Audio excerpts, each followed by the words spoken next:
What you're about to see is not normal.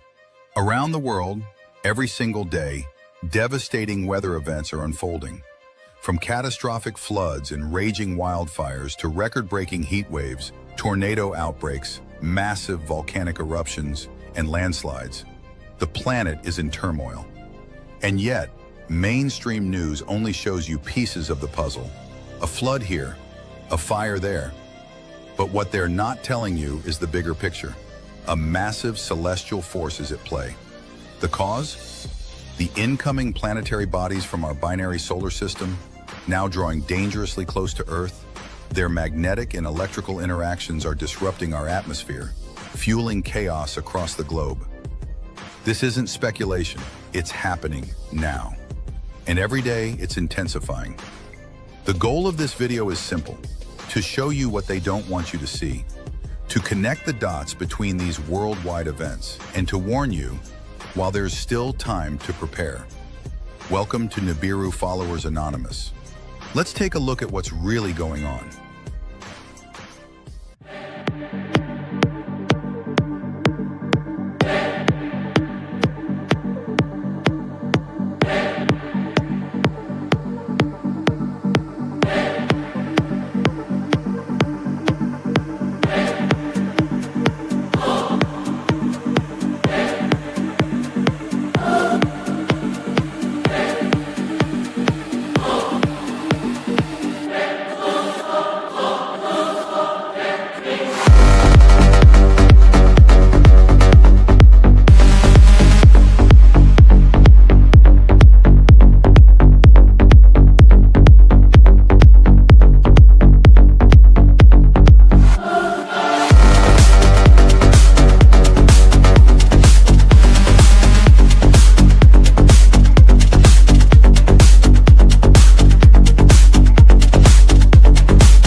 everybody, and welcome to the Citizen Science Podcast. And wow, can you believe it's already Saturday again? I know I say that every week, but it's true. And yeah, it's a big show today because we get to officially introduce our new co-host. I'm sure many people may have, suspected something or another, but I didn't say a word to anybody, hardly. But anyway, yeah, it's our friend Sharon Holloway, and I'm so excited to get to introduce her today as an official co-host. It's been a long time coming. She's been guest appearing for over a year, I think, or about a year. But anyway, you all know that she deserves it better than anybody, and very knowledgeable. And I'm excited that we have her on our team. So anyway, let's go ahead and get the show started. First of all, with Sam Hofman in Montana, and see how things are going for him. I'm excited to get to see everybody because you know what? I haven't talked to anybody all week. So hey Sam, how are you? I'm tolerably breathing. I know. Yeah. We're here. I had a rough week. It's 58 degrees in Montana. It's partly cloudy. It's going to get a little bit maybe moist later on. We got some weather coming in. The stuff that was supposed to be here at the beginning of the week that slowed down. A lot of crazy weather going on around the planet. Of course, we had the mega hurricane that hit Jamaica. We'll go into more detail on that. It's unusual week for a lot of folks. We did go through the human resonance issue on the 29th. I have not checked the background information yet to see how extreme it was or how severe it was at the time, but it was foretold that it was going to come. So we got some, we have some more research to do on that one. But then, of course, the debate on 3I Atlas continues, and I did a whole bunch of work on that. But I have not said hello to all my Facebook friends since last week because I was down, and I hate to admit it because I never get sick, and lately that's been a lie. I was going to say, I know multiple people who have been under the weather like this whole last week. I feel like it's not just a coincidence. I feel like there's something more. I don't know. I mean, I'm okay, but I do feel like, again, like I lost time or something. Like days just go by, and I'm like, what happened yesterday and the day before? I'm going to have to write down minute by minute, I guess, what I do. Yeah, I had this overwhelming sense on Thursday and Friday that I'd done something wrong. And I was going to call you and say, I'm sorry for whatever I don't know I did, but I did something wrong, and I felt like my brain didn't even work. I wasn't thinking correctly. I couldn't even open a tea bag. I'm not kidding you. I had trouble opening a paper wrapper on a tea bag. I'm glad you're here with us today because usually it wipes people out for a long time, so I'm glad the show must go on, and I have risen. I have sore throat still, and I have a very burning sinus, but then the cat's in the room with me again. But no, the show has to go on, and if I didn't do the show, then I'd really feel like something was wrong, like I did something I wasn't supposed to do. I know, you can't miss a show. I know. I have that feeling over my head. No matter what it is, like if there's some reason I feel like we might have to cancel, which not very often, I can't. We've already proven to ourselves that we can, get over most any hump, as far as. But we cannot get over our obsession or addiction. All our friends would be looking for us too. Oh, I tell you, I'm so going crazy about the 3I Atlas thing and the ramifications. Again, the ramifications alone from what happened on October 3rd alone. An entire, almost a month ago, minus 1 day, depending on the count, 31 versus anyway. I'm so into this because they're so avoiding telling us the truths of this. Okay. The ramifications of the size of 3I Atlas alone are out the window compared to any meteor or asteroid, because this object is 3 times the size of anything that we've ever seen before. And it's also going, like 2/5 or 2/6 of light speed. It's the fastest moving object we've ever seen in history. Yeah. And it's displaying absolute, everybody I've talked to in public goes, yeah, it's a ship. and I agree. I go, yeah, you're totally right. It's a ship, and this is not. But why would they think that? Why would they think that? Like, they've been led to think that by whoever they're listening to. When they did the chemical analysis of it using infrared and laser scans and all this other new shit that they've got up. They've got all these Mars rovers and stuff. There's a couple of major satellites orbiting Mars right now from Earth. And the readings that they got do not match anything that a comet or an asteroid would portray or exist in normal. And they're arguing, and they don't want to say, "Oh my God, this is an artifact. This is being or man-created craft, meaning made by somebody or something, not by Earth." And then I went into some deep atomic basic chemistry and astrophysics and physics, theoretical physics this week. And what I looked up actually matched my interpretation of what I've understood it to be from day one as well. And sometimes you just got to listen to your inner gut and actually believe, no matter what the truth of what NASA's going to tell us, there is no freaking way that this is an asteroid or a comet. There's no way. There's no way. Oh, and not only that, the new information that has been trickling like water drops ever since they banned the government shutdown and all that, which I think was also not granted. Right. Ever since that happened, they have been just tiny little tidbits of information coming down. But since perihelion and since it's gone behind the sun. Now, it's not directly immediately behind the sun, but on the other side of the solar system, over there where Mars is, across from the sun got in the way. That's what the perihelion this time is. But it's actually slowed down. And comets and asteroids don't do that either. And we know it's changed course 47 times. According to who again? According to more than one source. I sent you they all the talk video, and then the one Abby Loeb guy, and then I watched a bunch of Michikaku, and I didn't know if it was him really or if it was AI generated. But I'm watching multiple sources, and then I'm blending the information together in the center that matches. Yeah. So I'm cutting through the bullshit, and there's a lot of it. Because the governments are freaking out and they do not want you to know this information. And meanwhile, I just caught myself talking again, and we haven't brought anybody in out of the green room.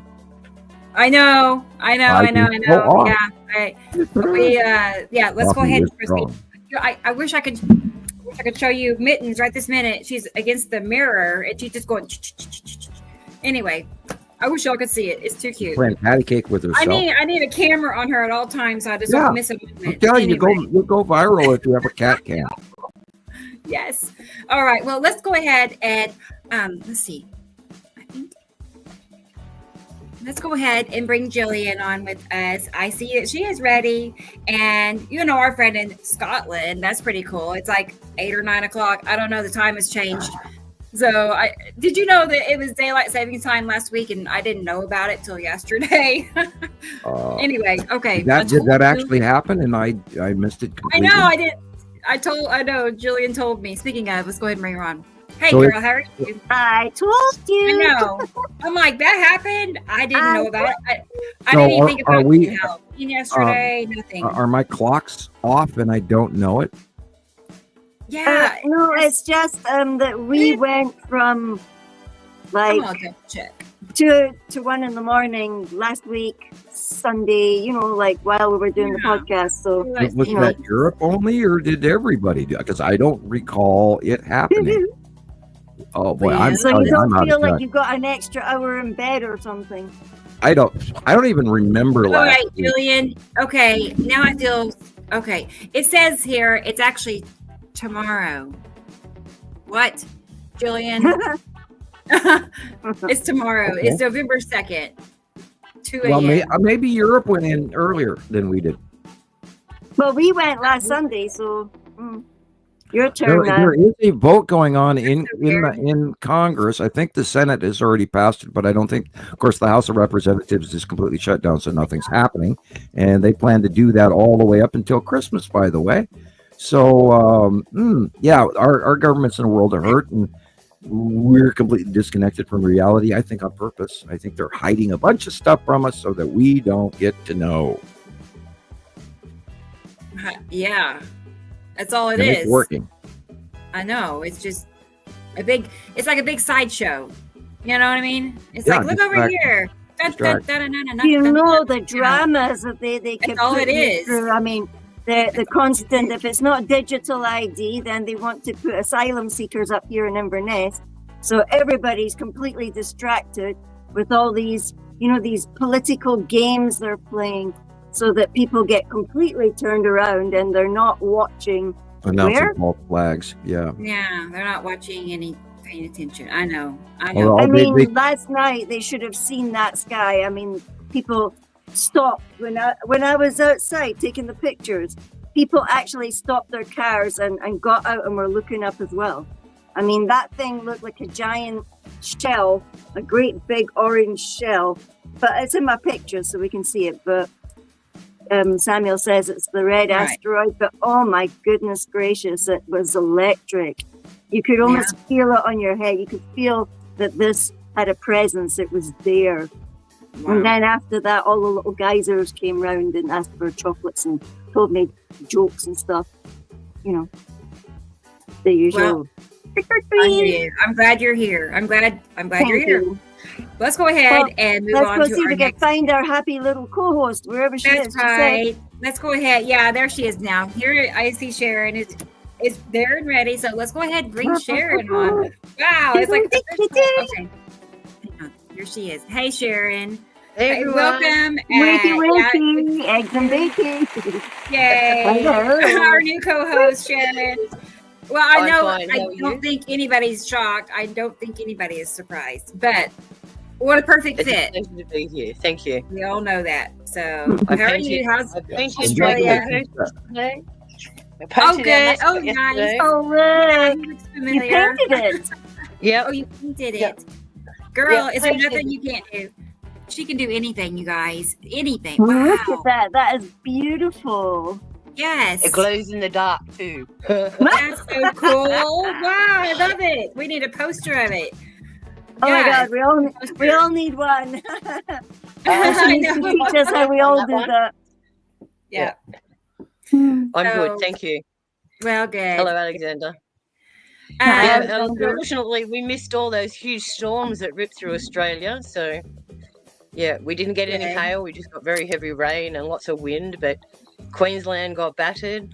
Parts of Tassie and Victoria got battered. So we were very fortunate. Hello, Mittens. I know. He's here. She's checking in. She's doing great, y'all. Awesome. She looks so much better. Look at her. Her coat looks good and shiny too. She's shiny. Yeah. Yes. Good, healthy little kitty cat. Girl. I know. What a turnaround. So, okay, guys. It's like one of those false negative things. I'm sure it has to be. It has to be a false negative. I'm not gonna pursue it. I'm just gonna, time will tell if anything positive. That's sorry. Like I'm telling you. Yeah. No, she's great. Super healthy and strong, and I don't see her, coming back down sick or anything at all. So she's good. I do see. Yeah, Jesus is back. So let's go ahead and bring him on. Well, let's see how he's doing. And I've changed his name to SpongeBob because he pressed the bed and pulled all the sponge out. Wait, how are you? Yeah, I've changed Ozzy's name to SpongeBob. No, well. Oh, him. Okay, I thought it was like me. Hi, guys. Yeah. Hi, all doing? No, you're not SpongeBob. Good to see you. They I was like, why is she calling me SpongeBob? I'm like, yeah. This guy. Anyway. No, you didn't pull sponge out your bed, did you? Who just said it's good timing? I keep saying this. Every time that some crazy shit is happening in the sky, we get a circus down here. Yeah, a political circus. Like, good to go, boys and girls. It's the reason why I take everything with a grain of salt, because in my years, especially in the years that I've been here in Salt Lake, starting from 2020 forward, every time the skies get crazy, there's some kind of circus act down here with the medium. It's always, if you look at the patterns, every time, it never fails. Every time when the shit gets crazy in the sky, we have a fucking circus down here.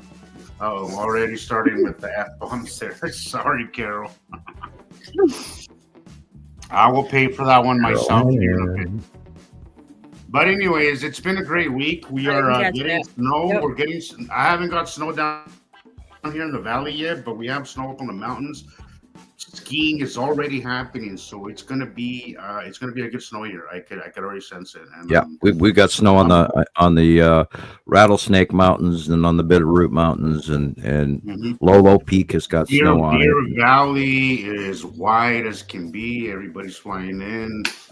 Work has been busy. It's been a great winter so far, and we're just getting started. And the skies, the 180-day cycle is continuing straight through November, and it's been awesome. It's been an awesome week. Like I serious do not understand again how this week happened, and everybody's okay. Well, I'm glad it's not just me. I don't know. I'm like, should I be concerned or something? I can't remember what I did yesterday or the day before that, or it's so strange. No, anyway, whatever. Hey, we're all going through Tower of Babel syndrome. But babble. Yeah. 2 days ago, yesterday, I went live, or anyway, I went live yesterday for a moment on Facebook. I saw that by the time I got on, I saw it at the last 2 minutes or 5 minutes. Oh man, right? It just kind of like happened. I just went up there to look around, and it was. How long were you on? About 40 minutes, I think. Really? I went on live yesterday too. I went on live a little bit. Oh, you did? But Facebook, it sucks. Like there's like this really narrow. It's like made for like house parties and families. It's not made for the sky. So you can't go sideways. Yeah. That sucks. No. It was like, I was like, I hate this. I need to get off of this. I went to YouTube, and YouTube did a little better. There's actually a live. You guys should check out. It's a really good live. But it was maybe like 20 minutes, and then nobody was getting on. So I was like, you know what? I'm just gonna record because this sucks. Like, I know I would get better video on my camera than through YouTube or Facebook. So I was like, whatever. I'm just gonna record this instead, and then just post it later instead of being live because the views were just crap, garbage. I was like, this sucks. This really sucks. So I just got I don't think I didn't even. It was. Sorry, it was really interesting. It was a really interesting day. It was a good day though, and the Katie Jo said it was like while I was live, Katie Jo in New Jersey was saying the same thing where she was. It was just awesome. So it was kind of a good day for a lot of people. I got it. I'm sure you got it. Yeah. I saw a few people whose skies went very similar to my own. Hey, Tara. Hey, Tara. Hi, Tara. Tara's your last week's show. I just got done watching it yesterday. That live that she did while on the show was freaking awesome. That was so cool. Yes, it was. So did anybody? I love when it happens. Today. It was live action, guys. Like where else are you gonna see something like that? Did anybody look for the skull last night? We're showing you freaking planets as they're happening on the show. Where else can you see that, guys? If you're here, we're happy to have you here, but do not take it for granted. This is not information that everybody has. This is the only place you're going to find it. The only place you're going to see the kind of exciting, crazy shit that's happening and actually understand what it all means. Because I think a lot of people are noticing that something's wrong, but I don't think everybody understands. Very few people are understanding. A lot of people on the Aurora groups here. I joined a lot of Aurora groups, and people are going like, but why is there a white thing like blasting up in the middle of like, it's weird, you don't get that. And then other people were telling her, oh, she overexposed her pictures, but she insisted to me she hadn't overexposed anything. And I also took pictures of Aurora. There was white, like a white beam Well, look. Somebody was, I think his was Donald, who was asking me a while back how a few weeks ago, Donald Potiat. Yeah. But I love his work, and his edits also are nice, But he was asking me the other day on TikTok. We were talking back and forth, and he was asking me about the editing, and I'm like, look, dude. First of all, I don't like to interfere in people's learning ways because when I first started, I edited the hell out of my pictures. I did. Maybe I did it too much, all right? But it's a learning process. It's how I learned, right? I learned turning my pictures sideways, seeing them at different angles. So there's no wrong way to learn. So I told him, look, so long as you just maybe add, I said, if you feel that way about it, maybe just add the originals as well, right? That way nobody can accuse you of photoshopping, because enhancing a picture and photoshopping are two different things. It's not the same. It's not really. Yeah, because filtering's different to photoshopping. Filtering's different. Like you're really just bringing stuff up that's already there, and stuff that our eyes are missing. Our friend Alexander does that. He does shades of filtering. He shows you different levels of filtering.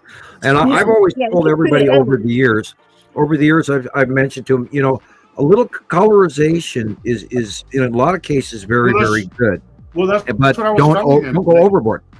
Yeah, that's what I was telling him. I said, you could just, I don't do a whole lot to my pictures now because I've gotten better at editing and making things stay as natural as possible while still making it more apparent to our eyes because we miss so much, right? So you want to just kind of, my point when I'm making a video and trying to post something is that I'm trying to make it as obvious for the audience as I possibly can so they can pick this information up. But there's as I was telling Donald, there's a point where people are going to look at your work and be like, okay, this is too much. And then you're going to push them away and be like, okay, this is crap. I can't be with this. So you have to, just as long as you're in that line, I said, and if you are going to over edit, that's fine. I don't want to interrupt their learning process. I really don't like to do that because everybody's learning process is different.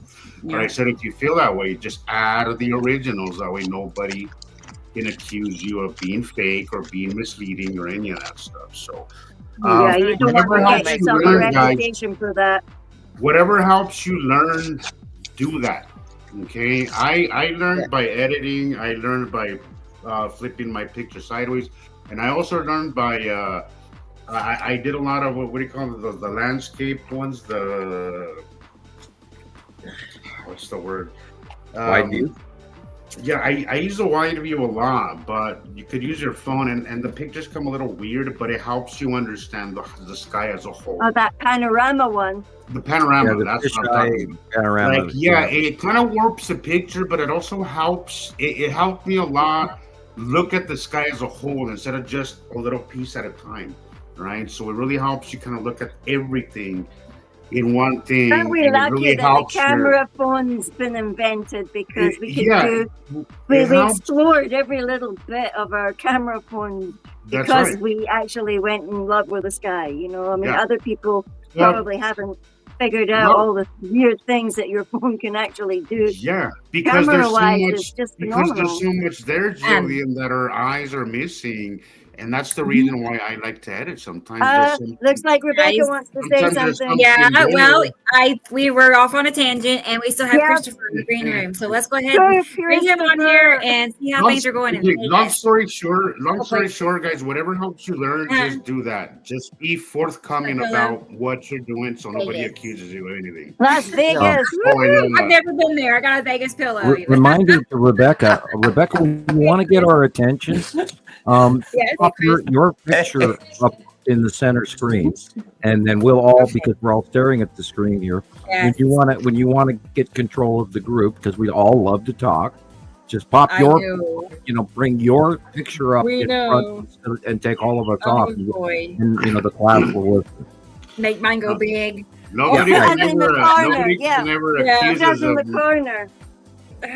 Nobody could ever accuse us of not talking enough. That's for sure. Never. Hey, Chris, how's Vegas? Is it hot or great. cold? Perfect. It's perfect. No more heat. Nice. Thank God. Wow. Glad. I'm so glad summer is officially over because. Yes. Yeah. Right. I know. Are you better than last week? Are you better than last week? Hey, fall looks good on you, Chris. Fall looks good on you, man. Yeah. You look relaxed. You look relaxed, and you look like your color. I know, right? I feel like a human again. It's like, you step outside, your hair is a little smoky, and it's true. Yeah. Yeah, it was hot this year. Good. I know. I was gonna say it's 58 here in Tulsa, Oklahoma today, but freeze warning for tonight. So we're we're jumping right into cold weather. But yesterday, I went up to the field about an hour, but the sun was stinging my skin still. It was maybe 60 something degrees. Yeah, isn't that weird? I was hot. It's like 70 degrees, but we're getting still burnt a little bit. Yeah. I learned my lesson last time to not stay out in the sun will make you sick. You know, my dad was just diagnosed with skin cancer. Man. And I told him, Dad, you need to take me more serious because I had been telling him. He lives in El Paso, and El Paso is hot. Like it's desert out there. Yeah. I said, you need to stay out of the sun from the hours of 10 to 5 p.m. Avoid being in the sun. Like it's not an exaggeration. It's not being like the sun. Not the same. It's not as. Yeah, I've seen a post of a baby. A newborn baby that was burned by the sun. Not good. Take care of yourself. Take care of yourself. They were in the shade. They didn't even know the baba had been burned until later. Sorry. The things we tell you, we're not telling you, to be alarmist and to be, for cloud or for clickbait or anything like that. Like when we tell you that the sun is output is way higher, it's UV rays, all that. Because we have the extra star, we're not joking. You have to be careful. I mean, just look at even sunflowers are avoiding the sun. Right. I was getting to mention that. I watched a whole bunch of old movies again this week, and I'm still doing the old mystery detective noir movies from the 30s and 40s and 50s. And I'm looking at films that were filmed in Jamaica or in Mexico or in equator-laden areas, and you look at the size of the sun in these old movies, and it was about the size of your fist in the sky. And I realized this years ago from driving from Montana down through Las Vegas and into California into LA that the sun got bigger, and oh my God, I burnt, and I fried like I've never ever experienced up here in Montana. And as you traverse the equator toward the equator or away from it, the sun size changes because of central outview. But what we have now on a daily thing that we've come to accept as normal has not been normal since 2011. The size of the star in the sky right now is so damn big, people. Yeah, and it's not consistent, Sam. I do feel like our stars may be switching places sometimes because I swear the sun, the size of it can vary from one day to the next. Currently, the red star is in front of Sol. Sol is where it's supposed to be, according to us and our outview, because we are physically attached to our dwarf yellow star. Now, the group of the star is a standard red that goes along with Nibiru and Saru and Uri, etc. Now, that star, as the planets are moving, now finally also the whole building construct of the Tinker toys that are all lined together in the compound of the other half, our binary twin half, is larger and tighter knit, and it is moving. And that star, you could say that star is staying in place, and it's us that are moving. So we're going through them, and our star is going. Now, if we reverse engineer what we said originally, that Nibiru came from underneath us, so it would be in actuality our sun and Earth, our solar system from above, shooting down through them. So we just reverse the thinking on the point of view, and Because of that, I have been very concerned, and we've talked about this as part of what I told you guys literally a year ago, going, it's going to be hotter than hell in 2025 because we knew that the suns were separating. We expected a certain pathway because that same pathway that our solar system and their solar system have been on since day one, going all the way back to 2007 even, that path has not changed direction other than the spiral rotation of both solar systems through. Remember, we travel sideways. We don't do a dinner plate. Because of these two solar systems moving together, now we're separating away from the secondary one because they have commingled. The two stars have done the binary sun discharge, and then they separate and cross paths. It's like two ships that, or two electrodes that pass in the night, or two ships that pass in the night. Metaphor. Because we passed each other, we were close to each other for a period of time, and then they discharged, then they separated and discharged some more as they were separating. They're doing the same still. There's still an effect of that. But I do truly, long story short, I believe that the larger star, the standard red, is closer to us than 93 million miles, and it will be headed towards our right as we face our star. So that is what is to come. Now, how close this red star comes to Earth is my concern. Nice. Well, there was a very huge backflow CME this week, Sam. Like, yeah, there was a series of them, and 3i Atlas was also involved in that backflow and is still existing, which is also not a comet. And it's changed color from green to blue. What did it do? Changed its direction. It went green to red. Green and blue. It went blue now. That means a spectrum change of output and speed. It's also sorry, just real quick, Sam. We don't think it's melanoma. I think it's just like a surface cell thing, right? From exposure to the sun. Good. Tell him. Well, especially that area. But there is still some tests that he's going to be taking in the next week or so, and then we'll know is further. It but external? I'll say something about that old man. It's going to take a lot more to take him down. He's just one of those guys that he. Where is it located? Yeah, where is it? Where is it located? Somewhere in his face, actually. Yeah. So my dad had a couple of. Definitely. My dad had a couple of sun things removed from off his face. It's definitely sun exposure. It's definitely exposure. Does he also hold his phone to his right ear when he's talking? Getting him on the phone is not a thing for him. It's really rare. No. But the thing is that in the last year, because he's retired, he started working a lot outside. So what he does is, because he lives right off the border, he buys and sells fruits and vegetables, and that's what. So he's always outside. He's bored as hell. He has his retirement, Social Security, all that, but he's bored as hell. So he's always doing something. I tell him that. Sounds like your dad, Sharon. Whatever. Always up to something.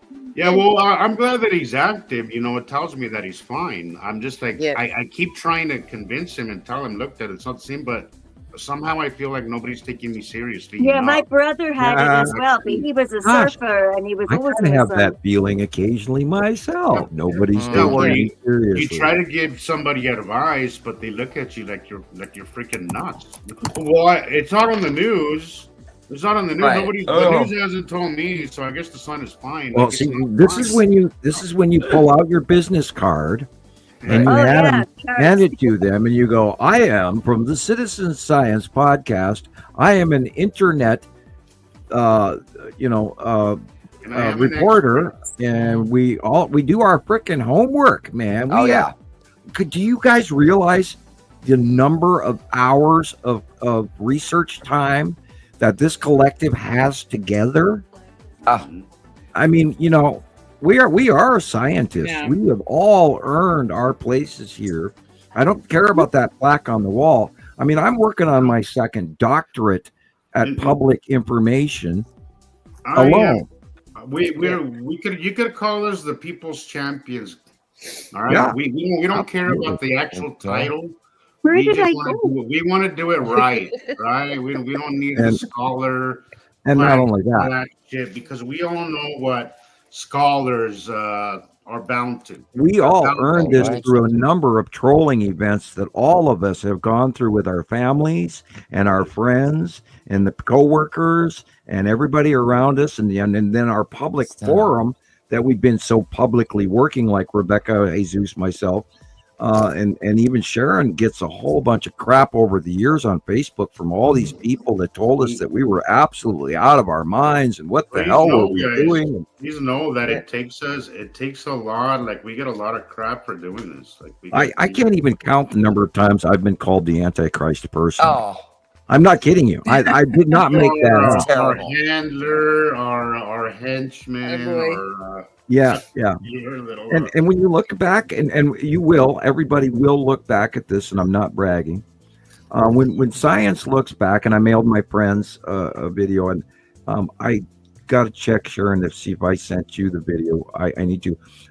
The basics, the design of the atomic model, and what we talk about, and what my mind, and I've been kind of belligerent as a teenager all my life on this, is that if it fits and I can perceive the structure in my mind, then it's accurate. And because of me writing that paper in 1978, and then the government stepping in over that, they were, had they never bothered with me, I don't think we'd be having this discussion to this day. yeah, had they just ignored it, this information wouldn't have gone nowhere. I would have never gave it a Nobody second else thought. is doing it. I mean, nobody else is coming forward. Nobody else. Hey, Is who remembers a paper you turned in high school? Sure. Oh, well, I do. Yeah, I wrote one on polymers. I don't even know. I don't see Gillian or Sharon. I don't. Oh wait, there's Sharon. Who else? Gillian Chris. and Christopher are offline. At the Yeah, moment. I'm here. but they're They're eating our snacks, guys. Yeah, No. they went back I to mean, the green room. They got the M&M. Julian messaged me, and she's like, "Why? Where did I go?" Are we gonna have to do Your a part screen 2 turned again? I had my share of Reese's peanut butter cups Screen yesterday. buttons, Gillian. I'm here. That's weird. I think I stumbled upon a video on TikTok this week. I think maybe somebody caught the second sun again, or maybe it's the blue asteroid. I don't know, but I'll send it to you, Rebecca. We'll see what we got. Okay, Of course, there is no information though. There's no date, time. Yes, It's from the other day. We'll analyze it. Yeah. So here I'll send analyze it to you. it. Well, let's go ahead and go to the comment section and Must see who have all is input. Welcome, everybody. Yeah, I can tell there's a ton of people here. No, there's a lot of comments. But let's go ahead and wow, look at this, everybody. It's Dennis. He's first in line. Yes, Well done, Dennis. Dennis is here. Hi, Dennis. Yay. It's good to see today. you. Good on you, Good to Dennis. have you. And experimental, wonderful Hello, to see you. Experimental. Right, checking in early. And David. Hey, I'm David. Hain, which is also Always Halloween. good to see Hello, you. David. Donald? Yes. No, Dennis is And let's keep looking. That's- Oh, hey, Sandy. yeah. Sandy's not feeling good, Sandy. everybody. Oh, Gotta feel man. better. Let's make I another. love your picture. Yeah. Yeah, me too. All week. I watched I know. Yeah. more monster movies than I've seen in 20 years combined yesterday.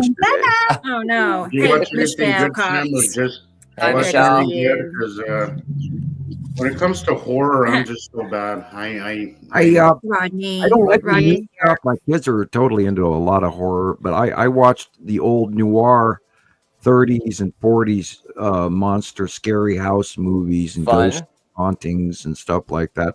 And I have to admit, I was notably disappointed on all fronts because it didn't scare me this time. And then I cross thought about it. Well, we are going through the brain thing, the change, because we're already on November 1st, 2025. Yeah. We are already, that switch went off on the 29th, the 30th, and the 31st for the upgrade of human. Oh, by the way, I forgot to mention, I absolutely love the startup, Rebecca. I love the motion. You saw the motion. Yeah, I loved it. Yeah. Okay. Did you see it, Sharon? It took a little while to make that. Yeah. Can we see that segment again? Yeah, do it again. Do it again. I love that. I'm sorry to change the subject, but that's okay. We'll come back to comments in a second. Rebecca worked so hard on doing this. God, you must be working your butt off. And I know, personal touches like the beginning, where it's videos. Anything that's a video practically started out as a picture. Right. And the way you animate it, oh my goodness. Kind of like this one here too. And that's kind of what's going on with our brains. I love it. Look at this Ray-Ban. Yeah.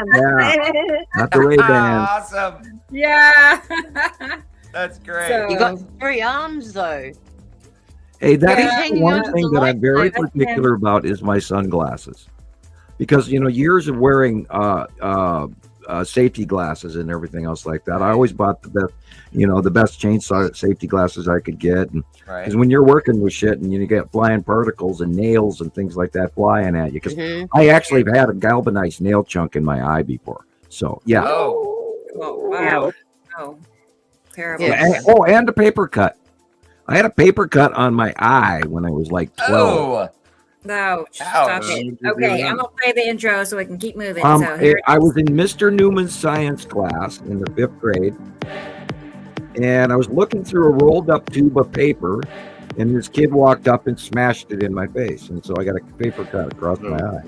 Nasty. And I had to wear a patch for like 3 weeks on my eye in school, and the one they gave me was pink, so we had it painted black, so I'd be pirate cool. Oh my Lord. Okay. And I remember, I love this. Look, this is what's going on right now, people. Cool. Right now. Cool. We are, and I wholly believe that there's listen to all of us. We're all so wound up. It's like somebody put in a quarter in all of us, as my mother would say. We're wound up. Awesome. Yes. Don't make me laugh. That is so cool. It is so good. Like that. I don't know how AI does it, but it really does bring.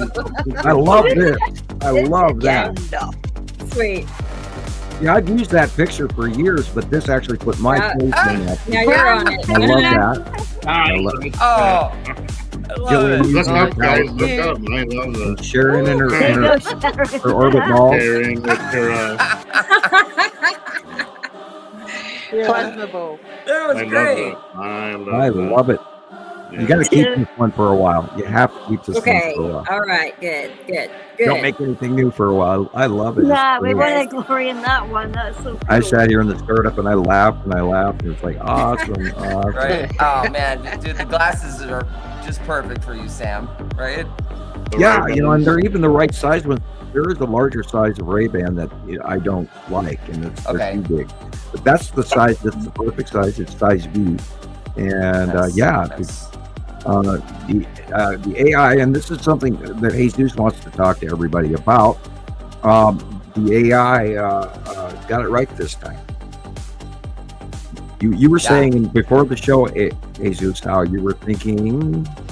Yeah, we have to talk about that. We have to talk about how we can, how you guys can help us move this, get AI on board and kind of teach it, because we're in the beginning stages of AI learning, guys. And the more we feed it, the more we feed into the data, the more we can move this information forward. Were you able to get that video, Rebecca, ever or no? I was checking to see if it downloaded. Okay. Can you resend that? Because I don't see it. I'll do that. Anywhere. So I made like a little video where we can show you guys how to interact with it. It's a little short video, but I do want to see it later on the show. I lost it. That way we can, we can start moving this information a little further, guys, because we, again, we have an opportunity here with AI. We have an opportunity to kind of feed it. Oh, I love it. I can see that. Yeah, I love that. There's a lot of people out there at the moment talking about the same thing, but they're leaving out the fact of the twin binary.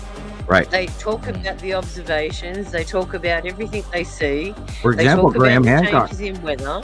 If Graham Hancock took his information and added it to the binary system, the man would be in ultimate bliss and ascend to heaven and turn into a light being and vanish. Absolutely, son. This is why that's the reason why every time that I see them, I'm like, God, if we could just team up. If we could just get hold of everybody. And then bring their information and correlate it with us. Oh my God, so much would be like a match made in heaven. We would be able to bring so much. This is that missing information, the difference between human info and off-world info that I am laying my nards on the chopping block to share with everybody. Because I have extraterrestrial knowledge. I have insider knowledge. My non-disclosure agreement ended in 2010. And I'm screaming my ass off with a whole bunch of my best friends trying to get all of you guys out there to spread this shit because it doesn't grow on apple trees. And everybody's always searching for that former Area 51 insider or the guy in the deep military that, or it's connected to the deep underground military bases. Well, I was directly connected to the remote viewing far-seeing group. Sam is the whistleblower, guys. Yeah, and that whistleblower term that everybody, this is so it. Why aren't people taking Sam seriously then? There's thousands of whistleblowers out there, but no one's listening to Sam. And most of the whistleblowers that I've seen, it's very limited information. It's very limited. It's not limited. It can't be limited. There's 15 years worth of evidence out there. Well, that's what I mean. Like, are they keeping our information is not bound or our information. Yeah, but we definitely are shadow banned. I mean, with all the channels that I have and videos I have out there, there's no question. They're they're not pushing those videos out to be seen. All these apps really want you to create content, right? And the more you post, the more it pushes your algorithm. But ours is still stagnant. It's still how much information is being forced down our throats right now?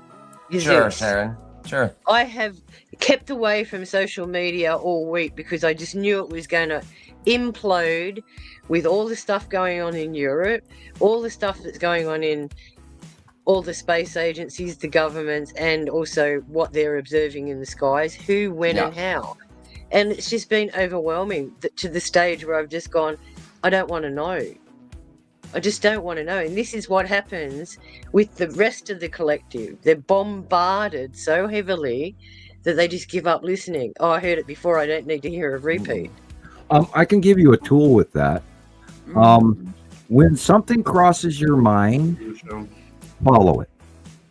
When you have the interest into studying it, do so. When it speaks to you from a side thought while you're cutting up, the croutons or the lettuce or whatever while you're cooking or washing dishes, if you think of it, search that information because that's the trajectory voice that you need to listen to. That's how I go about it, Sam. Like if it doesn't pique my interest, I kind of just leave it in the back burner. If my attention is on there, I'm like, okay, I have to follow this, and then I'll just see it through. We now have to, now that we are November 1st, the big announcement as well as the party is the party favor wrapped up in the little things that you pull on both sides, and it's going to go pop when you open it. The secret is you have to realize we are now in we are in cosmic connective intelligence.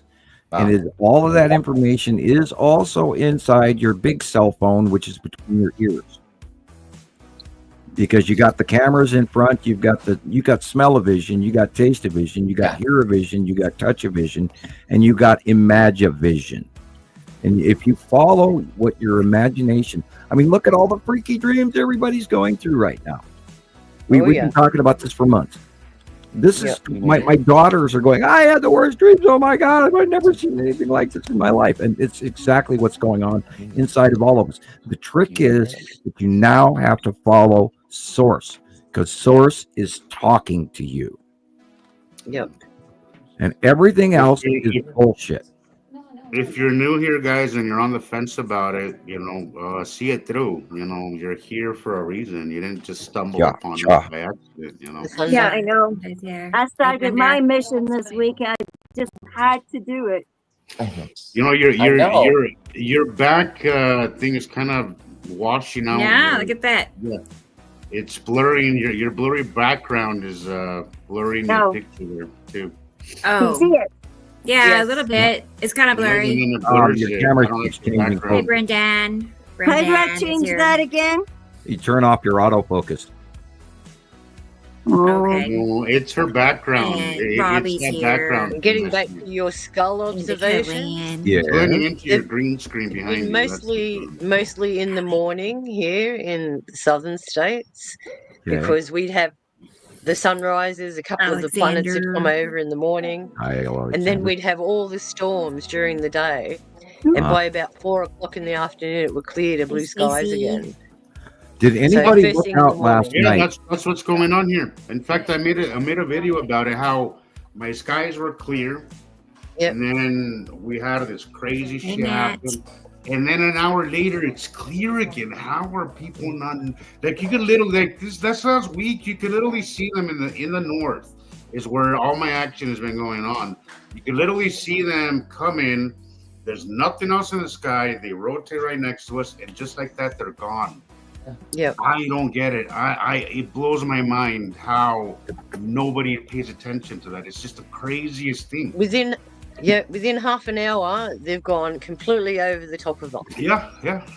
Within half an hour. And the changes that happen within that half an hour, all the stuff they drag underneath them, all the cloud patterns they create, just magic.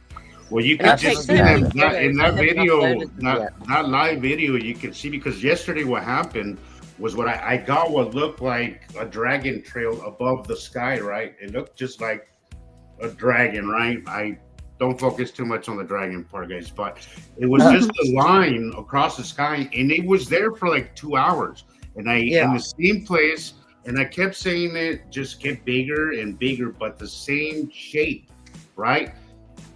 An hour later, you see a full-blown planet, right? Just dragging on, dragging across the freaking our freaking atmosphere, and that same exact line was right. So if you look for the science, guys, I made a couple of videos about it just this week.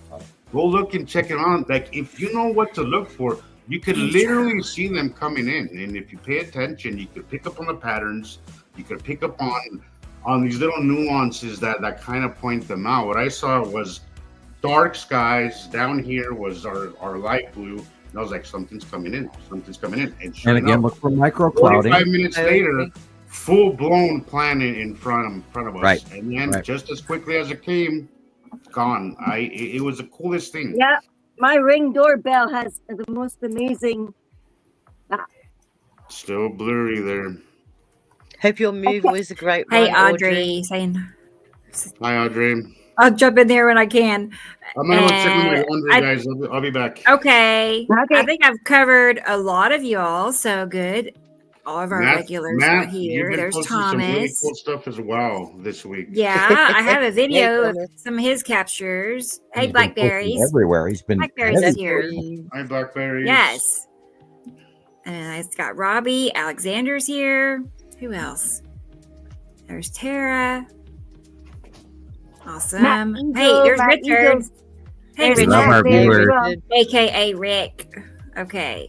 I wish I had a party whistle. You know, I keep looking at the balloons and all the confetti here in the background. I want to go. Woo! I was almost going to put on a party hat today. There you go. Okay, you got party hat. But we're dressing formally. Happy birthday to me.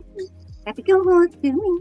I'm wearing my Montana Skywatcher. I think we're all caught up, actually. So, welcome everybody. Yay. Cool. All right. And there's donations. Awesome. Look at that, everybody. Indica Land, you're awesome. Thank you very much. Thank you. You've been doing your spinnies again in the supermarket. Yeah. He's the only one that has his own personalized video. His thank you video. Is he not in New Zealand? Is my memory correct? He's in Tasmania. Oh, Tasmania. Okay, right. Yeah. Okay. Yeah, I meant that. I know. Yes. Is Tasmania different than Australia? I mean, it's very rocky. It's very coastal, like mountain rangey compared to Australia. Volcanic. But is it in Australia? Think of Santorini as like an offshoot of all the islands of around around the Indian Ocean and stuff. Tasmania is separated by the Bass Strait. So at some point there was a fracture and it filled up with water and separated the two land masses. It's only very tiny. We drove around it in possibly a week. So it's very tiny. Yeah. Very, very but rocky. The weather changes from top to bottom. And that's the funny thing about Tasmania is it'll snow up the top near Sheffield and all around there, and then through the middle, and then it's very nice around coastal areas. So, and I think where Jason is, he's around the Franklin River. That always gets snow. It's beautiful, absolutely. And it's green 95% of the year around because of the climate. It doesn't get heat waves like we do in Sydney. So it's its own little island. Wow. It looks really nice. I'm looking at pictures. Yeah. No wonder he gets good pics. Yeah. Wow. I think Tara's got a comment as well. Pretty. Thank you, Tara. Thank you, Tara. A picture of me each month. You guys, I'm getting old and gray, and and that would mean I'd like to have to shave once in a while, and wear pants. Of course, the pants. I always wear pants. Yeah. Put pictures of myself up. Interesting. I don't take good pictures, in my opinion, but they were razzing me about that. I will keep looking into that. I'm actually, going to see you. I hope and pray that we get another internet service in our area that I could go to, because our internet is horrible and I'm paying a huge amount of money every month for it. And, I am in old school, and I have a landline telephone. I do not have a cell phone, and that is partially why it costs me as much as it does, because I'm on the landline. But without that, we wouldn't have. I think they would have cut me off a long, long time ago were I not connected in the way I am. And we're lucky that we have things as it is. Sorry about everybody that doesn't know about why you don't see a live picture of me. My internet is so bad that I cannot run my camera and my microphone for periods of time, and StreamYard boots me right out.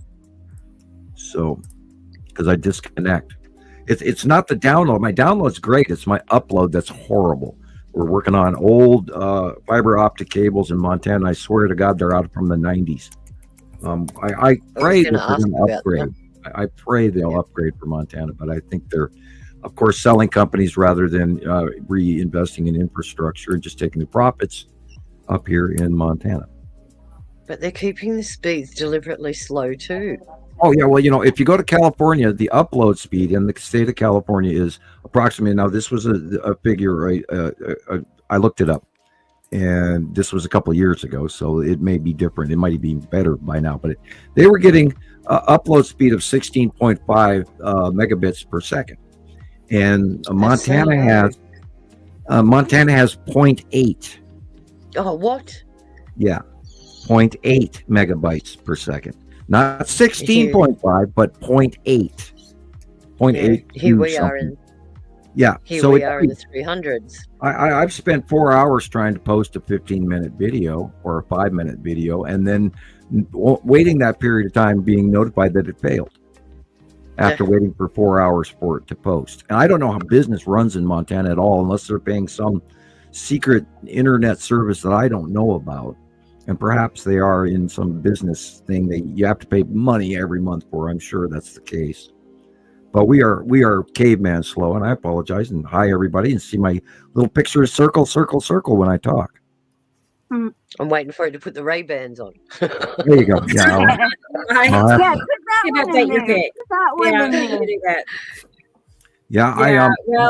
I've had trouble trying. I tried to change it before.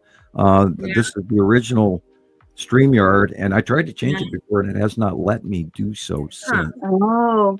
And I'm going to have classic. I might have to go into StreamYard to actually do that. Yeah. On a separate occasion. Could be. Might be YouTube profile or something like that holding you up. Oh, everything's holding me up. God, this Facebook thing we were talking about earlier. I would have left Facebook long ago, except it's our central repository for all our members' daily photographs. It is such an important tool that without it, we couldn't, and I could not function the way I function. I couldn't draw what I draw by, I observe and I get the pattern in my head, and then I draw what I expect coming on my monthly site drawings, which is, you can call it my remote viewing, but it is my intellect that creates these drawings ahead of time. And then within days or hours or weeks, then it transpires that my drawings are accurate for many years now, which is off the charts accurate. There's minor variations and a few minor things, but overall, I mean, we're batting a high percentage that you can't deny. And this is why Rebecca puts in the beginning of all our shows, undeniable proof, undeniable evidence. It's true. And we've been all watching these things and comparing them for 15 years, people. We're not talking 6 months. Oh, we got a picture, here it is. We're not BBB 333. No offense intended. But, we're not taking something we got last week from so-and-so. We're taking 15 years worth of work, and we're combining it around the world in a collective group of citizen scientists who have all devoted hundreds, if not thousands of hours of research time. And each one of these people have earned their place on this video today. And you guys all deserve kudos and great deal of respect for who you are. And I love you dearly. Aw, thanks, Sam. Likewise. I feel the same way. Really, I'm thankful to be here with all y'all. I mean, what a time to be having a show, and observing that. I'm in awe. Something that hardly anybody is even talking about. That's what makes it even. That's what blows me away is that we're not getting shared. Right. We're is not crazy. getting comments. Of all the people, okay, what percentage of the population knows about this? Like 0.0001 point. It's like if you put it on your Facebook and you talk to people just in general, hinting at stuff, and they come and they look at your stuff, and you could tell, like, whether people look at your stuff, like your story on Facebook, right, Sam? They look at your story. We've reached an easy million people, but whether or not they believe it, or my daughter explained it the other day. She says, Dad, people don't want to think about that. They don't want to believe that something so expandedly crazy is real. They want to just live their lives, and they want to, go shopping, and they want to buy new clothes, and they want to make their car payment. And she was going, people don't want to know that there's planets right here, right now, that could be catastrophically scary to some people. And I went, that's a really good definition. And of course, was Shiloh. It is. Was that Nova? No, it was Shiloh. Shiloh. And most kids have the same opinion, Sam. Just let me live. I don't care. Yeah, I don't want to know this. Tomorrow, let it. We don't care. Yeah, well, it is huge, but the answering this totally answers the Sumerians, the Anunnaki, cuneiform writing, all of this throughout all of history, and everything Graham Hancock says, or the Thunderbolts Project says, and we've connected and we've linked all of that stuff together, and we have everything fits people. I get crazy once in a while and say, I dare you to disprove this. And because you can't, because this is really happening. Got something to say? Please do. Yeah, you know how we've got this really amazing intros, right? So I showed it to somebody, and she was really fascinated by the science of the thing, but we lost her because we had the alien. And that's just the core aspect of this whole thing, is the completely unbelievable, wondrous, and incredible who made us, where do we come from question that we're all asked from, I don't know, that's something I always ask, like, who made us? Why why are you so offended by aliens? Like, what is it that has made her? Is she a religious person? Like that about aliens? Is that programming? Because that's the system that we live in, isn't it? Rome, the Roman Catholic Church, 369 AD. Yep, everything revolves around the church. Let's put the fear of God into man. Well, you know what demons are. Yeah, so when the aliens do come, oh my God. And the angels are the good extraterrestrials. See, and it boils down to good and bad and people's points of view. Perhaps we, and I don't want to get away from that. That's a gray alien. Suppose I have actually seen gray aliens, and believe me, they don't look anything like our logos. They have similarities and eye proportion, etc., but they're completely different. Now, I've met different levels. The grays they're like a caste system or a collective, a drone versus scientist versus whatever. I don't know the whole repertoire about them, but I've seen different variants of them. I can say that by eye, not in channeling or remote viewing or anything like that, by eye on more than one occasion. This is the thing that I find fascinating. There are other people out there that claim to have had the same interactions, but they get their faces all over the place. Yeah. How come we have exactly the same information, but we just can't get it out there? Maybe my hair needs to look weirder or something, like I mean, everybody got to know gray aliens because of Whitley Strieber. Those Whitley Strieber stories, like Communion. I know. What happened to E.T.? Yeah, and And I was going to say before other panelists were talking, which is okay. Perhaps we should, the guy Megamind, the cartoon. Okay. Perhaps we should talk about extraterrestrials with elongated, larger back skulls that stick out.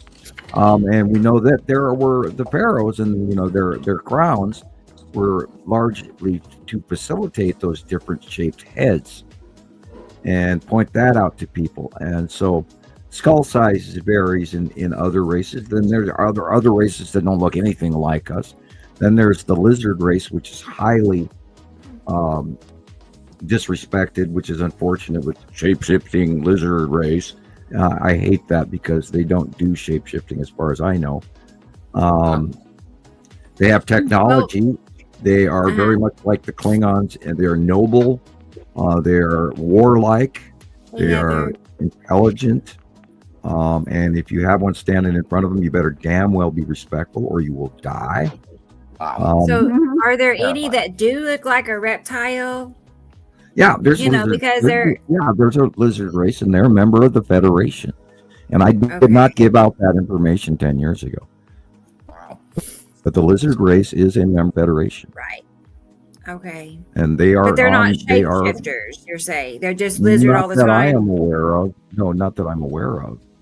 And yet, if you go on the net and have a look at videos, you can actually see people where they're using some sort of crystal technology, and it seems to create this weird phantasm of green and black whenever they're supposedly breaking down. But is it true, or is it just an optical illusion? That and all the internet videos about people's eyes blinking wrong and all, and a lot of that is Photoshop, And what amazes me to this day that I've seen since day one on Facebook and YouTube and all of that is the fact that people would actually go out of their way and spend hours to make a fake. That has never struck me as constructive, and why would you do that in the first place? Which is exactly why I have my name and my face, and I didn't come up with Dr. Crazy Pants or Captain Kangaroo to start my hidden information website so I could remain be anonymous. And I did that on purpose for credibility's sake, because I wanted people to see that this is a real person telling a real story. And I have taken 15 years and proven accuracy that no one else has. And yes, Sharon, yes, Christopher, yes, Gillian and Rebecca, and wherever Jesus went to. He's doing laundry, that's right. We're all here trying to get the fact that we've all seen this as real, and the drawings are real, and the sightings are real, and our wonderful members around the world are real, and we all see this, people. When are you going to get on the train and ride down to the next station with this? Because people have to get this out. We can't do more than we're doing. Crazy. So are we going to watch videos? Yeah, let's go watch. I'm going to play a video from Matthew in Minnesota. Nice. Yeah, so he has some great captures. I know you all already know, but if you don't do Facebook, you're going to see here in a minute. So I don't know how many he takes a day. Probably several. Yeah, keeps us posted. So I like that. Okay, I think we do better on TikTok sometimes if we had little shorts. I think that the market expects something different, and us older generation folks maybe don't see that as well. Other people, if you're out there and you want to be a help to us, and you have skills where you can do videos and stuff, or help get the word out, let us know. We'll incorporate you into our group, because everybody fills in this little job. And well, I have noticed on the website that Rebecca has created, we can actually do little clips that actually upload to TikTok automatically. Right. So we can have things in circulation. Yeah. So, yeah, it's just a matter of getting things organized into some sort of structure, because Rebecca's done a lot of work to put it together. Wow. It's just that we have to fine tune it all.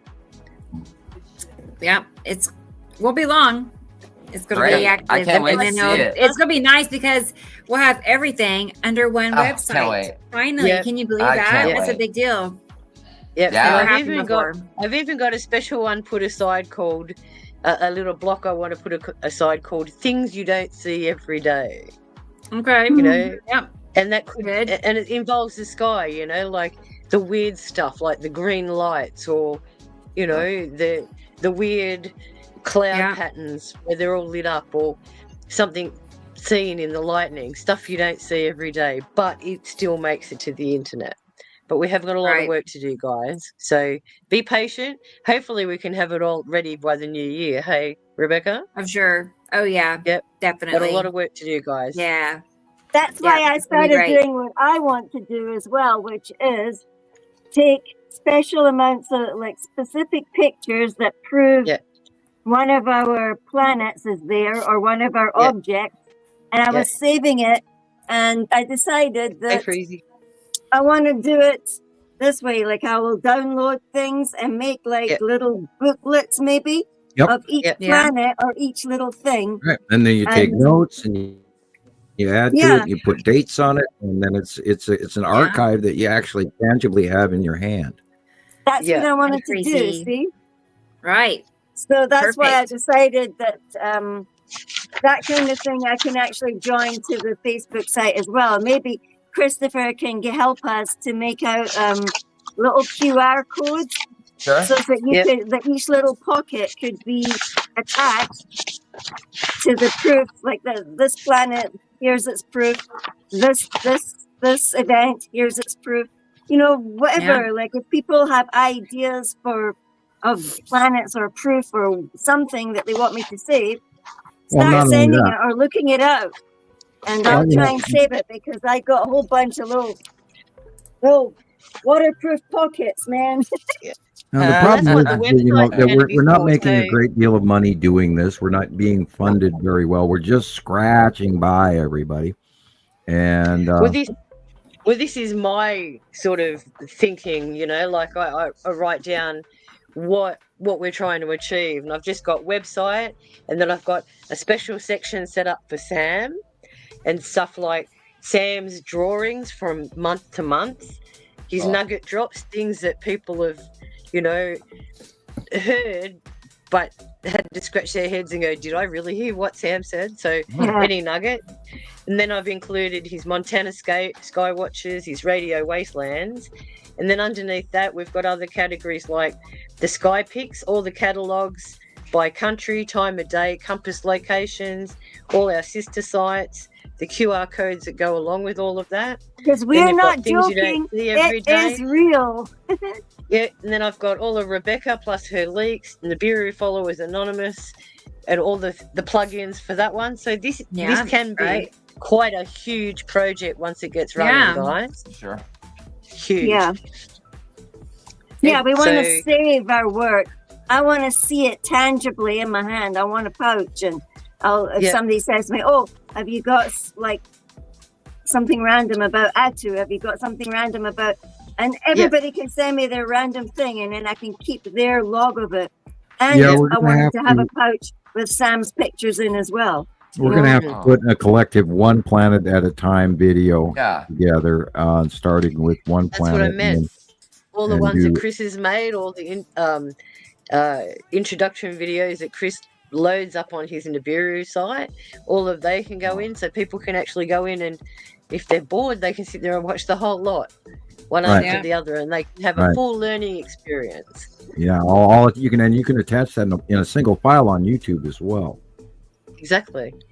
And if people wanted one of the pouches, they could send a donation or something, and I could just make photocopies and send it to them, because this is evidence. This is how we research. This is how they can research. We can help them. Yeah, I had thought about even doing a monthly mail, snail mail letter, but I never. That would be so cool.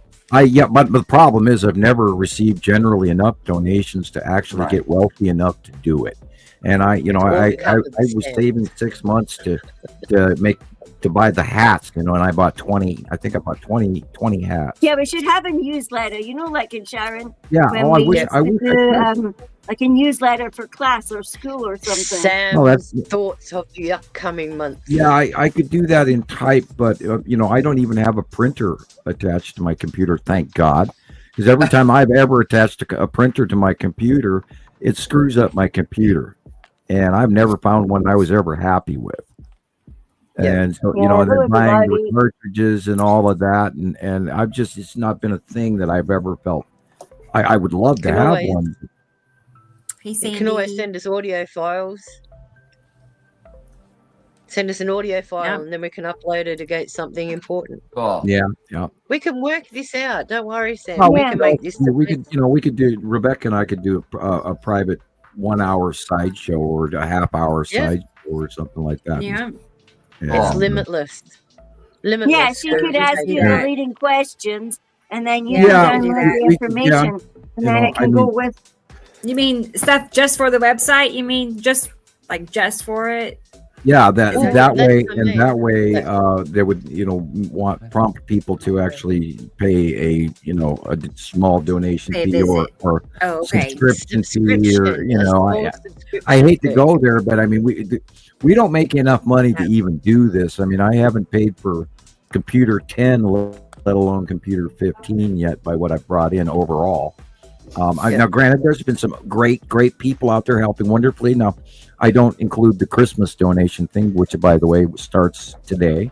We'll send you more information about that throughout the month. But people out there, if you're going to mail for the Hoffman children, you have to mail early because we don't usually get it till January. Let's try to get it on Christmas this year, especially since our economy is so bad. And I apologize. I know everybody doesn't have any money, but if everybody mails in $5, these kids will have a great Christmas. Yeah, that's true. Absolutely. But then it takes many people to do that, not 5. And so we have 50 people online right now. Awesome. Yeah. And then the best way, even personal checks from anywhere in the United States or money orders from Western Union or whatever around the world, just mail it, snail mail, the P.O. Box 625, Lolo, Montana 59847. It's a very simple address. You guys still have checking accounts? Yeah, I that's how I pay my bills still. Oh God, they got rid of that 2 years ago here in Australia. Really? I go right out a monthly check for everything and mail it in the mail. Speaking of which, I'm running low on stamps, and they're 75 cents each now. A roll costs $75. So I was just gonna ask, did I hear snail mail? Yeah, that's how I pay my power bill and my rent and everything else. He means Gmail, right? No. Sam, stamp on it. There. I'll tell you, there is something very lucky something very nice about not having too much technology around. So that, in a way, I got hacked. that part of you. When I was doing computer banking, I got hacked twice, and there was very large amounts of money stolen from my account, and it wiped us out for weeks, and we stumbled and stumbled. So I learned long ago that I could absolutely not bank online because I am so, I turn my computer on, and I don't think for 1 second that I'm private, even doing word for word now. I always I don't say think that, anyone's private anymore. especially doing what we do here. I always assume somebody's. Here's a I'll be study. right back. I'm not sure if this is the exact name, but has anybody heard of Palantir? Yeah. Sounds vaguely familiar, but well, the current government has resubscribed to Palantir, and that will let them see real time on any phone, anywhere, any computer, any car device, any Ring camera, all connected without a warrant. I refuse to believe. I really don't believe that they haven't been doing it. I believe they're doing it anyway. Like, here's the thing: is that everybody willingly shares a location, shares video. I mean, look at us right now. We're sharing it all to the world. I think privacy these days, especially with the internet, is so rare. You're lucky if you have privacy in your bathroom. This breaks through your cell phone. Anything you can do on your cell phone, they do. Yeah. If you could transmit a signal, you could receive a signal. So, by the way, we talked about did you ever see what's his name, the Facebook guy, whatever the founder, whatever the hell his name is, what's the Facebook guy? Mark Zuckerberg. Did you ever see him in court? In the congressional court? He had his freaking camera. He had a sticker on his camera. What does that tell you? He doesn't even trust the system. And but that's what other people do on other websites too. They just put something over their camera when they don't want to be revealed. Right. But they still got your IP address. You're walking around the same thing with your ID, your debit card. When you have a chip in your debit card, they can actually read you from space. You're logged on where you are on the planet. They all have it now, and they also all interlinked. There's a little strip in the card that actually produces a little electric signal. That's same thing. By the way, same thing in $100 bills. This doesn't need to be connected for somebody to actually know exactly where it is. If you have $100 bill in your wallet, you're walking around with a space connective satellite technology marking track. That's that strip in the money is actually, they can read it from space if it's a big pile. That's what that is. Yeah. That's they your say wallet, it's phone, everything. They can track you from street corner to street corner and ring camera to ring camera now because they've interlinked. They're resubscribed to Palantir, which is an ultimate autonomous. And we talked about that happening in November of last year in 2024. And we also talked about how the opening of the sixth seal, according to the Bible, was also in November of 2024, and et cetera, and I could go on and on of a correlating group of events that are all tying to November of 2024, and we stepped into a new era then, and now again we've just stepped across another part of that threshold. We talked about entering the room. Well, now we're in the room and we're looking around, and there's objects that are flying around us called 3I Atlas and a couple of 7 or 8 other comets. And what's happened is now that we've lifted up into the top horizon of our galaxy, we are in a higher electrical cloud, and there are way more events going on, including the approach of our electrons that make up our binary solar system, 2 stars, 2 atoms compound. I was going to ask you that, Sam. Is that have our corkscrew behind the suns, right? So we're up high now, right? Is what you're saying, right? Like on the top of the orbit, right? On the galaxy, right? So is that why we're seeing? So all these comets, they don't belong to No. Nibiru system or us, right? No, they're outside. They're exterior galactic, flying around the galaxy, and they're not attached to us. Which is so our position where we're at now is the reason why we're seeing more of this stuff. Right, which is why the number of comets are highly more visible and completely off known recorded. Look at that. Oh, that picture right there. That is a close pass asteroid pass, and that's the San Francisco event of 2019, 2020. It was a really serious day. That was an asteroid pass. It was highly electrical. Anyway, back to what we're talking about. We had 3 reports of lightning strike just today. A young girl died while she was playing sport. Another guy, he said he got struck by lightning prior to any of the storms. And he said he felt like he was on fire. And there was another report. Yeah, we're way more electrical than we've ever been. We talked about this, and Gillian brought it up months ago. We entered an electric cloud in the upper half of our universe that we have, in recorded history, never ever existed in. And this is rather interesting that we're also passing through the larger half of our binary, and we're at co-orbiting discharge pattern, which happens in every binary solar system. By the way, everyone, this is normal. And look at that right there. That is what I saw last night after dark. I wanted to ask everybody if anybody looked out last night at the moon on Halloween and the illuminated sky in the south by southeast, where it was pitch dark in the west. Right. And because Uri was facially illuminated and just brilliantly bright. Uri's been facially illuminated all week long. Right, it's going past Earth now. And now we're getting to see the facial illumination of Uri. Because I was confused for a while, Sam. I really want you to see a few of the videos that I took. Because again, confusion as usual when they start moving around. I'm always confused. So what I'm seeing is Uri in the north in the morning, and then it comes up over us, and then before you know it, it's literally directly above us, and you can just see its asteroids. And the silver bands are everywhere. The big silver bands. The stripes. Yes, exactly. And the asteroids underneath her. And of course the skull asteroid and all of that, and which is still surprisingly small this year. I am truly surprised. I thought it was going to get bigger. That shape, that ship shape thing. Yeah, well, we've lost Rebecca, but I hope she's feeding her cats or something. By the way, everybody, I didn't even mention it. I did it really quickly. I got eggnog for the party. I got eggnog. It's in the green room.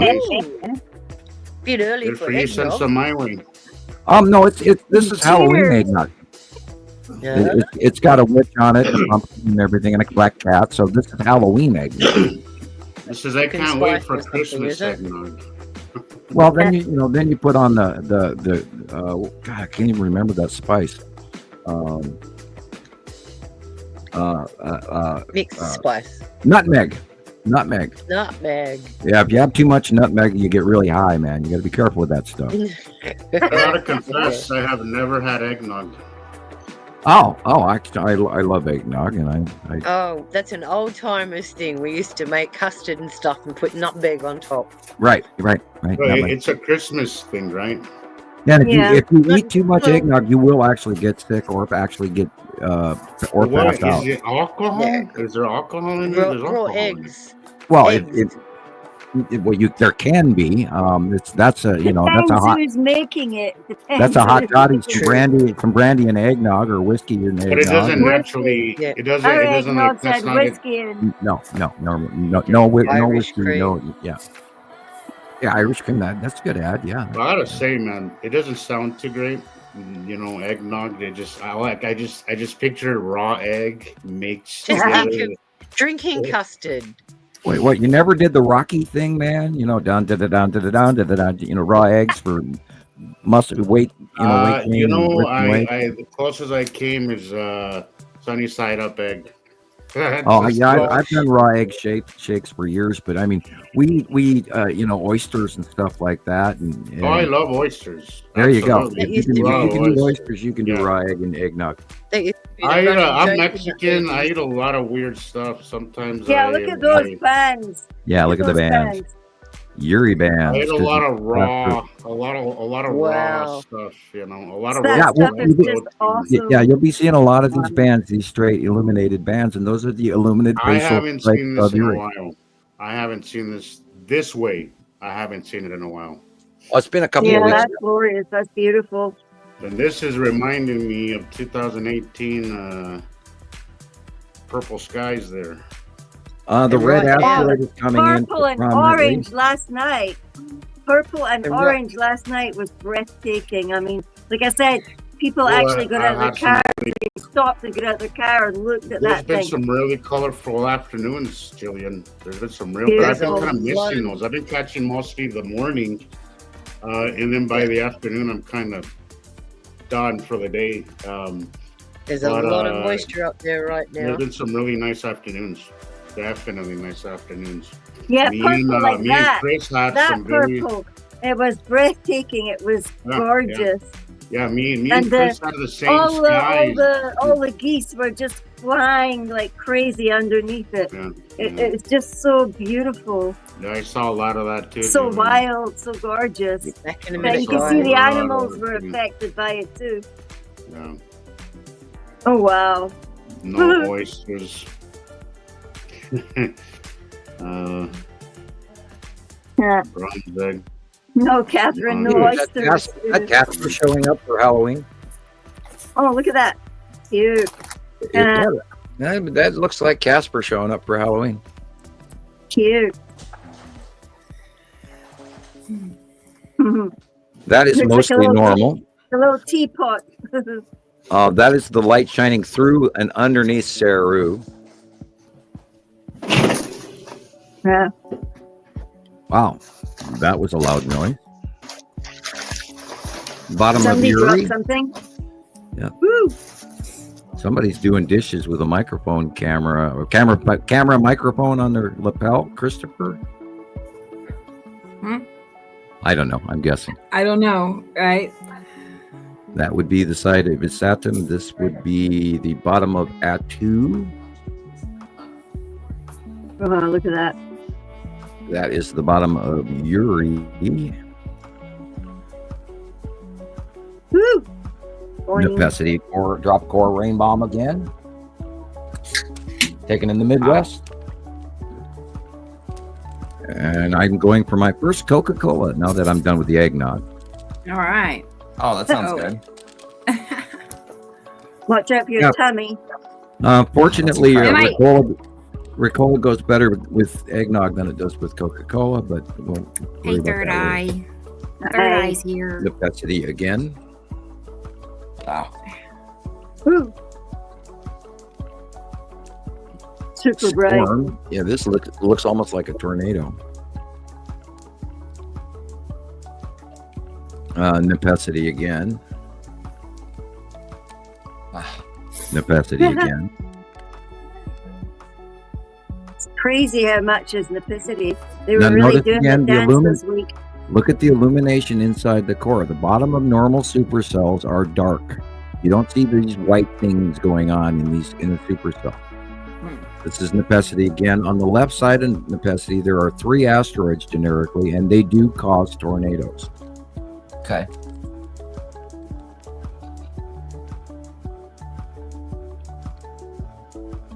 And look at the Necessity green. And this is normal tornado green. Look at illuminated internal core.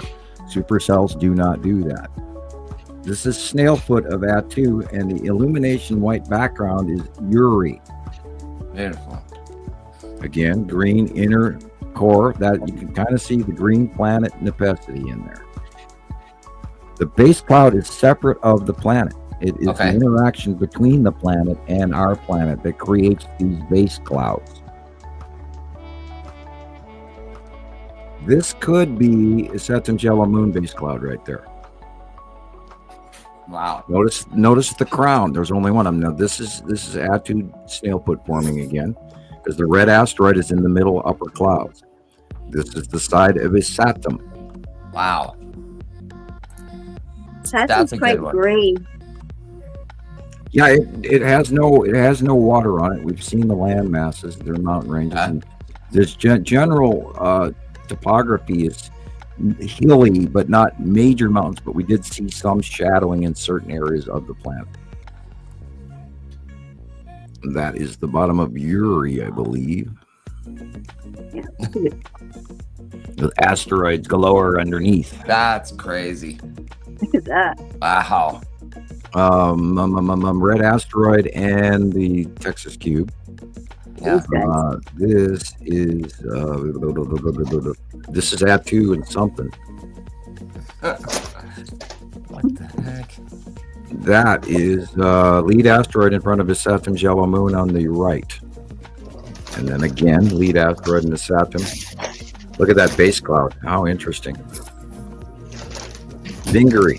See, we've never really seen an absolute base close-up of his Saturn very well.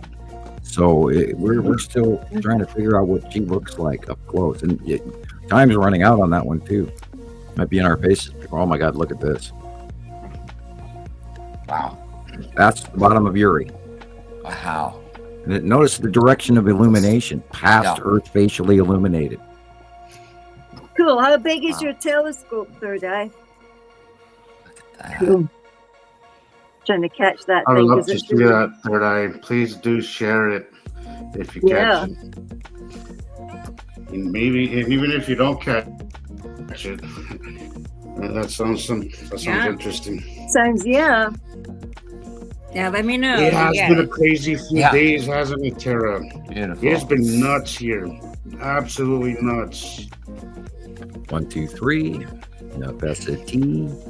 Even right now, but there's a lot of cloud cover right now. It's just like a big mess of What's insane is how in the middle we are. We're so in the middle of all of them. It's just absolutely bonkers crazy. Absolutely. And no matter where you look, you're looking at a planet. Yeah. Unless it's one of these weird blue days where you don't see anything except for, half hour and then it's gone. The darkness. Oh my God. Oh, look at that. Darkness. That plasma discharge. Wow. Look at that thing.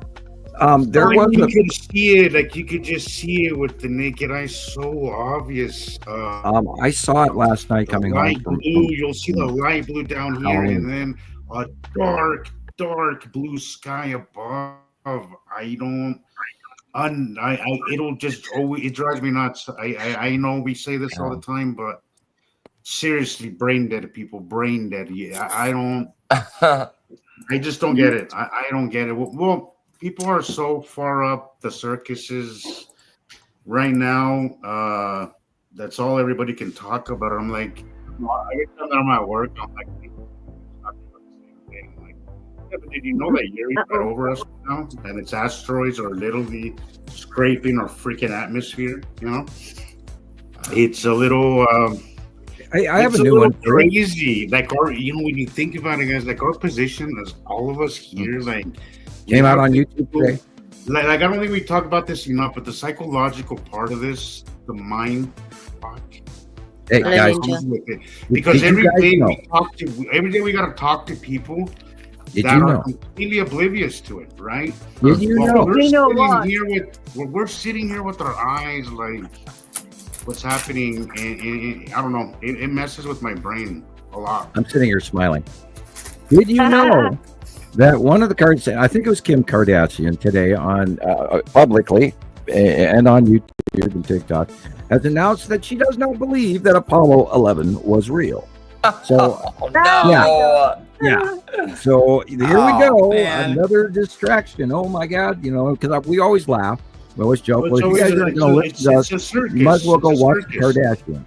It's a circus, and I'm just wondering when the hell they're gonna go away and just stay away. I really don't. No, stupid serious stay. The only time that I think about those people is when I'm like, when are you just gonna go away? Like, how are people still interested? I hate Hollywood. Yeah. I hate Oh, every they're so form cool. of Hollywood. I just hate all of it. She walks around in those shoes and a $35,000 purse. Oh my God! Look at those I know, fingernails. it's just not good enough. She Is there a ruined puppy? Is there Marilyn a You dog? Monroe's know, there was a recent study that says that people that worship celebrities are less intelligent. And I'm like, who paid for this study? Why did we need this study? Why did we need a study to know this? I'm like, I would. It's pretty Maybe obvious. it's that depends on which celebrity you're, maybe. It is. Well, I mean, the whole Taylor Swift thing has become. Well, look at the enormity of social media influencers that isn't Hollywood even. Look at what's going on the internet and how many influencers are. What? Yeah. Oh yeah. Let's talk about Wait, Jamaica. is that Melissa? Yeah. Let's talk about Jamaica. poor Jamaica. Oh, my word.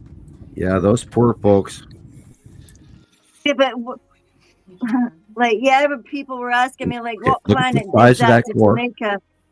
It was a micro super storm. It read the highest recorded storm wind temperatures and millibar record in Atlantic Ocean history. It was the strongest Atlantic storm ever seen, and they're tiptoeing around that one. Did you see inside the eye, Sam? Yeah, where there's it was a micro eye, and it was a micro insane. overall storm. It was a very small, very powerful, very tight storm, and it had gusts of 225 miles an hour and sustained winds of 185 miles an hour.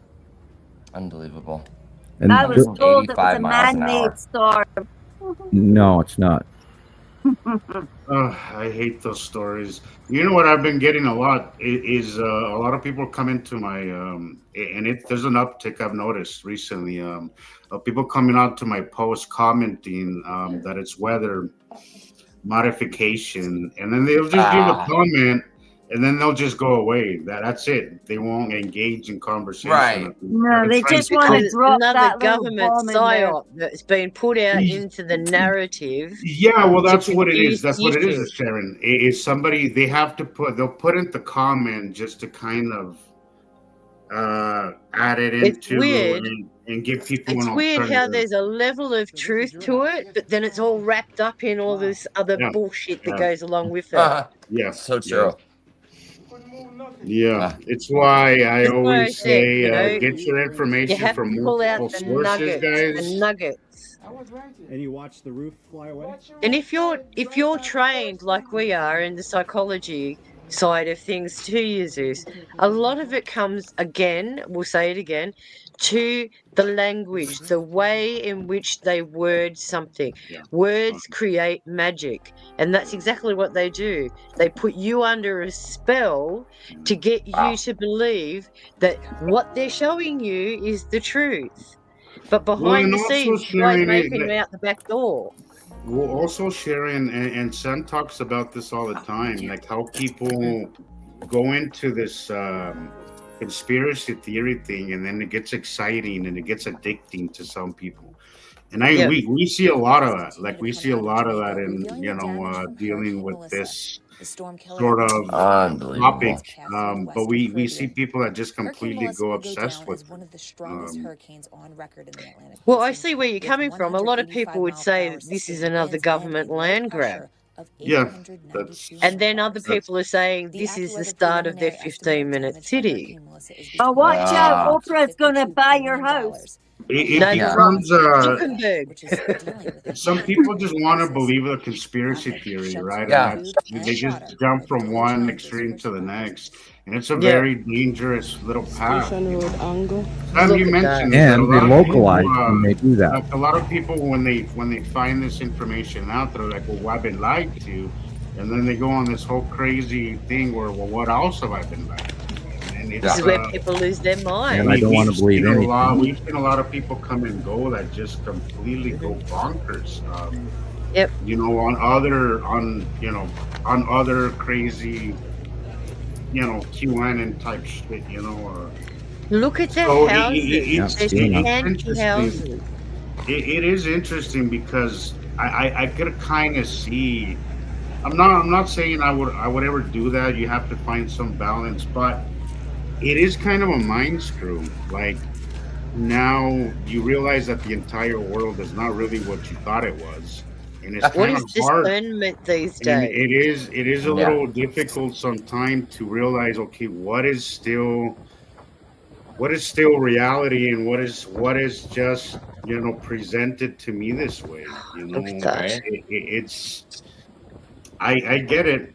I do kind of understand, and if you don't really do your due diligence and do your homework, you could end up in a really bad, weird place, man. Because there is some conspiracy people out there that are fucking bananas, just. And they're the ones bananas. pushing the bullshit. Sure. Bullshit. They say a dumb, ignorant person does more harm than a criminal, and we're seeing it right now. We're seeing that right now. A lot of the information that you're seeing, a lot of the bad information you're seeing out there. Yeah, a lot of it is purposeful, and a lot of it is with people that just don't know any better. Because they're not educated enough. Well, no, yeah. This is what's wrong with people, is that they have a very low IQ factor. I don't know what's happening. This is what I see coming up on my timeline all the time. Check your IQ. And I look at it, and they're reporting between 80 and 90, and I'm sitting there going, a reasonable IQ. You're proud of a 96 IQ. If you're under 100, you need to do some work. Sharon, here's what I've noticed. I'm a 96. My God. Well, here's what I've noticed. Okay, so I have a car that has a weird door handle in the back, right? It's different, right? So the door handle isn't down here. It's kind of on the side, right? And you have to kind of open it. I swear to you, like it's different, but it's not rocket science. Like it's first of all eye sight. It's right in the line of sight. Unless you're 6'5", or you won't see it. But the door handle is right there in the back. Every freaking day, Sharon, I gotta point it out. Every day. It's really not that difficult. It's not like it is. It does blend in a little. I'm not gonna lie. But when I was in Las Vegas, I took a ride in a car just like that. It's a Honda HRE. It has the new model doesn't have that, but it has kind of a sideways door handle, a little like right at the end of the window. Every day, I took a ride in one of those, and by the time I went from my house to the curb, I knew where the door handle was. It didn't take me. It wasn't that difficult. But every freaking day, all day long, I have to point this thing out. I don't understand. Like I get a lot of older types. I don't want to. This is my assessment from what I see. It's mostly the younger generation that doesn't get it. Yep, they want instant gratification. The younger you are, the less likely you are to deal with something different in any intelligent manner. Small strip of orange tape the older on. People, it's like they'll see, and then they'll kind of see that's not where it normally is, and then. But every freaking day, and I'm like, how is this that difficult? Like it's just right there. Somebody was telling me, people just don't people don't have to think anymore because it's just, we'll just Google it, or we'll just this. But you're more Google it or ask brain. AI. Google or ask AI. It's annoying. Like I have my days where I'm just so fed up, where I'm like, figure it out. I'm like in my head over here, I'm like, just figure it out. Whoa. It's so annoying. That's why I'm concerned about AI is because it's also dumbing people down because they just type in whatever they want. Instant answers now. Yeah. It used to be Wikipedia. Until people also, worked out that was all written by people with the same paid narrative. Well, if you're relying on other people for answers all the time, you're screwed. If you're not actually, this is why I always say, don't just take what we tell you. You have to go outside and do the work too. Like, there's a lot of stuff that we're going to help you with here, There's a ton of information that we can help you with, but you have to go outside because that is where you're going to learn it. You have to look for the answers yourself. You can't just rely on secondhand information all the time. And that's where people have gone comfortable. Experience it. You have to experience it to be able to process it. Yeah, exactly. That's but I get frustrated with that door handle, and it just tells me that we're not in a good place as far as our brain function. We're just kind of in a it just tells me a lot of where we're at right now. It's become we are de-evolving. It's become the source of my annoyingness every day with that door handle. I can't tell you. It's going to get worse. Every company is flattened. Like, sorry, but it's going to get worse. When I bought it, when I researched about it, right? Because when I ran across it, I didn't know much about it, so I did some homework on it. As anybody should before buying a car, do your homework, reviews, all that shit. But it only had one complaint, was that door handle, and nobody liked the door handle. But I was like, it's not gonna be a big deal. It was. Like, it freaking me, especially the fact that because of what I do. You know? I got winder handles in my back and electric ones in the front. Oh, Jesus. I was gonna say hi to girls. girls. I don't like you. I put you in the back. Hi, girls. Girls begin and egg. Hello. Hey, egg. Hello, egg. Hey. Good to see you. We need to start using our brains more, guys. Yeah, I get it. We need to start using our brains more. Bingo. You know, Google the internet is a great source of information. It is, but we still have to keep the old-fashioned ways, you know, where we just learn shit on our own. Have you noticed Google has been upgraded? Be familiar What's been upgraded? Google's been upgraded. Oh. Yeah. Now you can ask complex questions. You got to be familiar with the world around you guys. Like, our banking systems have been handed over to Google AI. Oh. Yep. Australian banking systems have just now gone automated through AI. Yeah. So that's cashless, digital, everything. Switch off whenever they want. Don't like you? Yeah. Shut Can you you off. imagine if we have a carrying or Carrington event, and you know these supercomputers get fried, and everybody's money is gone, completely vanished. We have no record of it. Doesn't exist. And wow. But then again, that's just paper in a vault. If you go against the government, they could just cut you off. Or they could. You know what? I wanted to save our work. Some of our work, like. Look at here it is. Cars. They could literally repossess themselves. Tesla they can make you a nobody instantly. Yeah. This week in the stock market, gold actually went down over $700 this week. Gold took a deep dive this week, and this is the first time I've seen this in a very long time. We are now. Those ones take a hit again. too. I meant. Let's see. Gold. Yeah, there's a lot of banking taking a hit now. There's what they say cockroaches in the walls. Where you see one, then there are many. We're looking at a financial womp again, and then of course the administration did this quote unquote China tariff deal that got us less than what we normally had. So he put this big stink on the tariff argument, and then the tariff argument is removed, and it's actually worse than what we had before that he started it. Anyway, and then you got all the other secret deals going on in the background, signing this deal and that deal. All other tie-ups. We're blowing the shit out of boats and starting a war with Venezuela now, and bombing their on-land sites, and I mean all kinds of crazy shit's going on. It's amazing, but that is not going to distract from the fact that there's an entire, I think 3 races passing immediately close in our neighborhood. And then again, we haven't even mentioned the Longbox Cube or the Texas Cube or the Star Destroyers or all the drones and orbs and all of that shit that are everywhere. And we are getting sightings of them every day, people. Every freaking day in every sighting.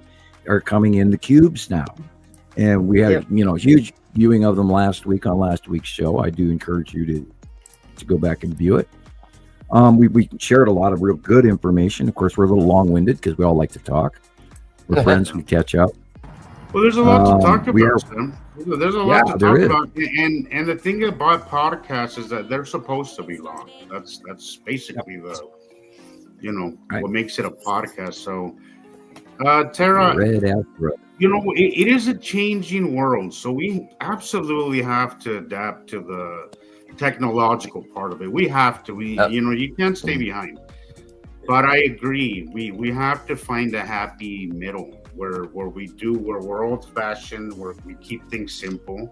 And I think that's what the old races probably did a lot better than the current society, where you can be technologically advanced but still be in tune with the world and respectful of the world and traditional, like just normal everyday stuff. So yeah, it's about. I always believe it's about balance. Everything is about a good balance, But I definitely agree. We have to adapt to this changing world. We're seeing a lot of changes right now as far as technology, as far as everything digital. We have to get on board. I've been trying to. Now that my dad was here, I was trying to teach him how to look up these videos on YouTube. Yeah, I subscribed to him. I put all the little bells and whistles for him to get it. I'm hoping maybe he could start watching it. So, if you're listening, Dad, I'm glad you're here. And his English is good enough to get it. So. Well, if my dad can sort of sit there and go, I think you're dreaming, Chaz, and I go, but look, and he's 85, and he still believes that they landed on the moon. So, but I watched it. I watched it in 1969. I know you watched it, but I can prove to you that tinfoil is pipes and bullshit. The land buggy is a go-kart. Yeah, a golf cart. Well, and then. God, there's so much. I mean, first of all, the van now. There's a lot of we can't even get past lower Earth orbit right now. The fuel alone. Who was it that said that there's no that when there was a physicist who said that when you do the math and then fuel and all that, it's not possible that it could have been done at least that way back then. Well, that depends on the trajectory orbit. What they are doing generically now, you cannot shoot a rocket straight up. You have to reach a certain zenith and then you tip over. That's where the space shuttles and stuff, they have to roll over. Keep jumping off. You're what you're doing is you're taking off and catching up to the world, to the Earth's rotation is what it's doing. What was that movie that came out in the 80s where they had the squares? Was it something like Battlestar Galactica where they had to go through the sequence of integrated squares to leave the atmosphere? Do you know the movie I'm talking about, Sam? Flight of the Navigator or something? That's a great movie. The Star Wars Initiative Reagan. Where they put the platforms up. There's plenty of platforms up there. There's secret platforms, and many countries have them. I'm sure France has one. I'm sure China has one. I'm sure we have one, if not two. And this is where that quote-unquote Space Force gets to go. Okay. Hopefully you guys have noticed that they're doing a lot of advertising on TV for the military. Yep. Kind of spooky. There's so much more going on than you're being told about, and this goes all the way back to my information from the 80s. There is so much more interaction between the people above flying around and the people below here on Earth and the governments and everything. There's so much more going on than even the wildest conspiracy theorist nuts could even imagine. There's so much more interaction going on. I was saying that on my live yesterday, Sam, that reality is definitely stranger than fiction. Shit. Just look at what's happening right now. There's no so much conspiracy theory, no crazy movie though that even comes close to the crazy shit that's happening. Well, this is why I mentioned the markets and the price of gold, was because I was going to say after that, this is the year that, quote unquote, the United States was supposed to have that accounting for the 9/11 destruction of Building 7.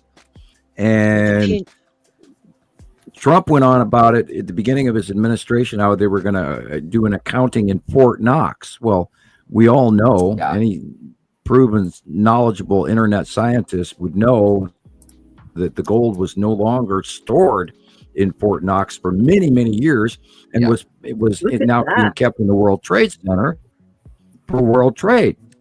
Right. Well, we're coming to the end of the year of 2025, and there are other governments that are asking to actually have their gold physically flown back to their country, and there isn't a word about it going on. And here we're coming up on Christmas, and yet we know at Montana Skywatcher and Nibiru Followers Anonymous and all our sister sites, hopefully, that the gold is no longer where it was supposed to be. Wow. That's probably been. Look at all those things there, like poles up in the sky. Look at the ribs. Look at that. Yeah, that's because that's the long box. My video from yesterday. I didn't say that. Yeah, that's the long box cube, and if you and start it there. Nice. It's massive. Look at that circle right up above on the left. Wow. Then you got Texas cube next to it. Yeah. Yep. Yeah, look at that. Yep. There's a long box cube there too. Look. Is that that looks like my yesterday. You had that little Sam was talking about it last week's show, the hamburger, the ketchup on the hamburger coming out, how did you say that last week during Tara's live? The planet pressing down on the atmosphere and the ketchup comes squirting out. Yeah, I had a lot of that this week. I had a lot of that. Too much mayo on my bun. Yeah. That's exactly what he does. Hey, it works. It's messy, but it tastes good. Yeah, a good portion of what you're seeing there, those are Star Destroyers parked next to the long box cube, and they're leaving trails because they're moving as the planet rotates. Yep. Wow. Yep. And you can see Star Destroyers, and they're wrapped in clouds because the moment that they get sunshine on them as well, they're in the dark space. They're parked next to one of the moons, and then that moon orbit or rotation and the angle of light during the day changes, and they get in the sunlight and they sublimate, meaning they outgasp. They take whatever frozen frost crystals are on the outside of their hull. And that shit turns into a gas, which leaves a trail as they move along. That's called sublimation. And that's how you identify when you see multiple straight lines. That's an object leaving a straight line or a 90-degree angle line behind it. Whereas asteroids leave these rounded spiraling trails. Wow. Look at the pinching. Wow. Yeah, look at that. The light pinching going on. Oh, wow. I very much liked your video last week of Matim, Christopher. That's a great video, and people should see that again. That was a great video. That was awesome. Yeah, we can watch that again. Cool. I found, this week I found, I haven't had much going on in the skies, so I've been going on TikTok and looking for, significant footage, and I found another backlit crescent flare yesterday, and I've been trying to figure out all week if it's the green asteroid or if it's the long box cube, like what's creating that. So I'll send that to you. I think they're both in the same area. So okay, I see one video from you, Chris. Is that what you're talking about? That's the one I was talking. No, that's the one I was talking about earlier. The possible two suns. I see that. Wow. Okay. But of course, like I said, there's no I couldn't find any information on that one, and I text the girl a message, but she hasn't sent anything back. So. Okay. It looks legit. It looks legit. Yeah. Yeah. There's definitely two. There's two. We'll see it. We'll talk about it when we watch it. Yeah, let's see it, man. Where is it? We'll watch it Rebecca's twice. skies were alive yesterday. Look at that. Yeah. Asteroids, as I sit here, right? cough in the dry air. And it's so cool. Every time she makes a 360, it's completely changed. Yeah. Here, I'll show you guys what it looked like a little earlier. I was on my way up to the field. Hey, everybody. Yeah. But that's, about The edge of 30 Uri. minutes earlier. Yeah. Edge of Uri with look at Tim to the left Big cutoff of the sun. Yeah. There's something on And that's that where right there's a light side. pinch going on, which is why it's light shafted. Something's pinching on the right. Look, And squeeze. A big chunk that would there, be the boy. side of this atom. Big blue butts. There's a great big blue hovering thing there. Like,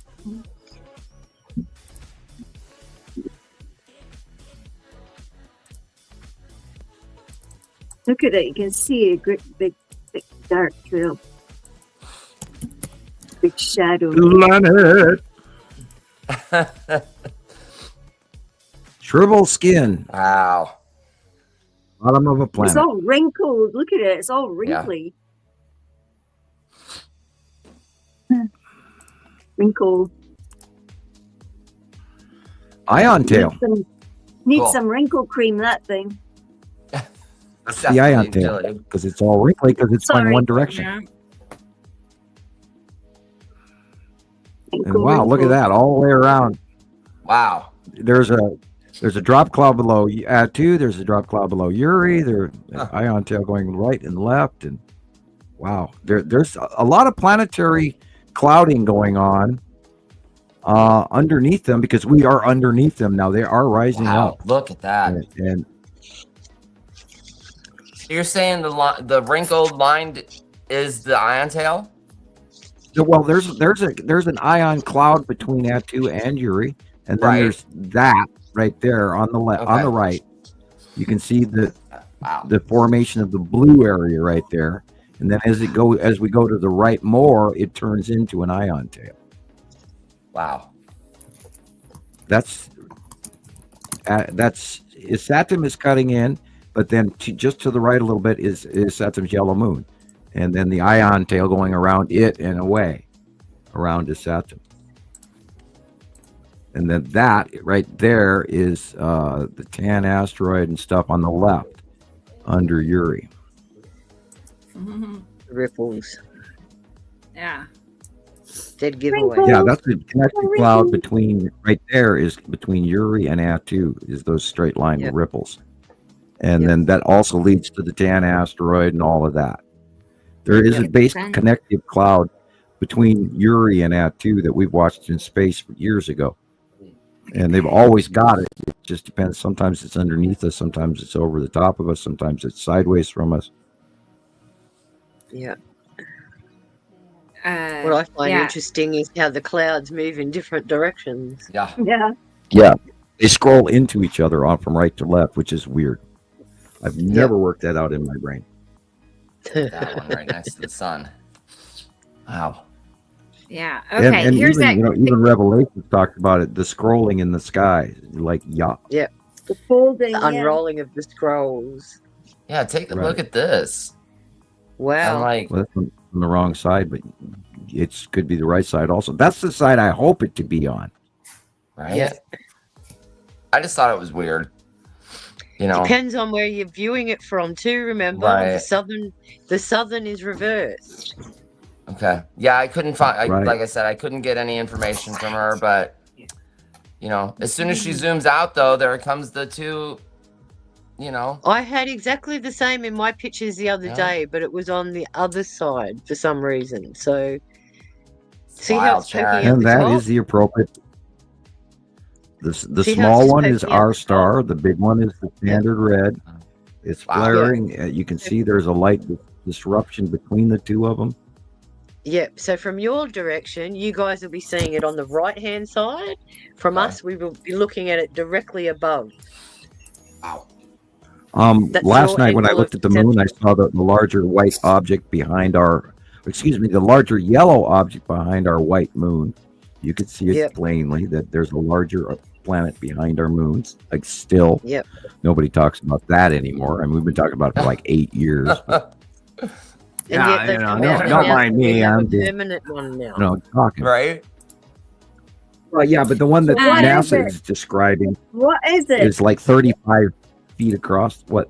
I Yeah, don't know what it's it is. little. In my opinion, it's not always there. It's most of the time there, and I really think that maybe the Norway spiral orb is parked behind our moon. Oh. I You believe think that too. Wow. you think that thing is like bigger than our moon? Well, yeah, it's big. The orb. Oh my gosh. It's I love it. possible. I love it. Look at that. Is that what I'm? Yeah. Am I going to look like that when I'm old? Wait, Uh, hold on.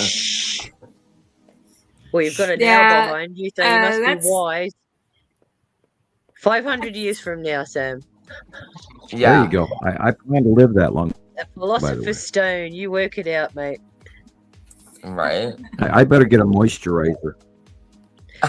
Why? You look pretty good there with your little It's thing pretty- on your. All look at plumped that. up little cheeks there. No, but that's Sam as You know, your Gandalf, third eye right? up there. Or isn't that the name of the old man from The Lord of the Rings? Right. Gandalf. As far as I've used right. this picture. There's a Isn't that what standard this computer is? Like, picture that I've used for years. Gandalf? Right. At least I'm pretty sure smiling. too. I'm not sure, but I think so. Right, Sam? It's Yeah, that's a Gandalf. pretty accurate description of what's going on right now, right there where it's frozen. Yeah.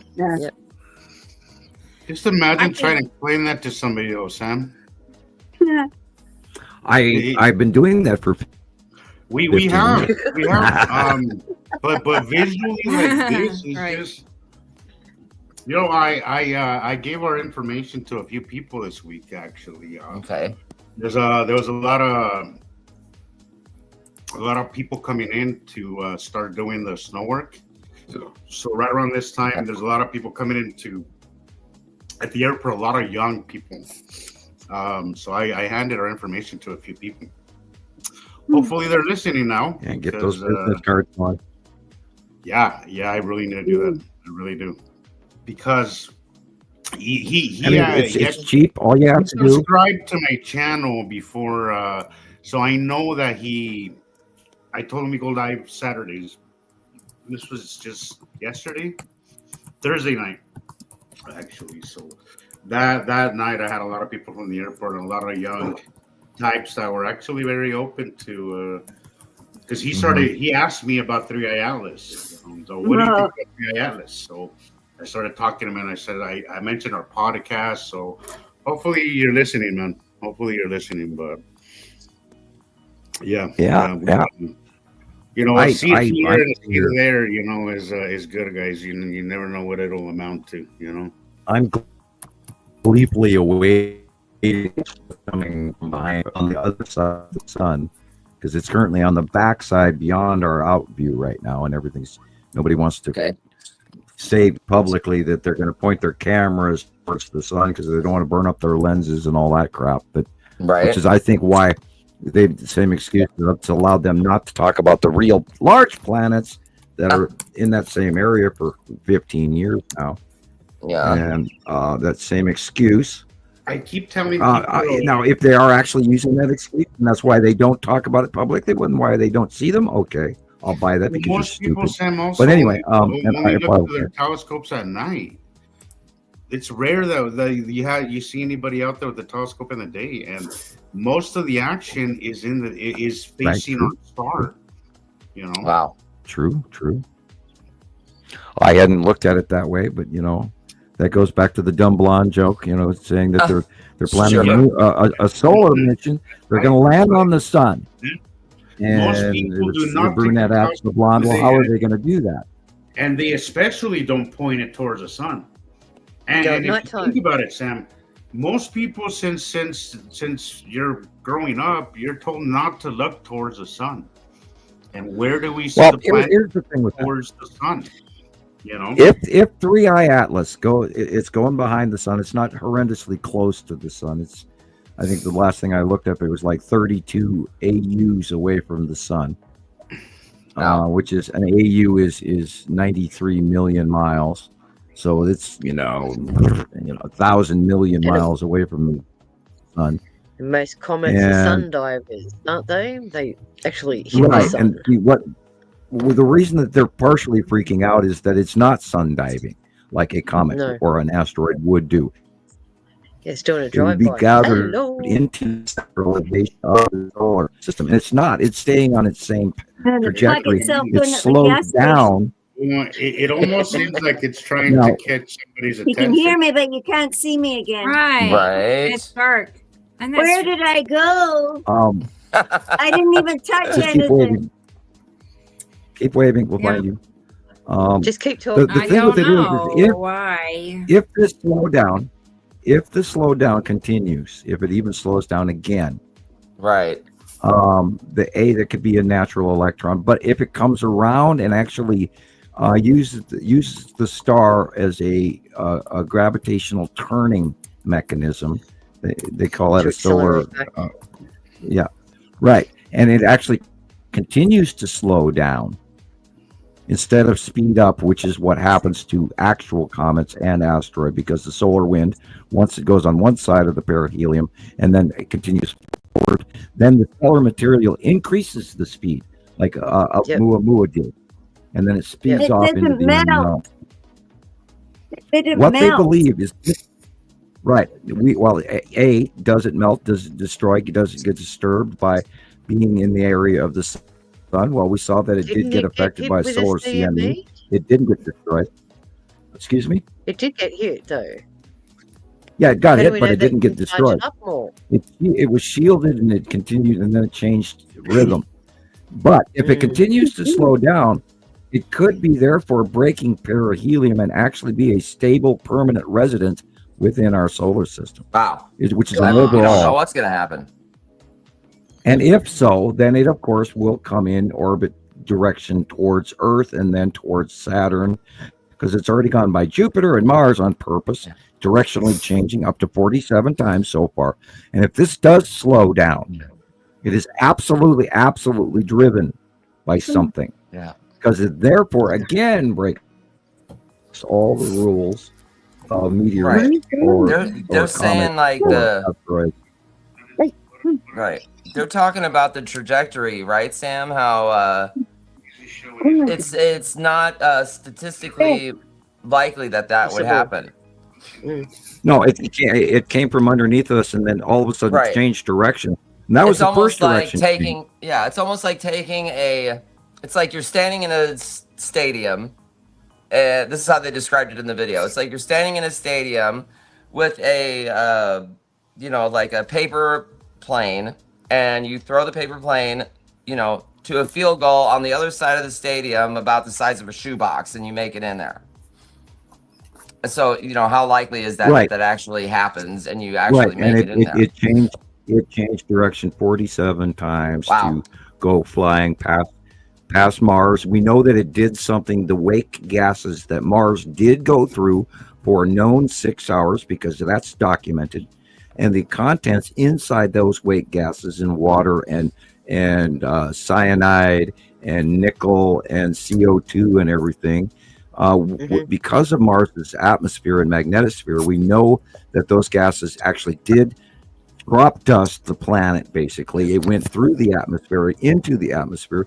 They have readings where it has shown a drastic change. The October 3rd passing of Mars, previously, if it was like October 1st, Mars was one way, and on October 4th, Mars was forever changed. Now, this stuff is going to completely change Mars. We know that Mars is now going to be terraformed. We don't know when. Everybody's gone. Where'd everybody go? I got black screens. I'm thinking I'm blacking out. I know. We know that right now, no matter what happens, there already changes. We know that physics is changed permanently, because this is a complete slap in the face to everything that science knows exists. And so this is many years of study. Rewriting quantum theory as we speak. Right. They are as we speak, they're rewriting quantum theory. Now, if this thing slows down, it is absolutely, without a doubt, a craft. And if it turns in and does a slingshot around our sun and slows down at the same time, that is completely out of the ballpark. That means you just sent that paper airplane to Chicago and it got there. Right. Yeah.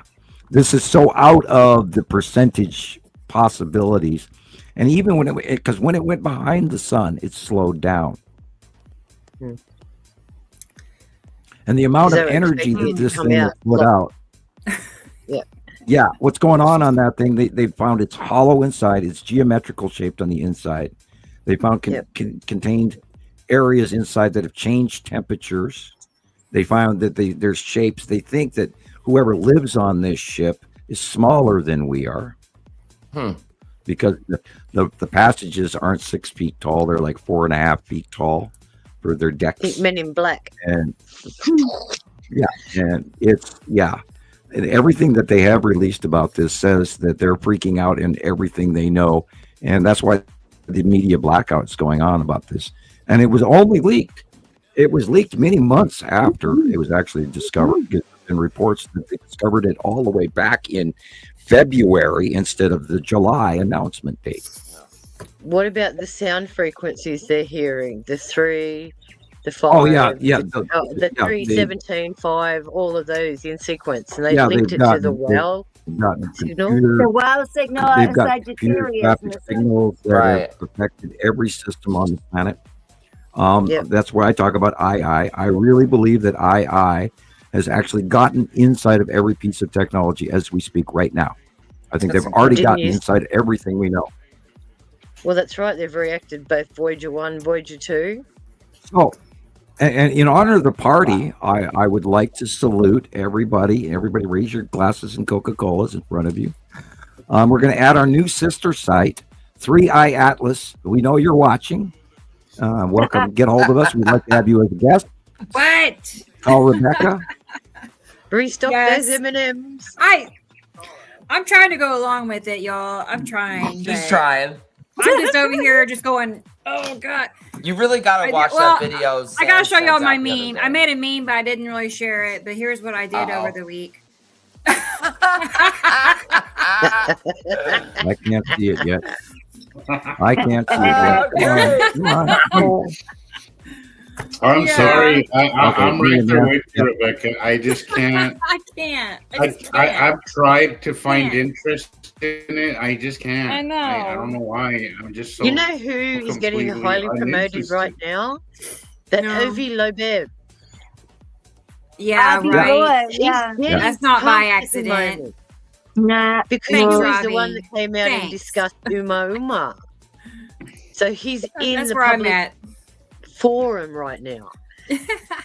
Yeah, imagine that's why I sent you the other. He's raking in money. Yep. I sent you guys all the video from the guy. Yeah, you gotta watch it. Talk.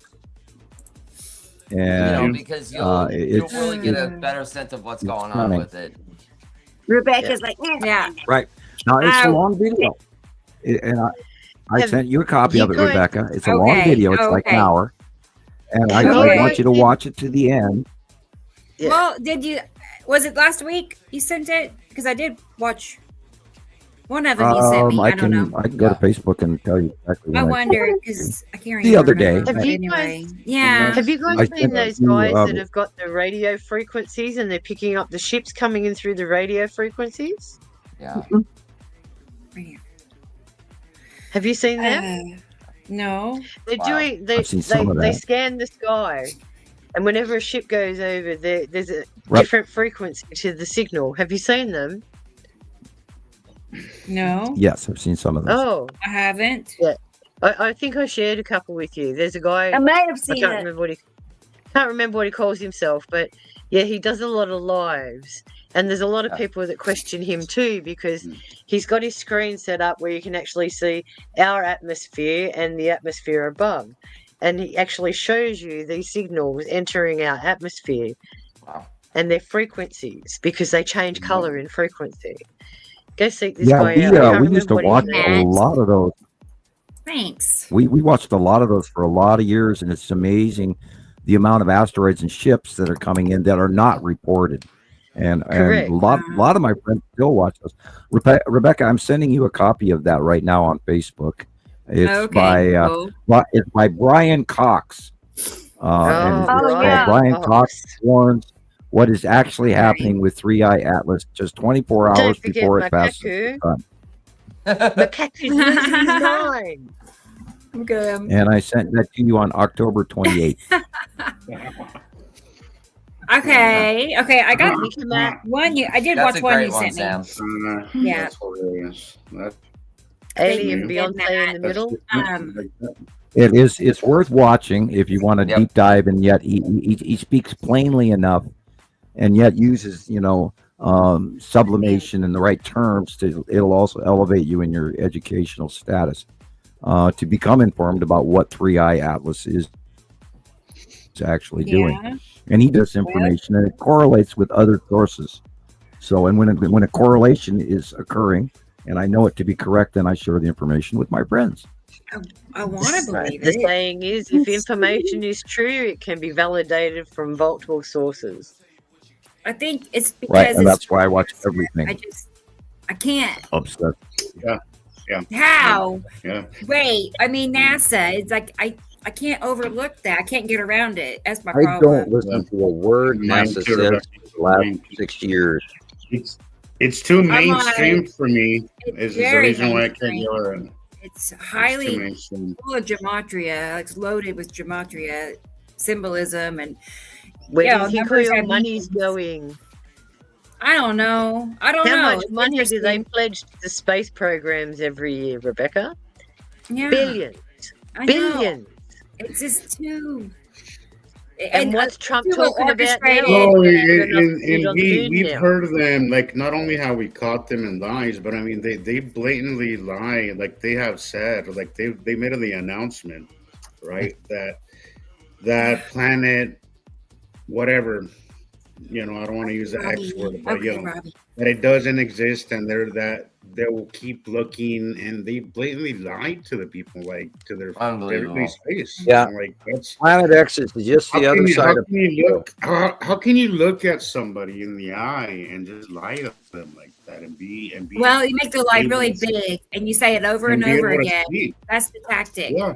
I just, you're a publicly funded, publicly funded organization. Like, you should be forthcoming. Yeah, you're not. That's the whole purpose of you existing and using tax dollars that all of us pay. Keep you in dreamland. And you blatantly lie to us. How can I ever trust you? Like, keep you in dreamland. I can't trust them, somebody like that, Well, I actually requested to go to NASA, and they told me I couldn't. I believe that for every 10 things they say, there's like maybe 10% truth in there. Just so they can be just. And you've said it before, Sam, that they'll give you just a tad bit of truth, just so they can say later, well, we didn't know it was that close, but we, just to give the appearance that they know. I saw that really good one again, and they're talking about this better than Earth planet that they've discovered, and it's just out there in space, and they're absolutely describing Nibiru without a doubt.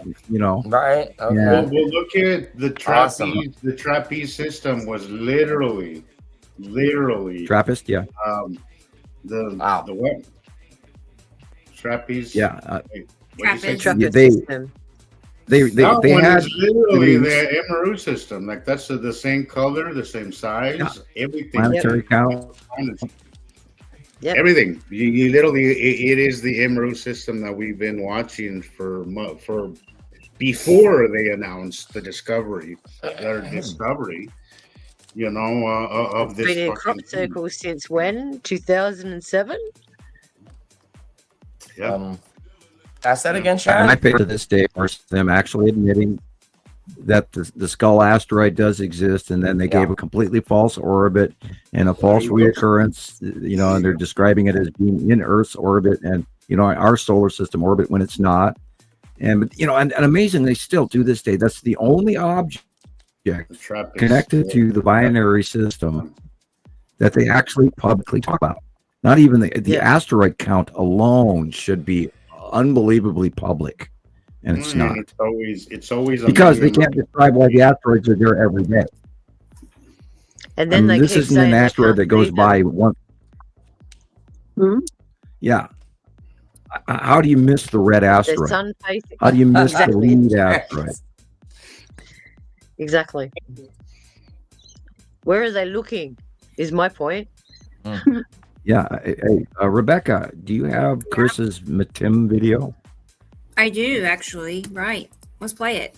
And for example, how do you miss Matim? Video from Matt if he's going to be here in a minute. Okay. He popped in just a while ago. Yeah. He's in and out.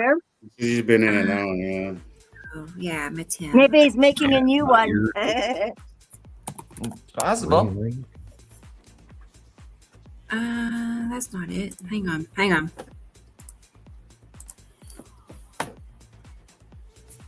There it is. Cool. Thanks, StreamYard. Playing silly buggers with us tonight. And then I have other stuff too after this. Turn that down. It's Carol Ann's neck of the woods, Pennsylvania. Hi, Carol Ann. Hope she's doing. I wonder where she is tonight. Yeah, she was not home earlier. I chatted with her a minute. Wow. Is that backlit crescent you're talking about, Chris? Wow, look at it. Just the left of the sun is Matim.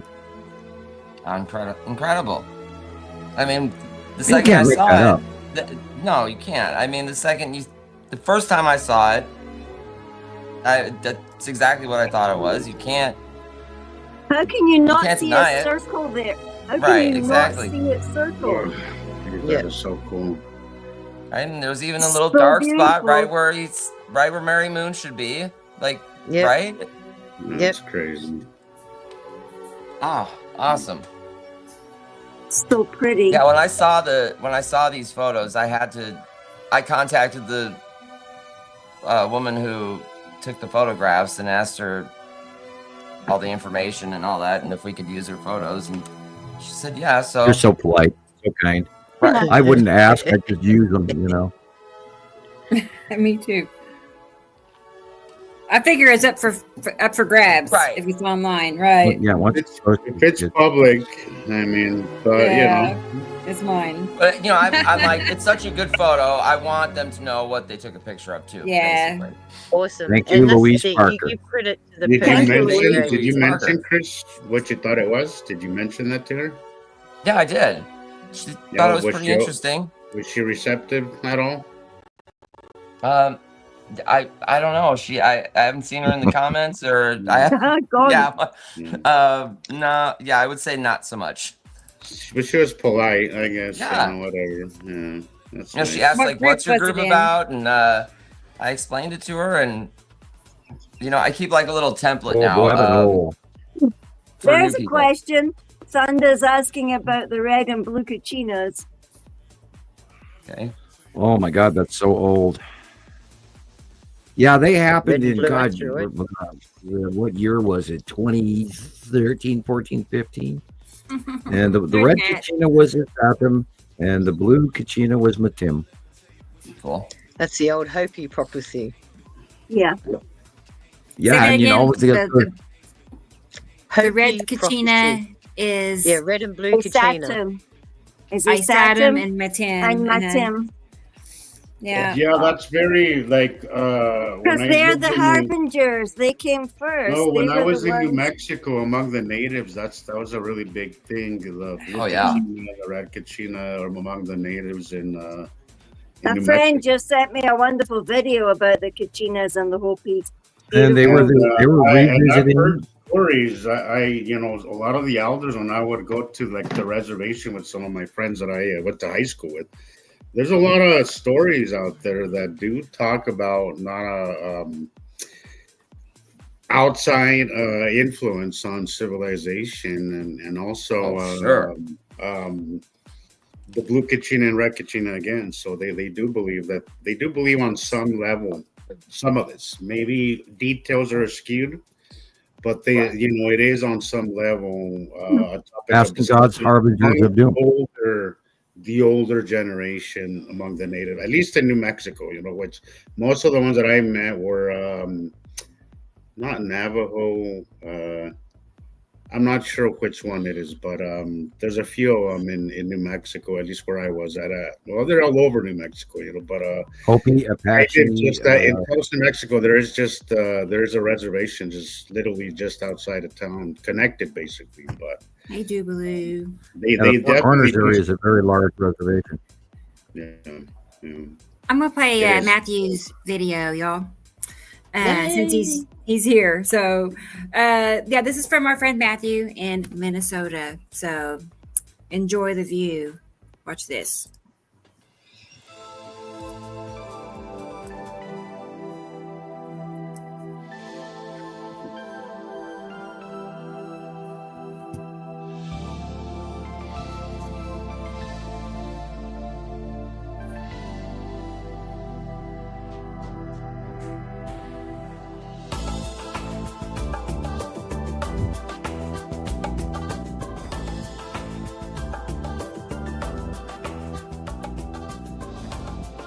The white illumination of Uri. Yeah, nice. 7:15 a.m. Wow, no, that can't be Uri then. To be That can be Uri right there. and it's east. Right. And The north, the upper what I've been illuminated getting area, of is course, all- is the planet. This is north. fills up the north, the east, and the west is what I've been getting. Yep. in the year. And it's and looking north at 7 a.m. You're looking at Atu's moon. Yep. He's so meticulous about noting the direction and times. That's nice. It helps. Oh yeah. Look at the color differences between horizon line and overhead. Yep.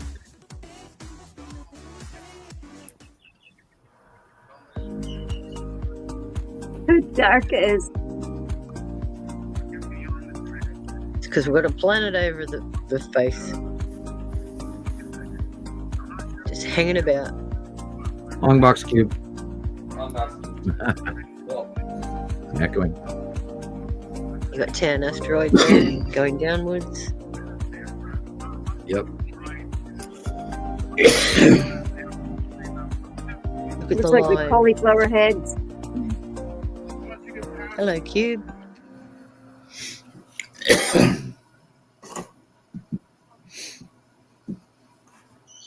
The illuminated bottoms of the planets before sunrise. 12 Oh o'clock. dear. Have we got another sniffer? Who else is sniffing? Jesus, we're all coughing and wheezing. There's been concern that was me. CO2 level. Amazon in drought this year, our oxygen level on the planet is definitely being depleted. Absolutely.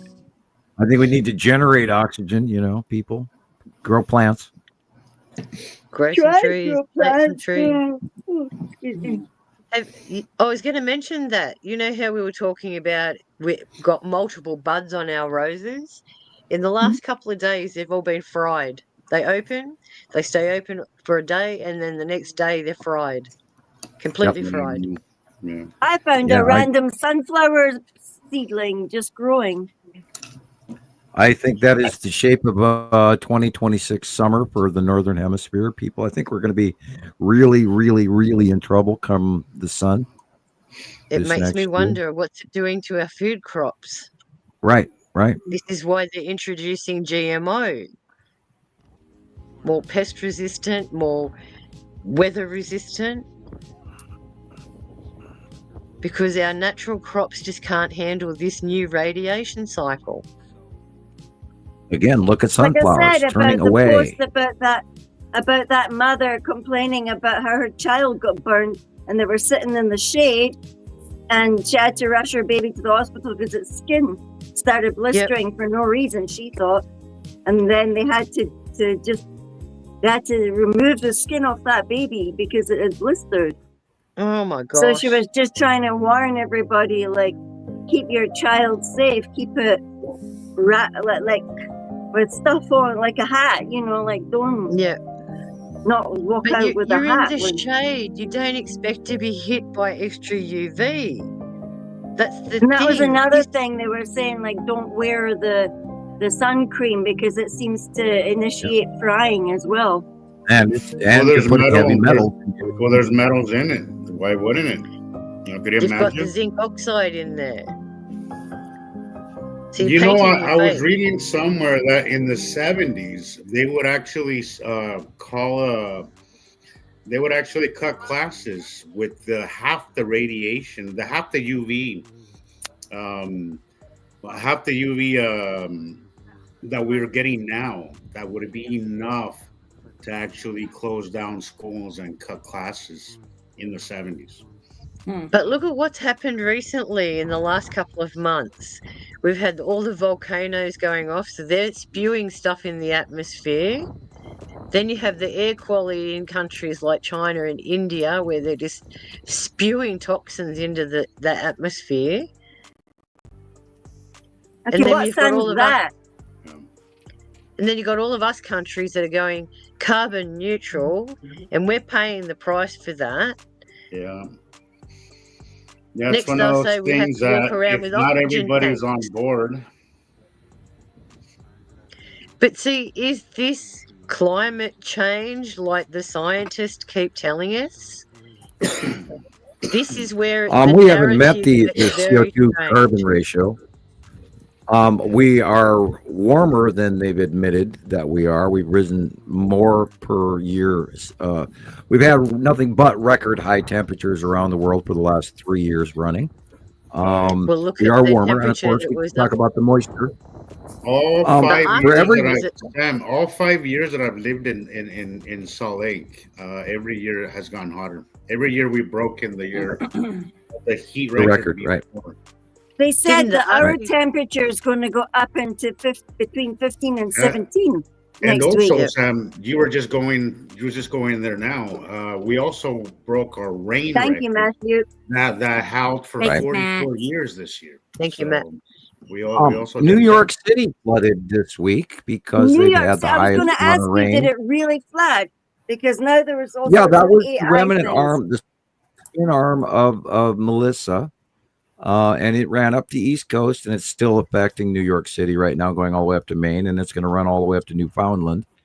But basically, that storm is still formed, and it's just hugging the coast all the way up and flooding the shit out of NYC. 2 people died in basement apartments in I think it was in Brooklyn. And they received a month's worth of rain in 20 minutes. Yep. Jeez. And how much is a month's worth of rain? Suddenly all that water is just everywhere. I think it was 20 inches or something like that. Jeez, like. Yeah, and then of course it pooled and then went downhill and all to the lower parts of the city, and the tubes and everything were subway were filling up with water, and basement apartments, people drowned. One man in particular was trying to save his dogs, and he ended up drowning before he could get the second one. That's just the public news. Now there has been, we've talked about Jamaica and everything.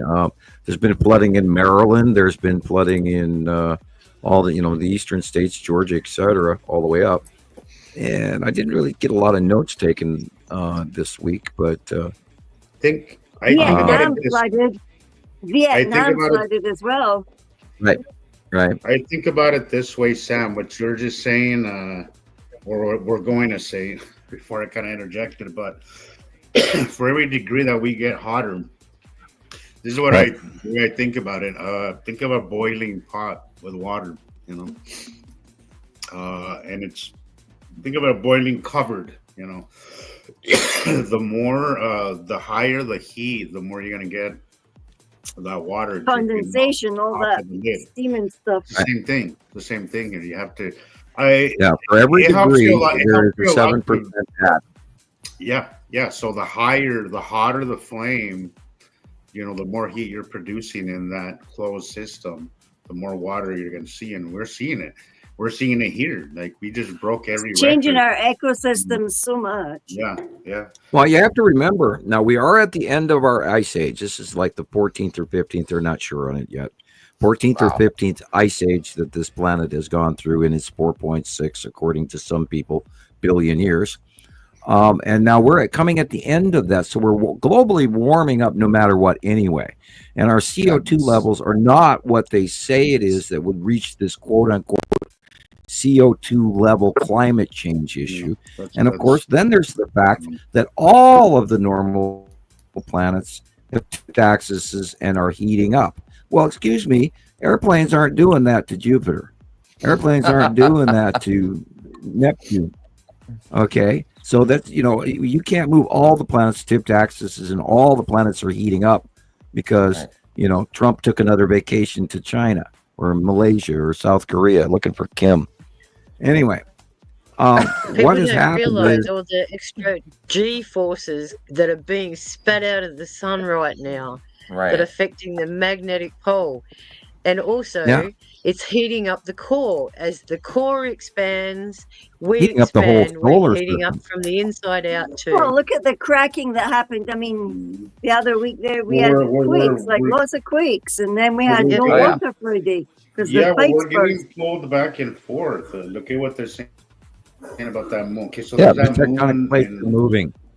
We're getting repetitive freak solar storms. Well, there's that moon. I think it's Io, or I don't know what, but it's so close to its planet that it stretches, and because it has volcano activity. So if you just take that concept, we're being tilted, pulled back and forth by not only the planets but by our that big ass sun.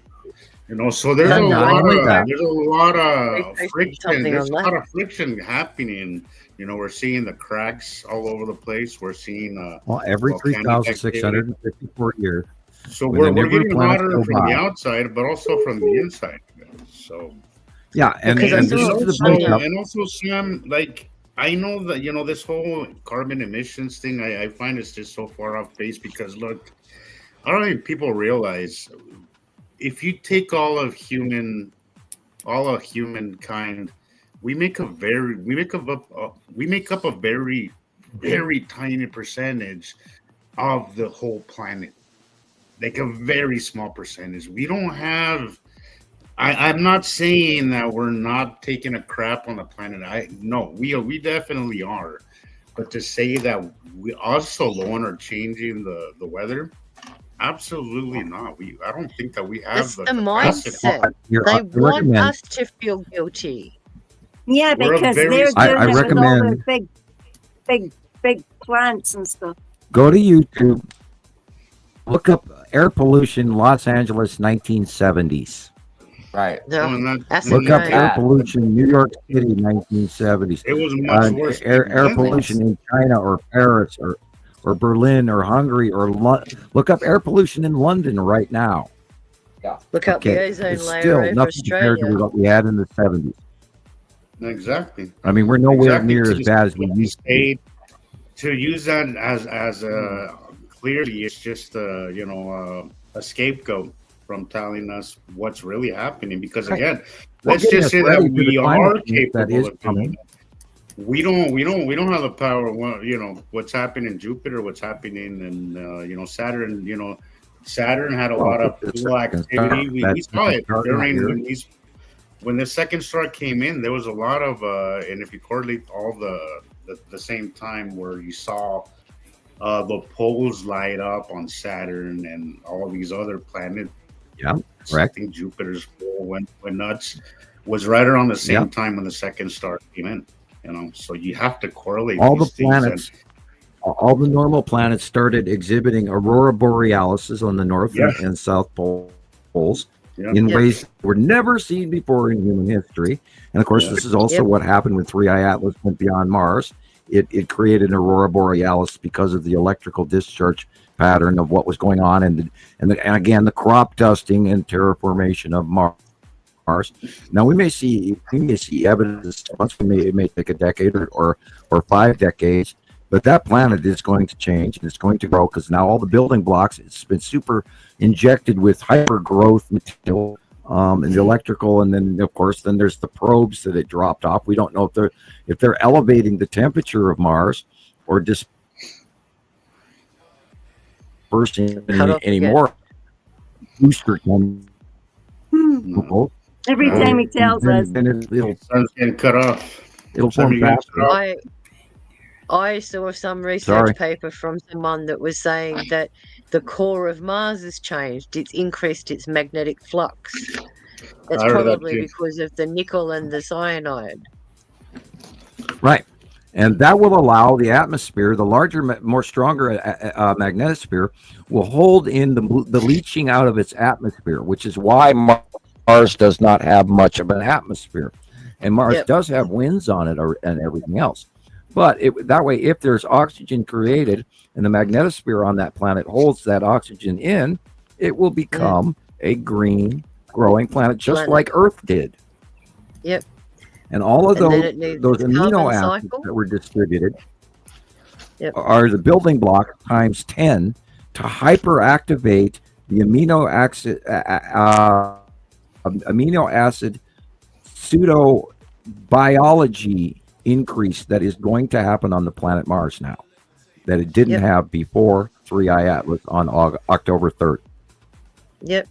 And if there's any bacteria in there, and all the bacteria in the soil, we'll call them, what are they called? Exophiles.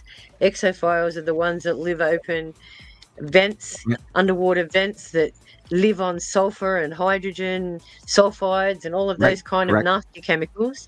They're the ones that are going to get activated, and once they start producing byproducts, what's their byproduct? Carbon dioxide, which can get converted into oxygen. Oh yeah, so carbon dioxide and oxygen. Yeah. Yep. Yeah, all the building blocks have been just supercharged by the passing of 3I Atlas alone, and then it goes behind the sun. It slows down. Is it going to stay? Is it going to land? Is it going to come to Earth and land in central New York baseball field, just like the day the Earth stood? Built in the 1950s version is far better. And are they coming to contact? Well, it's very large. It's a huge, unbelievably large, whatever it is, because it's not a meteor, it's not a comet, it's not an asteroid. Way too big, and it's changed direction. It's slowed down. It's doing. Do you think? Doing things, it's getting exciting. Everyone is watching it. Everyone has an opinion on it too. Keeps getting cut off, huh? Sam. Wow. They do. Amazing. I'm getting cut off. I don't even see it scrolling. Well, it's a craft. It's Hey Sam, do you think that so when the Pleiadian told you that we were gonna have to share planet, do you think maybe he was saying sharing the our space, like our system? Yeah. Could it be that? On September 15th.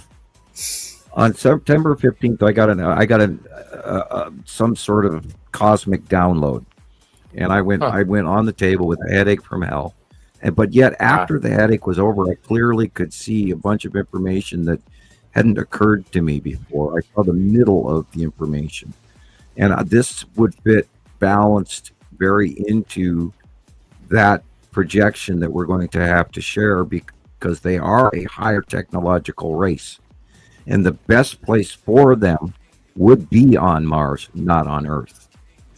That way we could interact with them closely, yet they could still have their autonomy and not completely bombard our reality of life, so that we could slowly acquiesce to a sharing existence between the two races. Yeah, so they would have their space. I can't imagine the kind of disaster it would be if you brought anything that doesn't look human here. We can't even stand each other because of different color. I can't imagine what. That's why we've got to keep the governments out of it. We've got to keep the governments out of it. How do you do that? Like Sam says, I don't know.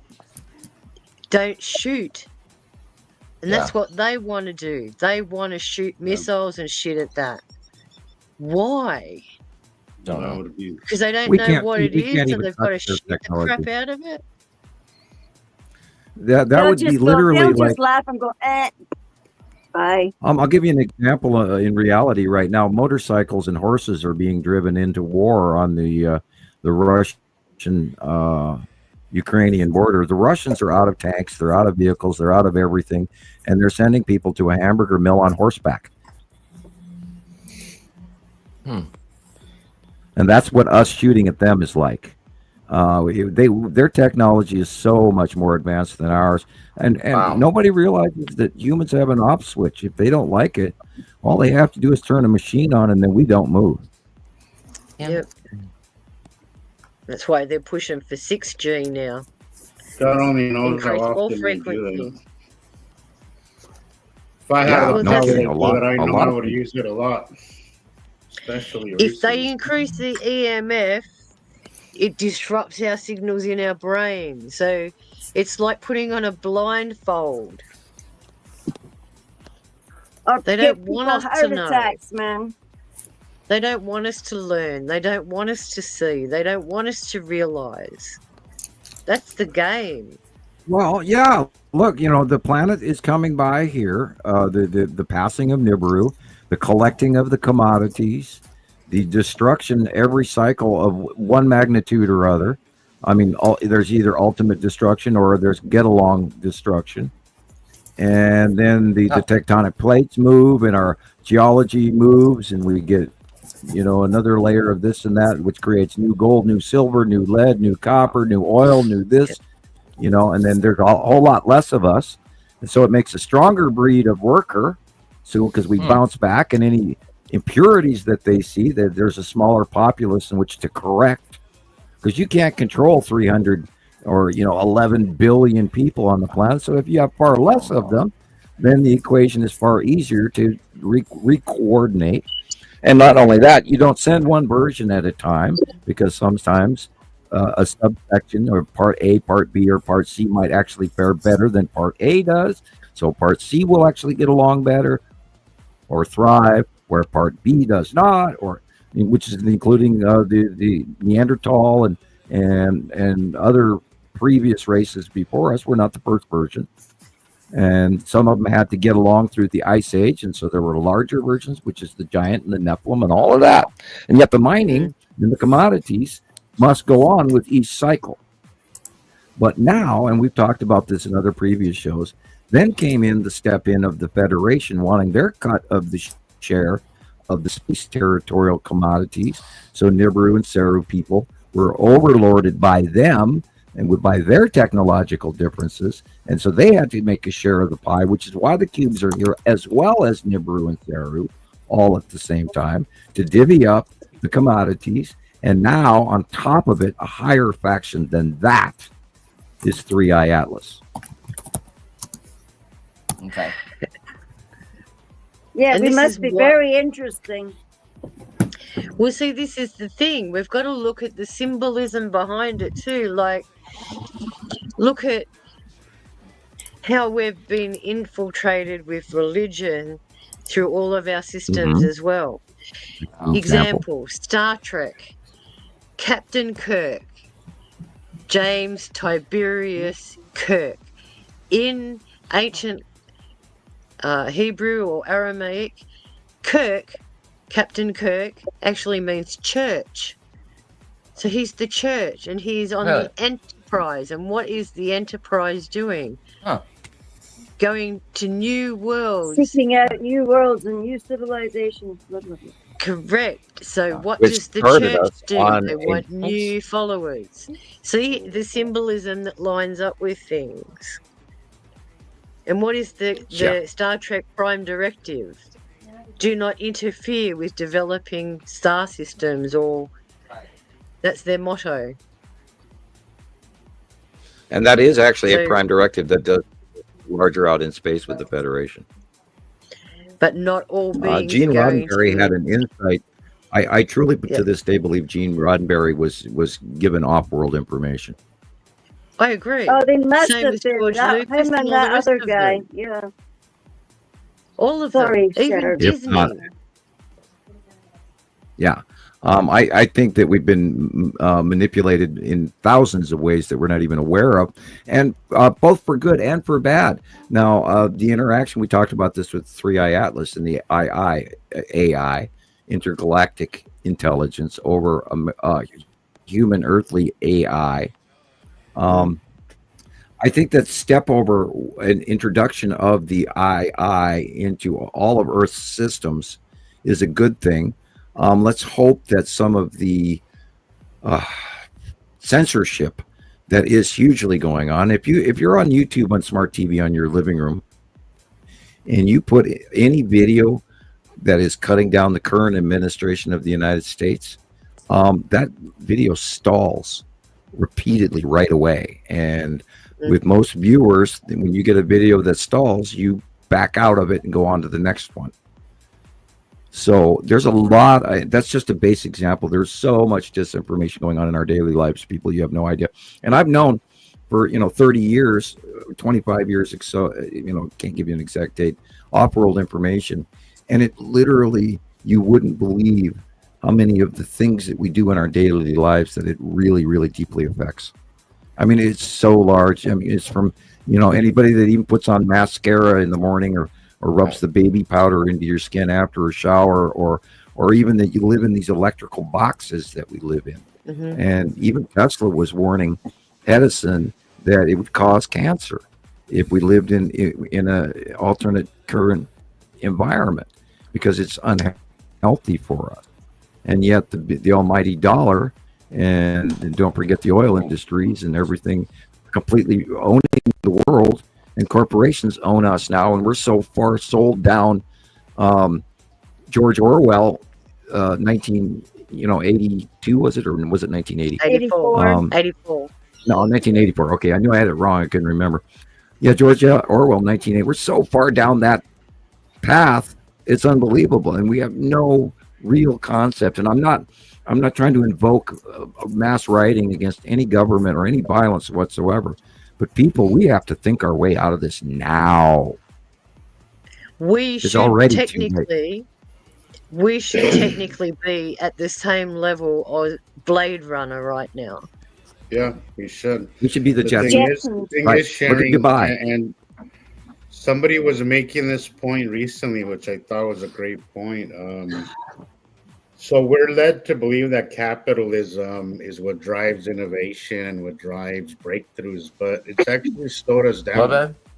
Because if it doesn't make money, the only way that anything gets developed is if it makes money for somebody. And it's the reason why we're in this freaking mess that we're in. There is a lot of technologies right now that would replace our oil consumption, right? You cut it in half. And for then the oil companies would miss out on money.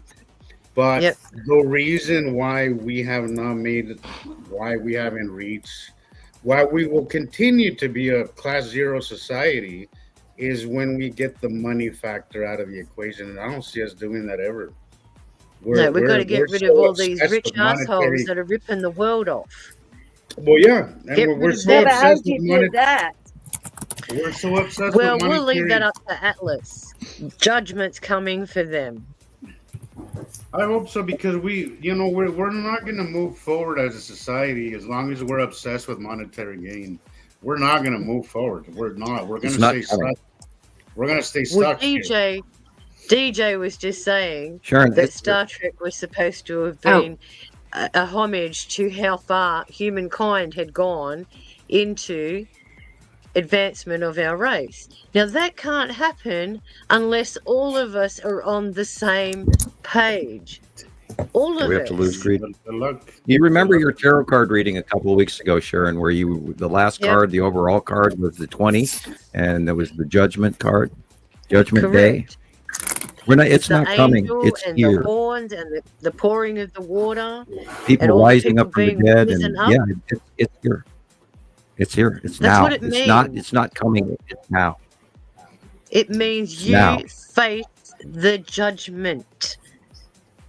So it's like when it's like when they say when there is afterlife after you've passed away, and they say that just before you pass away, the chemicals released in your brain, you have a DMT hit that is so huge. They say that you're supposed to see the whole reel of your life in front of you, but you don't see it from your perspective. You see it from the perspective of how other people judged you by your actions and your words. So we're in the same situation right now with Atlas. How have you lived your life? How have you treated people? How do you judge your neighbor, the person down the street, someone you just bumped into? That immediate response, what kind of person are you? Because the ones out there, I think that's coming out in our dreams right now too. The evil stuff, all of those have to go. We don't. I think that's what's going on with our dream patterns right now. I agree, Sharon. This is why we're having the nightmares. This is why we're having these dreams of such lucid behavior.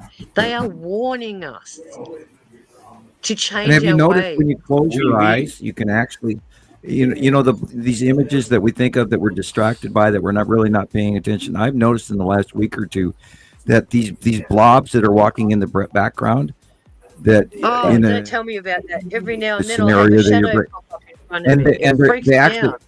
They now have actual faces. You can see them, like literally it went from 4G to 8G or whatever, the filming technique. But now all of a sudden it's way clearer.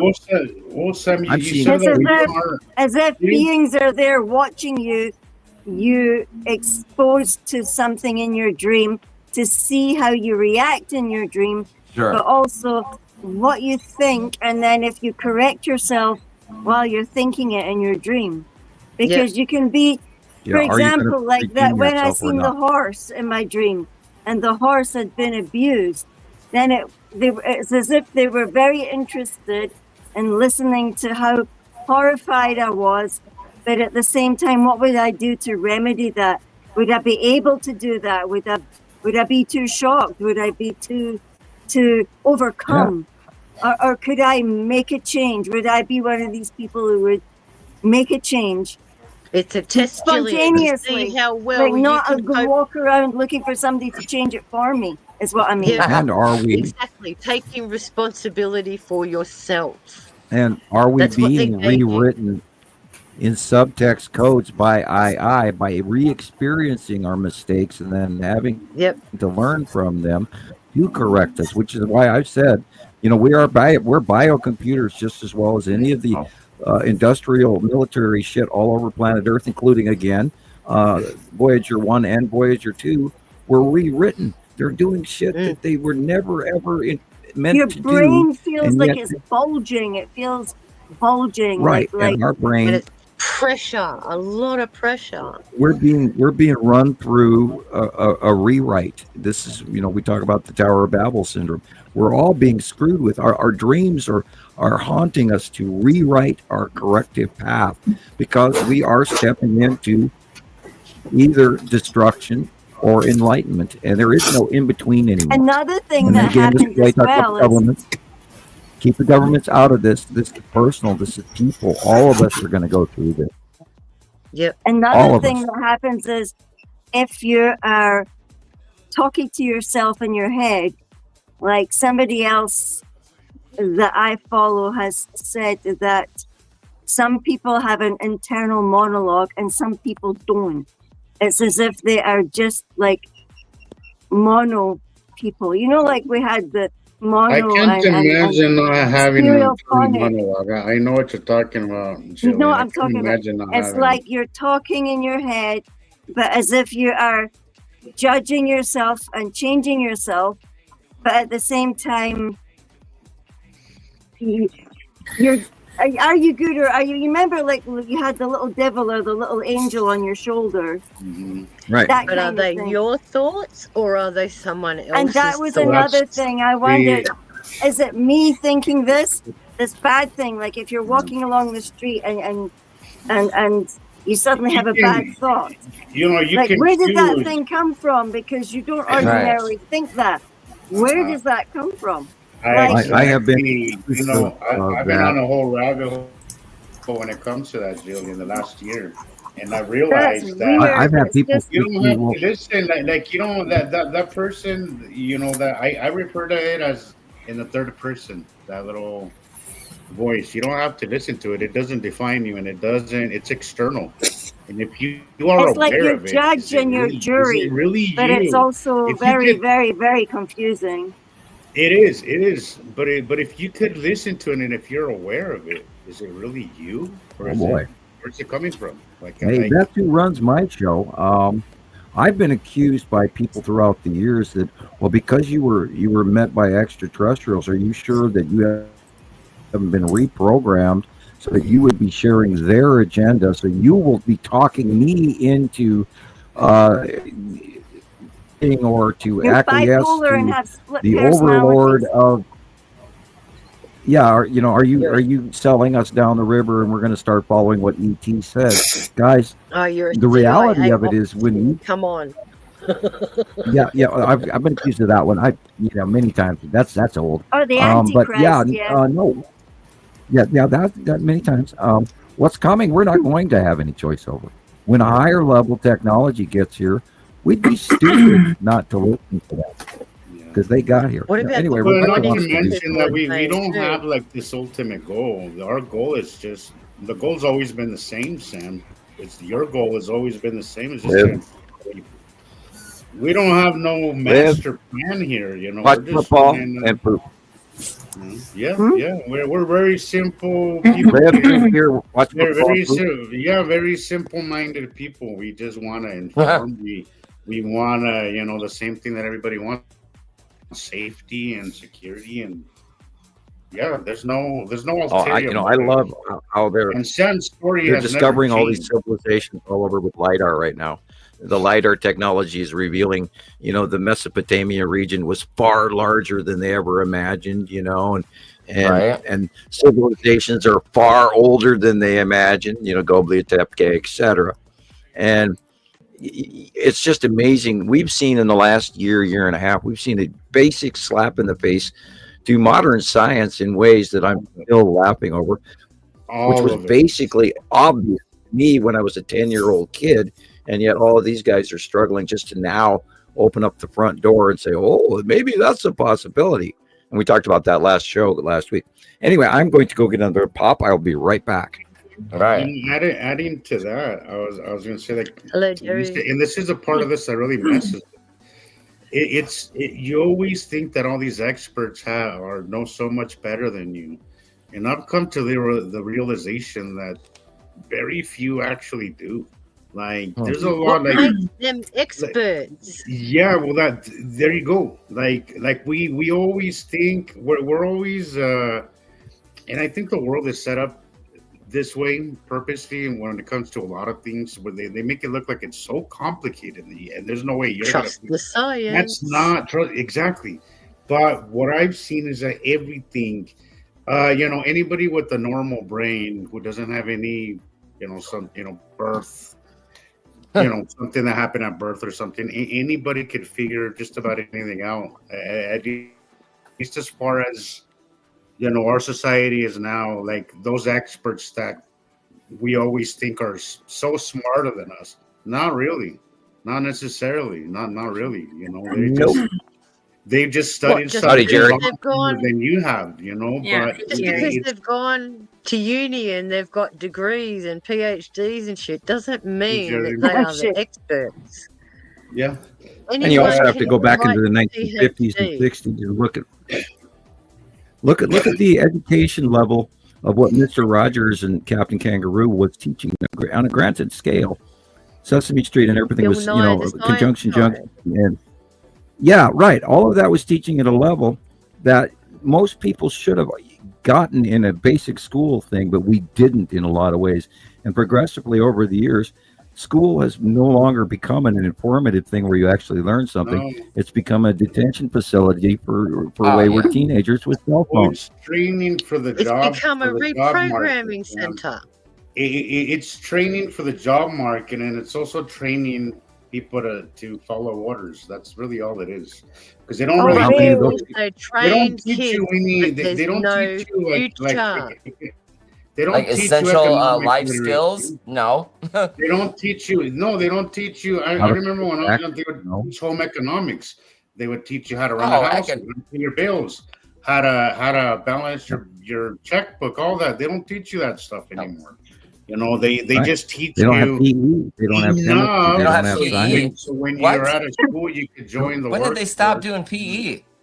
That's really all it is. They don't teach us really anything. We still have PE. Really? Yeah, they cut that out. Yeah. They call it PhD now. I had no idea they stopped physical ed or physical education or whatever you want to call it. Well, they now music class out on the lawn to run and play. Kids don't know cursive anymore. No. Yeah, they can't write. That's right. Even tell us how are you gonna sign your name if you don't know cursive? Like they can't even read a clock. Ask a kid what the time is. Yeah, regular arm clock. Yeah. Yeah, if it's a digital clock, they can read it, but if it's a regular clock, they can't read that. If I write in cursive, which I do, and Tara was saying it earlier. You can't read it. I'm so glad that I am Gen X and I got to live both. Yeah, technology and technology. It's been great. I'm being so born glad in that I'm that two last different generation. centuries. Yeah. God, what the dumbing down of people is absolutely insane. You know the prime directive says not to interfere with evolving societies. What if they're devolving? Could they interfere there? Because we definitely are devolving here. Right. Hello. We are. Well, we've already proven the water, the chemicals. We've already proven that diseases. we pooped in our living room, and we've thrown garbage on our couch, and there's a dead rat in the corner, and we don't give a shit. So yeah, and this is where that finger on the button thing, which Rebecca's video today was so aptly apropos. We are really, really, really in trouble because everybody's running around with those damn things in their hand. And that cell phone, in my opinion, is one of the worst evolutionary traits I've ever seen.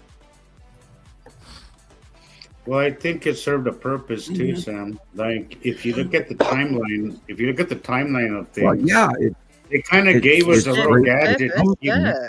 Instead of looking up, we have everybody just looking down, right? Yeah, but what do you really need it for? And how many people get knocked over because they're watching their phones? Yeah. In Japan, Sharon, now at stop signs. Sharon, you know how often I'm driving and I come across to an intersection, and these people are crossing the street like this. Yeah. And I'm like, it's crazy. They're pedestrians doing it. Are you really just gonna trust that somebody does? Like we're prone to mistake. Are you really gonna trust your really knock them over because they don't hear me coming? That's why I love pushing my daughter in the wheelchair, because she's the blockade, and the foul look they give you when you look up at them, and it's like, how dare you hit me? Didn't you see me? It's like, hello, you should be moving for me, not me move for you. That's the indignation that people have now. This is what we're talking about, is that people expect you be walking with your trolley, two people walking, right? This person doesn't have a trolley, you do. That person without the trolley expects you to move to go around them, not the opposite way. It's like merging traffic. There's a law to merge in traffic. And here, you gotta wait your freaking turn to cross the street like everybody else. Again, these people on the right, they don't care about rules. They will butt in and they will cause almost an accident because they don't want to apply the rules. Yeah, I can't tell you how often I see it here too. And this is what I'm saying. A lot of people have turned around and said, we're not going to follow the rules. We've got a new person in the chat room. His name is My River Runs to Him. Did you see it? Yeah, I was going to put this video up so we can have that going in the background. But Where do you start? Hi. These are the planets right there, the dark blue areas. Yep. Where's the name? I don't see them. I don't like see the they're name. between Earth and our sun. So what we see are their dark sides, their shadows, and that's why there's big curved dark areas in the sky. Oh. Those But are the planets. webcams too. They're real close. What was that, Sharon? Webcam. I said they're webcams too. The webcams don't show you everything either. Yeah, there it is. Like I see Gina Maria is still posting those pictures of the lens flares. Oh, sure. Getting frustrated with the lens flares. It only happens on the FAA cams. You never see that effect anywhere else, just those cameras. Yet there are whole groups dedicated to just those, orbs. Just that particular webcam, yep. Right. I think it's Fort Knox or something over that direction. Okay. I don't know. Kentucky. But yeah, here's just some examples of, what we're talking about. That's a night shot, guys. A night shot. That's why the sky looks weird. That's why the clouds look weird. Most of the clouds we see are clouds from other planets because they're that close. Under reach between Uri and Atu. Wow, look at that. This is Atu on the left, and let's see, what's the year? I can't see the date because of the lives in front of it. Anyway, 2 planets. This is, of course, Atu's moon in 2020, I think. Yeah, it says 2020. 2019. Okay. Did you get any photos from Katie Jo today, Rebecca? Yeah, I did. Yeah, I was messaging her back. Yeah. Oh, great. Okay. Yeah, it won't be long, Katie Jo. That's what I was going to say. Yeah. I'm just adding. On the light issue, I'm in awe that, I walk outside and I go, the light's wrong. The light's wrong. Instantly know it. Right. And I'm amazed that half the planet should have noticed this by now. Even in commercials and television, you'd think that, the guys that film commercials for a living, they'd go, God, the lighting today is so weird. I wonder why. And maybe they say so. I just don't connect it.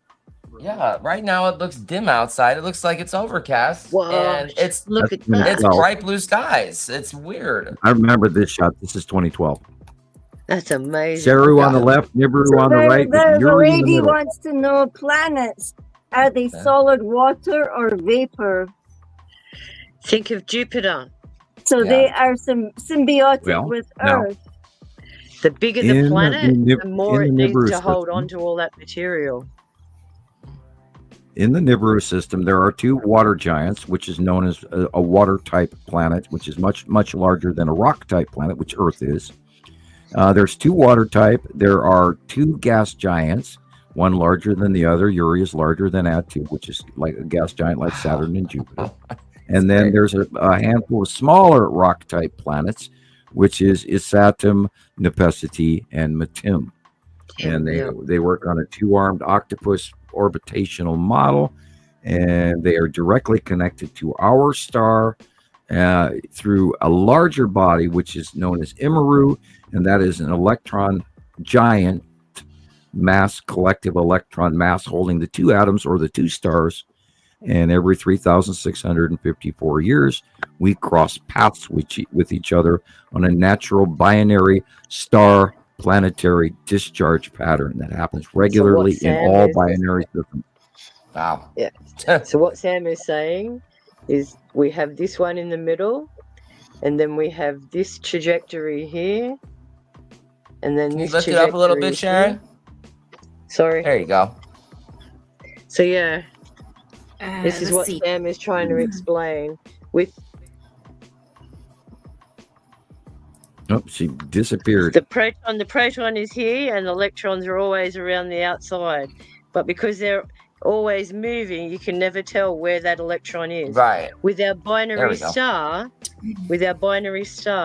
we have one here and one here, and we're here, and the other sun's here. Right.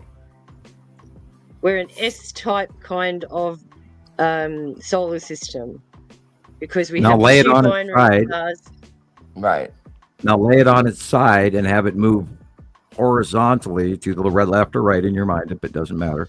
And then the so planets imagine- spiral behind it, which Imagine one creates coming the up and one coming carnation. down.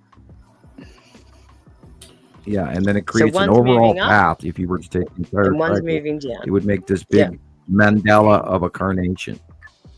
Yep. Okay. Okie dokie. Yeah. Sorry, Sharon. That's all right. There. Anyway. Yep, that's what. I just want to show something real quick, guys. What? Let me show you guys something real quick. Okay.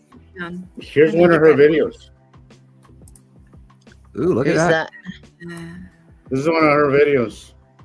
Anything there in the middle? Look at Like, look at the difference. See everything in the middle compared. See how it's dark blue? Yeah. See the side, how it's light blue. That's a planet. That dark blue, that's a planet. You know, And that's the Saturn, the yellow moon, and the ion tail going up. And it was taken approximately a couple of months ago. Oh, I see it. Yeah, totally That's cool. a cool video. I have literally the same thing last week. Wow. Yep. This is one of her videos. Really good stuff here. Really cool stuff. Okay, there we go. There we go again. Yeah. Let me press play real quick. Go watch her stuff. She has a few good videos. I see that she sees it more or less. Who is it? Who is it? This is who we're talking about. My river runs to him. This is her channel. Look at that. Oh, okay. Oh, okay. I see. Cool. see? Wow. Yeah. Send us a link, Wow. Jesus. Send us a link. Great. You really I are will. seeing them. My river runs. And the long box tube, and a couple of starter kits. This is actually from a year ago. This is from a year ago. So you see the different variations in the sky color. How the circle in the middle is a lot darker than the actual sky here on the side. You can see them on your Ring doorbells as well. Mm-hmm. Yep. I know. Yeah. Here's Tara. Tara's here, y'all. Hey. Hey, Tara. Hey, everybody. In Hey, Tara. Texas. You come to I the right actually didn't place. think I was going to have much to see. I thought everything had passed that was going to pass today. And then I came outside and guess what? Nope. Here. It's not as fun as last weekend, but there's still some stuff to see. Cool. Wow, look at that. Awesome. You can see all the little fingers Right. reaching out to touch This the is a base great of it. place to learn. Obviously, you're seeing it already. Right? I think you had the long box cube in there too. So join us and Okay, then not make here. up your mind. Give us the time and actually try to soak up the information. But there's a lot to take in. It's going to take a little bit but there's a lot of information. Rebecca, I'll have Rebecca whenever you can. Will you put the Facebook groups on the bottom for her to come join? Sorry for the street noise, y'all. I didn't even have my earbuds. 7 years. Wow. So you see probably the same age as us and seeing the same things, like got the wake up call at the same time. Yeah, 7 or 8 years ago. There's it's like we see it. A lot of us here started the same way.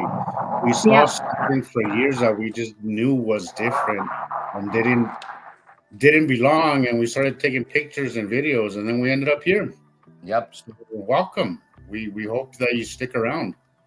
It is a wild ride. It is a wild ride if you're open to something new. Oof, you are in for a hell of a ride. Is this let's see here, hold on.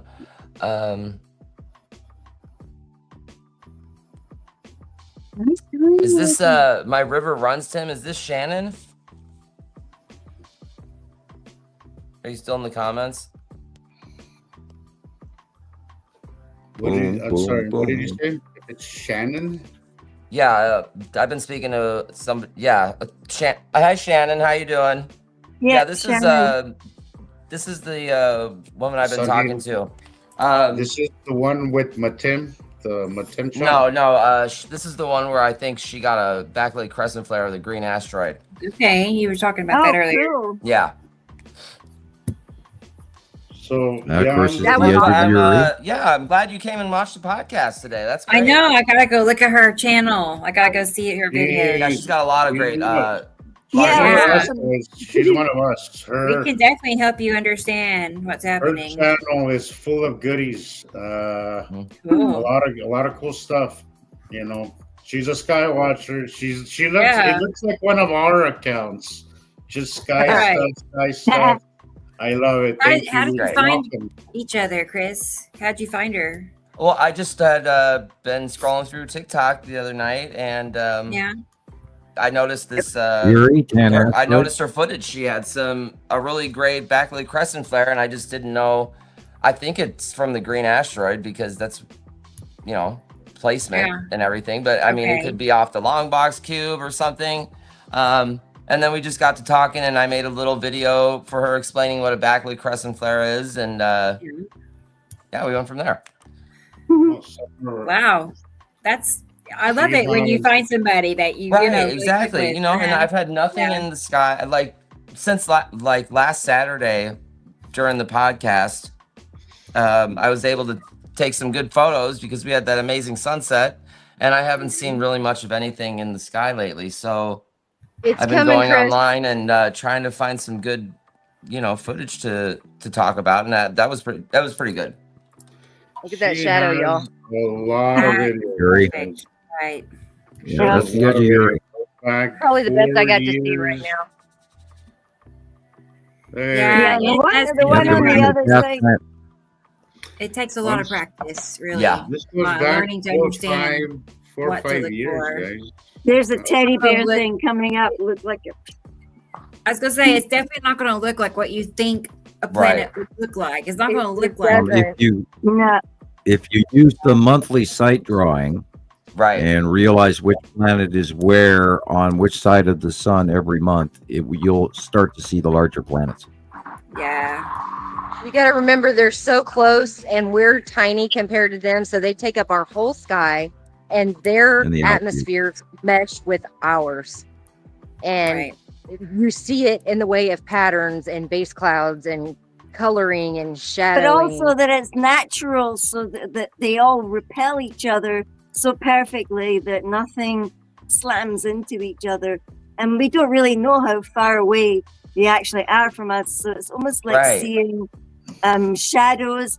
And if you go into the mirror house when you go to a fair and it makes you different shapes, it's kind of like that. Level of distortion, right? Yeah, the level of distortion. That's what I thought. Or like looking through a fishbowl, you don't necessarily see how far away the person is.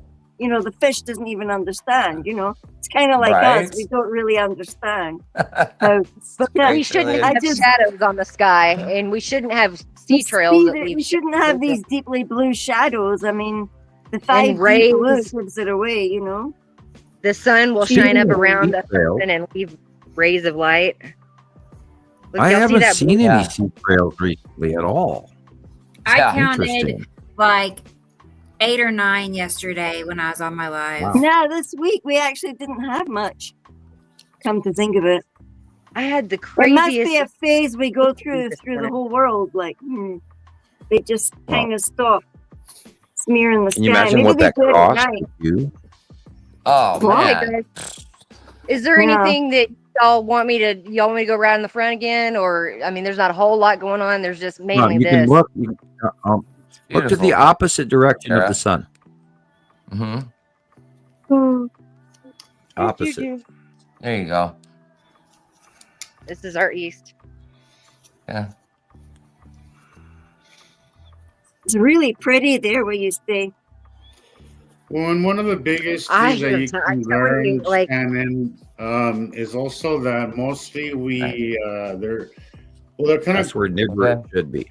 They're mostly between us and the sun, so you got to remember that space is really dark, right? So if they're not in the path of the light, you're not going to see them. They could be hanging out there, but if there's no light shining on them, you're not going to see them.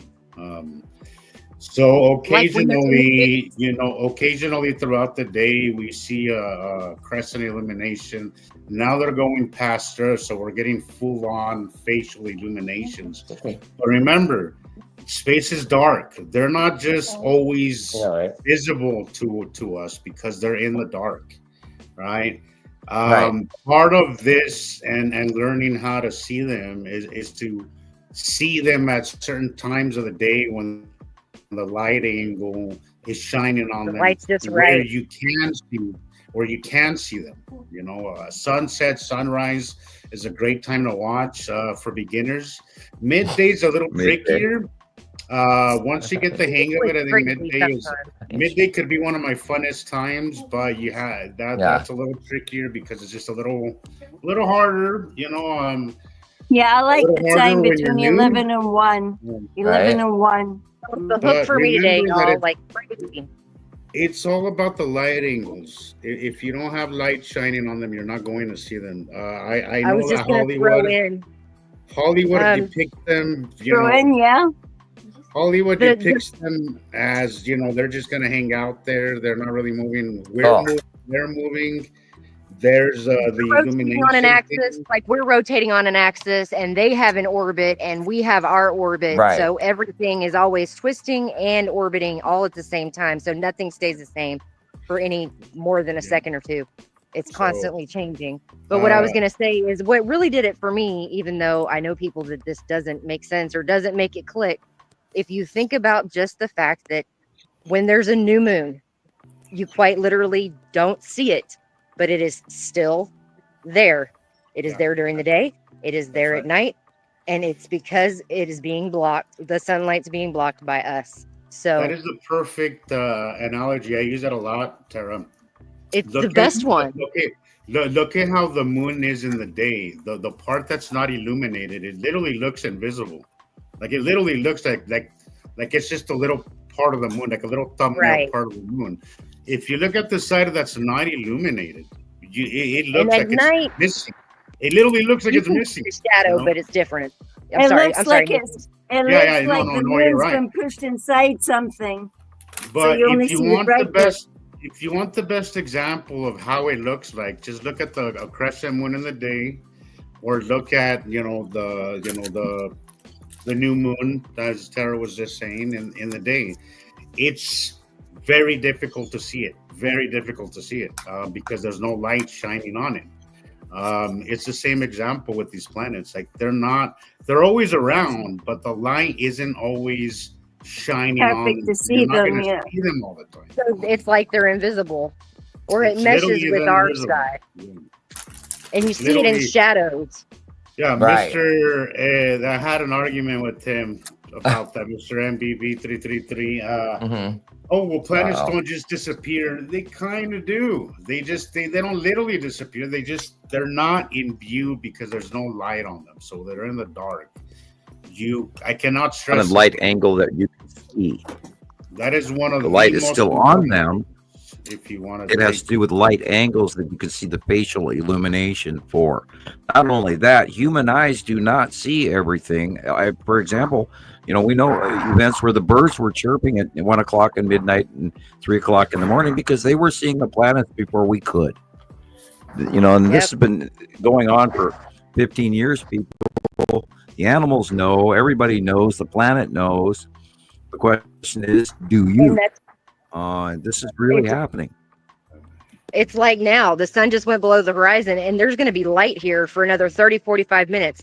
That's not normal. That wasn't like that before. Maybe 10, maybe 5 or 10. But once that sun got fully on past our horizon line, it got dark real fast. And now the shadows and the light it's blackout now.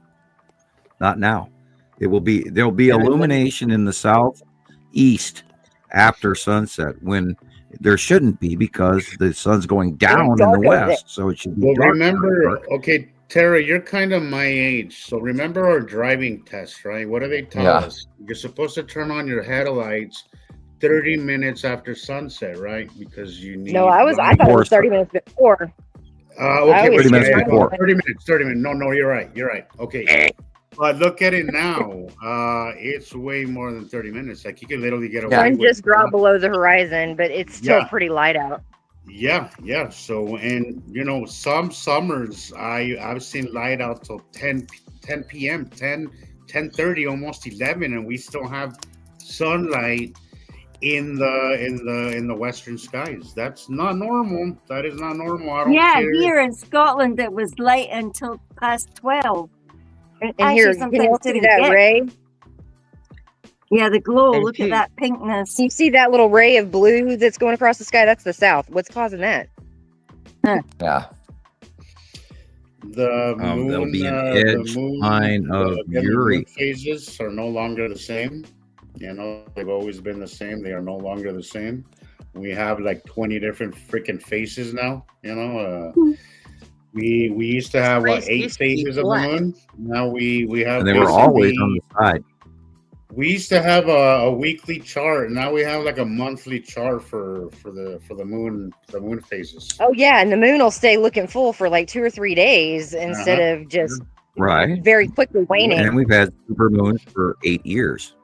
Oh, and don't get me started on all the eclipses. Oh, this is going to be the last solar eclipse in your lifetime, and there's been like 3 in the last decade.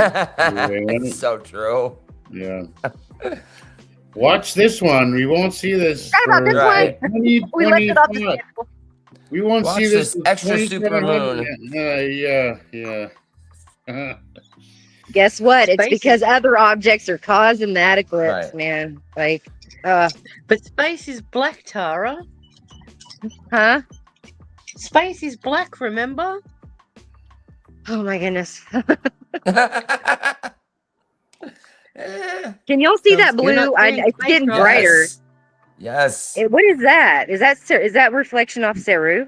I bet it is. Yeah, the bottom. They're looking at Saru. The pink area is the open core. Cool. Saru.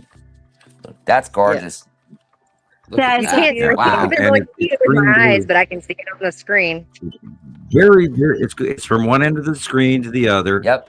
Is Saru, and then you're looking at Uri in the blue there. And then above you to the white, you're going to be running into Attu and Attu's moon above you. Wow. Yep. They're all there. Wow. Okay, guys. I don't think it's going to get too much more interesting. Attu's yellow moon. Saturn's and then gray. behind you, looking down the corridor to the due east is where Nibiru is. Okay. I'll be back, guys. I need to go. We got some excellent stuff earlier today. We got that. Look how good it still is over there, y'all. I mean, sun's been down a good almost 10 minutes now. Yep.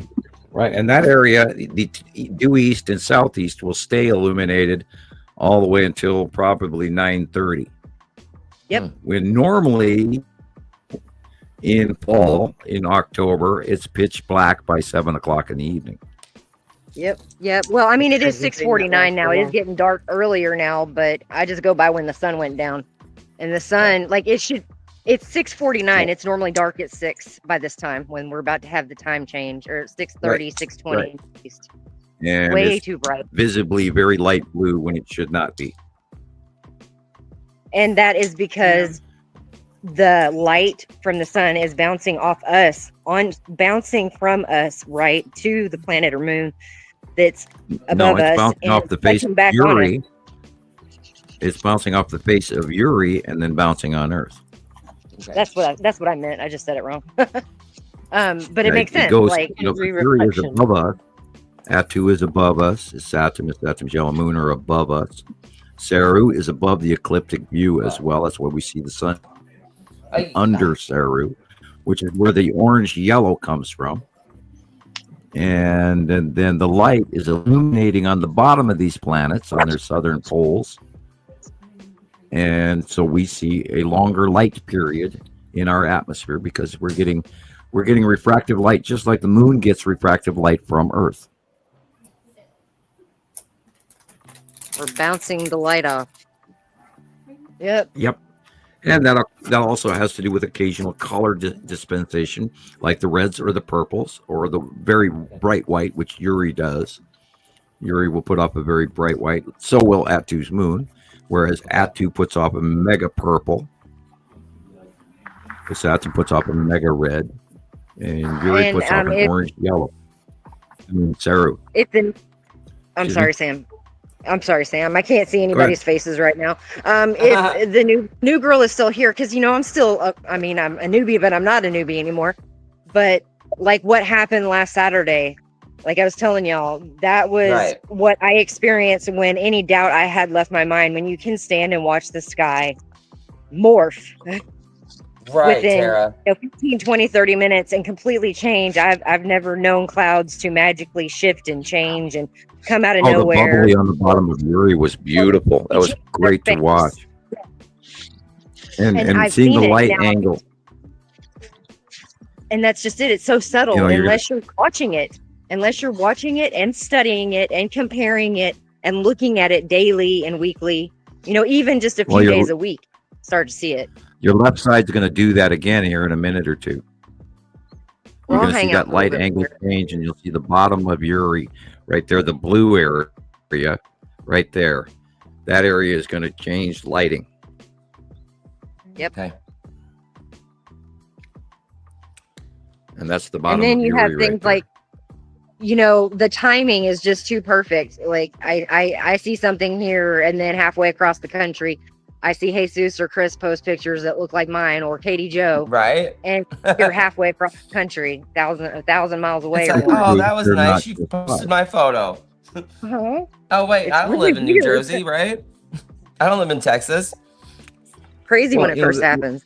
I know. Like Rebecca's video says, that's not, it's confirmation that this is going on in space, not locally. Right. And when you get matching from around the world, it's way up there. It's not local, because clouds don't match over the top of Tulsa compared to Louisville or Seattle or LA. They don't. Yeah, I get my reminders, and I just got one recently where the sky looked just like,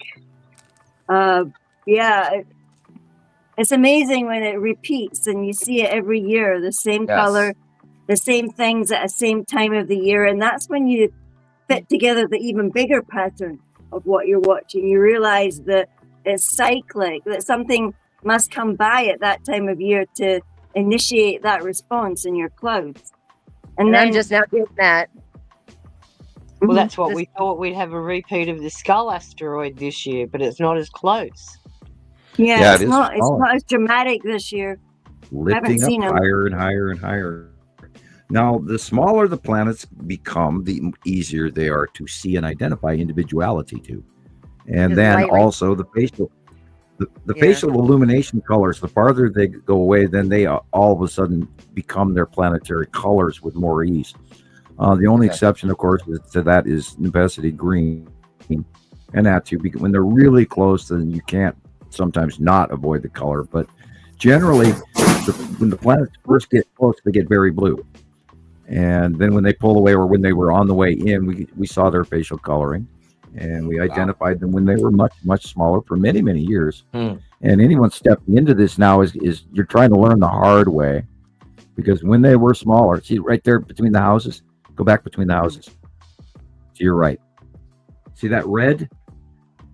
Yeah, that's the Saturn. That the red in the middle comes from Isatum. Yeah. Wow. Yeah, okay. You see it right there every night, well after the sun goes down. Yeah. And it is now coming from the northwest, and it will go over the top of you now into the center. That's the side edge of Isatum there, and a little bit to your upper right is where Isatum's yellow moon, and the long box cube will be just a little bit above the fence there if you go up.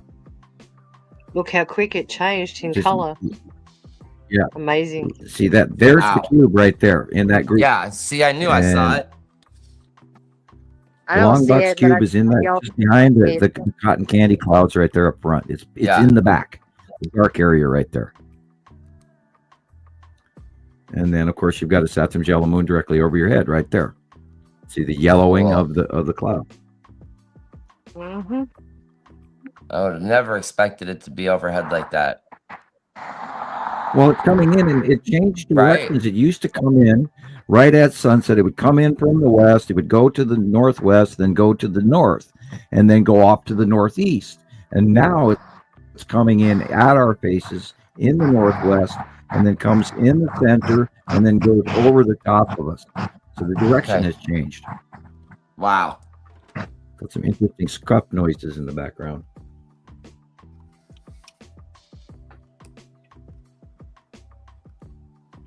Yeah, they're moving. It's beautiful. See the red? See the edge? Yes. Just above that bottom middle cloud, there's the pink reddish Isatum. And the yellow is her moon, or what? The yellow on the bottom, the yellow and orange is the bottom illumination of Saru. Yeah, which is behind all of that. She's big. She goes from one side of the sky to the other. Wow. And that will be Atu's moon, and Atu next to Uri right there. And Uri is light blue, dark blue, but that is Atu and Atu right there. And there's the skull right where it said live. If you pull up again one time on the right hand corner, keep going up a little bit more. Right there is the skull, just below where it says live. See it? Right in the dead center, but where it says live on the screen. Oh, yeah. Well, see how it's whiter than anything else? Mm-hmm. And that's because it's in between Atu and Uri. Right. And then you get Atu's moon on the far left, which is the sort of slight cotton candy color. And then long box cube and all of that, and some normal clouds. Saturn's yellow moon and the Saturn. Notice how Saturn's getting dark now. Whoa. The light is changing. Incredible. And the pink has gone away. Look at that. Wow. And I love the embargo invasion. Space embargo is so much fun. It's fun for everyone. Yeah, okay. The singing madman trying to warn people about the fact that, you got a great singing voice, Sam. What can I say? Well, I kind of, I'm going to go in now, y'all. I'm getting rained on. Okay. Y'all can't see it. Tara. Thank you. I wasn't as fun as last weekend, but it was still... you got that. Your view of Isatum and Isatum's yellow moon right now is incredible, Tara. What are you talking about? Well, right? I'm spoiled. I know. Love y'all. Congrats. Love you too. Glad it's official, Sharon. Nobody deserves it more. Oh, right. You're gonna help us. I know that you're gonna help take us places that only your abilities and skills can do. That's what I'm trying to get out. It's a combined effort. Add to the team. Okay, I'm signing off. Add to the team. It is. It really is. I'll need to go to bed soon because okay. I have your video ready. Let's play your reel first. Let's do that, and then your slides. Okay, hang on. Did I send you a video? Like I took a video of it as well. Maybe not. I think. We'll find out. Let's see. Yeah, I don't know. I just put everything on there that you sent me. So okay, here it is. Here's your reel. Okay.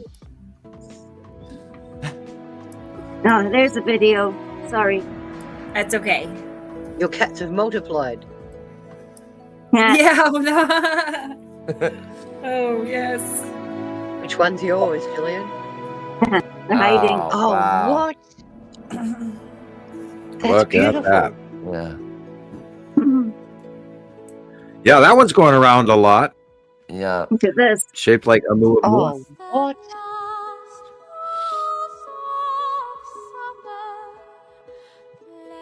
I like the soundtrack too. Mm.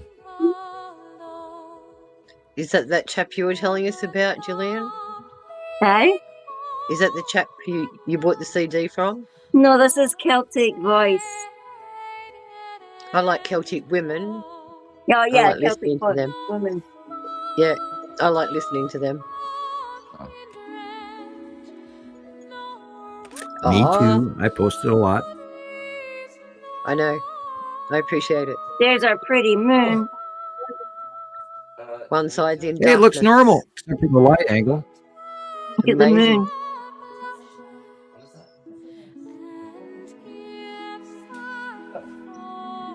Why does it always have that fuzz around it lately? What's behind it?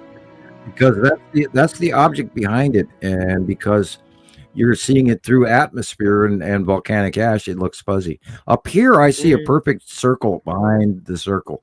I see a yellow planet behind the white moon. For years now, I've been screaming about it, but nobody bites into it, so I just stopped mentioning it. I saw it last night. I saw the red asteroid. I saw Yuri last night, well after sunset at night. You could see it sticking there down, illuminated, sticking down out of the sky. There was nothing else in the sky but that. Look at that thing.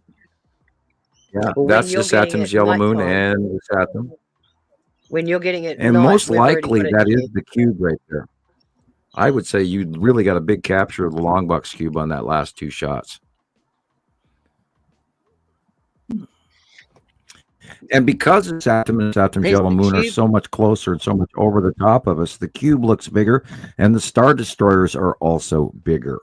People, yeah, it's like they switch places between the skull and that. They've moved. Well, yeah, it looks like it, but they didn't. They stayed the same. It's just that the planets are so much closer and going over the top of us now instead of being out in front of us. Oh my God. They've gotten bigger. Yeah, that's Atu and Yuri. Atu's moon is farther up, and then the red asteroid was on the bottom in the middle. That is probably the lead asteroid, strangely, which would be massively huge. Or it's the Saturn's yellow moon. Look at that. And that is the red asteroid. Amazing. Yeah, that's the red asteroid under Atu's moon, going vertically. Yeah, it's doing strange things. Or that could be the tan asteroid. Wow. I thought it might have been the tan. I don't know. This trajectory. Is that the red next to it? I was grumbling. I'm driving down the highway the other day going, I'm still grumbling about whether or not it's the tan moon or the tan asteroid. I'm still having that debate in my head. I'm pretty sure it's a moon. It's got to be a moon. It's so big and so round. I sent you the video I took of the stuff moving, Rebecca.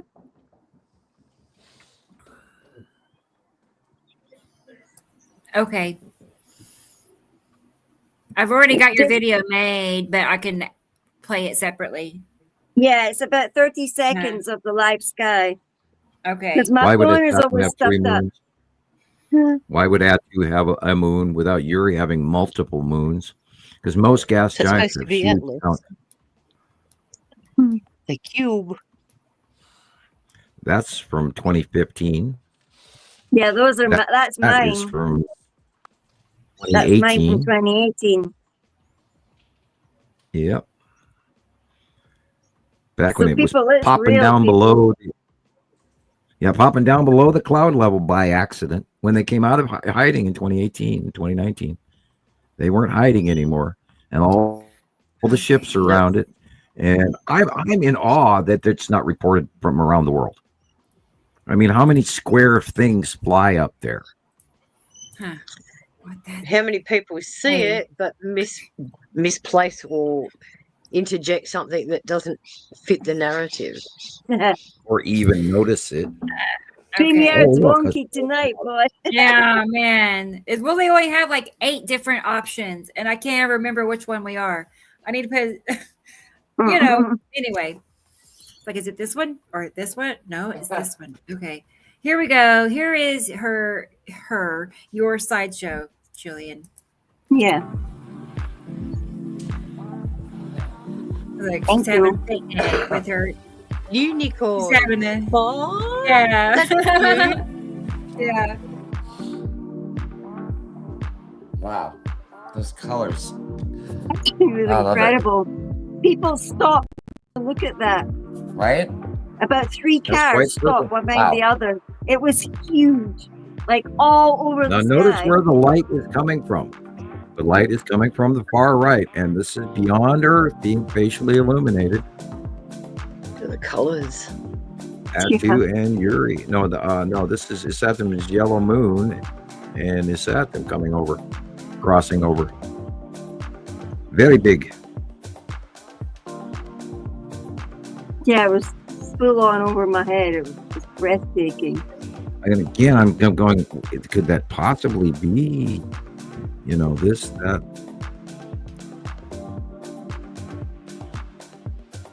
That has to be Isathim's yellow moon. Then that would make it Isathim and then Saru. And this has got to be the tan asteroid. Wow. The size and roundness of it. Yeah. Whereas the red asteroid has that flat face and it's more teardrop shaped, where this is rounded. So yeah, I would say that is Uri right there. See the bubbles? And this is again the long box cube in front of the Isathim's yellow moon. It's got a wee tail. Look how big that freaking cube is. Yeah, it's in the dark purple area. Wow. Dark purple is the cube. Wow, yep. Beautiful.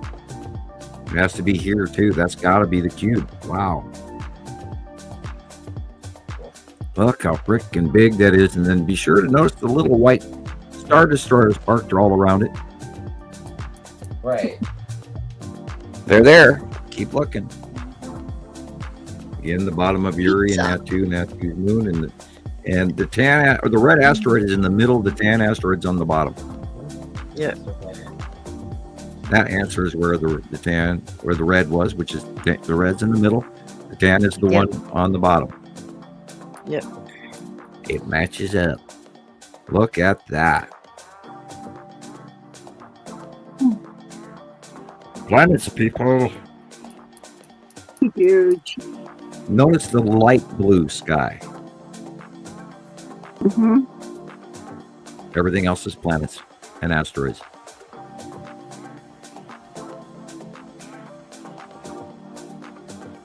Changes. And quickly too. It doesn't last long. Nah. Look, those They are all the geese or geese. cranes. Look at the geese. They were all. Yeah, they look like geese. That's lots of them. We don't have those. Amazingly, we don't have them. We used to have that. Used to be normal here. I haven't seen it in years. That's because they've all migrated somewhere else, Sam. Yeah, the migration. I just wanted to patterns tell are- Katie Joe I'm gonna play yours next. Oh, Hey, After Katie Joe. Jillian's. Oh, look at the cube. The bottom of X's cube. And then I have some from Chris and Jesus. Wow. And wow, busy girl. Yeah, it was incredible, Sharon. Look at that dark straight line on the right hand side. Nature doesn't do that, people. I can just imagine you doing that. In You're the backyard, natural, Gillian. I can imagine you doing that. No wonder the neighbors are she's complaining. dancing, right? All those wild dog's having animal a good parties, time. Yeah. pagan ceremonies in her backyard when no one else is Right? looking. Oh my gosh, Sam. They're the Only best when I'm guys. trying to They get my are. potatoes out the ground. Dogs and cats dancing together. Oh no! Mass Call the- hysteria, Call the That's parish cute. council. right? For Much babies. rather have pets than people sometimes, Sam. Oh, good Lord, yeah. Speaking of which, I warned everybody ahead of the show I was going to have some bad cat news. Some nearby neighbors of ours that we know personally have let them run wild in an outdoor regular setting, where one of them is really wild and one of them is still quite nice and friendly. But they're obviously outdoor cats year round. Okay. And these neighbors, this week we noticed that their front porch was missing, and now all the skirting on their house has been removed, and that there is no activity in their driveway anymore. But I'm seeing the cats this morning on my front porch. So now you've got 2 new cats. So, there's no way I can take them in. One of them is way too wild, And the second one that's tolerable, beautiful, both beautiful animals, very overweight. Apparently, they're eating lots of voles and mice and birdies, or the neighbor, or they're eating off the neighborhood porches because a lot of my neighbors feed outdoor cats because we have them. I hope that they are not left behind this year. It would be terribly sad. So people, remember your cats out there. Pay and neuter your cats and give donations to the Humane Society and your local shelters. And I hope to God that I don't want to call anybody in, but these animals don't deserve to live through a Montana winter. By the way, everybody's going to have a really nasty winter, and that's going on. Did you get my little video, the 30-second video? Let me look and see. It makes frost and everything. Yeah, I know animals can't be outside. That's why Rebecca ended up with so many. That's how come we're all Montana. Yeah. Montana has actually been known to have the extreme temperatures of below what Mars ever gets to. Wow. We have reached 75 below in the past. It's not a regular thing, but on average, we do run 30, 40 below, 25. There was a year, I think it was 18 something. It killed a lot of cattle that year. But yeah, we one time went to below temperatures of Mars. And it's an extreme, but that's the record. Montana, up in eastern Montana, holds the record. By the way, Stacy, 70 degrees in area, which is also unheard of this time of year. And currently, right now, it's only 59 here in Lolo. So we're cold on this side of the state, and be expecting some extreme weather this year, because that moisture band going on in our crazy jet streams all over the place. That are not normal now are not going to behave normally. Once winter starts, it's only going to be magnified. Everyone from North Dakota to Maine, and literally from Nebraska all the way to the East Coast, are going to see a snow event they've never seen before. There's a huge winter event coming very soon. To theaters near you. Do I need a bubble for my e-bike? Do I need a little heat bubble for my e-bike? Well, you need to get yourself some hollow shoes. Yeah, you need a car. Yeah, with a heater. E-bikes, the thing is, in cold weather when it freezes, batteries don't charge. And be very careful when you're charging that e-bike. Keep it in an area that nothing else is going to catch on fire. There, look. Oh, wow. Beautiful. Look at it. Yeah, look, planet. Oh my God. Two planets. Look at that. Oh. That's Atu, Uri, Atu's moon, all of it. Yeah, look. Yeah. This skull should be right there, and there's Atu's yellow moon. Look at that. There's. Yep. We're looking at the base cloud of a Saturn's yellow moon right there, guys. Wow. That's new. Yeah, definitely. It's got like a weird thing with a fanned out lower area, which is weird. I'm gonna have to start learning that thing and draw it. Wow. Oh well, there you go. You've got a video now. Yeah, I got it. I actually managed a video this time. I put shitloads of stuff onto my flash drive. I was a really prolific little sick person for 3 days playing with my new toys and trying to get the flash drive thing. I mean, I've had that flash drive for ages, and I'm telling myself, no. I've moved things over. I've moved enough things over. It's going to be okay. And 2 seconds later, my phone's going, sorry, full again, full. How does it get full when I've just literally downloaded like hundreds of pictures, all my videos? I mean, come on. Maybe there's more intensity in these new pictures, like more. Music takes up a lot of room. Well, have a look at the memory of each picture. It will tell you when you take a picture. Have a look at the bottom, and it tells you exactly how many megapixels it's taking up. Everything's becoming more intense. It seems like. The more you edit, the more pixelation. No, none of that was edited. All of that was natural. All of that was just exactly as I saw it. Yep. Remember, you got to go into your settings and check how much space you're actually allocating for some of your systems once in a while. And again, everybody out there, check your subscriptions to YouTube. A lot of people notified me this week that they hadn't even seen any of my videos in months, and I went, what? And so, you're being removed and unsubscribed. So go to Nibiru Followers Anonymous and subscribe.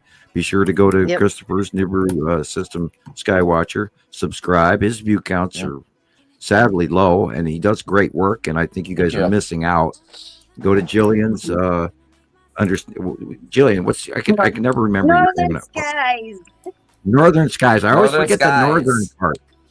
I know it's skies something, and I always forget the northern skies and other anomalies and other anomalies. Okay. And then Sharon has her brand new page, and I encourage you to post on that. Australia and Oceania skies, yes. Cool. Yep. And unfortunately, Facebook has told me I'm not allowed to do that anymore. I got another warning the other day for posting too many videos after they banned me for a 24-hour period a month ago or I got a slap on the wrist as well. I got warned and told I'm getting put down low on the feed because what I just reported was fact-checked and it's not possible. I'm like... Cool. Wow. That's funny. And here comes Jesus. Yeah. What I always laugh about is I always go, according to whom? How is it not possible according to whom? And it's my turn to go to the little scientist room. I'll be right back. Okay. If you remember last week, Gillian, we spoke about fact checkers. Snacks. We spoke about the fact checkers. Remember, we went into our settings and you could actually type in who's viewing my profile.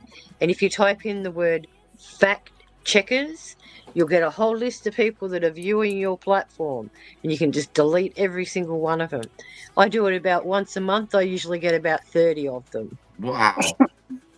That's wild. Catch them in your little fact checkers, mate. Yeah, see? So people don't realise they're being scrutinised at all times. You can change it up and do instead of fact check or fact checker, you can do any combination of words. Yeah, that's what I was saying. It's keywords that I avoid every now and again. I'll kind of slip it in, but it's kind of rare. I kind of keep it kind of like not even vague, truth but checkers. Kind of like Truth Sam checkers says, is kind of another like one. Joy. I keep it suggestion, like a little suggestive is what I do. It's kind of crazy that we have all these fake accounts mixed in with us, and I feel like it's more fake than real. I agree. Well, you got a question, how many people we got on here? It's why I went into Shannon or Nguyen. I went into her. I always check when I get friend requests. You go into their accounts, and hers was very normal, and I liked that. That got me excited because that's a really Sarah. It was a really amazing day. When you go see, before I accept a friend request, I'll go check it out, and definitely. Usually, if it's two pictures. If there's nothing of substance there, if there's no family, there's no going 3 days ago.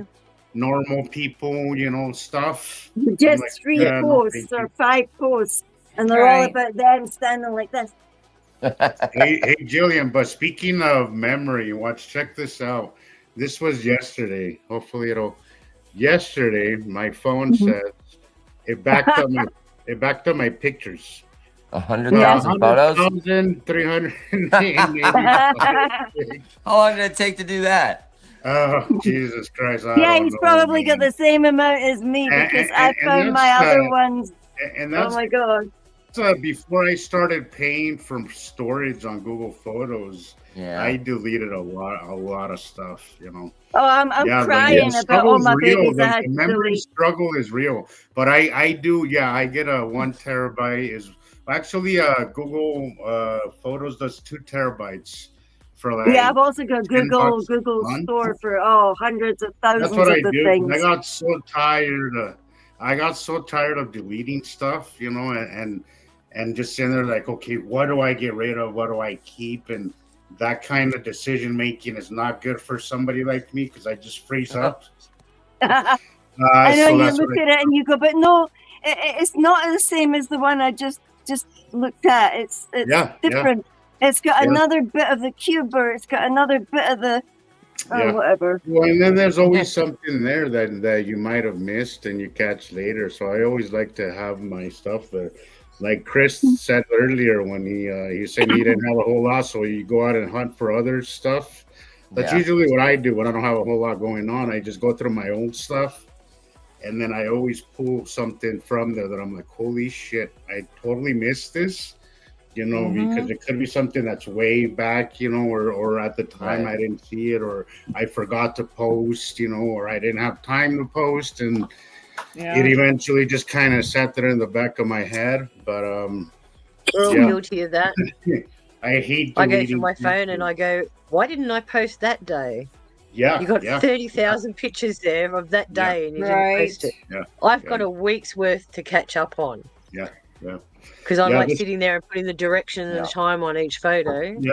This week I have so much stuff. I'm just like halfway through putting together that I want to post, but sometimes because life gets in the way, there's a lot of stuff that I'm like that I don't end up posting. And how fast did this week fly? Yeah. Oh man. I was like, it's freaking Saturday again. It feels like It did. Well, again, it was an interesting week. It flew by because God, there was so much happening this week. I had so much happen this week. In the last 3 days, 3-4 days have been very interesting. I agree. Very cool stuff. I agree.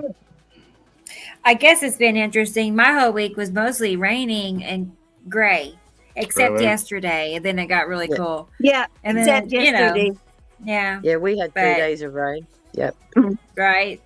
Or storms. Yes. The pissity going over the top, going. Yeah, these things are unbelievable. Yep.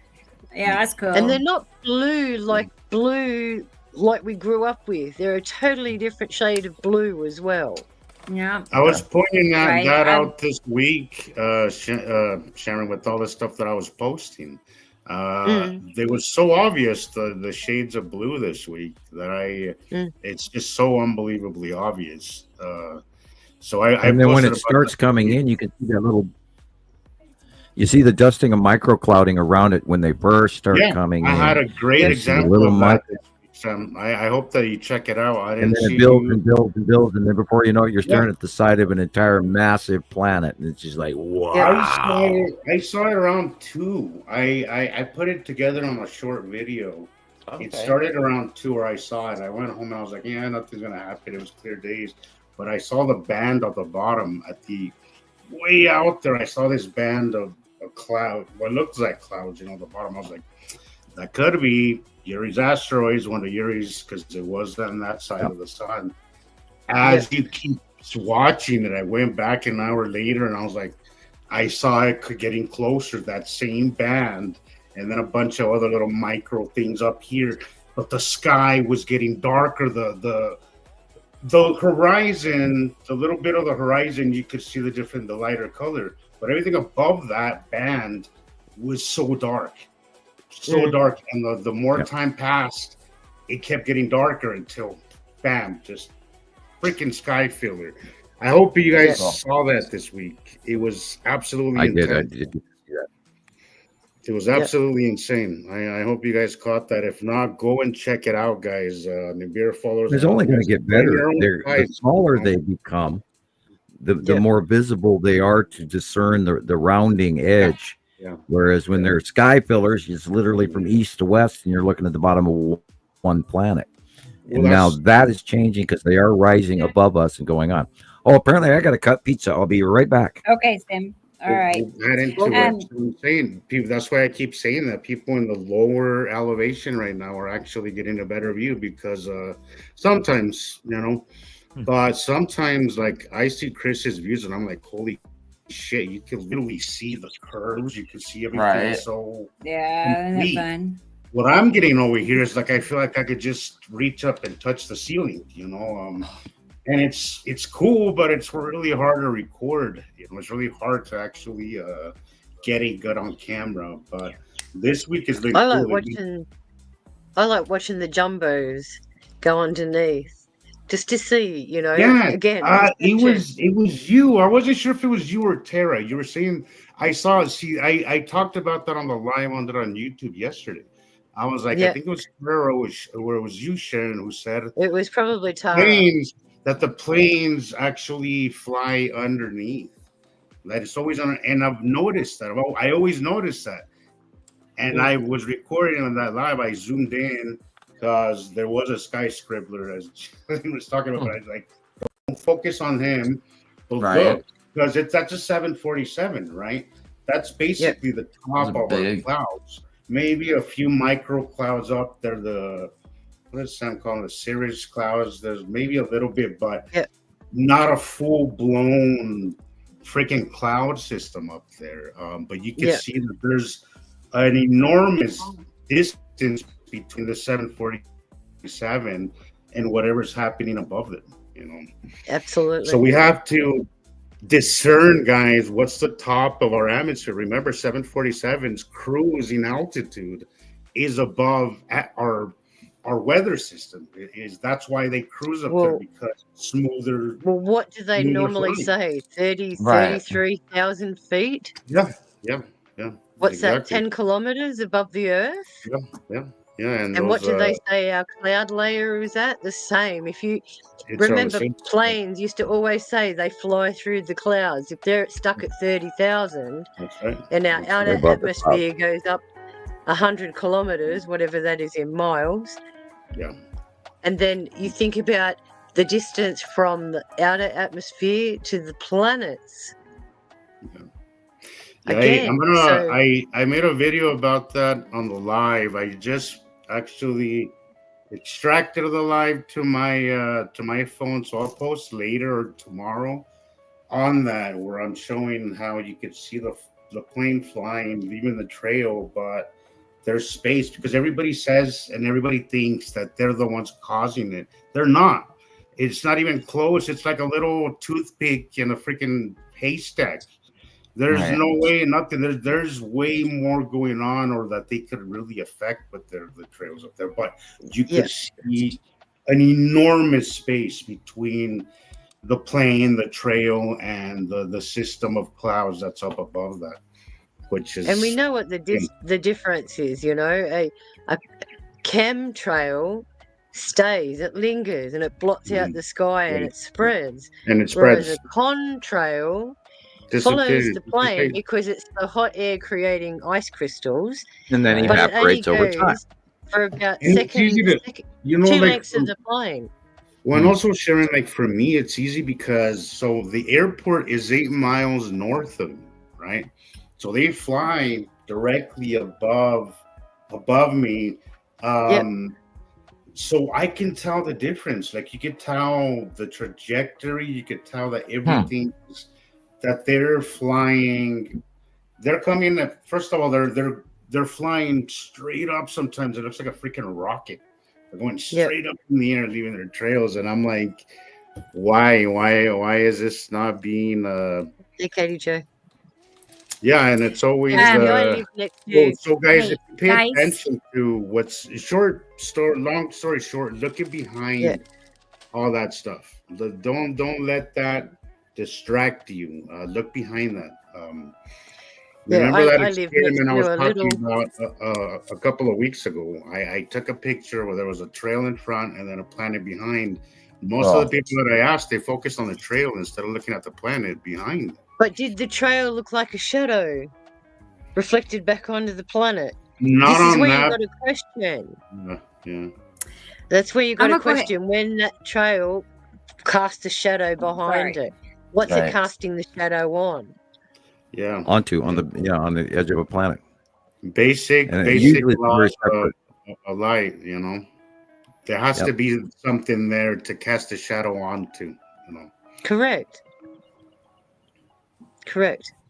And like you, I live about 40 k's away from a major airport too. Okay. And I've noticed in the last 2 weeks, there's been a lot of supersonic jets going over.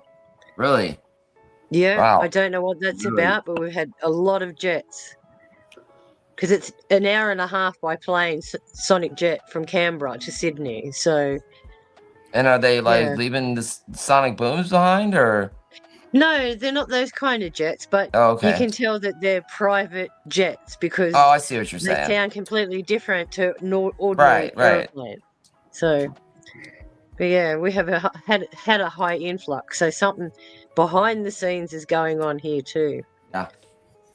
Well, I believe that we're seeing a market shift now. Everybody, as of today, the government has decided to stall the payment of SNAP benefits to 42 million Americans. Wow. And we're going to see an economic hit. What is your take, Sharon, on the new regime change in Holland? I was not really, or didn't notice anything about Holland. I was more concerned about Albania, how they've elected an AI governorship now. What? What? I had not heard that. Albania has an AI governorship, so this AI is now part of their parliament. Interesting. Wow. A virtual parliamentarian now. Wow. I mean, during the Biden administration, they were going. Well, I don't know if they were going to implement this or not, but there was some kind of AI they were going to build, and it was going to be part of, some kind of new government branch or something. And this was just an idea they were building, but it was going to be this, like building set in the ocean. They were going to put this thing out in the ocean, and it was going to run autonomously. Because these things use a lot of power. Right. And they need cooling towers to run. Right. That's why they're putting all of these things out in the desert. Mm-hmm. Yeah, I just thought that was crazy, though. I mean, and then it's like they're just going to let it make its own decisions and run on its own, and they're going to push it right out into the ocean, and it's like maritime law, right? So once it's out there, there's no who knows what it could be capable of. That's just crazy. It sounds like underwater mines to me. Oh, wow. I don't know. Well, here's a little space ditty for you. They're actually considering there are many programs for Mars missions for 2026, 2027, 2028. And some of these are going to be autonomously creating robots that are going to create their own robots with 3D printers. Wow. That they will successfully send 2 up there, and then the 2 will build 4, and then the 4 will build 8, and so where are they getting the materials robots from? for geological sensor placing, etc. No, there's more stuff coming up Mars. They're literally talking about mining Mars, and these projects are. And I guarantee you, Musk is involved with all of this because he's changed his wish to fly to Mars and be at Mars to a whole new scientific process where they're talking about. Now there's a huge program of robots that our countries have that we don't even see. Right. Yep. They have. I mean, I could turn you on to some scary ass robots that are war robots, and they have them. And there are some missions that have been run with them that are classified in other countries.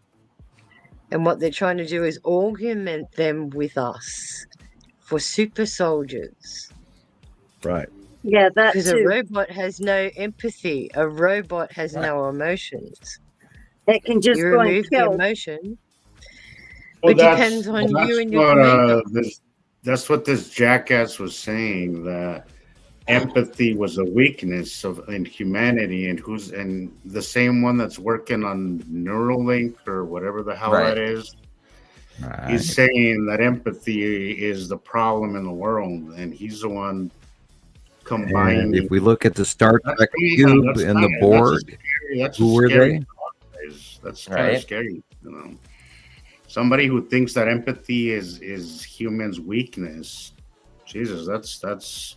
I'd hate to. I mean, let me give you an example. The world is already as messed up as it is. Could you imagine removing the empathy. Jesus, Did you know that in modern day Russia, there is a medical procedure that is regularly used by the government?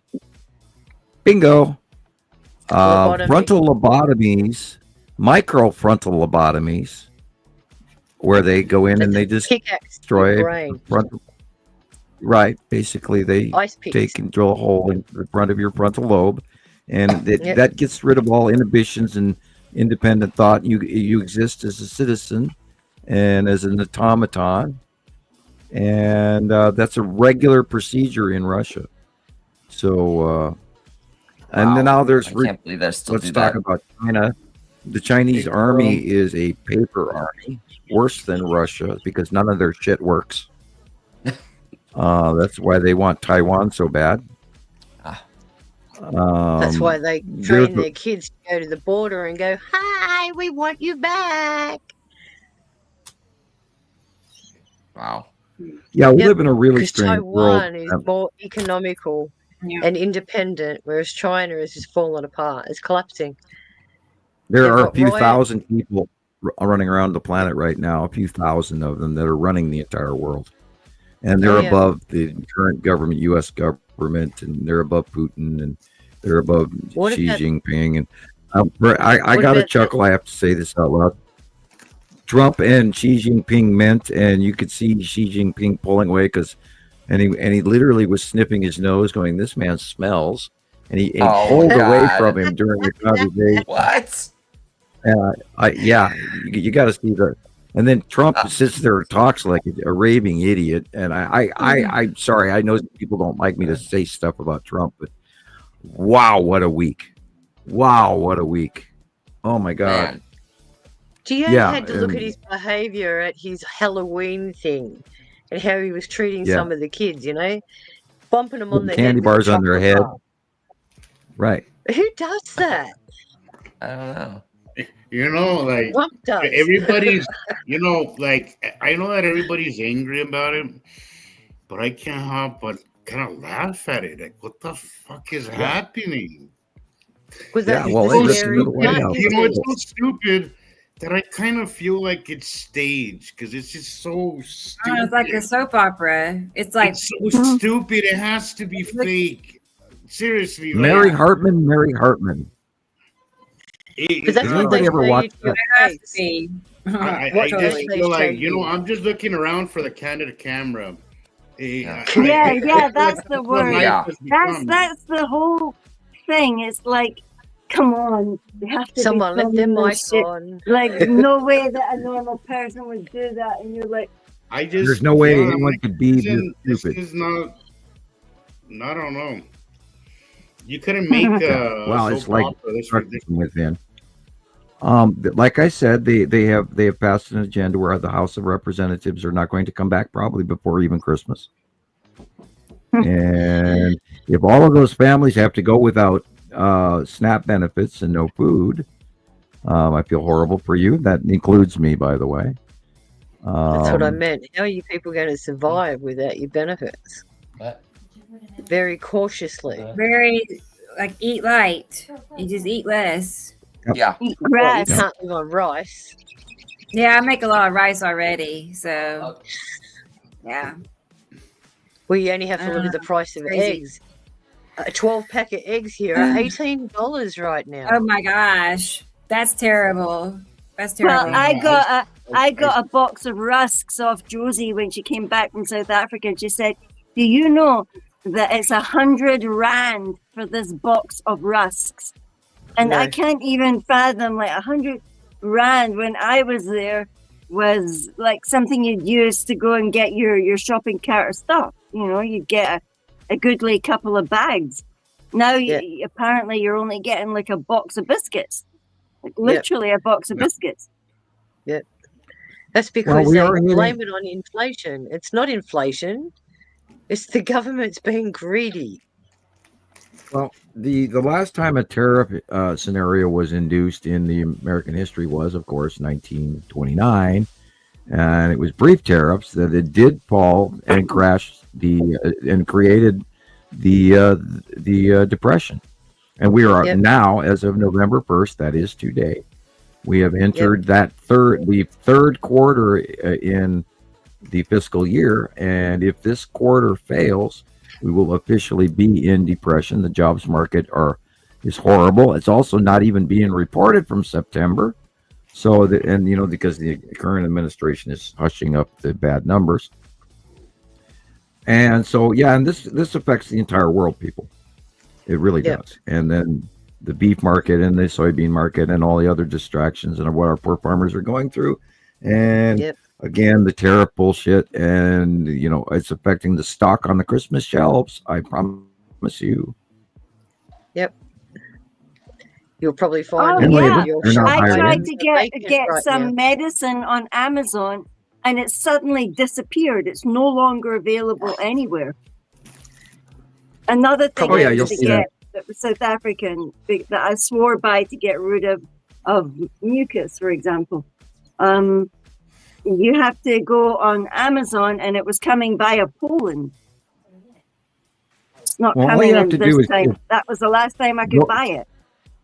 Go buy a bundle of toilet paper, and then pull out an old bundle of toilet paper if you happen to have one in storage from about 5 years ago, and you will be shocked at the difference of what one roll that you're buying now, which is way more expensive. Yeah. And it is so much smaller in height and width. Yeah. They're smaller. The quality, I could feel even the paper cups that I've been drinking coffee in for the past 5 years. Right. I've noticed at least 2 different changes where the paper feels thinner and thinner, and now I can't even hold it in my hand anymore because it's hot. I have to grab a sleeve now. Try to pour a box of cereal with one hand. There's not enough cardboard wrapped around the box that it maintains stability that you can one-handedly hold. It gets crushed and you pour it all over the place. Yeah. Paper bags, they're not even including cardboard needed. Bags.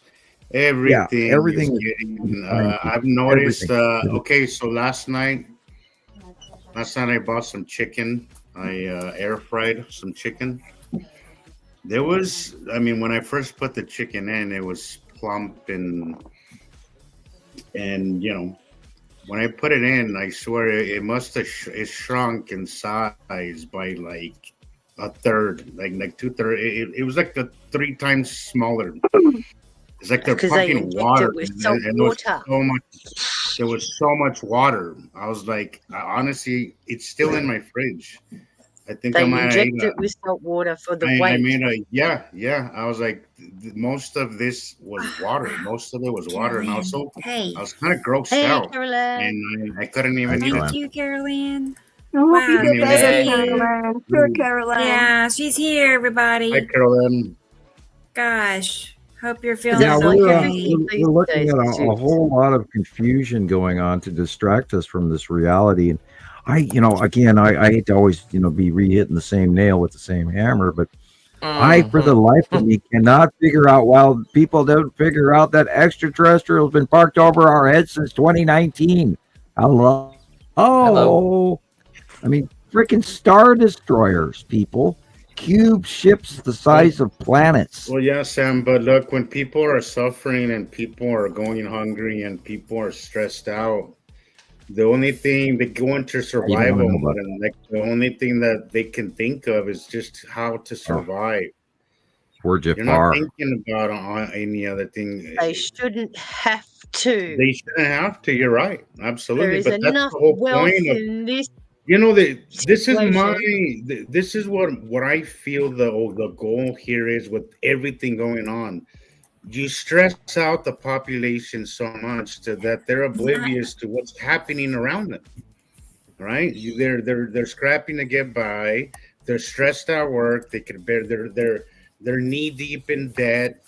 It's so much stress that how can you think or even begin to question anything around you because you're just busy surviving.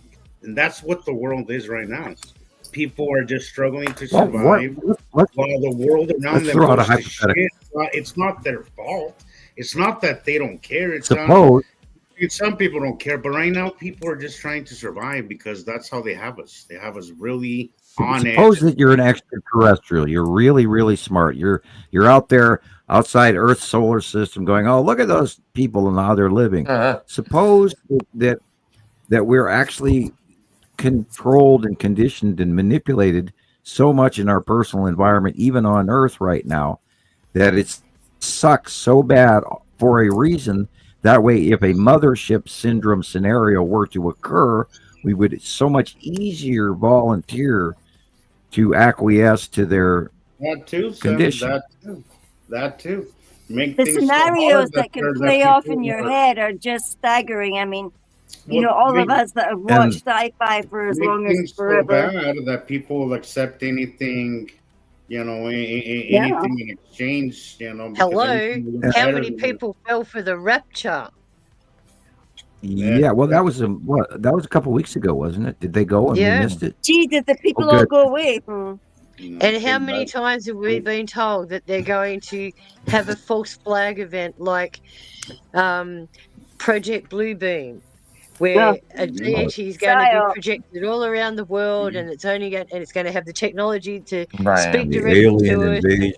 We are being bombarded right now. We're being bombarded by the media with stories of rumors of war. I'm going to quote the Bible here, but you know what I think about it? I think it's historical to some degree, misunderstood. Rumors of war. You're going to see fathom. You're going to see poverty. All that shit's happening right now, guys. All that shit's happening right now. Things are so fucked that nobody's thinking straight. Basically, the tower, just like it said in the Colburn Bible. What is it? The tower of Bob. What is it? What is it? Syndrome. Babel. Tower of Babel. Yeah. Tower. I can't say it here. Tower of Babel syndrome. Babel. Yeah. Everybody's being bombarded with so much information, mostly bad and negative, right? That everybody's confused. Everybody's confused. Doesn't know what to believe. Doesn't know what's real. Doesn't know what's fake. And I think that's the point. That is the fucking point, is to keep everybody just confused, on edge. And you can't make a choice. You can't discern what's real, what's fake. Right now, people, there's a confusion. But I'm offended now. A mass confusion right now. I'm offended now. How dare you? That is the basis I don't like you anymore. I think I'll stab you.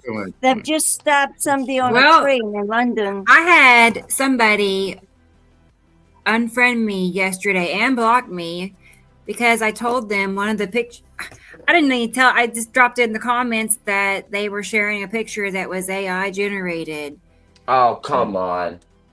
No, oh, the crime. I know exactly. What I know, and then I had another person. It happened twice this week, but one person blocked me. I've noticed that there's been a huge uptick in that, and they want to believe it's real so dang bad. People know, or they want to believe that it's real, and they keep sharing it. And that's not helpful. Yeah. It's not helpful. Yeah, it's not helpful. Because it goes with their narrative. You're creating more confusion. You're creating way more confusion. You're only adding to the problem that we have right now of being bombarded with information. Mostly negative and incorrect. This is why we're struggling to get this information out. Yeah. And I think, again, Sharon, I think that's the point. We're too honest. Everybody with so much theories that it's hard to see which one is real. What is it, Rebecca?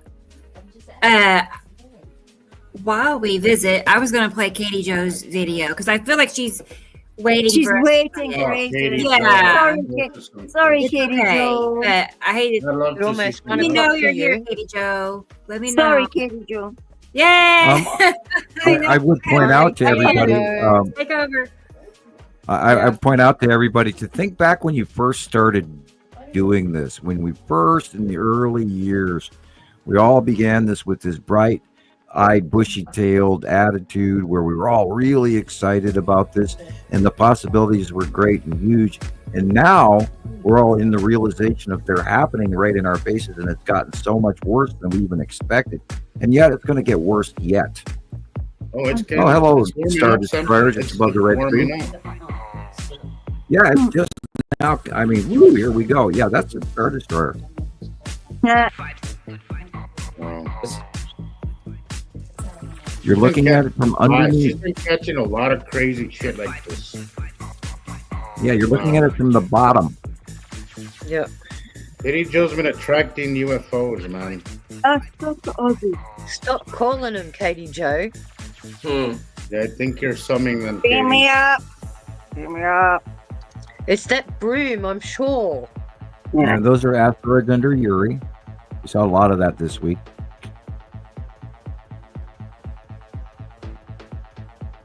Looks like a dog. Remember the skull. That should be the skull. Top center should be the skull. Steel. The woolly whiskers. It wasn't as quite as big as it was last Halloween, but it was around. It's got woolly whiskers. Snoopy. Now, you know, Uri is getting smaller. Atu is getting smaller. Atu's moon is getting way smaller compared to even 6 months ago. We were all very surprised how fast Atu's moon got small. Yep. That is the actual, that is the dragon. Whoa, that one looks like a bird. Look at it.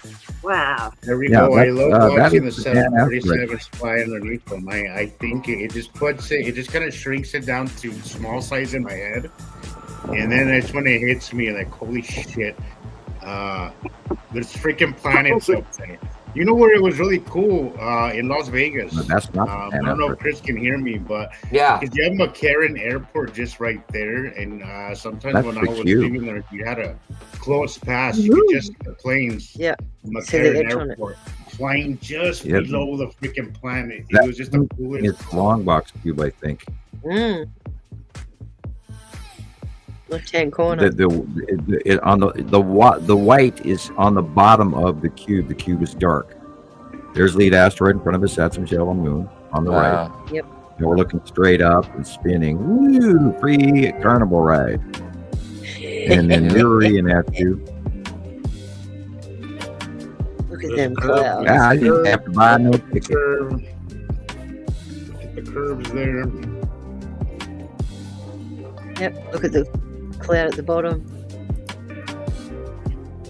Side of Uri. Yeah. Yeah, how did that Uri? Wow, that's a cool one. Amazing. Uri has some creepy vibe to it. Yes, it does. Lots of spirits. You know, I still go back on that theory about, you know, were the spirits of the giants actually picked up, or were they taken by, you know, Apophis and sucked up, and they're still captured, and so there's, you know, hundreds of thousands of giant spirits attached to inside this. It might be that it could be a scenario like that, Sam, where they're passing by to pick up, you know, the spirits hanging out in limbo or whatever you want to call it. You know? Yeah, well, yeah, right, which is, you know, I mean, because I again, every time that I look at Uri that way, I sense something alive. I don't just sense rocks and dead. Whatever, it just feels I've always had that stuff. Yeah, and we've been talking about it for years. There is something more to what's underneath the bottom of Uri. It has always creeped me out, even before I understood anything about Uri. It always creeped me out. It's just like right in that side, those white clouds look like there's spirits flying. Oh, look at that! They really do. Unbelievable. Yeah, Katie Joe has had somehow interesting skies for the last couple of weeks or month. And if you let your mind wander with Pareidolia, we've seen a skeleton with a a grim wheat shredder, stuff, grass cutter thing. Great stuff. Many times. We've got dozens of pictures of it. It's very scary. Thank you, Katie Joe. Thank you, Katie Joe. Thank you, Katie Joe.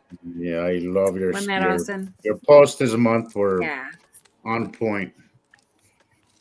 Thanks, Katie Joe. You know, and we're in the best location. Actually, what we spend our time doing is trying to generalize and minimize. And, you know, we don't go, oh my God, death is coming, the sky's falling, any penny crap. But For years we have talked about how freaking spooky whatever is going on under Uri is, because we've seen thousands of sightings of some really intensely shocking shit. And somebody's going to get mad at me over that one and unfriend me. Well, I'm sorry, but yeah. That's nice.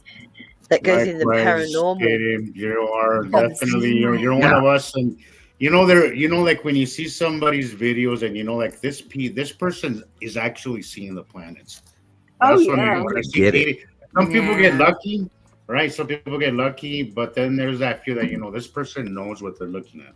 Like they know exactly what they're looking at. Every time I see Katie's like, that's how I have to go to bed. Like I'm yawning like crazy now. I've got work. You better. Good night.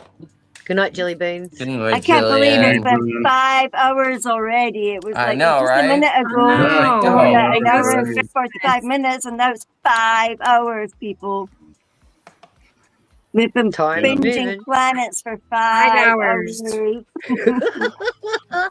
Have you got your hit for the day? I've got my hit. I think I might be able to sleep. You can sleep now. Maybe. Yeah. My eyes are going. I think you're halfway there already. Oh, yeah. Yeah, back to more of those crazy ass dreams. I'm almost getting to the point where I'm almost afraid to go to sleep. It's like, oh my God, what will I dream about tonight? Yeah, I actually said that before I laid down last night. Is like, what am I going to dream tonight?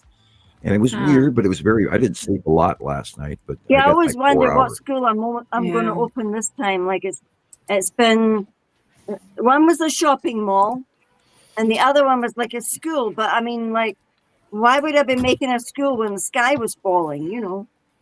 I'm having reconnections with old friends from 20, 30 years ago. Yeah, I was dreaming about the lady's kids that gave us a side flat to do the one aspect of our school. Like when I was with Ingrid, the lady that went to Holland, and that I was dreaming about this little girl and that.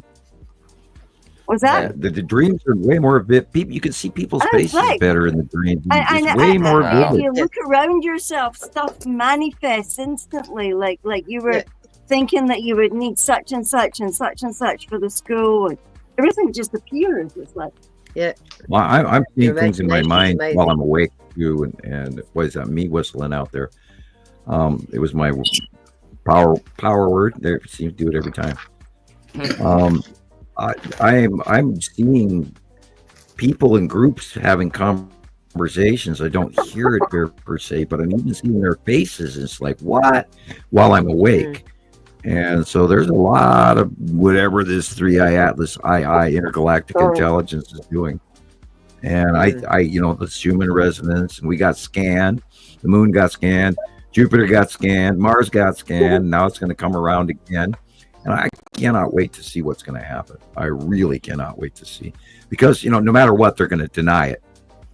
Well, they're going to deny it.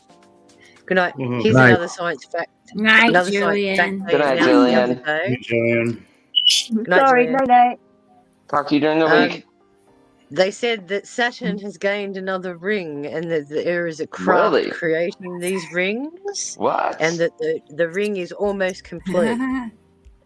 So there's a body, I've seen something or a like ship that. or something up there that is mining, and all the rocks that are out in the rings is all the mining residue.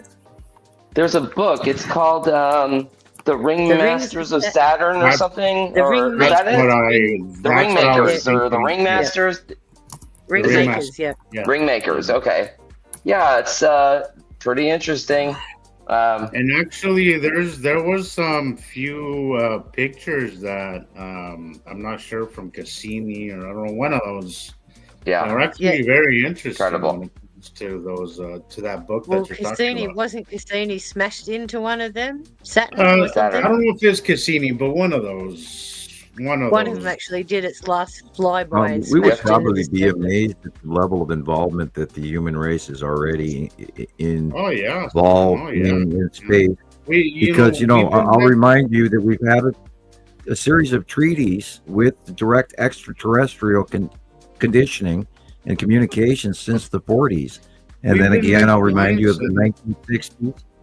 And then the 1980s was a big event. 20 years after the 60s, in the early 80s, there was an introduction to the populace of some serious changes. And that's just in the 80s. And that is so old news now, it's literally under the wayside, but yet it is absolutely affecting our society today. Wow. And there is so, and then now, you know, we're 40 years beyond that. So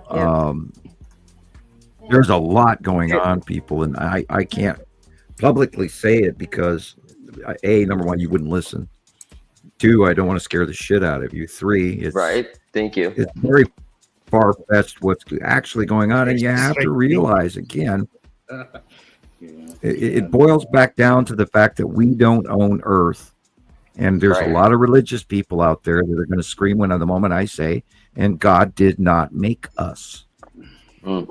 We are placed, created biotools. We are self-replicating miners that are on this planet because we are tolerant to its atmosphere and can produce the commodities on this transitioned rock-type planet.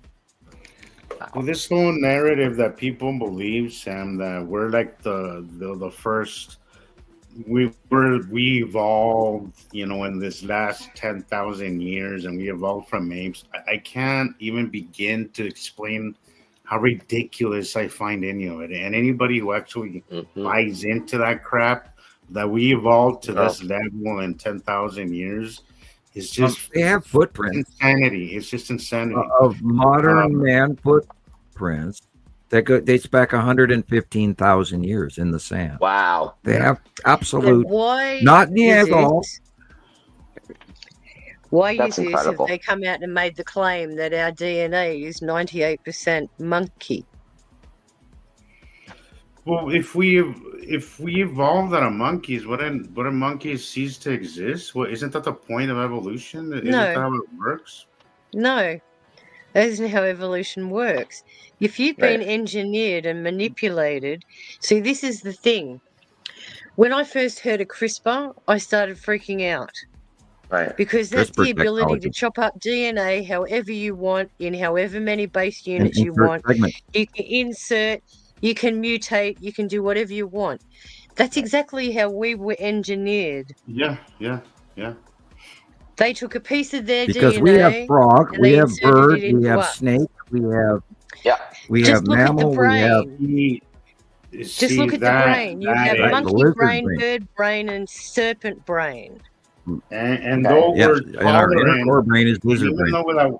Even though we tolerate these conditions, we do have a lot of problems. You know, we have to wear sunglasses.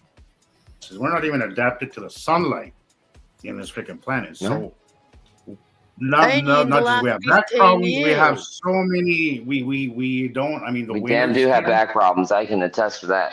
Oh, absolutely. But all of this is because the planets have come over us now, and they are affecting our electromagnetic fields. Then the sun that's there, if it's giving out higher radiation levels, it's going to increase the frequency of particles. What do high energy particles do? They damage DNA. Yes. So if you've got damaged DNA, it's going to create a mutation in your DNA. So every cell from there is going to follow that new corrected path. So that's how it mutates from error and then adapt. And what happens with all these electromagnetic frequencies? They damage the prime immune cells in your body. Right. And what are the prime immune cells in your body? T1, T2, memory cells, macrophages, all the things that are there designed to clean up all that rubbish that we intake on a daily basis. And then we have problems with our liver. And don't forget our clip 24 chromosome. Yeah. Exactly. So because we don't have a complete chromosome loop, we don't self-heal. And when you're talking about evolution, explain to me how telomere number 2 looks like it's been genetically fused together in the human chromosome. It's the only chromosome out of all the animal species that has been surgically connected to each other. And it's that chromosome that depicts our aging process. Wow. That's why they say I the shortening think our of aging telomere process is one of the big things about who made us and how we are. We are short And they're floating on the planet. I think that's we are easy to manage because we're so short lived. We're barely like how much could we possibly know about ourselves, about the universe, about our place, in the galaxy, when all we live is 80, 100 years if we're lucky. All right, let me drop a bomb on you. Jesus. Let me drop a bomb on you. It only takes 100 years to change a generation. Yeah. We're starting 3 here. generations, I 100 firmly years. believe that we're starting that cycle here. I hope it doesn't take. We have started that cycle ages ago. And who was it? Okay, so this one, Tara said that it only takes 1% of the population to accept something for the rest to kind of follow. And I hope that we reach that before. That's the 100 monkey syndrome. Once you get enough 1%, it becomes automatic because it's in the field and consciousness has picked it up. But it's like trying to hypnotize someone. If that person resists and does not want to be hypnotized, there's nothing you can do to change their mind. Yeah, unfortunately. And then you've got the others that are so subliminally easy to target. Free will is they'll go really straight away. Free will is at the core of us. Yeah, absolutely. It's the reason why I stopped trying to convince people of this information and focus more on the people that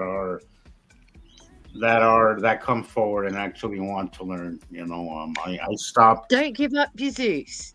Keep pushing. I haven't. It's not giving up. What it is that sometimes you get somebody make a comment and you just know, you respond and you know the difference kind of right off the bat on somebody's vibe on, is this person actually curious or they just here to troll, and that's what I mean. You don't give them the energy. That's what I mean. It's not I'm more focused on the people that you can teach. Everyone has critics. Everyone has critics. Yeah, absolutely. Doesn't matter who you are. But it is one of those things that if you're not open to it, evidence, none of that matters, and that's how we are. What do you want? A moth to the flame or a buzzing set of flies you can't get rid of? Right. Yeah, but us humans, psychologically, we function very strange ways, counterproductive sometimes, and the herd mentality. That's what makes us way all more at the core unique. of us than we really realize. The herd mentality is one of the reasons why you can show proof to somebody and they won't deny it just because they don't want to go against the herd. Against what does everybody else believe, and it doesn't matter what you show them. Like it absolutely will not matter. Exactly. They just want normality, and what's normality? Going along with the crowd. Yeah. We've already been called nut jobs and crazy, so that's why it's me against the world. Telling everyone it's me against the world. My brother, my brother asks me all the time, "How do you deal with my nut?" You're right.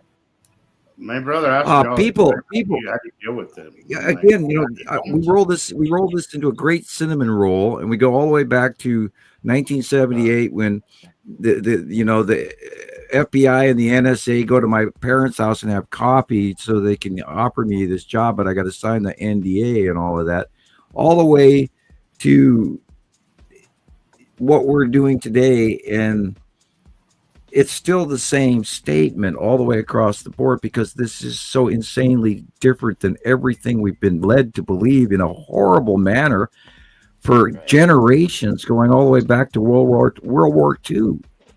Yep. And look, study any scientist pre-1945 and post-1945, and you will see all of a sudden it's like we've got a peacock and a chicken. I mean, it's insane what, of course, the government went in and took all the major scientists out of Germany, and they invented a whole bunch of shit you still don't know about, including what's going on in Antarctica and all kinds of God knows how many other installations. And by the way, generically known, Hitler did not die in his bunker in Germany. He went to Argentina, where there's a whole bunch of those. By the way, the Third Reich is still going. I'll leave it at that. We don't want to get them mad at me. Hitler was at. Oh, yeah, we can talk about Prince Andrew, since I didn't bring it up and you did. And Prince Andrew has been defrocked this week. He has been what? What? Yeah, Prince Andrew, formerly known as Prince. Yeah, he's lost all his Prince titles. Andrew. Been kicked out of his lodge. His missus has been taken down. They're all got connections to all of these other people. So you get what you want. He's and lost it comes his back on lease. you. Ha ha ha. Hold their soul, so they have no souls. They have no souls. Yeah, I'm sorry. I'm going to go. Have my 25 teddy bears arranged on my bed precisely as the same as this photograph, or otherwise you get fired. Pompous Did you know how this level of fear that everyone is supposedly living in? And we were told at the mall last night that children over 14 were not allowed to wear masks in their Halloween costumes. Oh, wow. I didn't know that. Do you know why? I think it's a safety. Oh, I do. Because no, they can't see who you because are. There was a national terrorist threat for the state of Michigan that there was going to be a Halloween incursion around the United States. And the FBI thwarted a group that were going to do this thing in Michigan. And so it went around the nation, and every mall cop blew on us the moment we walked in the door, telling my daughter that she couldn't wear a mask. She had a COVID-19 mask on. It was a COVID-19 mask because she feels more comfortable wearing that in public. And they physically told her to remove it. Yeah. So we went from. I mean, like, wow, that's not the end of the coin. You've got to put it on to remove it. Great mentality. So I said no problem. We can do that. You walk into the mall. You take a very high risk of getting COVID virus. To this day, by the way, it is going around. It got from Indonesia. It hit Australia. Now it's hitting us again, and it's painful. It's a flu. It's a nasty. It's not kill you, COVID, but it's enough to lock you off your feet. Yep. Yeah, and I'll remind anybody that remembers SARS, every human on the planet had at least twice. Wow. And that's another one of those industrial super viruses that have been introduced. And also part of why we got the jab, and the jab wasn't, don't even get me started about that. If I tell everybody everything I know publicly, I will vanish. Anyway. I have a science paper on my We don't want that, phone. Sam. I have a science paper on my phone that says that DNA is everywhere. It's in the air. It's in everything. Yes. Everything. It's incredible. Well, see, look. This is, that's why I'm chuckling as what's going to happen. This is where all of those. Look, this is where I'm. Now that March is. Sam, you're getting cut off for big time. I don't know what you're saying. Sam. Oh, bummer, man. Yeah, you're getting completely cut off. It's not even the robot thing. You're completely. I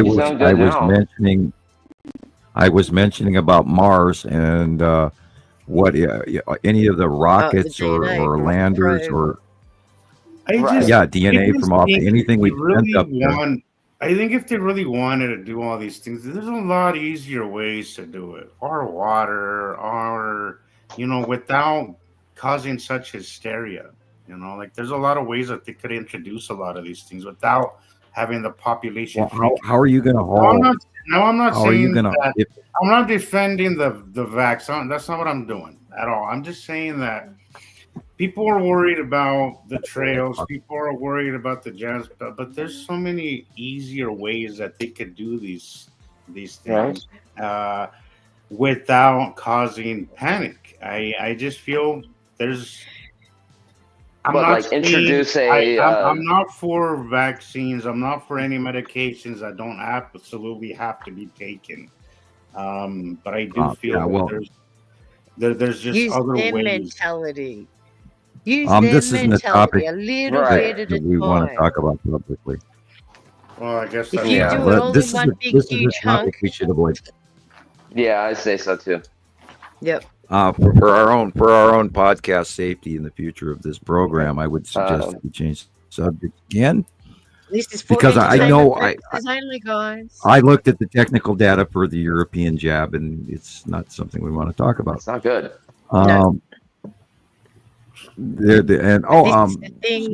They want us scared, Jesus. They want us scared and fearful. That's kind of what I'm saying. That means that we rely on them for the answers. I don't like. Let's talk about overall planetary population.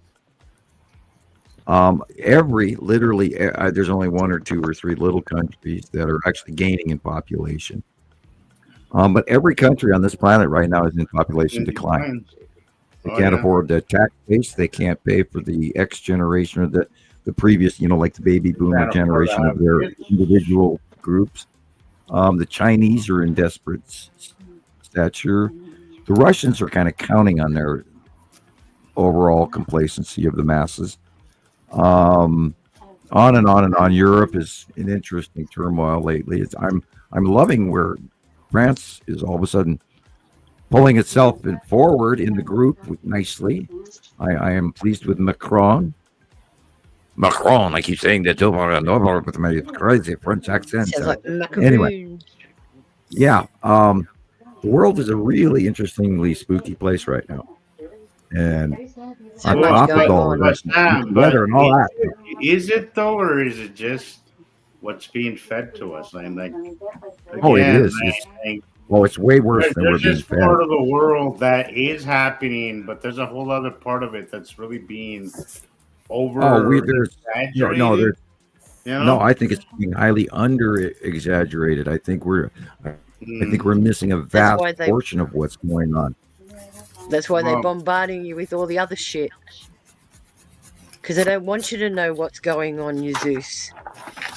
That's not part of the plan. Yeah. You give your secrets away. It's not good. If you want, really take a look, and if you can get this information, go to some sort of worldwide collective, United Nations or something, and look up the number of missing persons on the planet. Oh, please don't go there.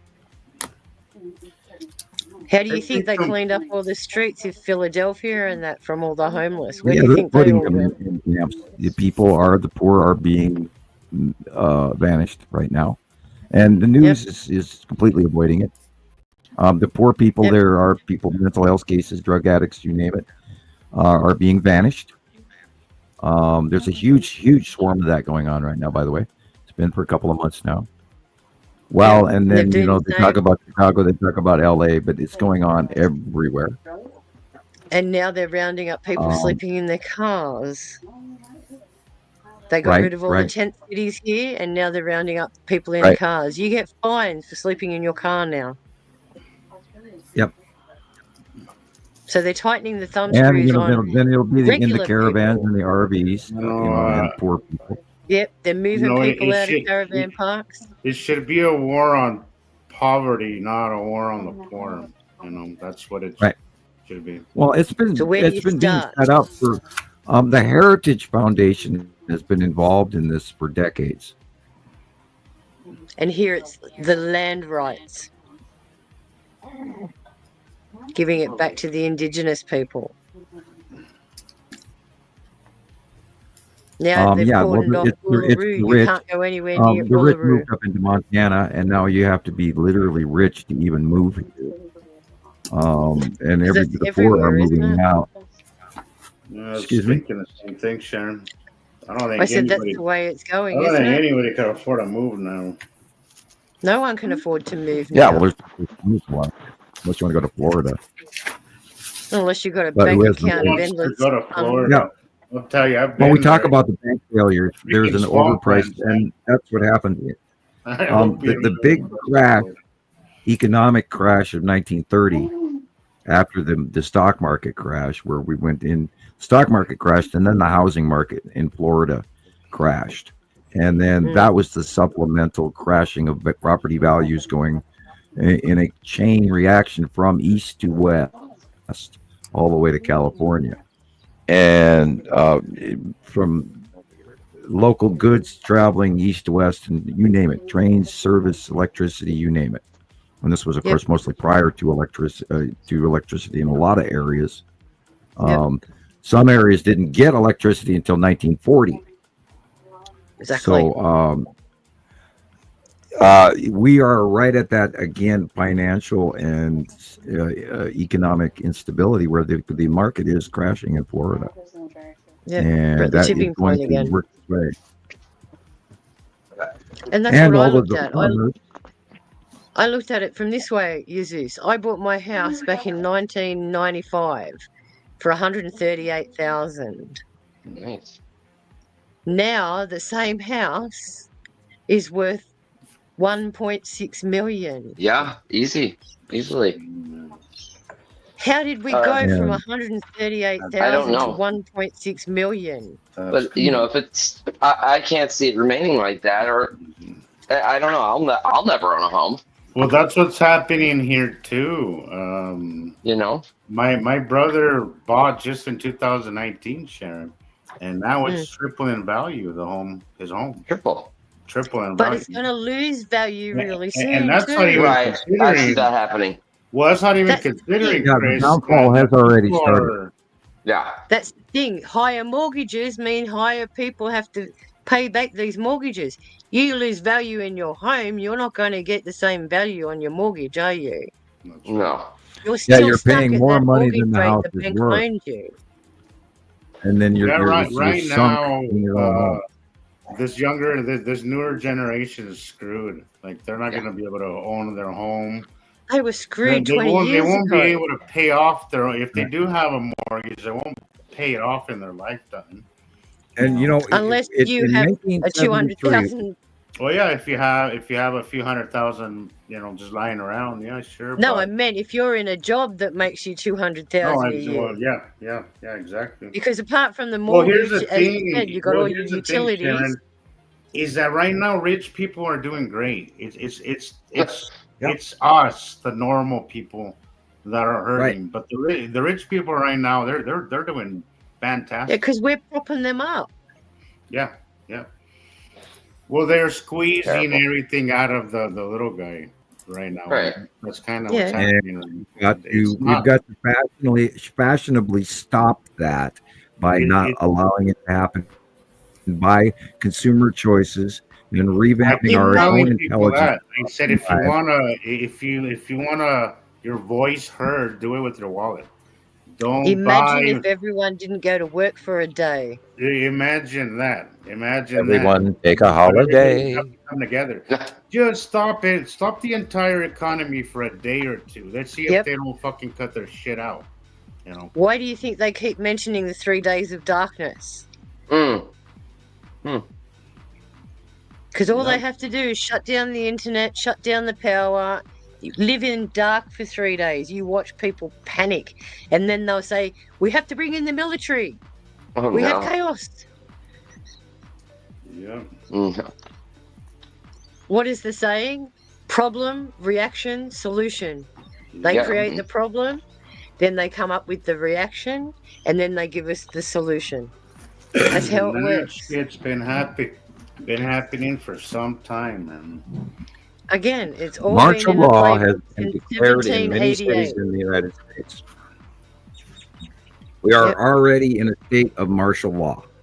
when the federal government chooses to outweigh the state's individual rights and sends in the military forces, just like the gates of Rome, and any general bringing in his army into the city of Rome, which was forbidden in the Republic of Rome. Yes. And how much military surplus stuff been moved around the country. And he's got the largest budget on the planet for one police force alone. Yeah. And that's ICE. And say that again, Sharon. What's that, Chris? You mentioned something before. Maybe we went too far. Of course, I went too far. All I said was problem, reaction, solution. Yeah. Okay. Hey, you got something that distracts us create from this, problem. They come along and say, "This is what's happening," and then they go, "Okay, we have to handle it this way," and then they give you the solution. Does anybody know how to get to Sesame Street from here? No, distraction. I will ask Grover. Well, you know how Grover always runs up to the screen and he's waving his hands out, going, yeah, that's me. Oh, yeah. I'm 8 times past panic mode, trying to scream. And we talk about my understanding the skies theories, and everybody loves those way back when. Sam, you were so enthusiastic. You were a different person back then. It's like, dude, I've been doing that for 15 years now. And people, inside information comes from off-world on top of it. Hello? Are you guys going to listen yet? Because I ask everyone again, tell me one thing that you have found me absurdly inaccurate on. You hit the nail on the head every single time, Sam. You've never missed. It's incredible. It really is. And I'm not trying to brag or get I'd love more donations, by the way. But anyway, or get donations or become world famous or anything. I'm sharing with you stuff that is so unbelievably self-evident to me because I do the homework and I see it with my eyes, and I brought everybody together as a collective to share this information because they told me I couldn't. Right. And again, we talked going all the way back to the beginning of the program. Had they not harassed me in 1978, 1980, and taken me for a vacation beyond my wishes, and then made me, I've been disappeared people, and when they disappear you and then you reappear, you don't get over that. I'm sure you don't. It's like when you miss a day. You're not the same afterwards. You know what the worst part, and I've said this a couple, maybe 3 or 4 times in interviews, and I don't mention it very often, but the realization when I got back and I ran into my normal people and they hadn't noticed the changes. Right. And I was gone a month. I was gone for months and they hadn't noticed. Except my roommates said, well, you never came home. You didn't pay rent. We moved your shit in the corner. There it is. See how quick that's Sam, that says a lot about how well we adjust to the craziest, weirdest shit. And that is both our strength, but also a weakness. We could adapt to the craziest shit if we're around it enough. We could just act like it's normal after a while. But if people they were realize true mates too, they would have gone looking for we're not Sam. even in the same world. Yeah, but it's easier to get comfortable and just kind of forget that it's happening. And I think that's what people do. We're not even in the same world we were in 2008, 2010. No. This is a completely... 2012, 2015, we're not even in the same world as we were then. No, absolutely 2018, 2019. We are now completely in a brand new ball game as of literally yesterday. Yeah. Hopefully it's a better ball game than 2019. Well, I don't use this term very often, but there are Oriental Shaolin and Lao Tzu teachings. The only way to have power is to use it. Yep.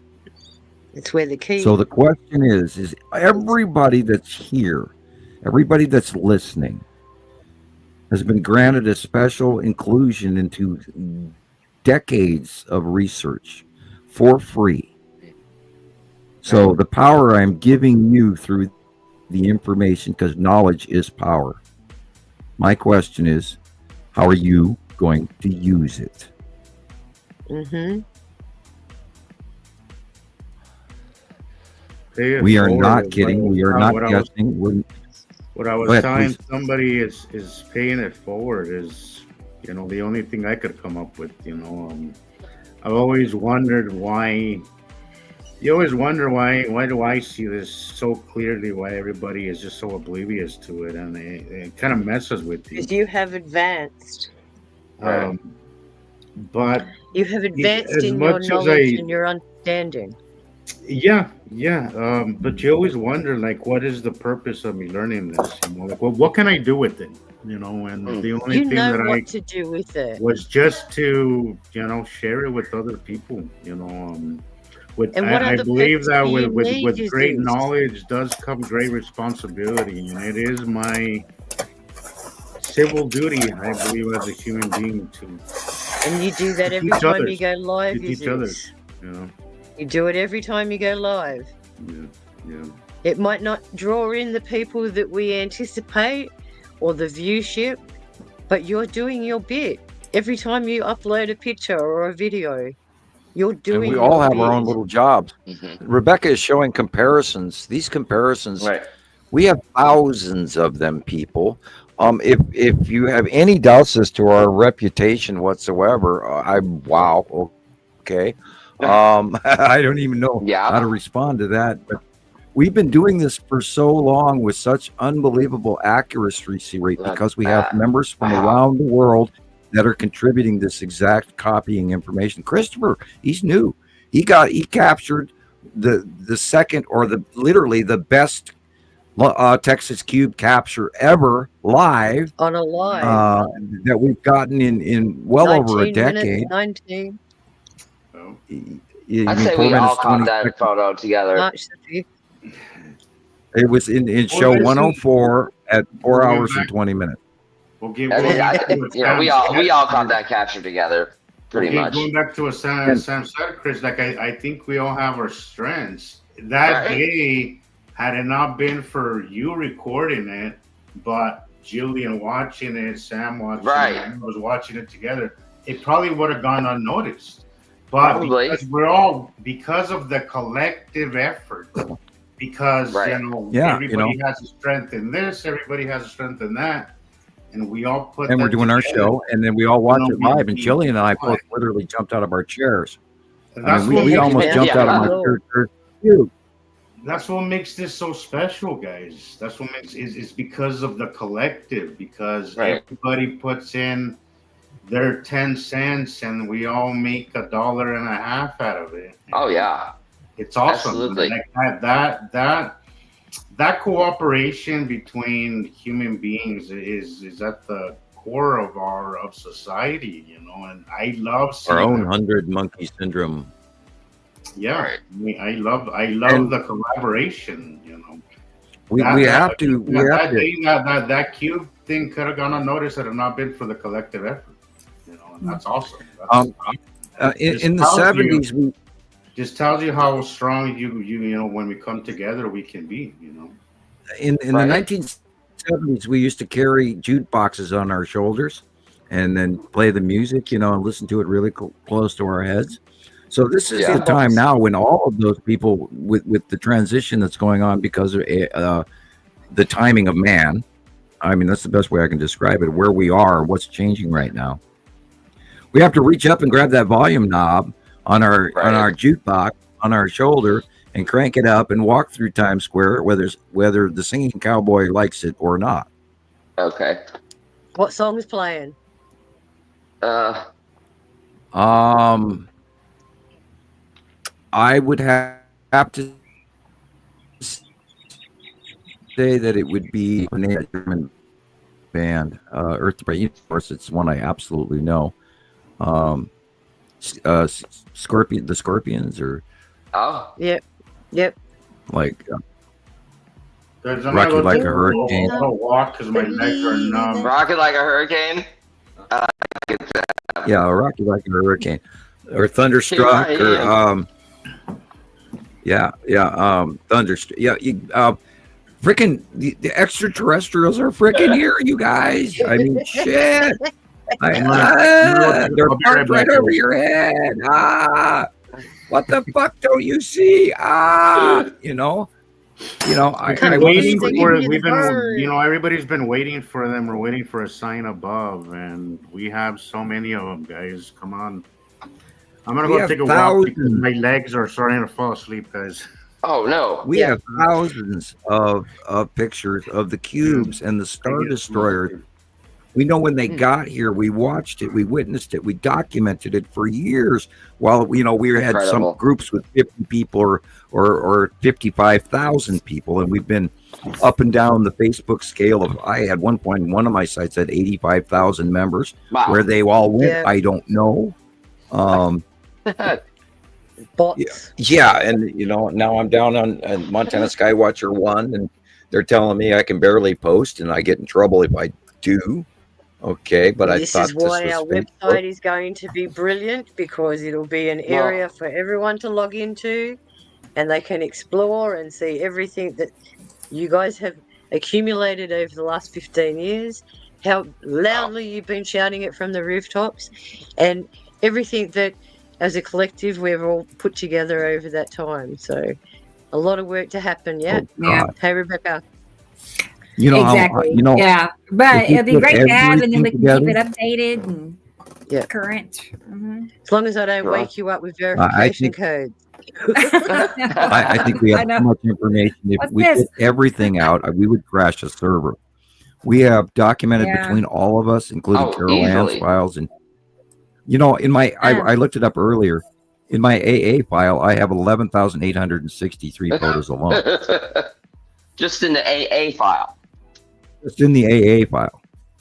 Yeah. Okay, so then you're going to AB, and then. Yeah, it is that time. Okay, I see. Yeah, 11,000 photos and just a little section of A. Yeah, and that's just the current. I move. I run for 3 to 6 months, depending on how sparky I feel, and then I will add the net way I can look back on. I see how you're doing that. Yeah, I've got a 4 terabyte hard drive that I dump all of my sky pictures on. From Z backwards.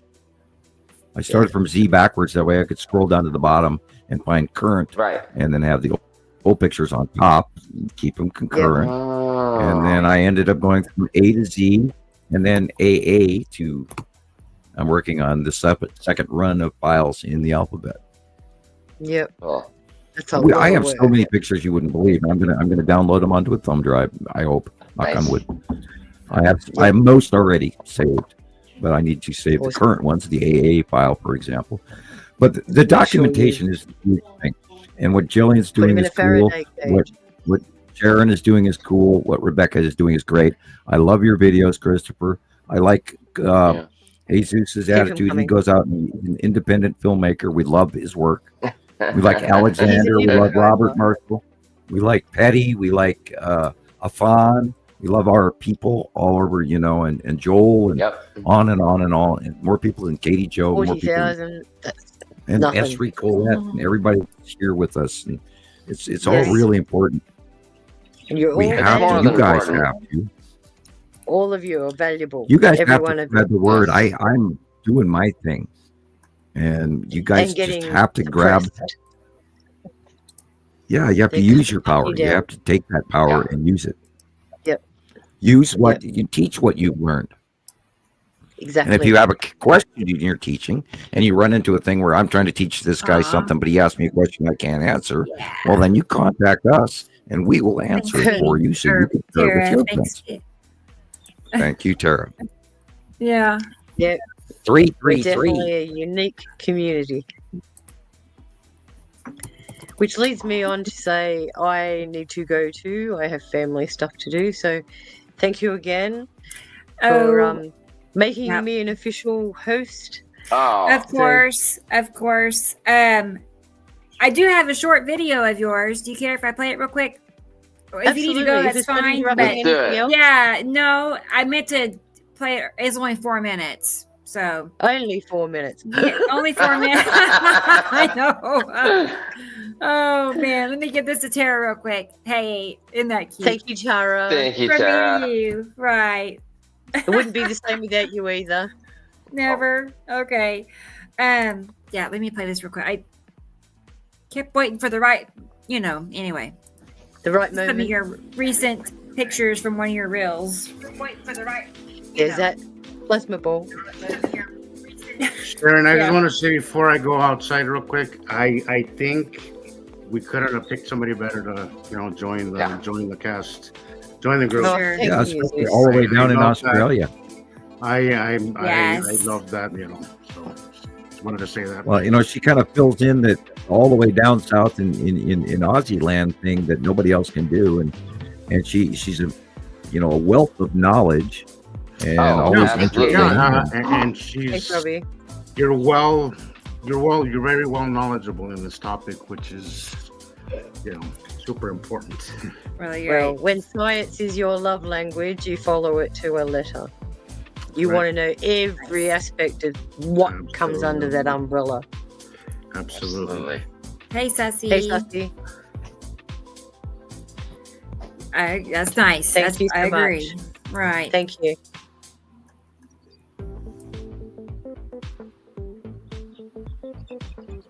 I love it when the sky is like that. I mean, you can see all the details. Yes. Yuri.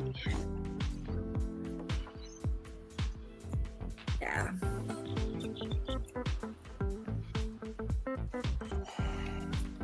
A lot of people may go, "Oh, these are just clouds." These are not just clouds. They're just clouds. Yeah, my favorite one to this day is, if those were planets, we'd be dead by now. Yeah. Yeah. I've heard that 10,000 times.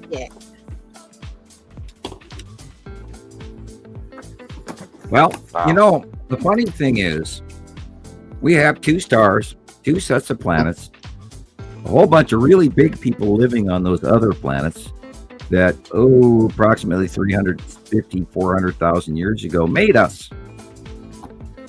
Then they stuck us down here, and through many different trial versions, sizes, and shapes and colors. We've gone through, let's see, in the last 300,000 years, that was be 100 plus cycles, or which is minus cycles. 12 iterations. Yeah, and how many generations? Yeah.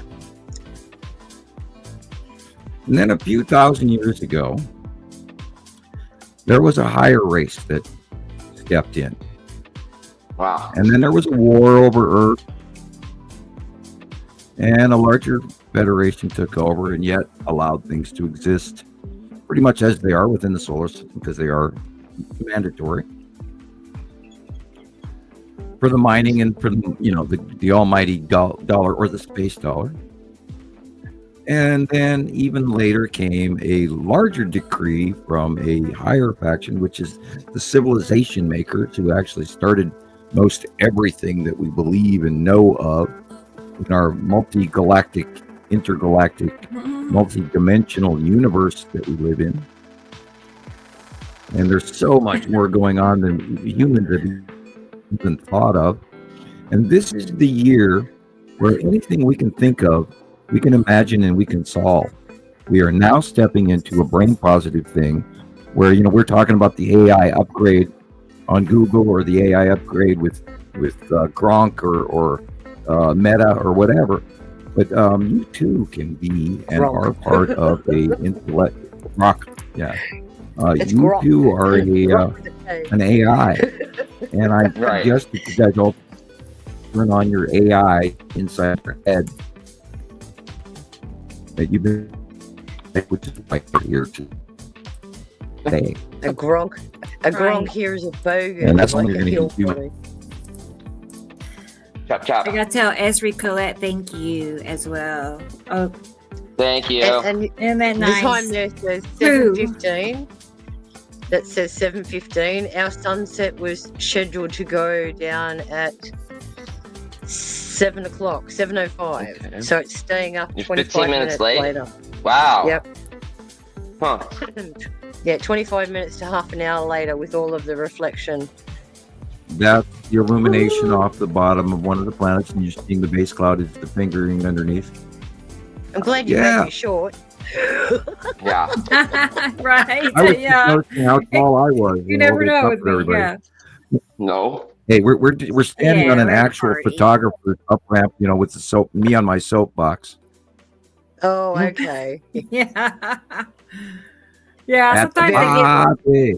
I know. Thank you, Rebecca. Thank you. Yeah, you're welcome. Thank you, everyone. Well- and again, must leave.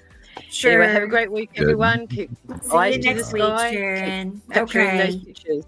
Bye, everyone. We'll talk during the week, Bye-bye. Sharon. Yeah. night. Indeed. Take care. Enjoy the time with your family. See you. Bye bye. I hope that Jesus. Good night, Sharon. I hope that Jesus is feeling well. He did not, for a second there, look too like he felt too well. Aw. I know he said his feet were going to sleep on him. Right? Yeah, he said he did Yeah, I that. hope so too. Okay. Right. Okay. We got to get the man furniture. Yeah. I'm kidding. We got to send him some black light posters, man, and a black light. Back Man, to I the miss my 70s, black light. man. There you go. I do too. I miss the 70s altogether.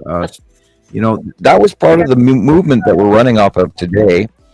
All the really cool hippies are now hopefully the new, the last of the baby boomers or the new mystics. Now we just got to get rid of them god dang rednecks and we'll be okay. But yeah, there's a conservative movement around the planet. There's great dictators everywhere. I'm amazed that we did not get past Woodstock like we hoped. That's funny. There was a great movement when I was a teenager. Okay, Hasty. Still Okay. a hippie Thanks for checking in. and proud to Sorry.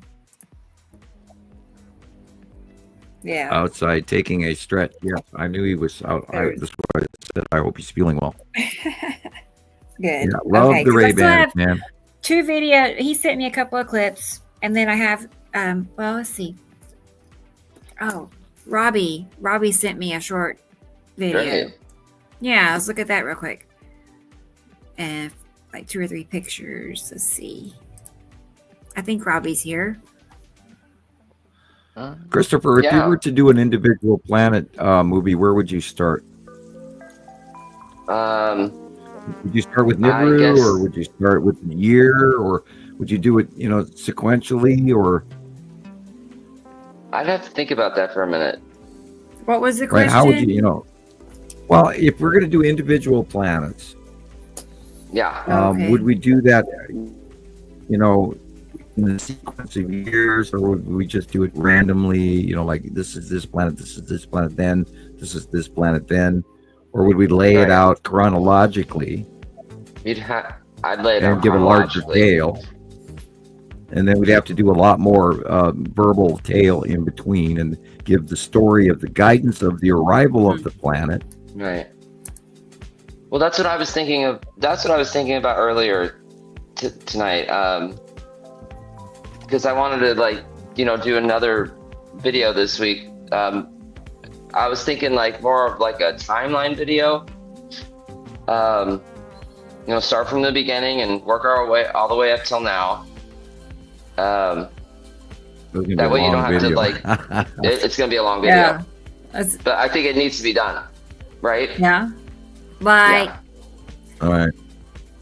Like an actual timeline video. How they have how any timeline looks, or we could make a post. Oh, that'd be cool too. Just make the entire. It would be 50, 60 feet long. It'd be 200 feet long. Who knows how long it would be?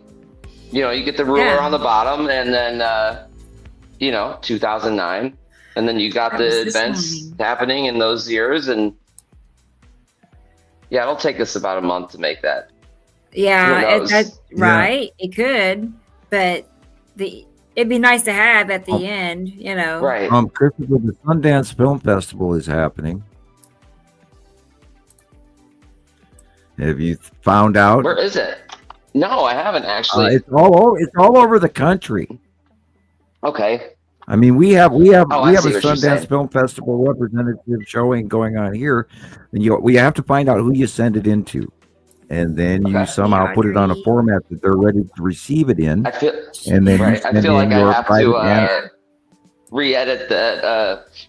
I was watching the Nibiru video the other night, and right at the beginning there was just like a small little hiccup. But of course nobody's going to notice it, but I noticed it, right? Right. And now I'm going to have to go back and I did not notice it. Fix it.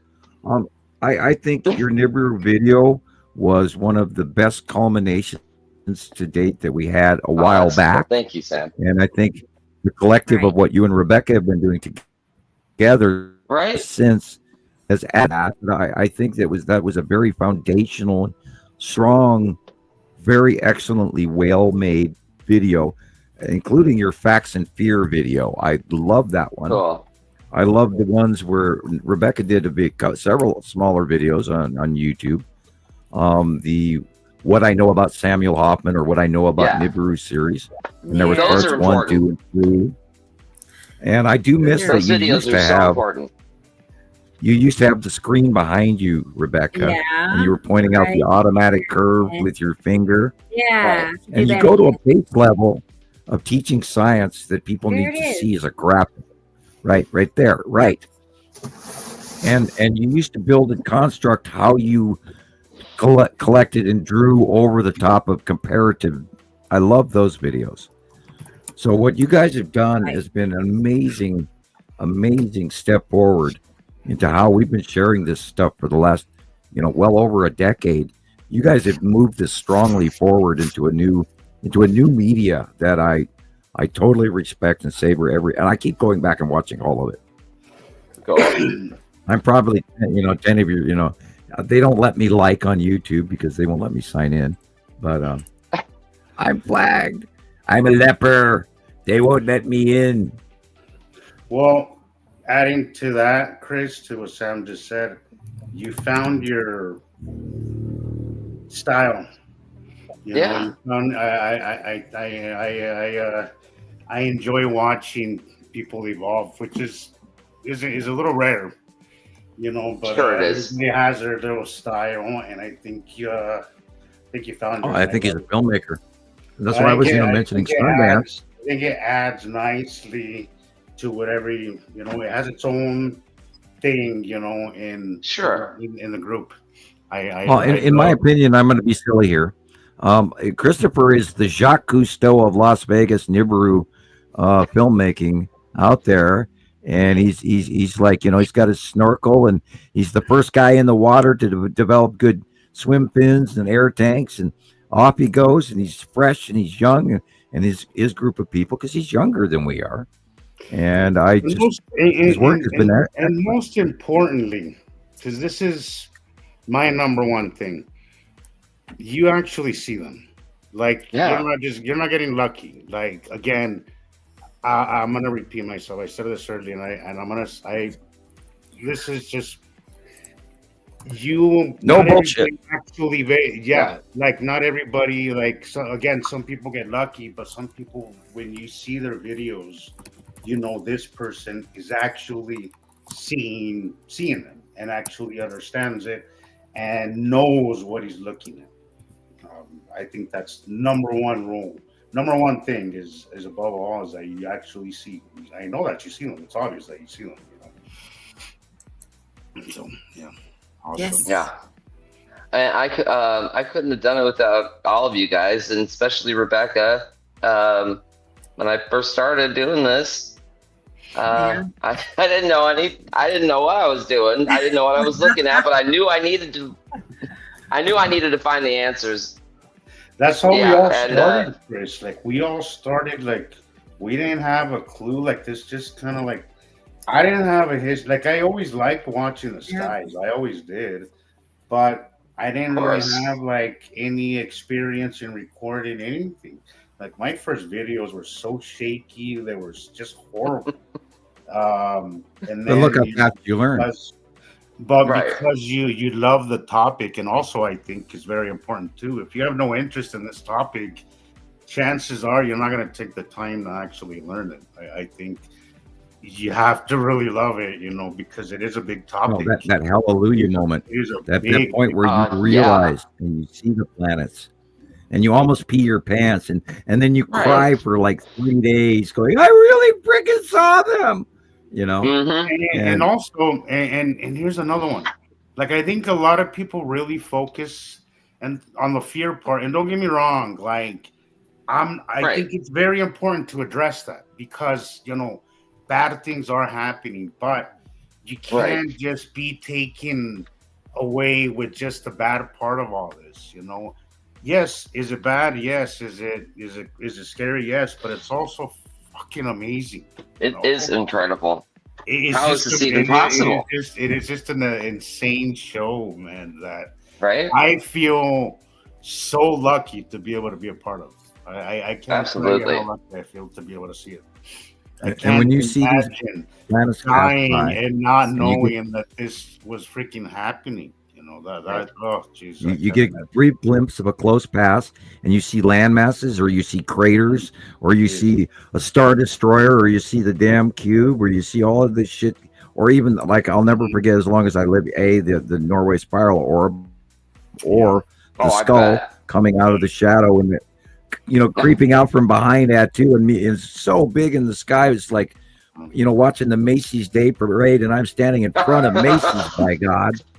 And you wish you'd worn an adult diaper at that moment. Oh no, and it's true. I mean, it's every emotion that you could think I've felt when I'm watching them.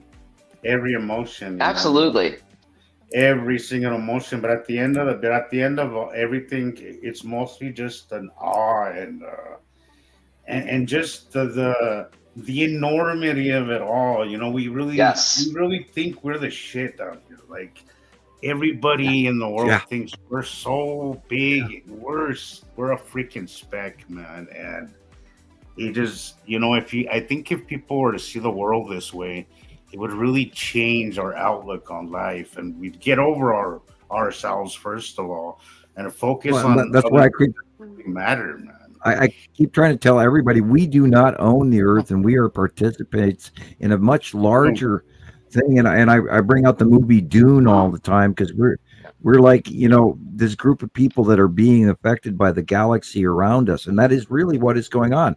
Our spice happens to be a metal. We're a binary 2-star system, and our area of the rock type planets that are here with our electromagnetosphere cores and all of this, our iron core, we are in the Goldilocks zone to create positively charged soft metals, copper, mercury, gold.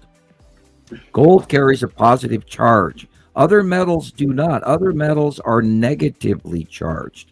It is so vastly not normal in the universe, in our area of space. That is why the Federation is here. That is why we were created to mine this rock in the backwater section of the binary system, where there's an entire other culture living there that are highly technologically advanced in comparison to us, and they are our creators. And then in steps the Federation, which owns this area of space and wants their slice of the pie. And then in steps the civilization makers, who are even higher up in faction, correcting things, which 3i Atlas and the overall, they run the big show. And then we just got 2 local mob bosses to deal with over the top of us. If we were to go to downtown Chicago, if we want to sell beer, we got to pay the tribute, man. Right. Yeah.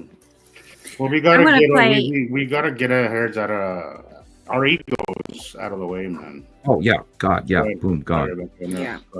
Yeah, throw that away. We are but mere specks of fleas on a dog in a large dog pound. Pray you don't get scratched. Right. No kidding. And the Katie, object is not. have you been here? How long have you? Did you see the original Understanding the Sky series? Really? Have you been here that long? I can't. That's a while back. I am No, not. you've been with us for a while. Oh, that's so cool, Katie.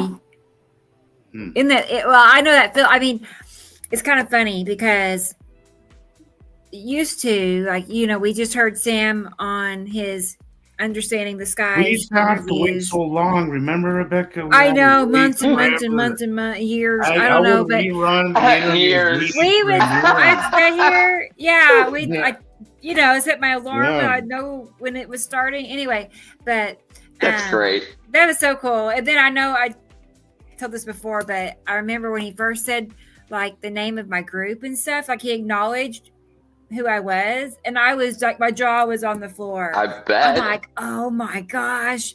I was asking Taylor, people around me, I was like, did you hear that? He said, anyway, and now look at us. You know, right? It's pretty cool. Right. Is that when he mentioned you in his Understanding of the Sky series? Ago. Yeah. It was or like on the Radio Wasteland. Radio interview. Wasteland. Yeah. Yes, that's it. Yeah. When I heard that interview for the first time and I heard Sam say Nibiru Followers Anonymous and she's doing a great job, and I'm like, that's you know, the way he said it, it's like, you know, you can tell that you guys are probably just knowing each other maybe a year or a couple months or a couple years, I don't know, but I thought that was really cool. Well, it's acknowledging each other. You know, what is that? Do you say, Sam? Likeness, was it proton likeness identification? Proton proximity likeness identification. Yeah, it's an acknowledgement. The funny thing is, to me, it was kind of like an acknowledgement of where, you know, we're the same. You know, like we see the same. You know, and the funny thing about both of these guys, Christopher, is both Rebecca and Jesus had ego. Well, Rebecca wasn't as much. Jesus had a minor, not offensive, a minor ego duel because he learned some stuff on other places. And then Rebecca Rebecca is equally religious, and she had her regional upbringing. And so both of these guys got into a little bit of trouble on Montana Sky Watchers. I heard about that. I know. It's, you know what it is, Sam? It's shedding. We're hard-headed. It's old habits. It's old habits. I still catch myself doing it. You know, like I still sometimes, you know, the dinner play model. That's the one I always have to remind myself. It's not the dinner play model, but it's just sometimes it's indoctrination. You know, a big part of this is forgetting old things that have been, you know, indoctrinated into you. Right. You were a child, so you're bound to get in trouble when you're in that transition of accepting things, right? And accepting that you. But because of Montana Skywatchers rules, I took the time every day, and we had Lucinda, we had other people like Carol Ann and other old time members, and we had this absolute no fighting policy. And it was it was a disciplined place. Like people weren't just running around. I didn't have I personally you were automatic. You knew that I said something. I might have been slightly rude to you, and then you. Well, went, Wait a minute, I got in trouble because I, you know, I did the gloom and doom thing, and you know, when I look back on it, I'm like, I don't blame him. Yeah. You know, I don't, because who wants to hear it that way? You know, and I understood later where, like, you know, it's not. When you come at people with the gloom and doom thing, you kind of just keep them from learning, right? You don't. I thought we were in deep shit by 2013. I was freaking out in 2013. That's when I started buying all of this food and, you know, spices and shit I'll never. Well, I'm so glad you were wrong at that point. You know. Right. That's Absolutely. right. We're so glad you were wrong. That's when we first started seeing the ramifications of the object cluster group. And you know what, you know, you remember, if we go back to our rabbit hole days of internet Nibiru and the destroyer, dun dun dun, and all of that, we were all expecting to get hit, which is the same thing that HAARP is all about, is repelling objects that are going to come and hit us. But after the passage of 2013 and the realization of what everybody was sending in, we saw that the object cluster groups, plural, lead asteroid, et cetera, were actually slipping off over the top of our atmosphere and then electrically discharging. Wow. And then the cross-reference to Velikovsky, if anybody needs to look up Velikovsky, Worlds in Collision, and you take into account the theory of electrical repulsion due to stable chemistry equations rather than paradoxal, because this is a thing that happens over and over again. It's cyclic, not a one-time. Right. That all proved the basis of the information that we run off of today, all the way back into the realization in 2014 we were still here, and oh my God, here comes Atu, and oh God, look what's underneath Atu, and all the other asteroids, and then it built and grew and grew. Oops, I didn't mean to start that, but we can go ahead and watch it. Yeah, It's accident. Quiet. This is from Jesus. Cool. A couple of days ago, guys, check this out. Okay. Could you put the volume up, Rebecca? I Yeah. really want. I'll keep an eye on this and record it periodically, and then put a video together. That's what I'm gonna do. Look at this. What did I say? Do you see the difference there, guys? Yeah. You gotta look for those signs, guys. And you heard in the beginning, I'm like, look, something's coming in, right? Like if you That do looks this like long enough, Nepenthe. it looks like 1, 2, 3. Yeah, I think so too. That looks like a very Wait. close. If you're facing north, yeah, that's north. Yeah. no, look where the sun is on that building. Like what I think time you're was facing this? south. This is like 3 overgrown trees. Oh, okay, almost 4. Look at this. Yeah. Wow. that's the side of a Dang. planet. Yeah, I Absolutely, love it right when there. that happens. That is so That cool. is that's sublimation. That light edge, the bright edge on the Just like right, that, on the guys. left-hand side, As quickly as sublimation. it The clouds came, it's wrap gone. around the dark area. Look at that, guys. Look at that. This was about an hour. It was in the These sky for happenings about an hour and a happen half, and then quickly. gone. They come and they go, It's and this gone. is another reason why I don't understand why people don't notice. I won't. You could literally see them. They have been. Rotating The by. sky's been clear. They come in. They move How do over, you, and then people they're not gone. see this? How are you guys not noticing it? It's so crazy. I find that just. It's Come on, insanity. people. Does this look like? Because you learn to look for the dark areas Looks like first, they Yeah. the did a while ago. opposite of what No. everyone else There's nothing knows. there. Yeah. When you look at a That picture, is- everybody looks at the sun. Don't look at the sun. Look at the dark areas. Work your way to the Right. light. And that's the earliest basic thing that I had to What's learn up, for guys? myself when I first Right. started seeing the planets in like had 2010, clear 2011, skies 2012. all day. You have to Absolutely learn to clear. look at the dark. Or I went out Right. pretty much. This kidding. is a longer version, but here's I look look, you north. guys. Something's This coming is in. north. I saw that cloud bank, Uh, right, and I Right. knew. I will keep an I eye on knew this signs. and record it periodically, and then put a video together. That's what I'm gonna do The today. same one. The same video. But I see little something there, and this Correct. down here. I'm thinking Yuri's asteroids. See, at that time it was It's 2 definitely a o'clock, band there. so the sun Hey, was. when what? dark How over how there. old is this? Is this new? It's gonna be interesting. This is new. This is a couple days ago. This is gonna be So at this alright. time it was Facing what 2 direction? p.m. This was Progress 3 already. p.m. This thing is already. 'Cause I went out there It is- I can periodically. already So we tell. started at 2 It's coming, p.m. guys. And let me point something out. ish, and then You see down there? See down there? that's what got my So this- attention. That's our light blue There's sky. our sky there, but everything Right. above that cloud bank Down there. was dark. Correct. Mm, Correct. Down there. That's our blue. You can light see the blue baseline of the sky. planet right there in the atmosphere around it. hmm Look at. But it was still, Everything by above it. eye, it was still a little harder Look to at that. see at that point. But you do see the sky getting darker. Something huge This was- is making its way in, guys. You're exactly right. This was 2, 3, and 4 p.m.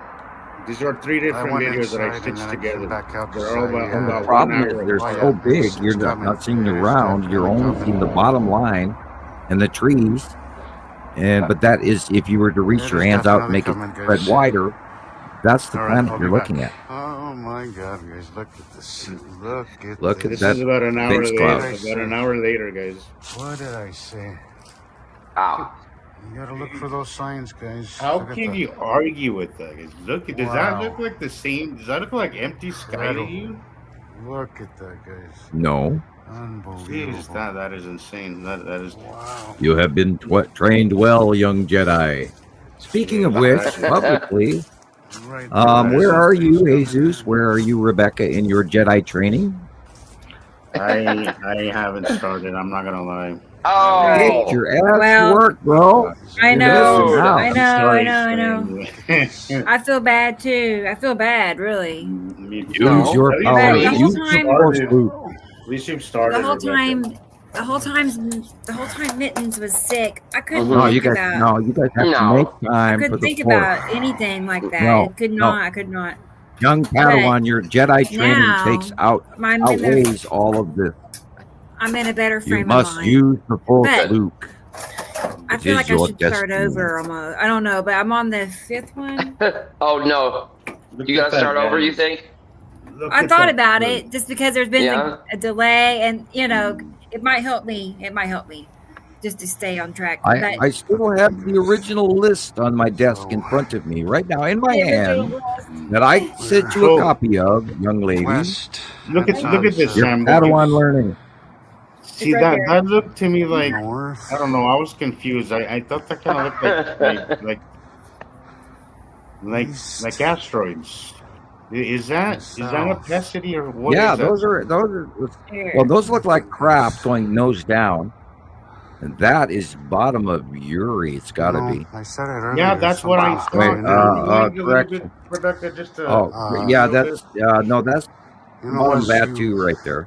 Watch this stuff. Yeah, Atu and Nibiru is behind it. The more you get familiar with it, Jesus, look at that. I'm wrong. Asteroids. But the more you get familiar with it, that's just Saturn. The easier it gets to predict. Wow. Well, what is Saturn has two rings. You could tell one Really? is. That's just. Well, we're still betting. Well, if this is new, To come in, the base cloud has only got 2 rings. it's just. Can you go back, Rebecca? That is just. Go back to the ring base. Hit pause. Okay. Yeah, see, that's where I thought it was. It looked like a set. I'll pause it when it gets go back and look at the ring base. We want to look at the bottom of the planet. I'm ill. Someone. POV making me sick. Joke. I'm kidding. Okay. Right there. Look at that. Yeah. Okay, let's examine the facial. Let's start with this picture scientifically. Let's look at the shadowing and the light. The light is coming from our immediate shoulder left. Correct? Yeah. What time of day is it? By this time, it's 5 p.m. Son. But again, therefore the sun when this thing started setting in the west, we are looking literally north. Yeah, this is dead north right here, and it stretched all the way. So we are looking at the bottom. It stretched all the way from the west. This is the bottom of his Saturn. This is the bottom of his Saturn with Saru behind to the right, left. Wow. Okay. I've never seen it that big, that close. Okay. If you can frame forward, Rebecca, and find us a base cloud formation. So. Right. Okay. See the side of it, right? You could. Go back a little. Yeah. Go back 2 squares. Go forward 2 squares. Wait till he jogs to the left, and then hit pause. Right there.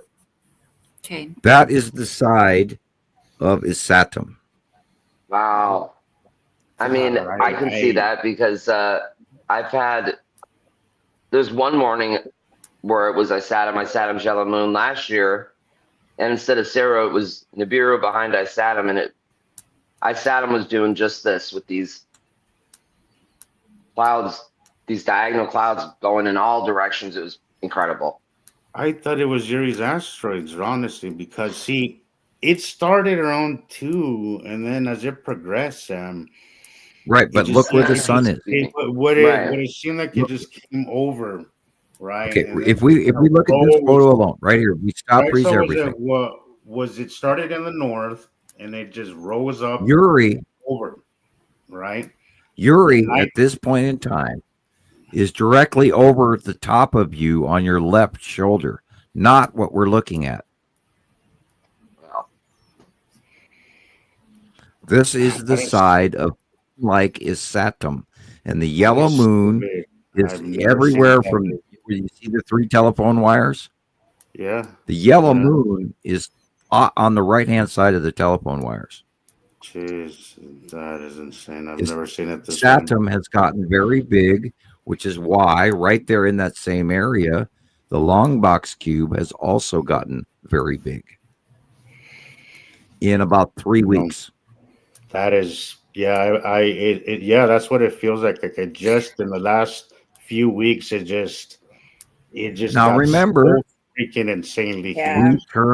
We turned the corner in our axis for our winter solstice. The angle of the sun is even farther to the southeast now. Yeah, that's what I've noticed. And it's way. We have rounded the corner. Yeah. We were coming from the right, and we have rounded a corner from summer orbit into a left-hand corner at a different axis angle, where they lower even deeper away from us, and we are underneath them, and they are beyond us and directly over the top of us. So we are dead center in the middle of them right now. That's incredible. And that is part of the planetary alignment that we just went through. West, that's onset, of course. This is part of the AI and human everything. All of this is connected. We are now in the cradle of what's to come. Look at that, guys. That is a freaking planet. Look at that, guys. Right over us. That's there. Yes. You know, I said it earlier. Something was coming in. Look for land masses beyond the white. You know, as you watch this stuff, that is Saturn. The more you get familiar with, I got that Yuri's asteroids. Yeah, the more you get familiar with it, that's the Saturn. Easier it gets to predict. Because Yuri is on the left of the sun, not the right. Is the right word. I mean, kind of, but I can't wait for your drawing. Tell what is this month. I already made one. What's coming in? Interesting. When it starts to come in. Look at the light angle. You know, you got hoodwinked by the volume of the flame-like clouds versus the puffy. See right there, those are flame-like. Wow, guys. Yeah, they're not bubbly. All the north sky. Saturn is very big. But God, that was such a cool. That is one of the coolest things I've seen in a while. And you're totally right. And right there's where the cube is. Right there. All planet coming in. That's where the cube is. Right there, long box cube. Can you tell, guys, that it's actually a different? It'll become to spot them. It feels like it's independent of anything any movement that I'm making. It doesn't move. There was nothing in the sky. It just seems separate. All those signs. Well, you know, we're turning one way and they're orbiting another. Right. Yeah. And it's like this, and you know that's why that 3D argument. I feel like we need each other like this, Sam. You know, someone like right. this, And like, remember, if you start paying attention, you'll pick up on the patterns. Okay, remember Star Trek and our Stock. I called it Stock. Oh God, Spock played four-dimensional chess. You've got to realize there's another dimension to everything going. We're going one way, they're going the other, and then we're moving past each other. Yeah. Thank you, Katie. I'll check those out. I just got. And then we're looking off the side of a ball. Right. Yeah. There are so many Anyways, I'm gonna see if I factors. can go live. Now, if we were up in space, we would see a So completely different story. we got West. There you go. Like, Oh yeah, these completely Katie are different. so, like, you could just see how much darker everything is above the horizon. Yeah, this is exactly what to look for. I love this. This is, get the shadowing. Oh, geez, that is cool. And you guys keep asking, how many of these white little triangle pizza things are Star Destroyers? The rooftop there. So. Everybody's forgetting. They don't want to know. They do. Look at that. What you know? I don't know why this one came out in a different format, like sideways. It wasn't supposed to be sideways. That is this pattern and Saru moving over the top of you as the onset of PM. Well, you know, I do believe I saw the baby blue after, like way, like a little after, like every time you saw the right planes, as the sun they was always going down. fly And I took a video underneath. It's so massive, Saru, like so massive, just right of the Yeah, sun. it is. It's across the sky. It's another one. Saru is like 8 times the size of Earth, where Nibiru is supposedly 10. 7 to 8 You know, we times don't the size have of that Earth. real information. Oh, look, a sea Guys, trail. here's what I'm talking. I'm sorry, Sam, but here's what I was talking about. No, go right ahead. Look at the Please, share difference. video, narrate. Look at how the plane is below the planet. You see that? Well below the planet. Well below the. Look at that. That is the surface of a freaking Beautiful. planet. Wow. You know, but you see the trail. The trail is well below what you're seeing up there, guys. Well below it. Just use your peripheral vision. Could you rewind that real quick, Rebecca? Sure. But you're looking at the bottom of a planet there, and then you have a little bit more, little more. Yeah, right there. Yeah, okay. Right there's good. But you could tell, again, you can tell the separate atmospheres, guys. That's a 747 flying at the top of our atmosphere. And then you have the planet bottom. That's the surface of a planet there, guys. I just had the strangest, funniest, silliest sidebar thought. I have to share it. Like, where the hell this came from, I don't know. Do you guys remember the movie Wayne's World? What's it called? I do. Yeah. Wayne's World. Oh, Wayne's World. I thought you said Big Squirrels. No, yeah, Big Squirrel. No, Wayne's World. Yeah, Big Squirrels. No, Wayne's World, of course. Dude, we love that movie. Yeah. All of a sudden, my brain just went to, we are doing Wayne's World. We're talking to you from our basement in Michigan, in my mom's house. In Aurora. Sorry. Illinois. In Aurora, yeah, right. Right. Oh my gosh. Yeah, you guys have no idea. It just bombed. I mean, Wayne's World. It ran through my brain. It's like, oh God, this is hilarious. I've got to share this. We're trying to warn everybody about the galaxy and the planets flying by. Welcome to our crazy guys. I know, right? Yeah. Woo! Hey, this is the party show. Right. What's 139 on 1st of November of 2025.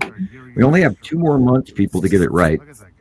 Look at the size difference, guys. Those trails couldn't possibly be creating the things that we're seeing. Yeah. Oh God. Look at that, guys. Sir, that argument is so long dead about sea trails. We chewed through those trolls, a decade ago. Oh my God, people! You literally see it, guys. You can literally see it. And Rebecca says it so aptly that most of the clouds that we see, those aren't our clouds at all. There isn't a cloud in the freaking sky except that. Well, that helps. I mean, once I figured that out, it made more sense to me. Even it's like, well, that's why the sky looks insane. That's why. Well, when you start to remember, when you get it through your head that clouds aren't exclusive to us and that other planets have clouds. They have clouds. Then it's like, oh shit. Because one of the first things that I noticed when I first started was the 2 sets of clouds moving over each other in opposite directions. That was one of the first things I noticed. And I was like, Right. that can't be right. That there's no way. That's not right. You know, I'm not a meteorologist, but I've seen the sky enough, Right. and I was familiar enough to know that that's not normal. You know. I just got a picture on Newsfeed that I would like to share. I'm going to real quick save a copy of it. AA file 1-1. I'm going to share this real quick. It's short. Cool. That is Okay, I'll give you a copy of it now, Rebecca, and this came in from I our love that when you were Colorado doing Skywatcher. You should do that again, Rebecca. I love when I'm going to. Right. I love that. I think it really helps people. Yeah. You know, when you can sit there and Terrace photo. I love that. Yeah. Sorry, Sam. I think I interrupted you there. I know I say this often. I'm going to send I'll even send you a couple of pictures. Atmospheres of other planets. It's just Even. And this is prominent. Yeah, Tara, for real. We don't lose it. Okay, are you sending me something? Rebecca, You said send you a photograph. Yeah, I'm going to send you one of the early points that trying to get your brain. Okay. I'm trying to find it in my file brain. That prominent #1 photograph to this day. Okay, I'm going to go to my object cluster group file. Okay, OCG. Here we come. There we are. I've got a couple of photographs I can send you in a series, but I think it's important. There it is. Here, I'm sending it to you now. I also just sent you one from Nicole at Colorado Skywatcher Anonymous before that. But if you can spend time picking the orange-blue Montana Skywatcher post picture out first for everybody. Yeah. Nicole has had some cool things too. The last couple of weeks as well. She's working. And then I will grab another because I know exactly where these next two are. And I want to talk about these because I want to go back through the time factor. I want to show people really what is coming. And I sent you 3 photographs, and I would like you to grab them if you would, please, because it's worth discussing. Okay. All right. And if we're going to do some work, let's do some work. Let's do it. I had to eat something. Let's talk about the shit that we've been watching come in. Let's talk about the object cluster group. Let's talk about the planets. Let's talk about what's going on in that area of clouds that we say that we see, that we know are there, that we've repetitively documented for 15 years, that are not our clouds, but clouds in space. Because these electrical planets react through their visual sublimation and the outgassing and the links attached electrically between each other, like between Atu and Uri, and that between what's going on between the Saturn's yellow moon and the Saturn, for example, and the behaviors of these planets that we watch regularly. I think Jesus is doing laundry. No, I'm here. All That right. sounded laundry. Is it was my I'm just digging into my bag of snacks here. Munch Patrol. Okay. Yeah, that's what happens when you go into the green room off screen and nobody gets to see it. Yep, honeydew melon. This is tonight's snack. With a very long, sharp knife, and keep your fingers out of it. I apologize for throwing a wrench in the works, but it's important to discuss. You're good. No, you're fine. Here it is. I got it now. Okay, that's from Nicole. That she got that in Colorado. I think. Wow. I think That is the red asteroid in front of Attu's moon. Yeah. Yeah. Definitely looks like the red asteroid.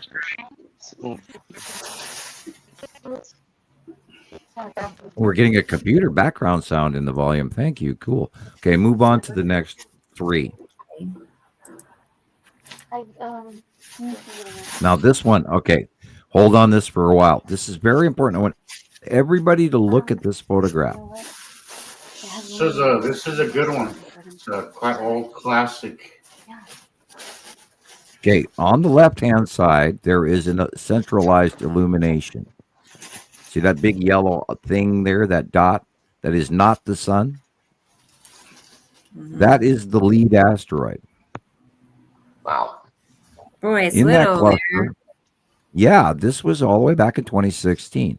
Yeah. Wow. Okay. In this shot is Matim, which is just above the central part of the picture at the horizon line. See that forked tree at the horizon line in the dark? There's just a little left of center. Yeah. There's a wide tree, and just above it there's a circle. That is Matim. No way. In this shot is Saru, Yuri,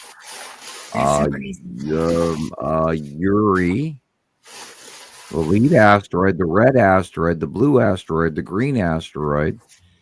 On the far left is the spiral asteroid in red at the bottom of Yuri.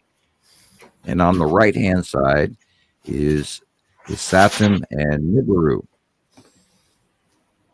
Wow. Huh. Yeah. Now, I would like you to notice the sky is so dark, is what you're saying. Look at the illumination going on in the asteroid object cluster group. At the bottom of Yuri and Attu, which is the red, just above the lead asteroid on the middle area, there's these fingers that reach up around the bottom of Attu.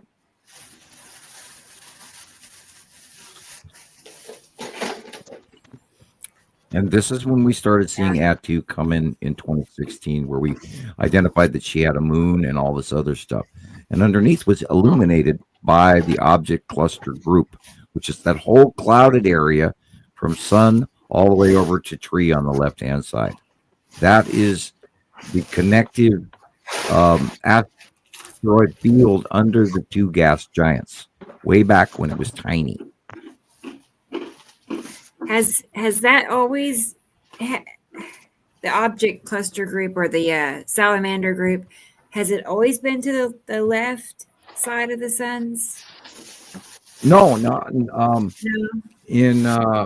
At this time it is. Remember, when they first started arriving, they did a spiral towards us when they were really tiny, and then about 2014, 2015, they went left, right, ever since today. Right after this, in 2017, Saturn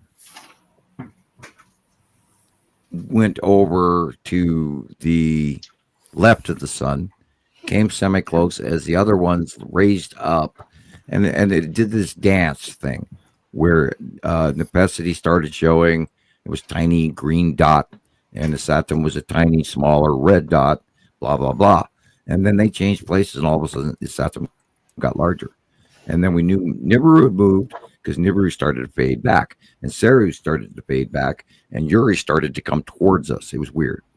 But there was this jog left, right thing over the years. And 2018, 2017, Yuri ended up on the left-hand side. And then it came across all the way to the... it was on the right hand... Excuse me, I'm sorry. It was on the right-hand side, and then it came all the way across to the left. And then it did this jog in front of our faces for about 5 years, along with some crazy shit with the dance between Attu and Nepacity, et cetera, et cetera. Yeah. Right. And so, okay, and then move on to the next photo. Okay. It just seems like it's always been to the left of the sun, as far as I can remember, at least. But well, originally in 2012, Yuri was tiny, and it was on the right-hand side. That's crazy. When Sarah was on the left, Nibiru was on the right, and there was tiny little Uri, and we didn't even know Uri was as big as it was compared to. Wow. Oddly, the water type planets are way bigger than a gas giant. Yuri was behind that too when I was new, right? It was always and Yuri still on the right. Yeah, it was on the right hand side back then when you first. Yeah, so what was happening around that time was that Atu was coming right over to the sun, like midday. It would cross over. This isn't the picture I was talking about, but this is a Saturn this week. Yeah, it's recent. Yeah, that's not. I don't think that's. Let me look real quick and see. Okay. No, I had the purple. The purple one was the next one, and the next one after that was an earlier rainbow. And I want to describe that also. Okay, hang on. Yeah. Oh. Huh. Okay. They weren't there a minute ago, but let me get them. That's weird.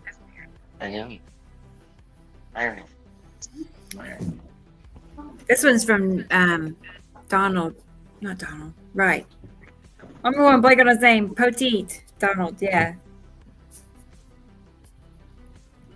In case anybody was curious.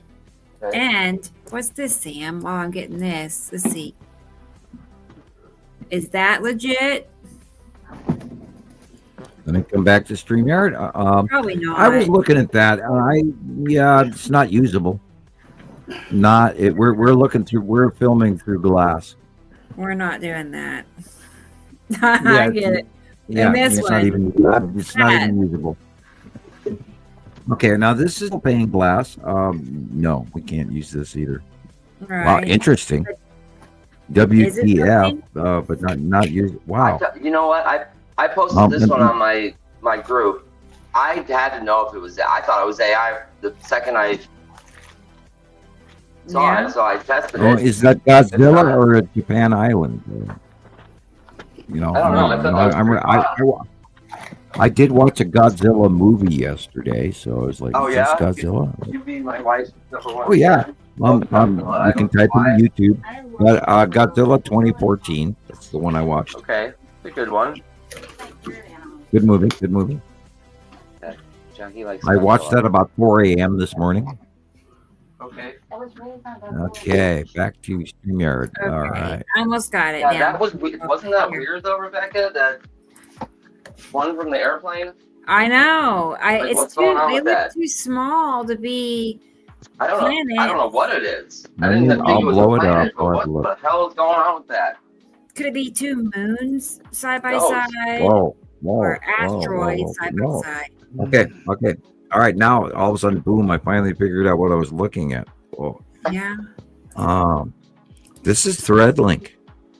I was see that. That's how I'm looking at it, Sam. I'm not like. I know it looks like two. This is a very close overhead passing planet with an electrical connection and light illumination reaching to Earth. This is ThreadLink. The black part of it is just it's like a funnel going down and the Right. is dark It's behind it. Oh. So it looks like them, but it looks more like It's a thread. not. Yeah. It's just This is a close passing is up planet. there making a funnel. The planet is reaching with a cone. And this It's could lighting up. It's just lit this up. could be a because of Saturn, that. because we were just talking about how Saturn has a funny, unique base core with a cone, like with a ballerina dress at the bottom. Electrical. Is that right? Oh, Like yeah. electrical That connection. means it's an electrical. Imagine Tinker Toys. There's an electrical connection between every body, and you have to think of it in chemical atomic equations, that there's protons and neutrons and electrons in the main atom, and they're all linked like Tinker Toys. And there's an invisible electrical superhighway that runs between the bodies that either steals or robs or grants back and forth an electrical magnetospheric connection, which is why our planets stay together, why we don't rob planets from them and they don't rob planets from us, why their atom hit us and our stuff doesn't hit them. It's all like floating invisible thread connections. That's Hey Sam, you explained thread connection, and correct me if I'm wrong, but you described like when you have two magnets, right? And that little thing, that little force that kind of wants to pull them together, is that what the thread link is? That force, It's or both. am I... It's attraction and opposition. Okay, so yeah, so they're opposite. It's like the opposite magnets or attractive, whichever, but there is a link there, right? The force that either pulls you in or repels you, right? So that It's like a left hand and right hand, so that force, electrical, and then opposing at the same time. But Now this that photograph, force, that's what thread link is, right? it's sort of like it's a string. The same reason that invisible pull, Tara. That's exactly what I'm talking about. Yeah, that light. You know, we Sam, talk about. I always think about how these people travel, these species travel, these aliens travel, and I always think there has to do something with thread link. It has to, right? Because that thing just pulls you in. Right. It's a subatomic electrical superhighway. Yeah, there has. If you go back to the Carl Sagan, video, when I'm sitting there thinking about all this stuff, I'm like, it has to be related to that magnetic thread link. How they're jumping from one, this incredible distances. It has to be that. Because it's definitely not bullshit. It's definitely not none of that stuff. We are electrically connected and repelling each other at the same time. We're occupying a structure that cannot break, because it would be in our destruction if we did. So this is a repetitive cycle where we cross paths with the other planets. They're positively, negatively charged. We're negatively, positively charged, or vice versa. Their polarity. We have noticed that our solar system, I was just going to say that our normal planets, we see that have most of their moons and their asteroids are in the upper hemisphere of what our point of view of up and down is. Yeah, and we have noticed that in the Nibiru group of planets, the secondary star, their asteroids and moons are all located in the southern hemisphere, which has also led us, due to many years of watching the planets electrically repel upon Actors white moon, Uri's asteroids, all that. It's always on the bottom. Sorry, Sam. Right, and we've seen the repulsion when like we were talking about. I thought we were going to spry in 2013. After we witnessed the repelling effects. Like this is an example that I think this is like 2014, 2015. This is the bottom of Uri and the Salamander asteroid group, and its electrical effect, which was also what was in that previous picture with the lead asteroid and all that glowing thing. But this is a close-up. This is one of the first days of the 180-day cycle of Uri. This is an electrical event. They have their clouds around the whole damn solar system as this thing, and ours is crossing through their thing, and we're spread out. They're close and tight knit. They're the smaller inside powerful part of the equation. We are the spread out outside part of the rotational equation of two stars orbiting behind one central electron that is flying in a radio wave signal up and down through our galaxy every 300,000 years, like a flying octopus or a Portuguese man of war jellyfish. Yeah, go back. No, go. You had it. Yeah. Okay. All right. Now this is early. This is an early photograph. Saru is the overall bind area. Jesus Christ. So this is the lead asteroid and the object cluster group in the early years.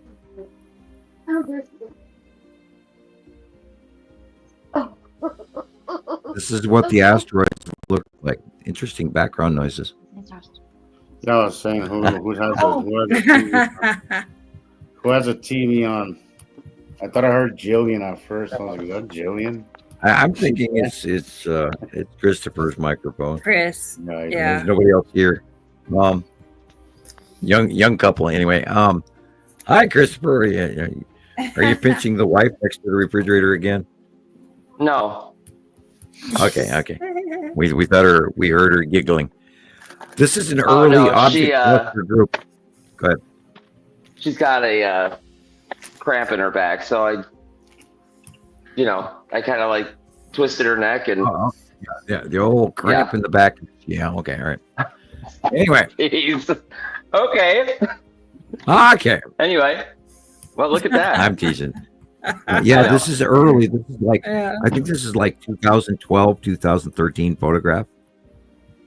And this is the lead asteroid and the green asteroid and the red asteroid and the blue asteroid and the spiral asteroid all in front of Uri and in front of Saru. Wow. And the green blue of Saru. And Nibiru is over to the right beyond the sun, which is not showing. But you can see the light angle. And this is a very early asteroid group in front of Uri. So this is part of Uri's asteroid, Sam? Yeah, the gas giants have these asteroid fields like ours do. Saturn and Jupiter have the Oort cloud and all the asteroids between them and Mars and all of that. And so the stripes of Uri, they're basically rings, right? And a gaseous material, and we don't know if it even has an actual core or if it's just a gaseous mass. Now, gas giants are electron clusters.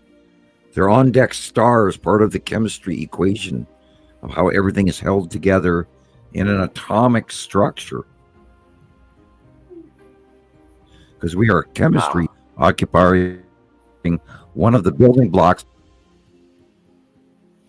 Lay that in your philosophical physics theorem. Hofman. I'm just 1978. And Jesus, you kind of have to look at Uri's clouds. Like, look at Jupiter, right? And it's kind of Saturn. And Saturn too. Neptune doesn't have does Neptune have stripes on it, or is it just more of a solid mass? No, Neptune is very, very light blue, very funny, but mostly gaseous. They're still debating whether or not Jupiter and Saturn actually have a core. There's been many sciences going on around about that. It could even have a sort of like a oatmeal-like liquid core that's material they don't even know. They're still guessing. No, what gas giants are is it's just like Nibiru. It's a giant electron cluster, an electrical group of electrons or things all massing around each other, holding so much mass that they're about to become a born star.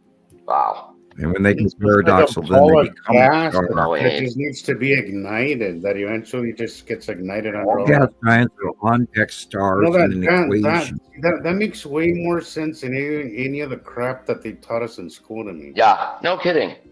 Like that just like I can picture that in my head, and I'm like, yeah, that makes perfect sense. But all that. And when our star dies, I know when our star dies, when Sol dies, our dwarf yellow Sol, Jupiter, Saturn, or Neptune, or even the secondary, if we were just alone without the binary, there will be one to take over, because it does that. In chemistry, when you allow electrical discharge and chemistry equations to transpire through each other electrically, which they have to do, they always transfer protons, neutrons, and electrons to make a stable building construct of what it is, including, you only get radioactive material when the electrons break down a free radical breakdown, a paradox to the chemistry, which over time, most chemistry does do, which is where you get radioactive discharge or a free radical electron. Wow. So Do you follow that? Tara is asking, and I think it's a good question. So will Amaru become a third star eventually? I had blown up. I did not see the comment section. I'm back. So will Amaru become our third? No. Amaru is the electron cluster that is so big, so vast, that it holds both stars. That's the electron cluster that holds the two atoms. Our stars are atoms, and our solar systems are the protons, the neutrons building up the connective binary two-atom compound and electrons that are forming around both binary structure that is non-paradoxical because we've been going on for billions of years.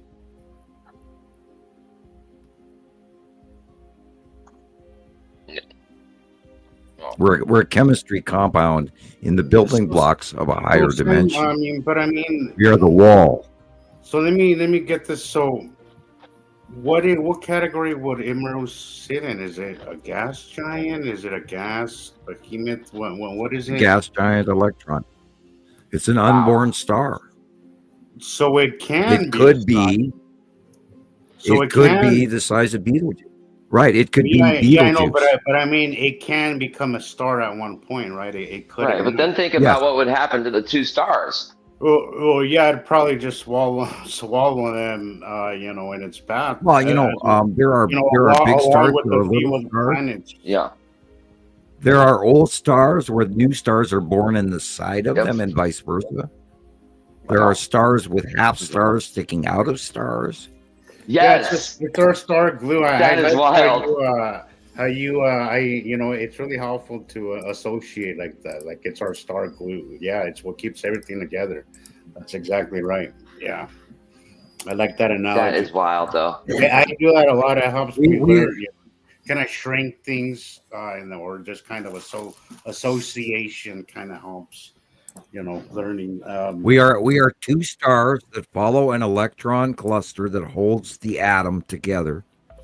They have a tight-knit cluster that is, the planets are way tighter together in a different orbit. And then we have the spread out outside exterior rounding orbit. We round outside them and yet not. And then we follow behind the whole cluster. And every 3,654 years, we cross each other's path, and then we trade places. As this electron cluster, Amaru, travels in a radio wave-like pattern up and down and up and down in the galaxy. Every 300,000 years, it goes up. And every 300,000 years, it goes down, which is what the Mayan calendar was telling us. We were entering the fifth age in their recorded history. We are now above in the intergalactic northern hemisphere of our galaxy, which we just took the last decade to get through, which is part of the awakening journey that the 2010 ascension started, that we are all now sliding down the mountain in a toboggan, singing Oliaf and Muskerhuven songs. Man.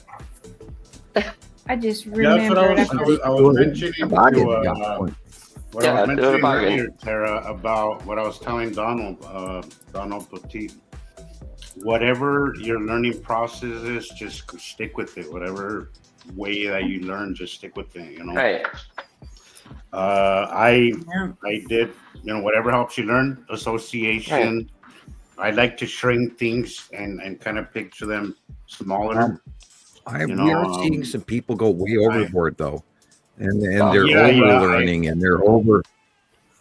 they're grabbing all this crap from NASA, and they're posting so much stuff that I love the material you're doing, but you're missing. But what I mean is, that's not what I mean, though, son. What I mean is that I wasn't saying you. If watching like a picture sideways to help me, it helped me a lot, and I still use that that to help me understand depth in a picture. But yeah, be we got a whole wary bunch of people. outside information, because there's not a lot of us out there talking about it this way. You know, there's a lot of bad info. There was a bunch of people posting pictures upside down for a long time. And it does, you could see it a couple of times. You go, yeah, you're right. And then you move on. But there was a lot of people that almost were populous of that. I was going, no, don't do that. No, don't. No, well, what I did was there's a lot that I play around with at home, like on my phone. Sure. I don't post a lot of that stuff because you have to be careful what you put out there, right? Right. But my way of learning is I'm stuck with it because it works for me, like as I was saying with Carolyn. It helps me to visualize Earth and the sun, a flashlight and a basketball, right? It just makes more sense to me because you can kind of shrink it down to, our level kind of, and I think it's helpful for some people. I think the enormity of all of this sometimes kind of throws people off. Yeah. You have to help people sometimes just kind of shrink it down and kind of have a little bit of a smaller view of it, so you could kind of get them to understand. But because it's the same process, turn off all the lights in your room. And I've been wanting to do a little diagram, a little model of it. I don't know what the word is, a diagram. I don't know what it's called, but do like a little model of it with a box and maybe one of those Christmas balls and use a flashlight and show people what it's really like.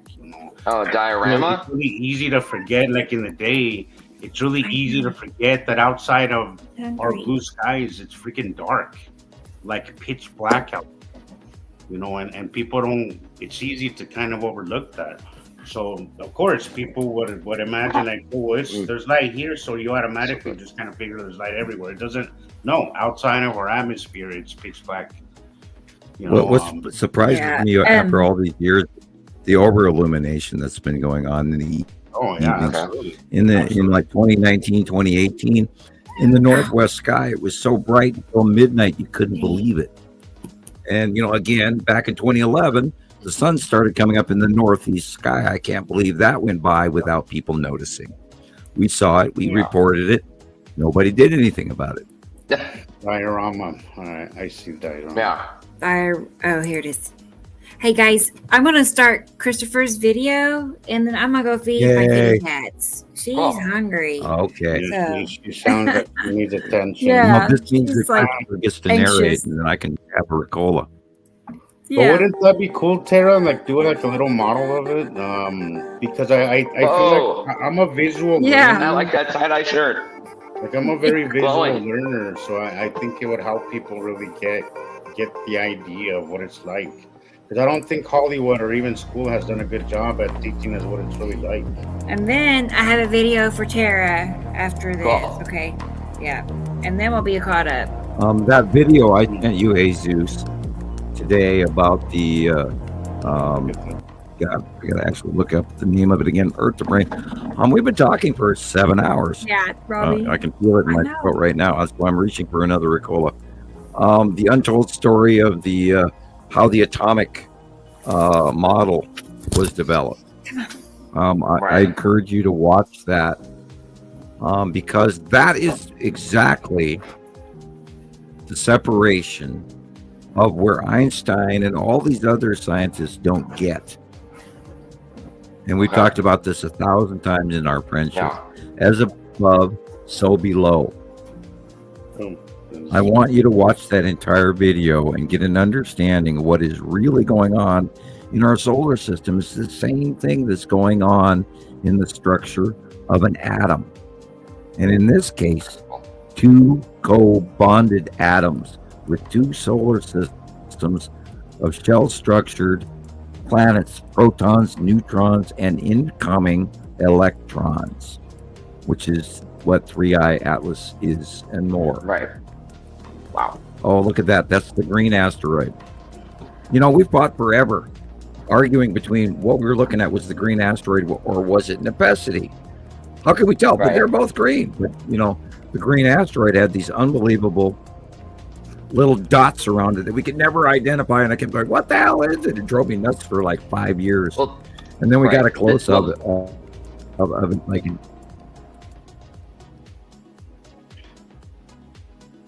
See, 1.3, Tara, I was a just bunch of telling tiny similar Sam, sized asteroids. I was well, telling Sam what do you think earlier about that this footage here, really, Sam? I really want to That's learn coming more up. about that south structure, all that stuff. I want to learn Yeah. Watch that chemistry video. to get a deeper I sent you a understanding copy all of this it. stuff, you know. Right, and then I will look for a basic chemistry atomic chart thing for you. Yeah, it would be. Yes.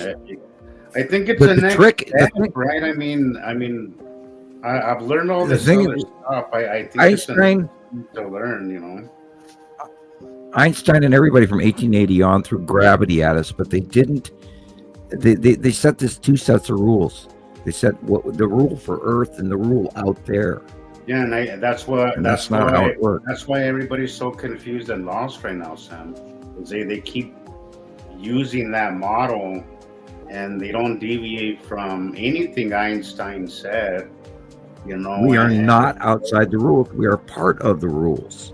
Well, when And we you just put happen to into be. this, and David Talbot says this from Thunderbolts Project, that when you add the electric universe model, it answers way more questions than Bingo. the gravity model Bingo. ever will. That's why I love David Talbot and the Thunderbolts Project so much, because they are literally the future of physics, even though I started this years before they ever did. Anyway, And more people are becoming more accepting of it, Sam. Like there's been physicists there that have lost their jobs just because they're like, you know what, this is wrong. We have to start looking at it from this point of view. Like well, you know, that's part of why I didn't videos of a few conventions where they were talking about like two physicists in general that they lost everything because they started talking about the electric universe and they didn't back down. And you know, that's what happened to me. That's what happened to me when I got taken in front of the major. I was standing in front of 5 top scientists at Langley, Virginia in 1980. And then they asked me to stand there and explain to them the binary system. Wow. Yeah, that's what science is now. Why do you think we have 2 suns? And I went, because, and I tried to explain that to them, that we were an atomic structure, just like in subatomic chemistry. There could be no separation in rules between the tabletop and the gamma quadrant. It's one set of rules for the galaxy. Earth is not special. We are part of all of it. And modern science, Einsteinian, separates us, and that's why they could never find the theory of relativity, where the relative science matched the gravitational and all that. Yeah. There was no connecting force. It's so that's simple. what science has And not become, separate. like some sort of religion where they just refuse any outside. The only thing that's accepted is anything that's been piggybacked from the previous papers that were written. From the good old boys in London. Nothing that deviates from what is already established. Empirical science, blah, blah, blah. And then the Geneva Convention of Scientists. And if you put 100 scientists in the room, not 5 of them are going to agree with each other. Yeah. And it's still going on. That's where it's still going on. But I mean, again, I recommend, Brian Cox and I recommend, Sitchin and of course, Velikovsky and all of these other people, and Tesla, et cetera, et cetera, et cetera. And if you guys just take, you go to the Colburn Bible, and once you understand the binary system, and you take it into account, and then you read the Colburn Bible and descriptions of the bodies interacting in the Colburn Bible, it all makes sense. In the chant, thy kingdom come, thy will be done. The kingdom has come, people. Mom and dad are home. This is the real story. Interpretation. It's why I quote the Bible every now and again, because it does apply, but you have to leave the religion out of it. Just look at it as a misunderstood, The Da Vinci files, the Masons, the Picts, the witchcraft, all of this, the mystic arts, all of this is tied together in one bowstring, people. We separate it, and it's not. Politics is not separate of mysticism. Yeah. What's going on in the planets above us is not separate what's going on in the ground. Nothing is separate, and that's all connected. Wrong. And we're all having goofy-ass dreams from hell. Separate, but everything is connected. Everything is connected. We're going through a connection we don't even understand right now. Shadows of planets passing between Earth and our two suns. Hey Sam, Tara, I like this also. She says, so the reason the single solar system is so rare is because of the balancing act that happens when there are two or more doing this dance. When there's more than one star, there's more of a balancing effect, which makes sense in my head. Is that right, Sam? Yeah, there's God. Where do you begin? I was reading Tara's thing here also. When we try to mix religion, I have a larger statement that is off-world information that I don't even dare make on public. We've been led down a path that has completely conditioned our society. And Rome, and this is why you hear me say that with very loud pronunciation, and how our entire society is based off of what we've been taught and mistaught, and what is still affecting us today, including our politics, is all still connected to what went on all the way back again to the year 369 AD, and the onset of the acceptance of Rome and Christianity and the Christ. And you have to realize where the Old Testament comes from and where the New Testament and the apostles and revelations and all of this. You have to understand the Bible to understand the Bible. And wow, people, the off-world information is the Bible is wrong.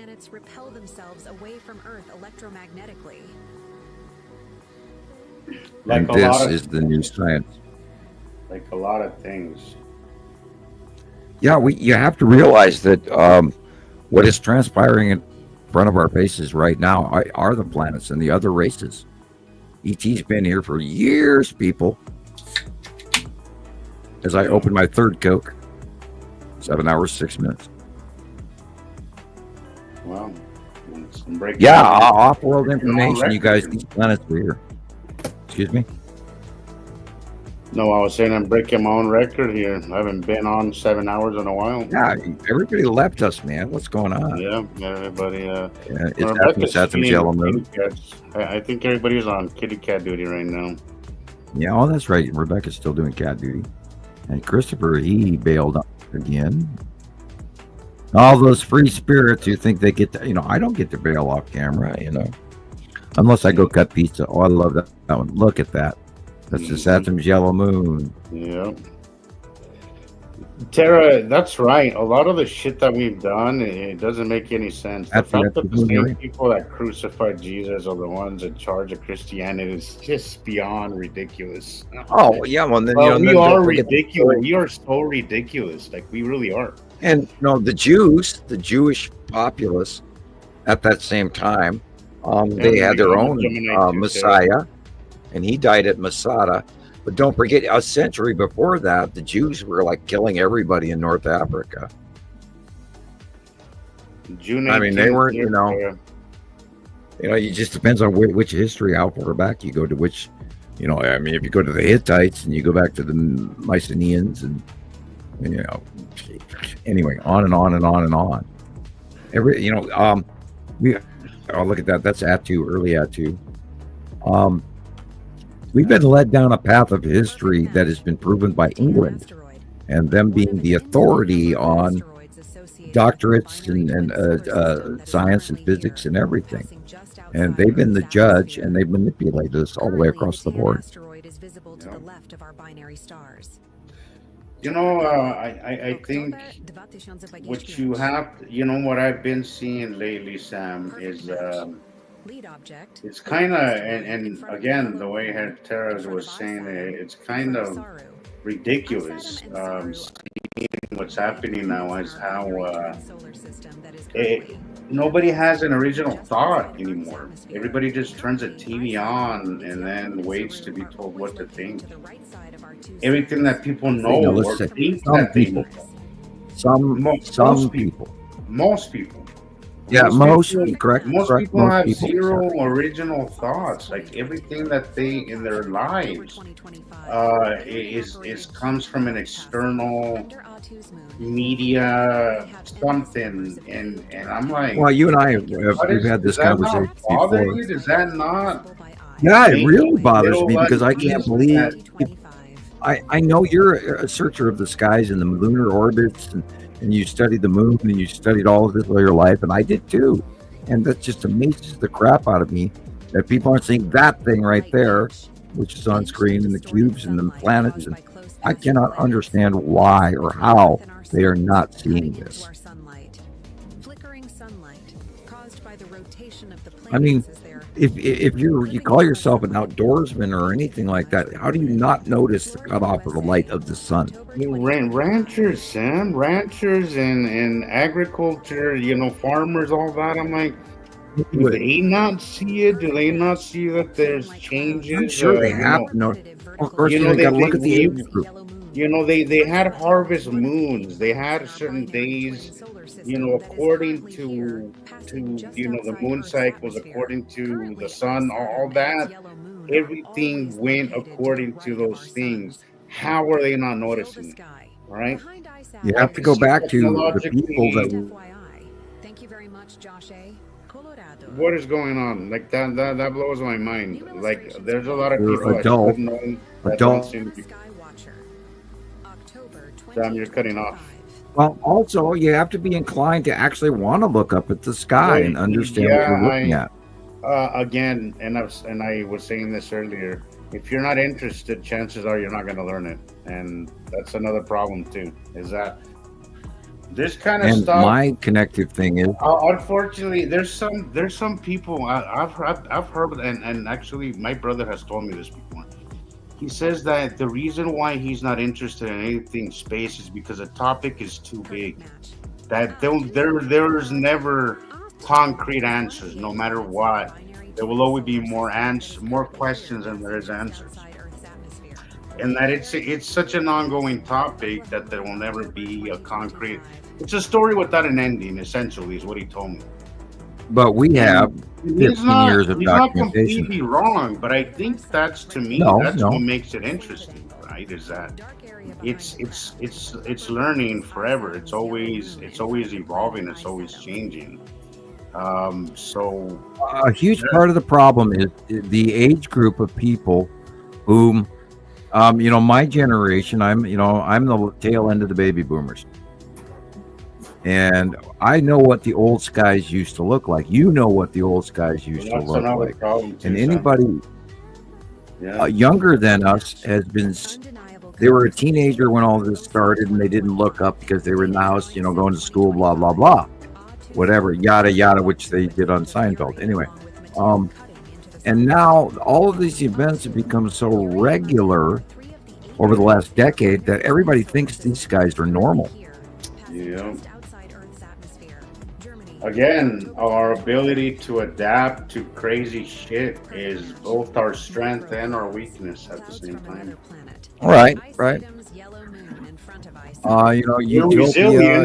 resilient, and because we're very adaptable, but at the same time, sometimes we're too adaptable to shit, and we get too comfortable, and we stop questioning things. We've also existed through decades of. We went through war, and then we got recovery, and then we did another war, and we got through a recovery, and we did another war, and we got through a recovery. And so we have a tendency to view this in these very short 5-year periods rather than decades, even of prosperity versus recovery and all of this. Yeah. And it took a decade to even recover from the 1973 recession, and by the 80s we sort of felt good, and by 89 we started feeling bad again, and then everybody wanted to do making money and Who cares who we stomp on to get here? And then all the way through to 2010, that went on. And then corporations were so strong by then it didn't matter anymore. And we spent the last over a decade trying to realize that, oh shit, we're in trouble. Hello, Kitty. Yeah, and the few people few people that know it are hiding it. But you know, if we don't start exactly, a lot of the smart people don't say shit. Yeah, they're you know, they're not the ones that are commenting. They're listening to our show, but they don't say anything. And they're going, oh, I'm not sticking my neck on the chopping block, and I don't blame them for a second. I don't. But, you know, this is my job. I've been sleeping with the asteroids since I was a child. I hate to claim it, but I mean, I was recruited for my psychic abilities and my scientific physics skills. Otherwise, they would have never bothered with me. And, you know, my military ASRAP test scores were mentioned, as well as my work on the two suns. And, you know, they didn't tell me right to my face what was going on immediately, but what I learned before. I had to walk. I wasn't going to live on an Air Force base for the rest of my life. With a detail that went with me everywhere I went. And so I bailed and I came back to Montana in handcuffs in 1980. Guys, this is huge. This is important. This is massive. It's massive, massive, massive. I don't even know what to say anymore. 15 years, and we've been so accurate and so collective, and it's going to grow. It's going to get better. But I need all of you guys to share this information, because you have to pass on what you learn. Me talking in a small room does not do good. It has to be everybody talking. Well, that's why I was hopefully when Rebecca comes back, she get that video, so we can kind of show people how they can interact with Facebook posts and AI, you know, to kind of push this information a little further. Put together just a small little tutorial just to show people, you know, how they can help push this information further, because we need it out there, guys. All of this is information. Information can't die with us. It has to. It's inside everybody. That's why they're here listening. They're here because they were led here for a reason, and they've got it. Then, you know, that one thing that's inside you that got you here is the one thing you have to keep working on, because that's, you know, the reality and the truth. And we're not making anything up that doesn't make sense.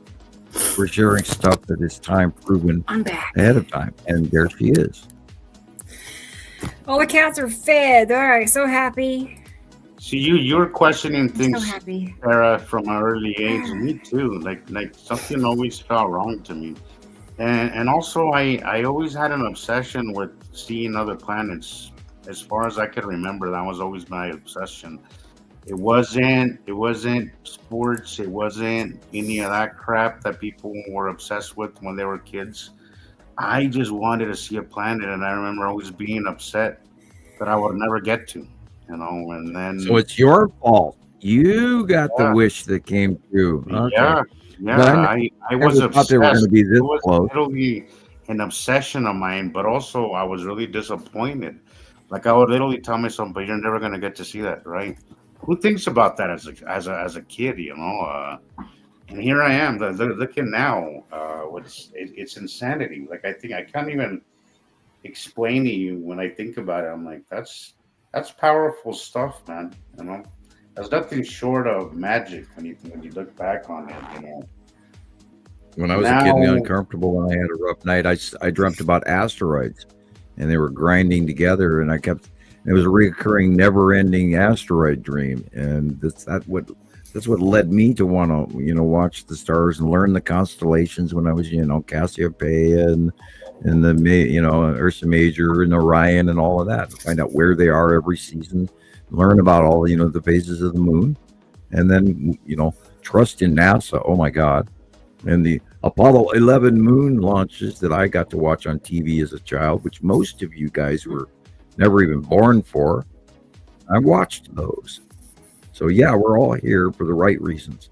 And all of those inner reasons inside of us is the damn big reason that we all have to scream.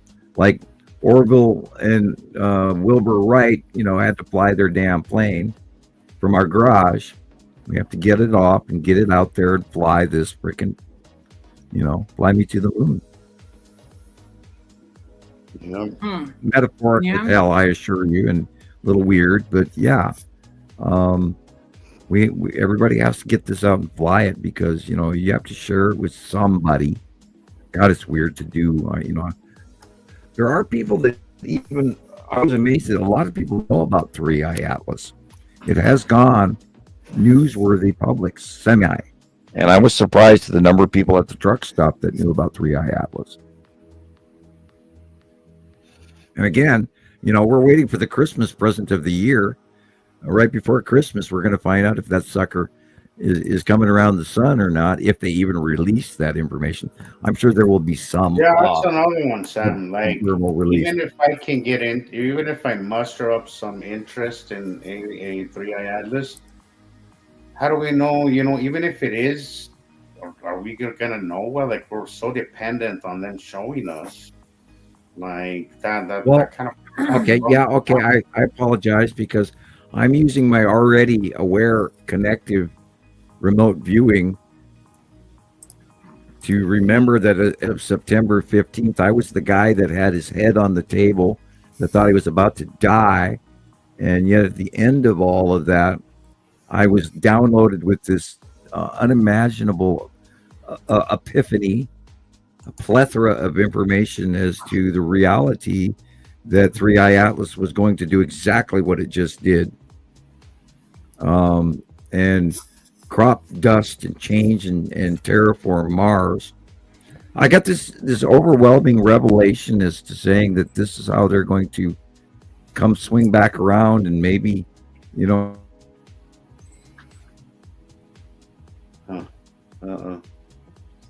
swing by Earth and then land on right or not, or if they're going to land on Earth, or if they're just going to remain as this object in our solar system that we're going to wonder, like, the Black Knight satellite that we've been wondering for 50 years what the heck it was.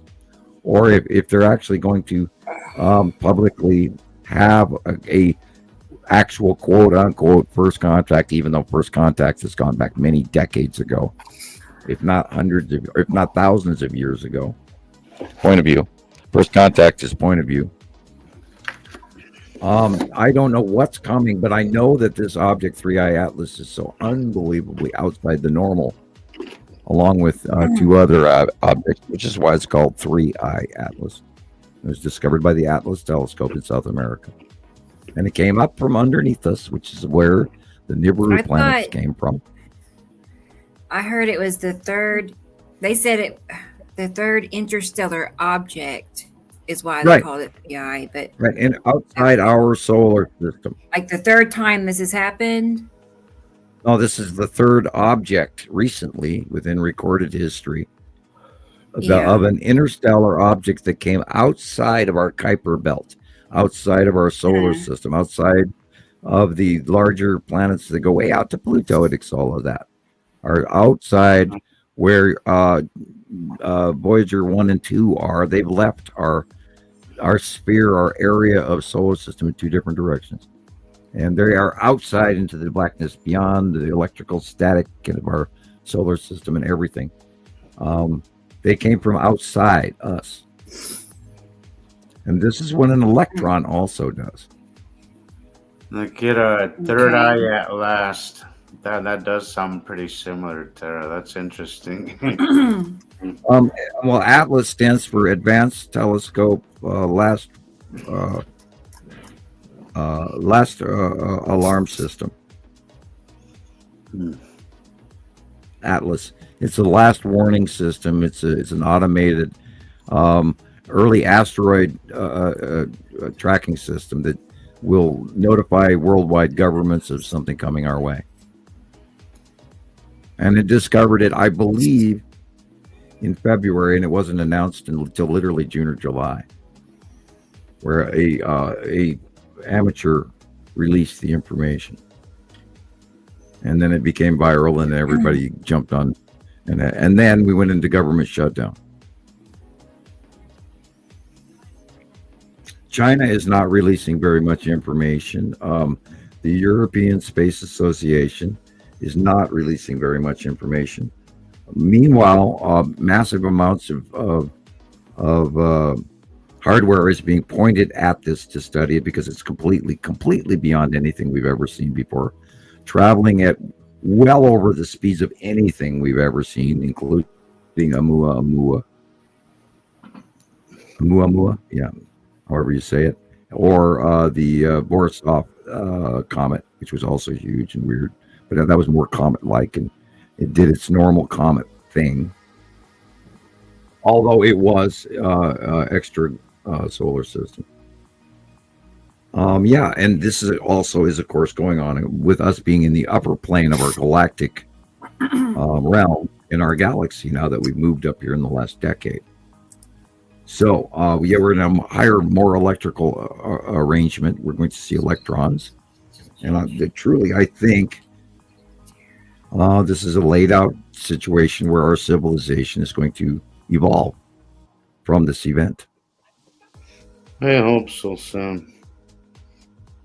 Because damn it, for years I said we're never going to have a mothership come and save our asses.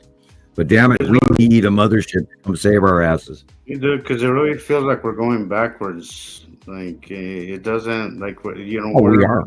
We were stuck, and now we're literally going backwards, and it's a little hard to watch. It's kind of hard to watch what's happening right now.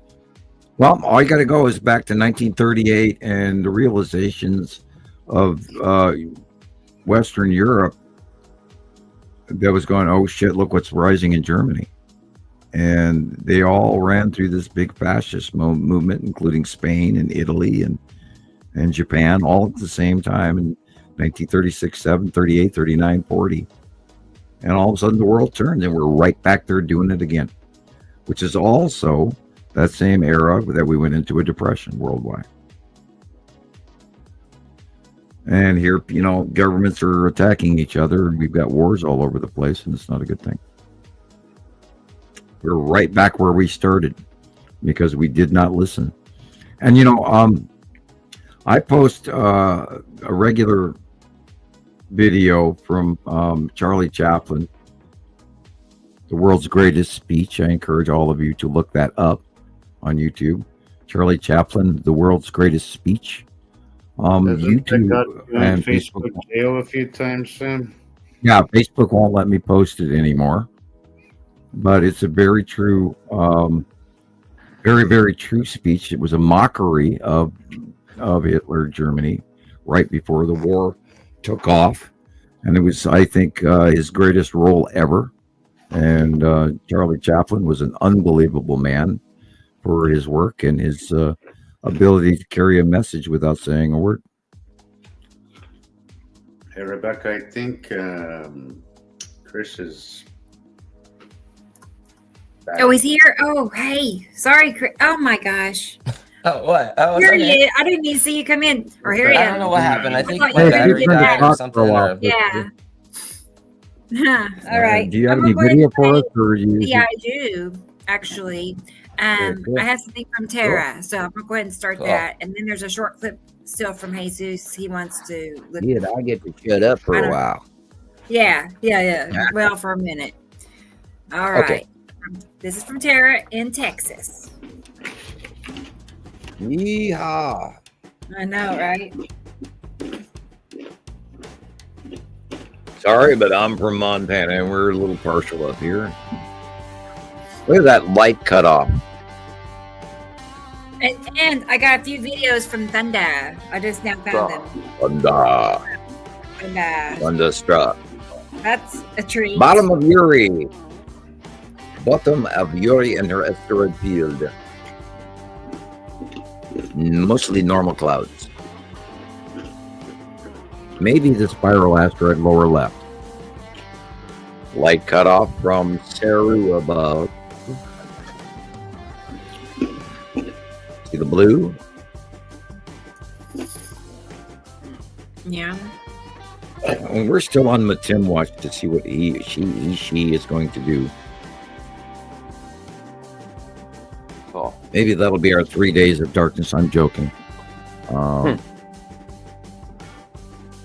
Saturn's yellow moon on the right-hand side, cutting in. That's the ion tail right there on the right.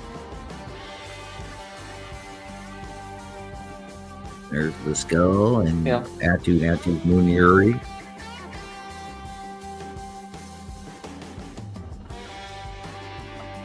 That's the soundtrack. Yeah.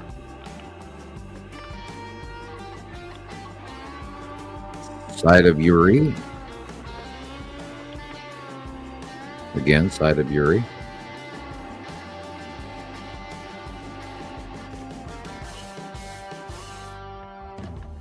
Hey, Rebecca, you can turn that up. Yeah, I can do that. Yeah. I'm sitting here rocking in my chair, you know. Like toe tapping. Yeah. I know. Again, the side of Uri.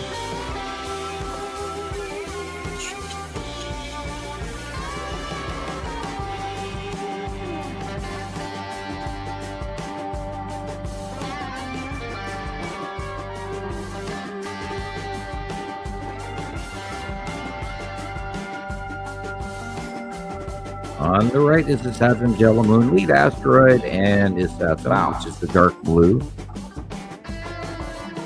That is Atu's moon and Nibiru. The light is behind us. Cool. Light being cut off by the top of Nepenthe, which is the green area above the sun, while Tim cuts in from the left, and is Saturn from the right, which is the dark blue area. There's a face. There's a face.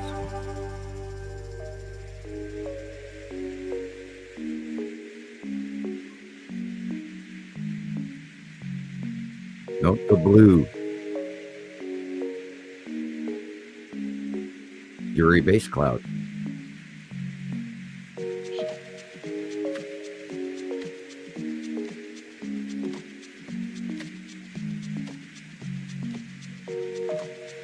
Cloud.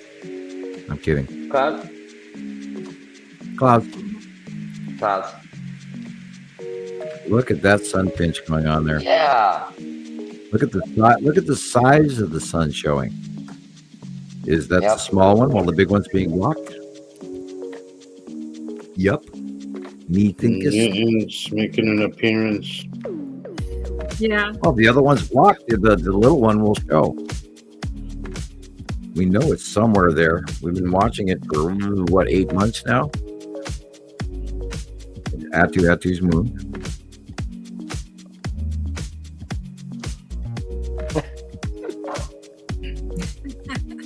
Atu's moon. With Nibiru behind it to the left. Wow.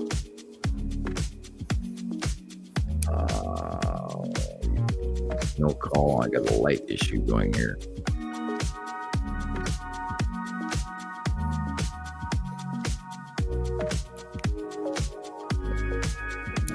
Again, always look at the dark areas first. Then check the horizon and associate. Don't look at the light, look at the dark.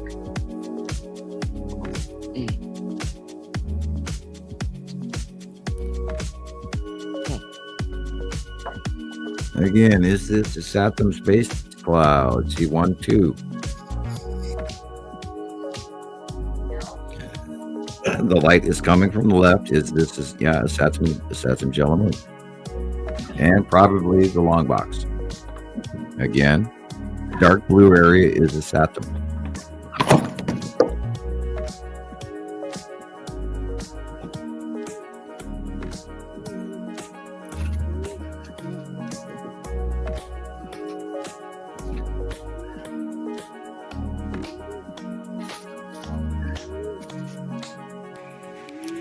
No clouds in the sky. These are space clouds. That's right. No clouds in the sky at the horizon. These are space clouds.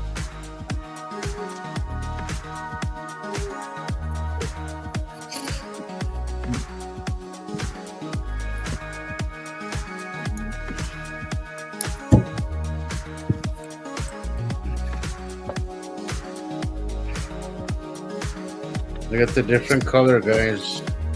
Look at the bottom left corner there. That's the actual real sky. Been seeing a lot more and more of that this last month. The Min's is looking pretty healthy, isn't he, Tara? I'm glad. I really cannot wait to see what Tim is going to do. I'm just every day going, well, what's Tim going to do next? Because it's getting bigger, slowly. And it's coming towards us as Saru does.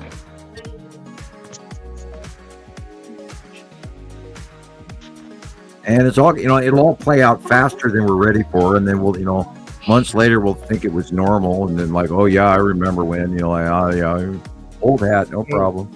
That's Saru, right? Saru, right, yeah, Saru. Exactly correct. Yeah, I got a pretty short little clip of it last night. Not last night, but yesterday. It's green blue for sure. It's a pale green blue. Nothing so compared big, to it's hard to even tell. Right. You just see that little bit of orange on the bottom of it, kind of outlining it. Right, and then the base illumination. Sorry, I was telling Tara. I pulled out anything like duplicates. I didn't look at them super closely though. Oh. There's still quite a bit more to go though. We're okay. You can do that. I just threw them together. I didn't look at them that close. I'm like, well, I'll see them when they get up here. Yeah. Right.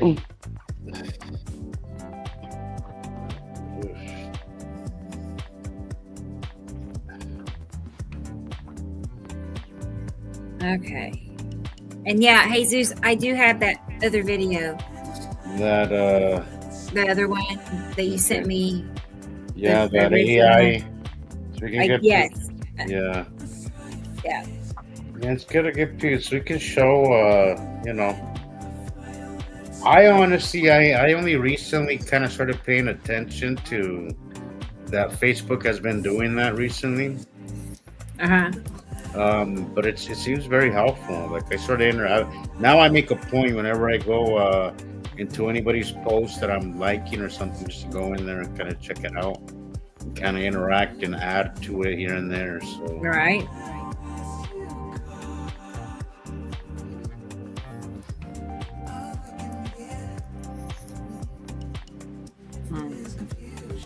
Are you talking about like in other cloud groups? Okay, no. So Facebook has these like when you post something, it has like these suggestions on the bottom of the post. Yeah. Right. And it's AI. It's like AI suggestions, right? And it could be like interactions. Like, okay, so I'll put I'll hashtag Nibiru followers anonymous, right? And it'll give me some options on the bottom. What is Nibiru's followers anonymous? And it'll say, or how to get in contact with the group, how to find membership. Wow. You just click on it on the bottom, and then it'll either take you to the group, or it actually will show a bunch of stuff. Like it'll show like my videos, or it'll show Chrissy's. It'll show. I'll have to pay more attention. Everything that's in the database. Everything that AI has in its database, it'll pop up, and it's actually pretty good. There's a lot of our stuff on there. I gotta look at it. I think since it's kind of like a new thing, I think it's a good opportunity to kind of get more, kind of teach AI, so to speak, because I was seeing that there's a lot of stuff there there's a lot of stuff in AI that involving our stuff. Like there was a lot of old stuff of mine. What's all it's a little 4-minute video, but I kind of did like a screen record, to show how to use it, because I was kind of kind of been using it recently, and it's interesting and an opportunity too. Some really cool stuff here, Tara. I had guys like this last week.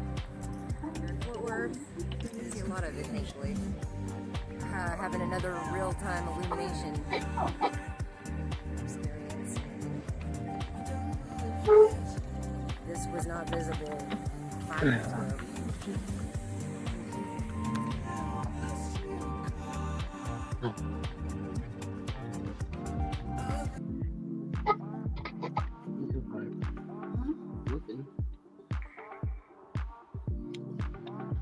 Documented repetitive sky patterns. And that's the science. It's a science method. Research, repeat, research, repeat. Repeat the experiment. How often do you get the same results? Different circumstances, same results. Different different factors, same results. Repetitive, over and over, different locations, same results. Thousands of miles apart, same results. If there was a science court, we would, this would hold up in court. This would hold up in any science court. It is Friday night Halloween. The first night we have anything to see, and I'm trying to do DoorDash. These trees are blocking my view. Here in Fort Worth, there's a lot of it, thankfully. Having another real-time illumination experience. This was not visible 5 minutes ago. Wow.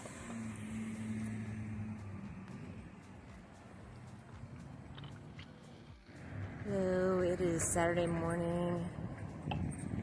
Let's see, about 8, I think. It's a little after sunrise. And this is a new effect. I am actually facing northwest. And I will show the sunrise side here in a minute, but we've got this blue above us. Planet blue. I'm not sure what, but it's an illumination of something in our binary twin system. This blue. It's different. I would say bottom of Atu's moon. This is actually and the cloud reached to Uri. Is that? Yeah, northwest. Yeah, okay, in the morning. Beyond Earth, being facially illuminated.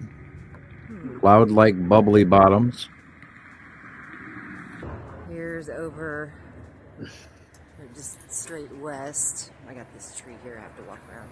You okay? Straight west. And going straight above That would be where Nibiru would be at sunrise. This delineation, look over here, you can see it in Nibiru. This is the southwest. Look at that blue. Is it Where Uri should be. like is Saru right over me right now? Is it Matim? Matim that big? Look at those lines. It's far to the west. But this is some crazy pretty blue that I've not seen before like this. That out. This is south. How do we get that blend of blue, Stan? Like it's well, it's shadow. It's kind of turquoise. It's the shadow. It's the darkness. Is that what it is? It's the refractive light that's going on from the ambient light refractivity between the planets and the Earth's surface and everything. But remember, they're above us. This is not illuminated at an angle, and then we get the colors, and then when we're looking at the dark side of the planet, which is the dark deep blue, because the illuminated side we take for granted, but we really notice the dark blue. You got to look at the whites inside the clouds to get the real picture of the actual planet.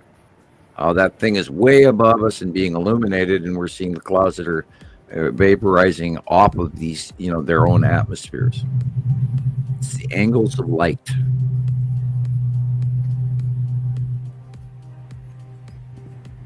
That's Atu's moon right there, craters and all.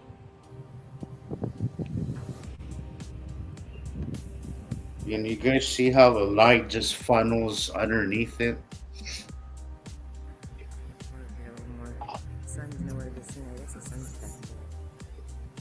It's never through the clouds. It's always underneath them because it's a planet, and it's not just that. It's not just clouds. It's a planet there.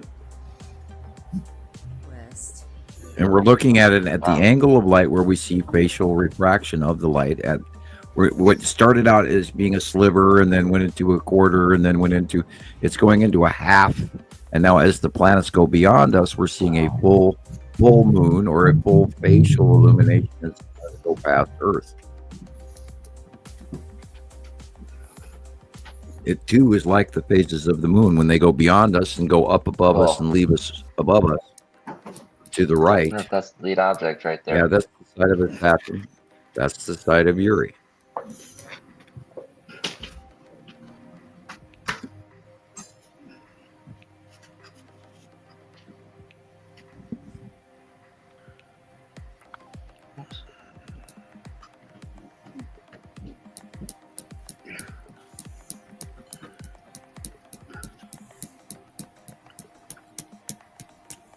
I wonder what the buffalo think. I wonder what the elk think when they look at the sky and see these damn planets when everybody else doesn't. I'm not going to say everybody. Most people don't. The vast majority of people don't. Do you think Sasquatch and cryptids know that this is happening? Do you think the giants and the stationed grays and the other that was awesome stranded space people on this planet are aware this is all happening? You know, it's weird shit to think about, but you know, I think about all of this stuff all the time because I'm aware that they're over the top of us. But you know, people and beings and planets and races, and it's like they're screaming. But anyway.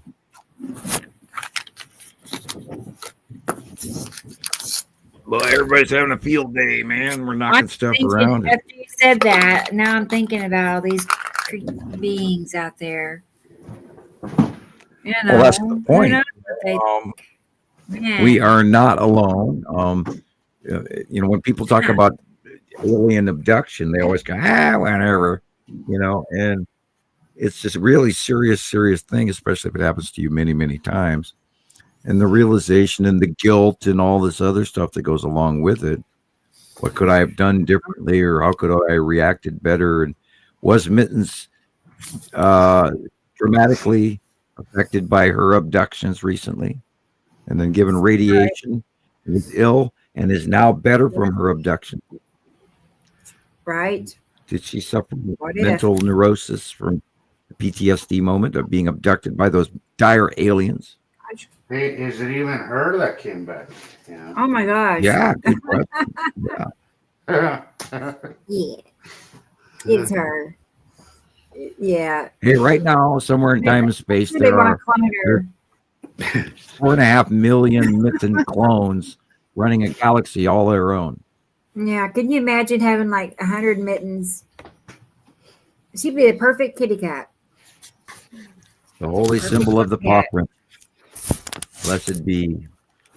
Yeah. You want to lay down? She's sleepy. You want to lay down? There you go, baby.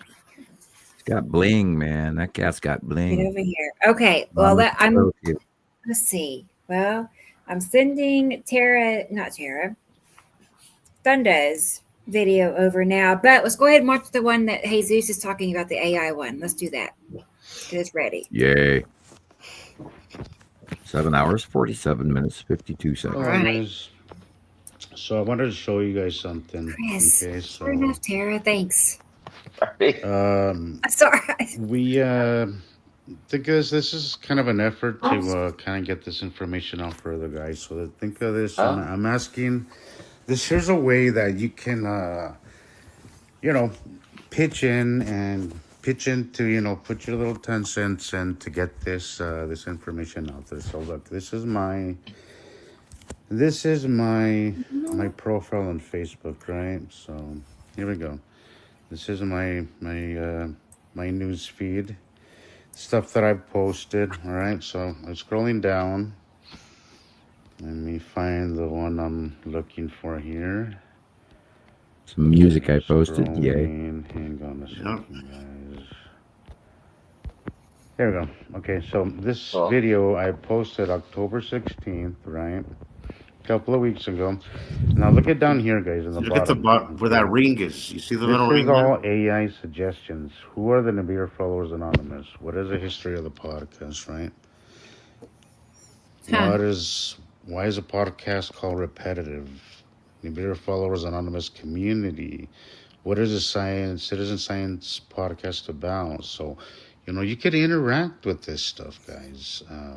Interact with this stuff. So come in Nibiru Followers Anonymous community, right? Click on that, and then it gives you a little rundown. The Nibiru Followers Anonymous community appears to be a group of interested in discussing and sharing information about the Nibiru hypothetical planet.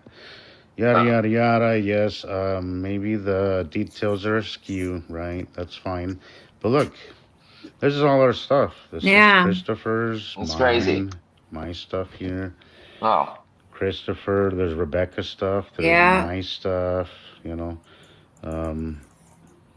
Christopher's, Sharon's. This is all our stuff, guys. This is all in the data, right? So those are all old videos. Read all that. Come up here, and you could like it or dislike it. Of course, we want to like it, right? Because we want to push this information further. But I guess it doesn't even matter, like it or not, as long as somebody interacts with it, whatever. So down here, there's even further stuff. Who are the Nibiru Followers Anonymous? You can go in there, and then it'll tell you. Nibiru Followers Anonymous appears to be a group of interested in the topic of Nibiru, yada, yada, yada, all that stuff, all that good stuff, right? So let's go hit the like. So it recognizes who we are, guys. Again, here's all we're our in stuff. the we're in the database, so we just gotta push this further. This is my stuff. Christopher's mine. But this is all our stuff, guys. Christopher's. So again, you can interact with it, say hi, and you can even ask it questions. If you have questions, ask it down here. But we're trying to get our stuff across. Who are going to be our Followers Anonymous? What is the history of the podcast? This is what I like, right?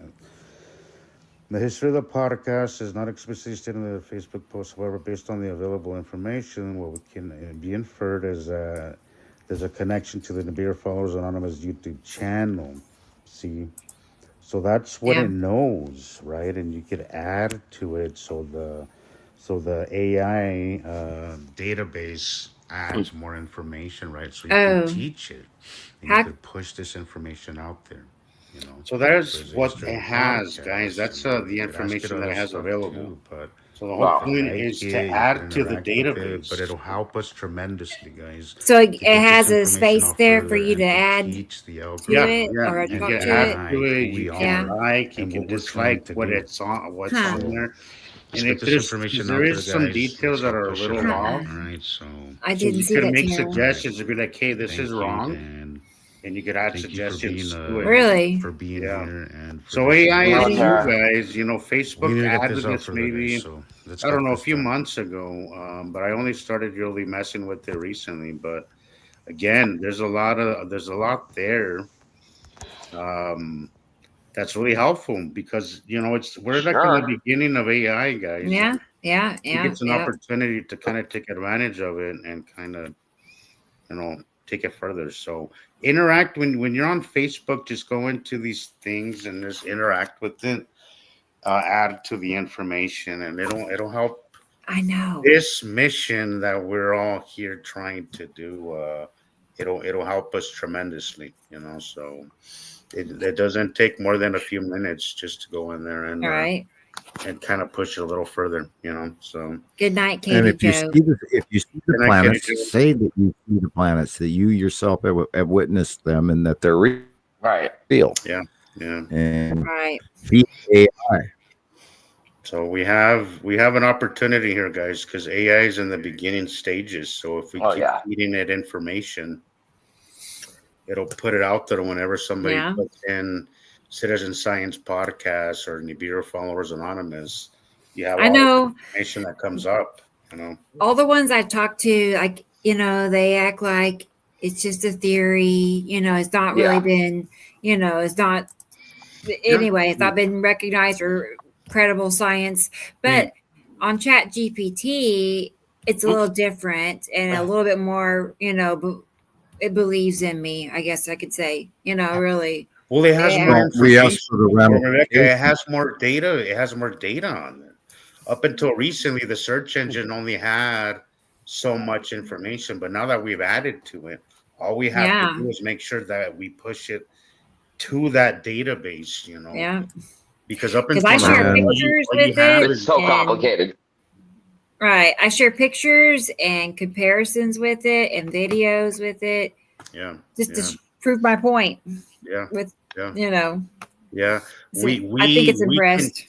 We can teach it, guys. And again, it's an opportunity that for all of us to interact and all of us kind of to push it out there. So if you want to, it would have to become an accepted norm that this is really happening. It has to become a norm where we're,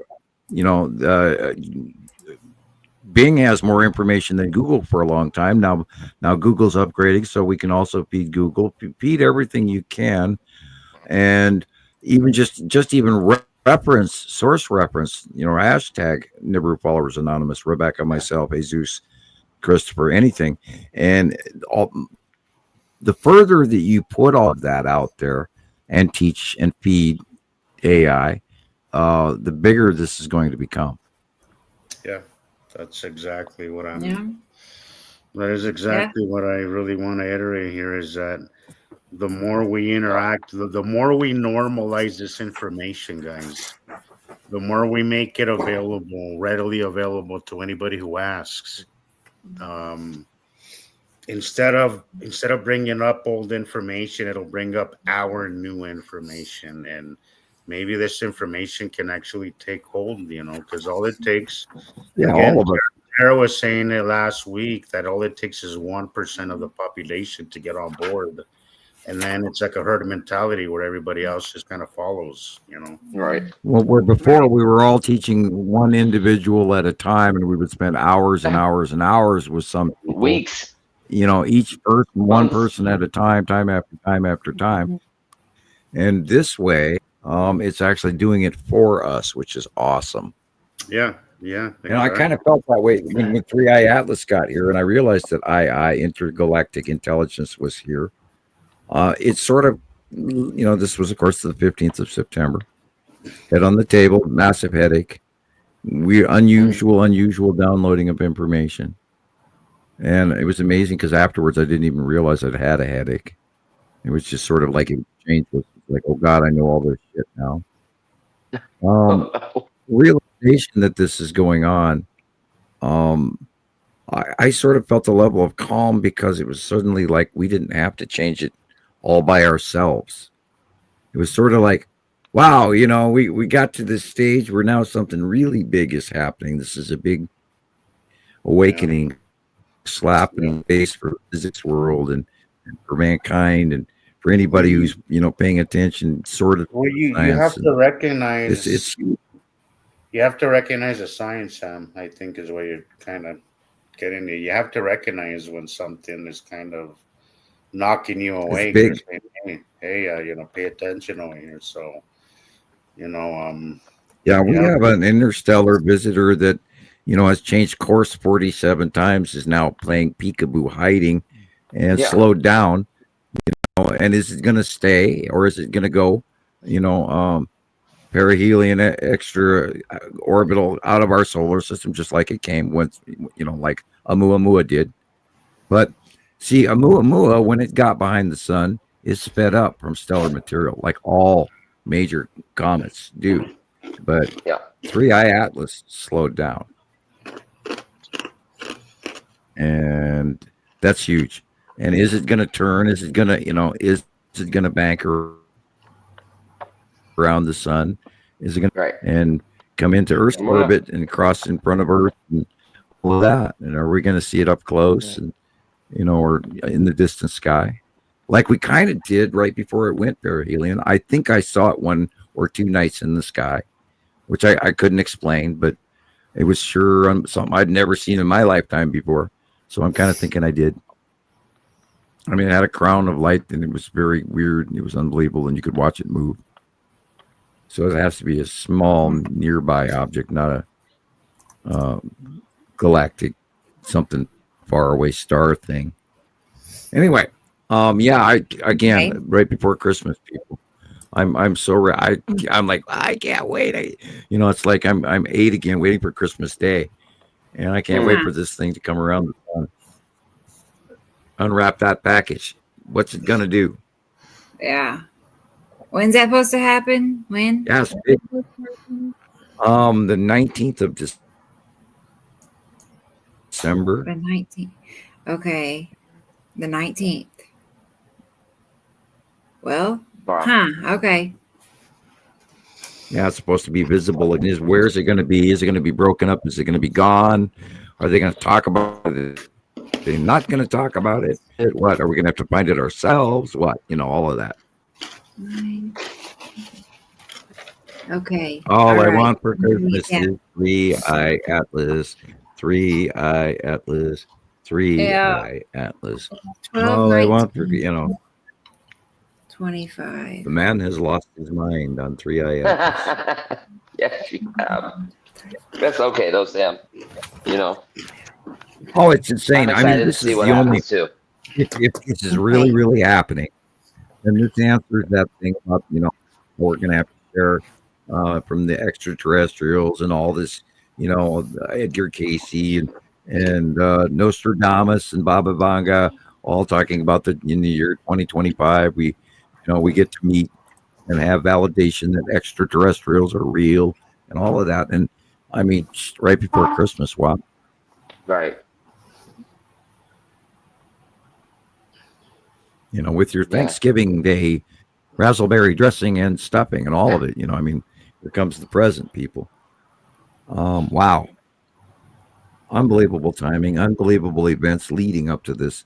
The output and the physics behind this object alone are so direly not normal that it's already broken, all records as of October, and they've been watching it literally since February of it's amazing.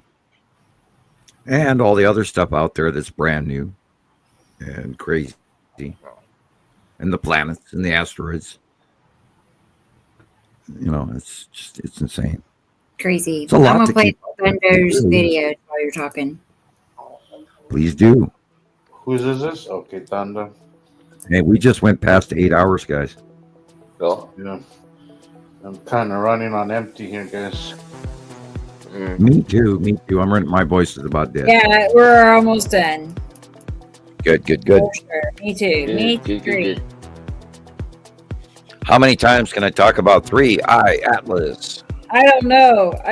I think you can talk about it 3 more times. Counting. That's funny. Look at the illumination.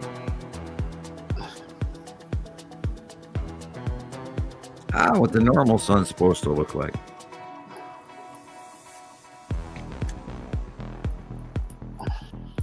Tiny.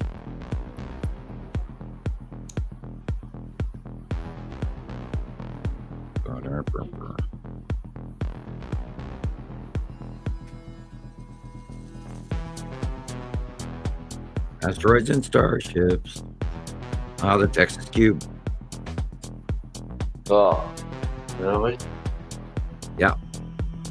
That multi-line area to the left. Yeah. That's the Texas Cube.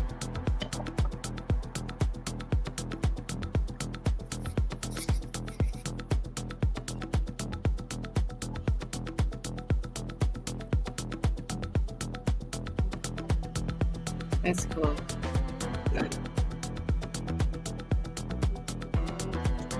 I think that is Matim.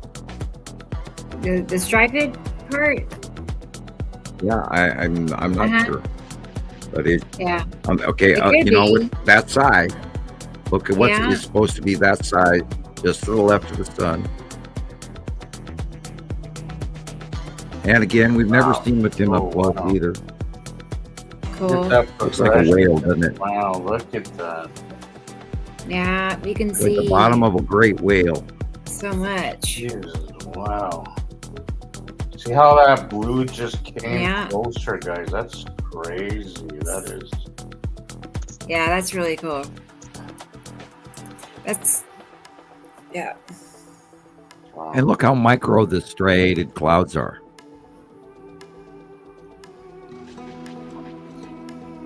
Very small, very fixed patterns. These are planets. These are clouds in space. Your real clouds are lower, closest to the horizon.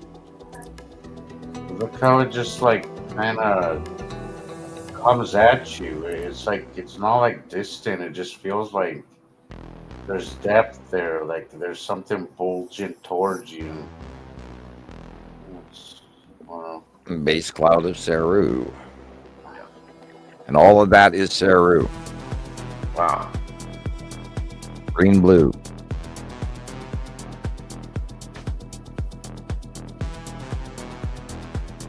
That was Isatim's yellow moon, believe it or not, so is that. Craft. Wow. Wow. Look at the darkness, guys. Look at that. Yeah. Wow. How do you miss that?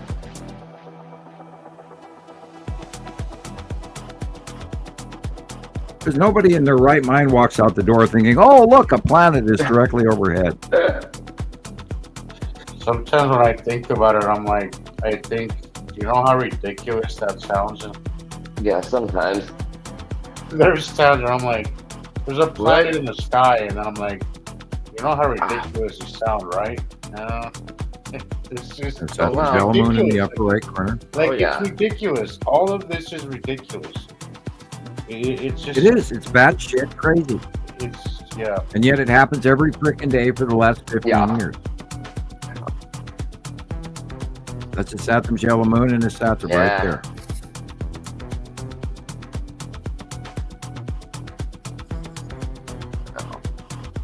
Is that the long box cube? Yeah, I'm like, what is that? Stripes. Huh.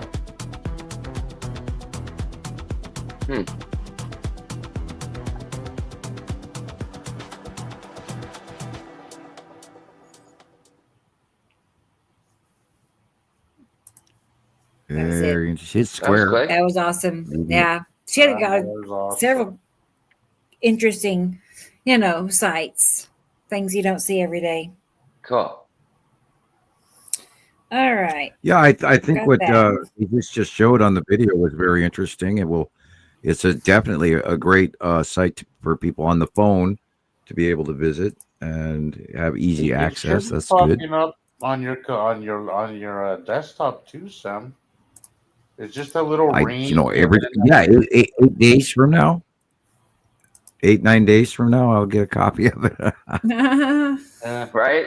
Oh man. Okay, and then Carol Ann, she went out for an errand today and snapped a few pictures. Oh, cool. Really? So here's what she sent me. Yeah.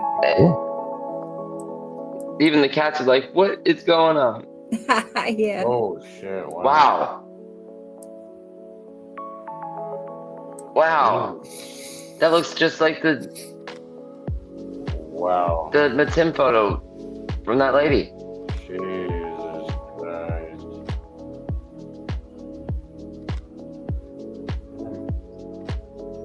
Great steady hand there. Wow. Kind of a QB straight line path going there. Yeah. Look at that. That's cool. Is that Yuri on the left? Yeah, at this hour. It's just hitting sunset, so left would be Yuri, but that's straight line pattern going from the center to large Texas QB. Wow. Almost bigger than anything we've seen in weeks or months. Wow, look at that. Yeah. Yeah, look at it. Look at those straight lines. Wow. Yeah, for sure.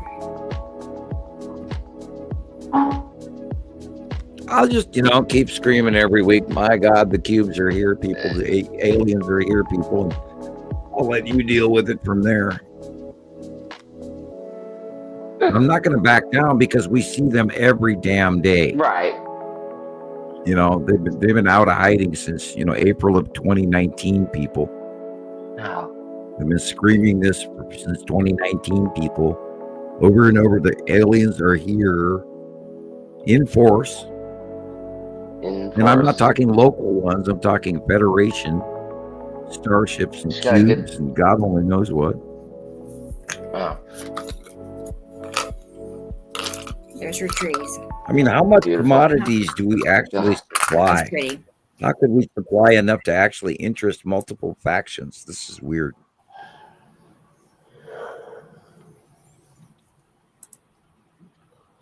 Inquiring minds want to know. One more picture. Cool. Okay.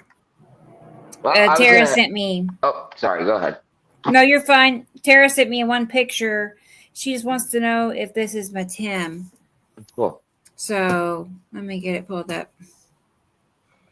I think no, I'm kidding. I know. I think it could be. I get what she's saying. Like maybe it's the left side of Matim. Other side. We'll see. We will see. Here it comes. Yeah, Matim is not really moving that much. It's just spending more time getting bigger. Tara, let's see. Bear with me. Riding into the sun more, but I mean, who knows? It could just jump right before our very eyes. Screw up the light some more. I just hope everybody realizes it. Okay. Okay. And then, okay, so she has it drawn like this side. She's looking at the left side of the curve. No, it's smaller than that. Okay. It's smaller than that. Okay. Yeah, see where the green band is, right by that little dot, which is a lens flare dot. Yeah. Right. See that green band? Really? That's the end of where Matim would be. Wow. And a good reference would be either the monthly site drawing or Christopher's video. Matim is about the size of a tennis ball. If you were to grab a tennis ball and put it in front of this picture on the left-hand side, which is why that there's that multi-star or, multi-pronged crowned halo going on here with the light, because it's cutting in from the left and it's creating that flaring. And Matim is very blue. So if you were to hold it in your left hand, if you were to hold a tennis ball and put it up in front of the picture at arm's reach, you would have the size of Matim. Cool. Okay.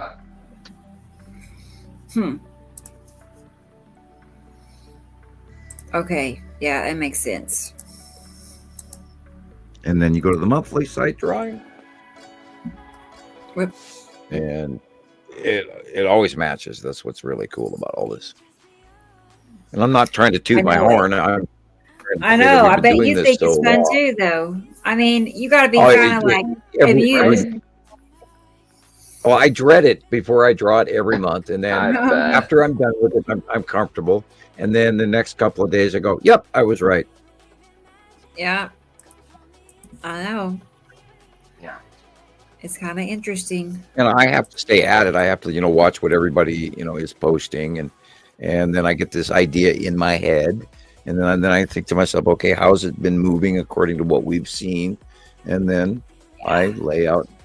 I don't copy anything on off the computer or anything. I just go in the other room and I sit down with some circles and some bowls and a salad plate and a big dinner plate and a couple of spice jars, and I draw this for everybody. And when I'm comfortable with the placement in front of me as I go, okay, I know it's sort of right there, and then I'll draw the planet in.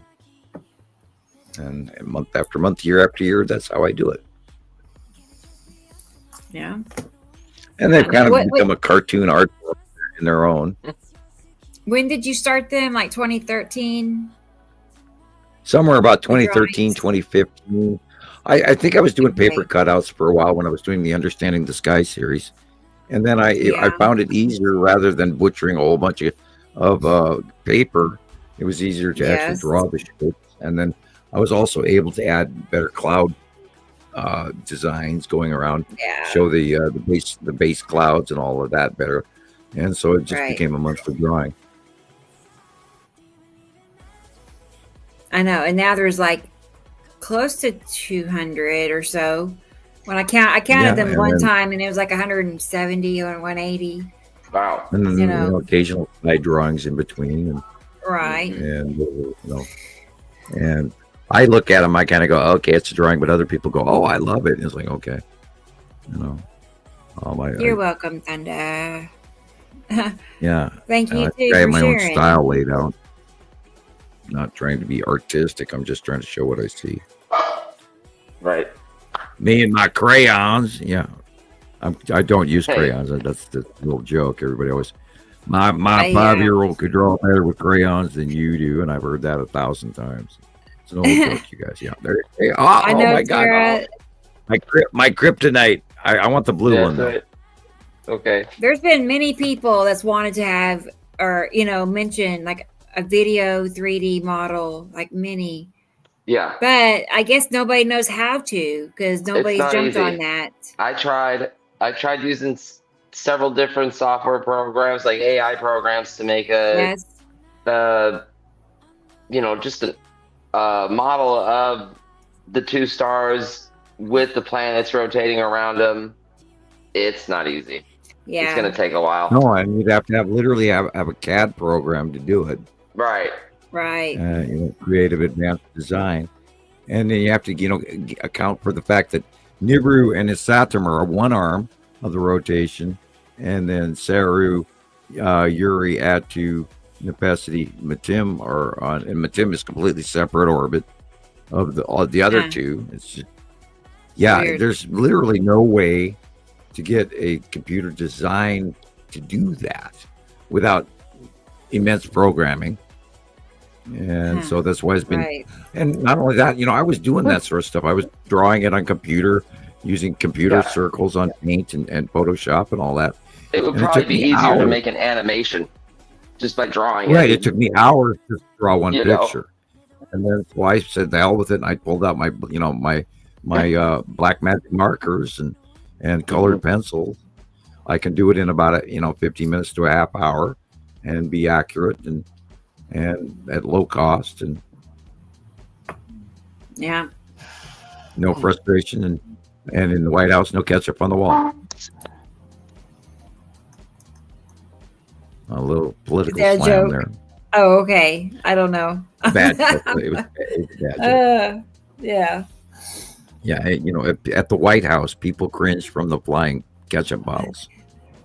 Oh, she said, no, I mean like a paper mache science project. Yeah.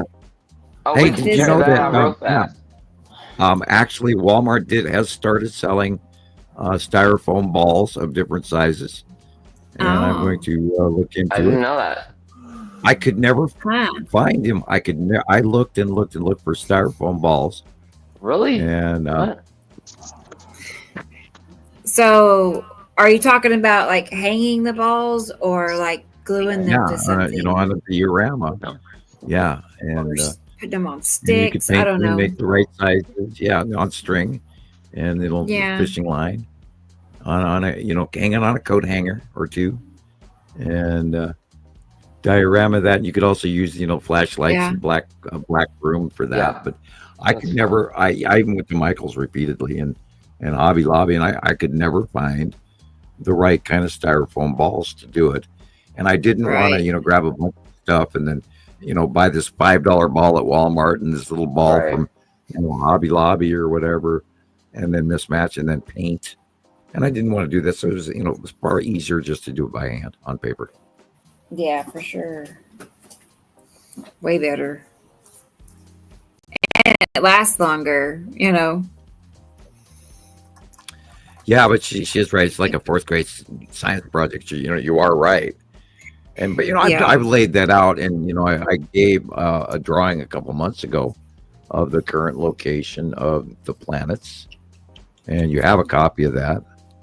I can resend you a new copy of it really fast. I know exactly where it is. Okay, well, that's the one where Earth is in the middle. Yeah. And it is dated. I actually sent it to you easier than I could look. I tried to blow it up, but I sent it to you instead. August 2020. Drawings too.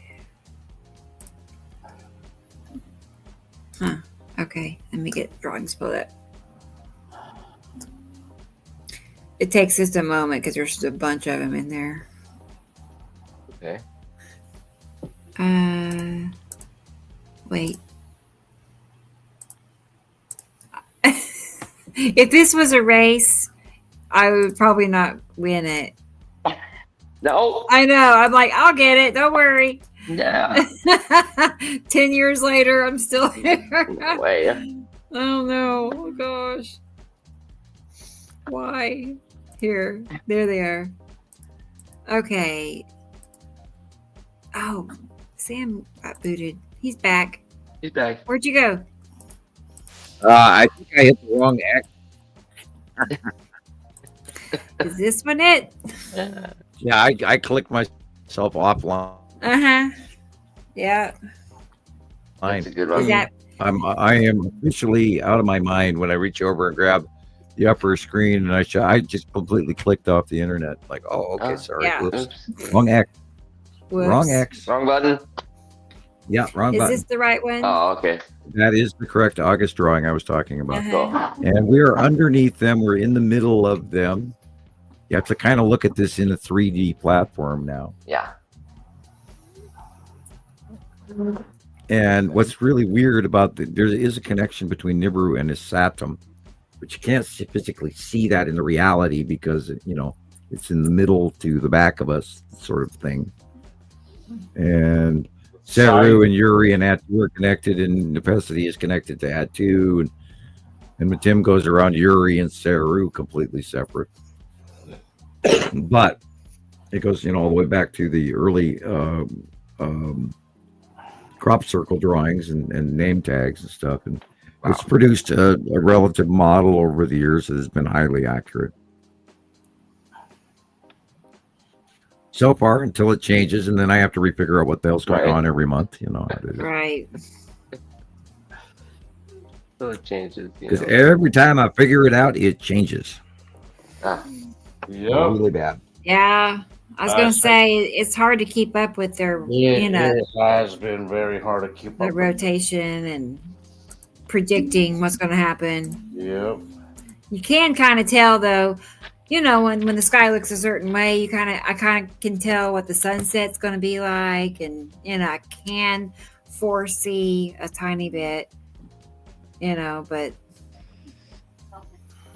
And doing it as long as we've gotten good at it. We have all got, the volume upon volume upon volume of information that we've gathered about even the individual planets themselves, and just even knowing their count and their names and on and on and on and on.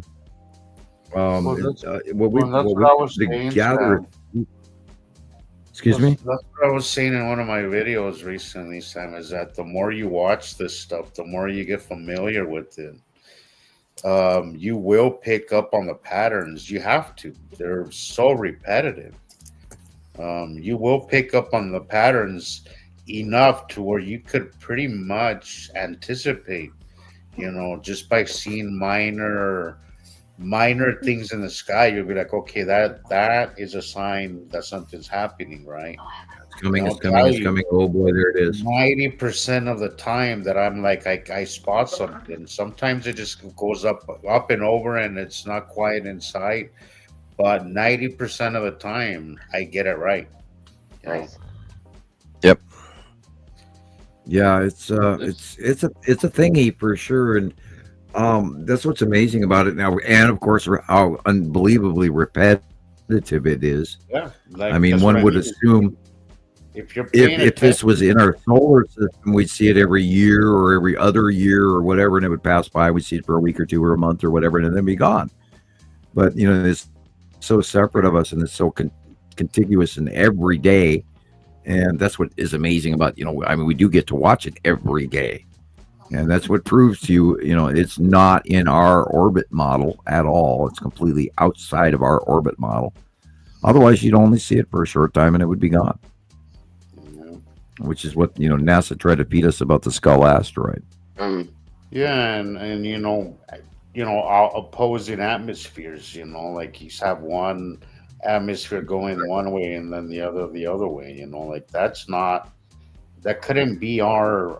that couldn't happen here on Earth. Like we don't have two separate layers of clouds. It doesn't work. Yeah, the opposing spirals in time-lapse cameras. Stream, all that stuff, it's very, right now the jet stream's a little weird, of course, but it's really, you're not going to see that. The only reason we're seeing that is because we have two separate atmospheres moving above each other.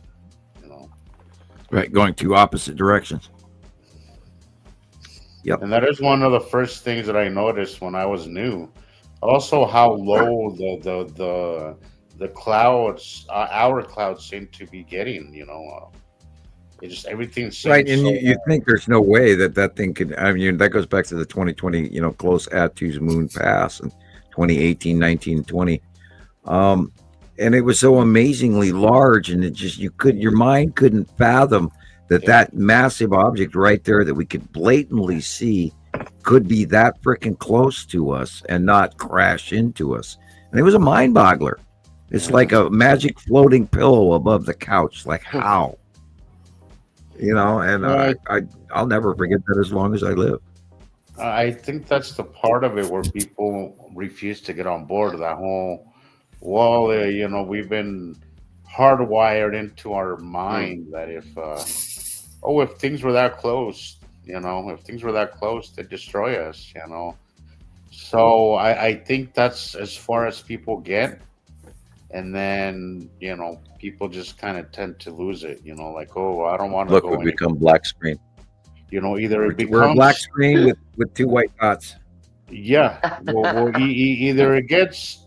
it gets to the point where either they don't believe it and they go away, or they're like, okay, this is too scary. I don't want to deal with it. I don't want to know. Right. Yeah, I and my daughter explained it that way too. She said, Dad, people don't want to know about this because they just want to go about their lives and not get the shit scared out of them. And I went, oh, okay. We were in the car when she said it, and I was, that's a really reasonable answer. Yeah. And I think there are a lot of people that don't want to know. Absolutely. Some people want to know, people want their nail appointments. People want their, their football games. Yeah. You don't want to, what did you say that one time that you were talking to that guy about the planets, and then all of a sudden he's like, starts talking about beer, Right. That was, I was talking to my neighbor, and that was the first time when Attu, the planet, purple, very small, it's the size if you'd hold a basketball at the end of your arm reach and look in front of you in the sky. It was the size of a basketball the first time, like 2014, 2015. And the freaking thing was right there in the sky, and it was purple as hell, and there was barely any clouds around it. It was there, and it was there, and it was there, and it went from west to east. And it was like, the freaking thing is passing. There it is. You can't argue with it. And the guy went, oh, that's really cool. Hey, how about that beer? Did you go buy that beer today? Or I was like, what? Yeah. And off they went on talking about the beer. You see, that's as far as people want to, as people's worries go. I can't imagine being that way, but again, going back to what we talk about, ignorance is bliss. Like, there is so much truth to that,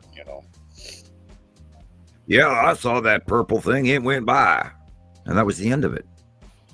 That literally. I don't get it. Right there. I don't get it. Like I've shown some stuff to some people that I would be hooked, but some people just like, oh yeah, that's crazy. And then just like that, it's off to the next topic. And I'm like, really? Like, dude, if somebody came up to me and showed me this, it's like they popped a quarter in me. I wouldn't shut up. Good luck. I can't imagine. I'm watching, Nibiru and Peru in 2011, 2012 arrive from the southern sky, and I see these planets and the oceans and the the mountain ranges and the Amel Saru and Nana, the orbiting concentric moons next to Nibiru in the southwestern sky, and way back 2012. I'm trying to warn people. Nobody even knew about Nibiru, and they didn't what a Nibiru. And where do you come up with these names? And I mean, we spent years to get to here. Anyway, the kitties are mad. How can you tell? I know Diana and Mittens are like arch enemies. I don't know why. Like, they just look at each other and they're just growling. They're not doing anything. They're just, They're in a little tussle. I don't like we're you. coming up at 8.5 hours, and I'm ready to call her. I know. So, we can call it. We can call it. Can we look at that one video of mine just real quick? Which one? It's the first video from that lady Shannon Faye on TikTok. I just want to see if it is a green asteroid or not. Yeah. Did you send it to me? Yeah. Chris? Oh, yeah. Bummer. I'm sorry. It's okay. in the no, it's in the video you put together. Oh, the one we show. Okay. Yep. Yeah. I agree, Tara. Once you get past the gloom and doom of it all, it is an amazing thing to be able to witness. Absolutely. But Shiloh's definitely right. A lot of people just want to go on about their lives. Yeah, keep I'm going not forward. sure which part. Okay. There you go, right here.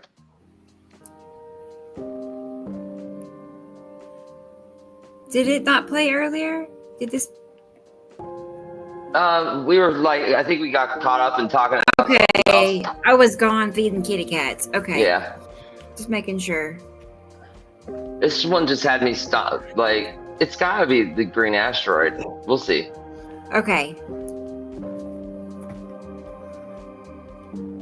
What do you think, Sam? The rainbow? Yeah. Yeah, it's in the right place.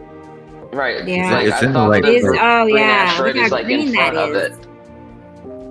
I agree. And what you're looking for is the micro, smaller asteroids around it, the dots around it. You'll see it. Yeah. Because I put a little circle thing around it. I think it's in front of the rainbow.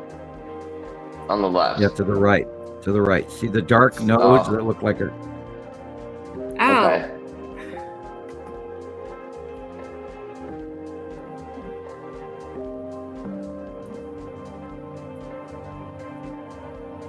Yeah. So you think it's on the other side?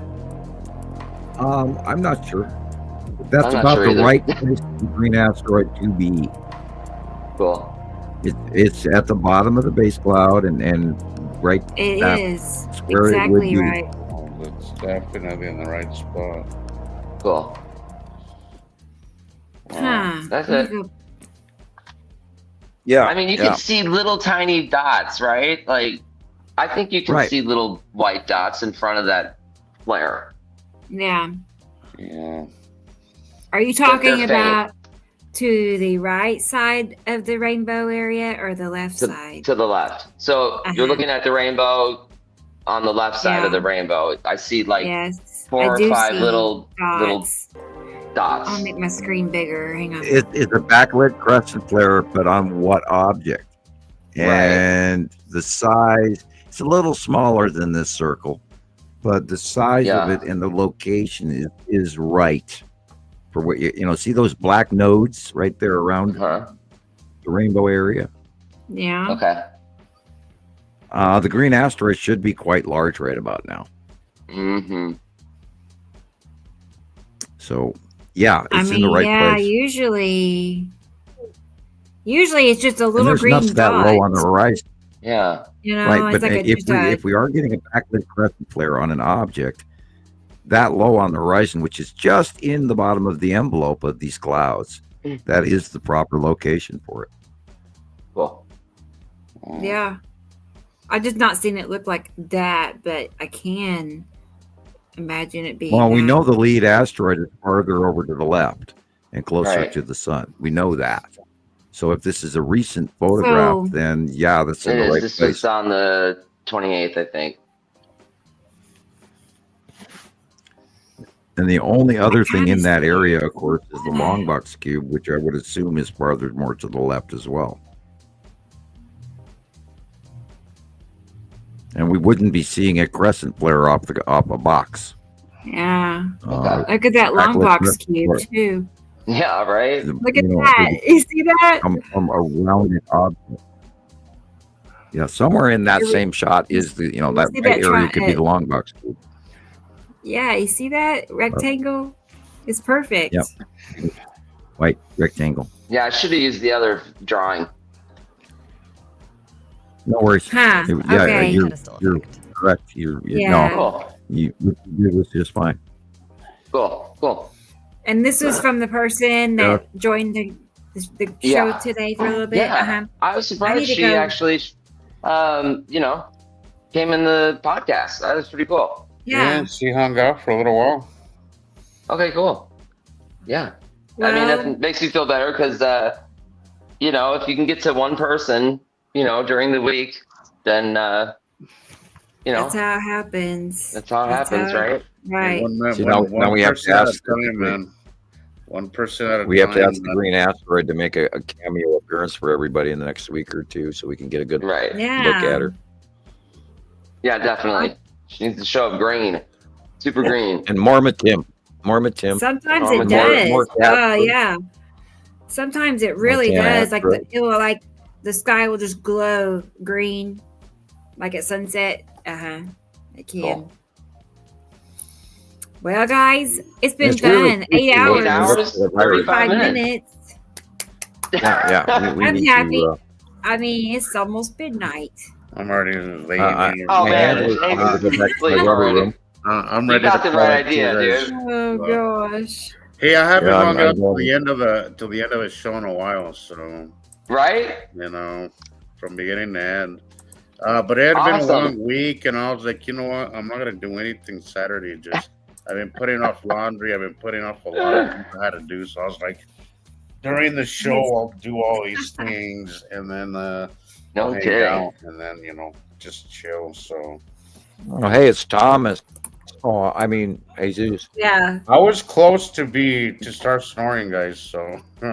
Hey, it's all right. I was close. But, okay. All right. Well, then I find it a very good. Good night. We'll see you all next week, guys. It was great. It was same time in that panel. And it's great therapy for me always to kind of get this out there. But all right. Well, good night, guys. Sweet. All right, guys. You have a good week. All right. Next Drive safe. Good night, Jesus, and thank you. Thanks.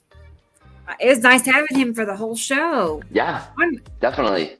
That's been forever since he's been for the whole show, so that was awesome. Thank you. And thanks, Chris. All your hard work and that was good. I know it's been a good week. Yep. I know. I'm snoring already I know. on the back. We really could go on and on. We could think of all kind of Who else can we throw a party for? Who does this? Who does this? Who sits around on a Saturday night talking about clouds? I know. We'd be dead if those clouds were really planets. Those people are crazy. They're bad shit. It's so funny. All right, I'm Thanks, Funda. Tara. Good night, everybody. Yes, Ricolette. Good night. We'll see you next week. And, okay. Hey, Michelle's still here. Good night, Michelle. Hi, Sam. And I think that's about it. Robbie's still here, I think. Hey, cool. Robbie. Good. I mean, several of you have been here from the beginning. Yeah. Like the whole thing. That's awesome. So, thanks. Yeah, that is pretty awesome. I'm impressed. That's awesome. Anyway, all right, Chris. Cool. Well, all right, Rebecca. You have go a ahead good and hit the button. rest of your weekend. And we'll be back next week. Yep. We will. So. All right. Good I'm night, really guys. looking forward to it. All right. Me too. I'm sleepy too. Good night. Okay. Bye, everybody. We'll see you next week. Y'all take care.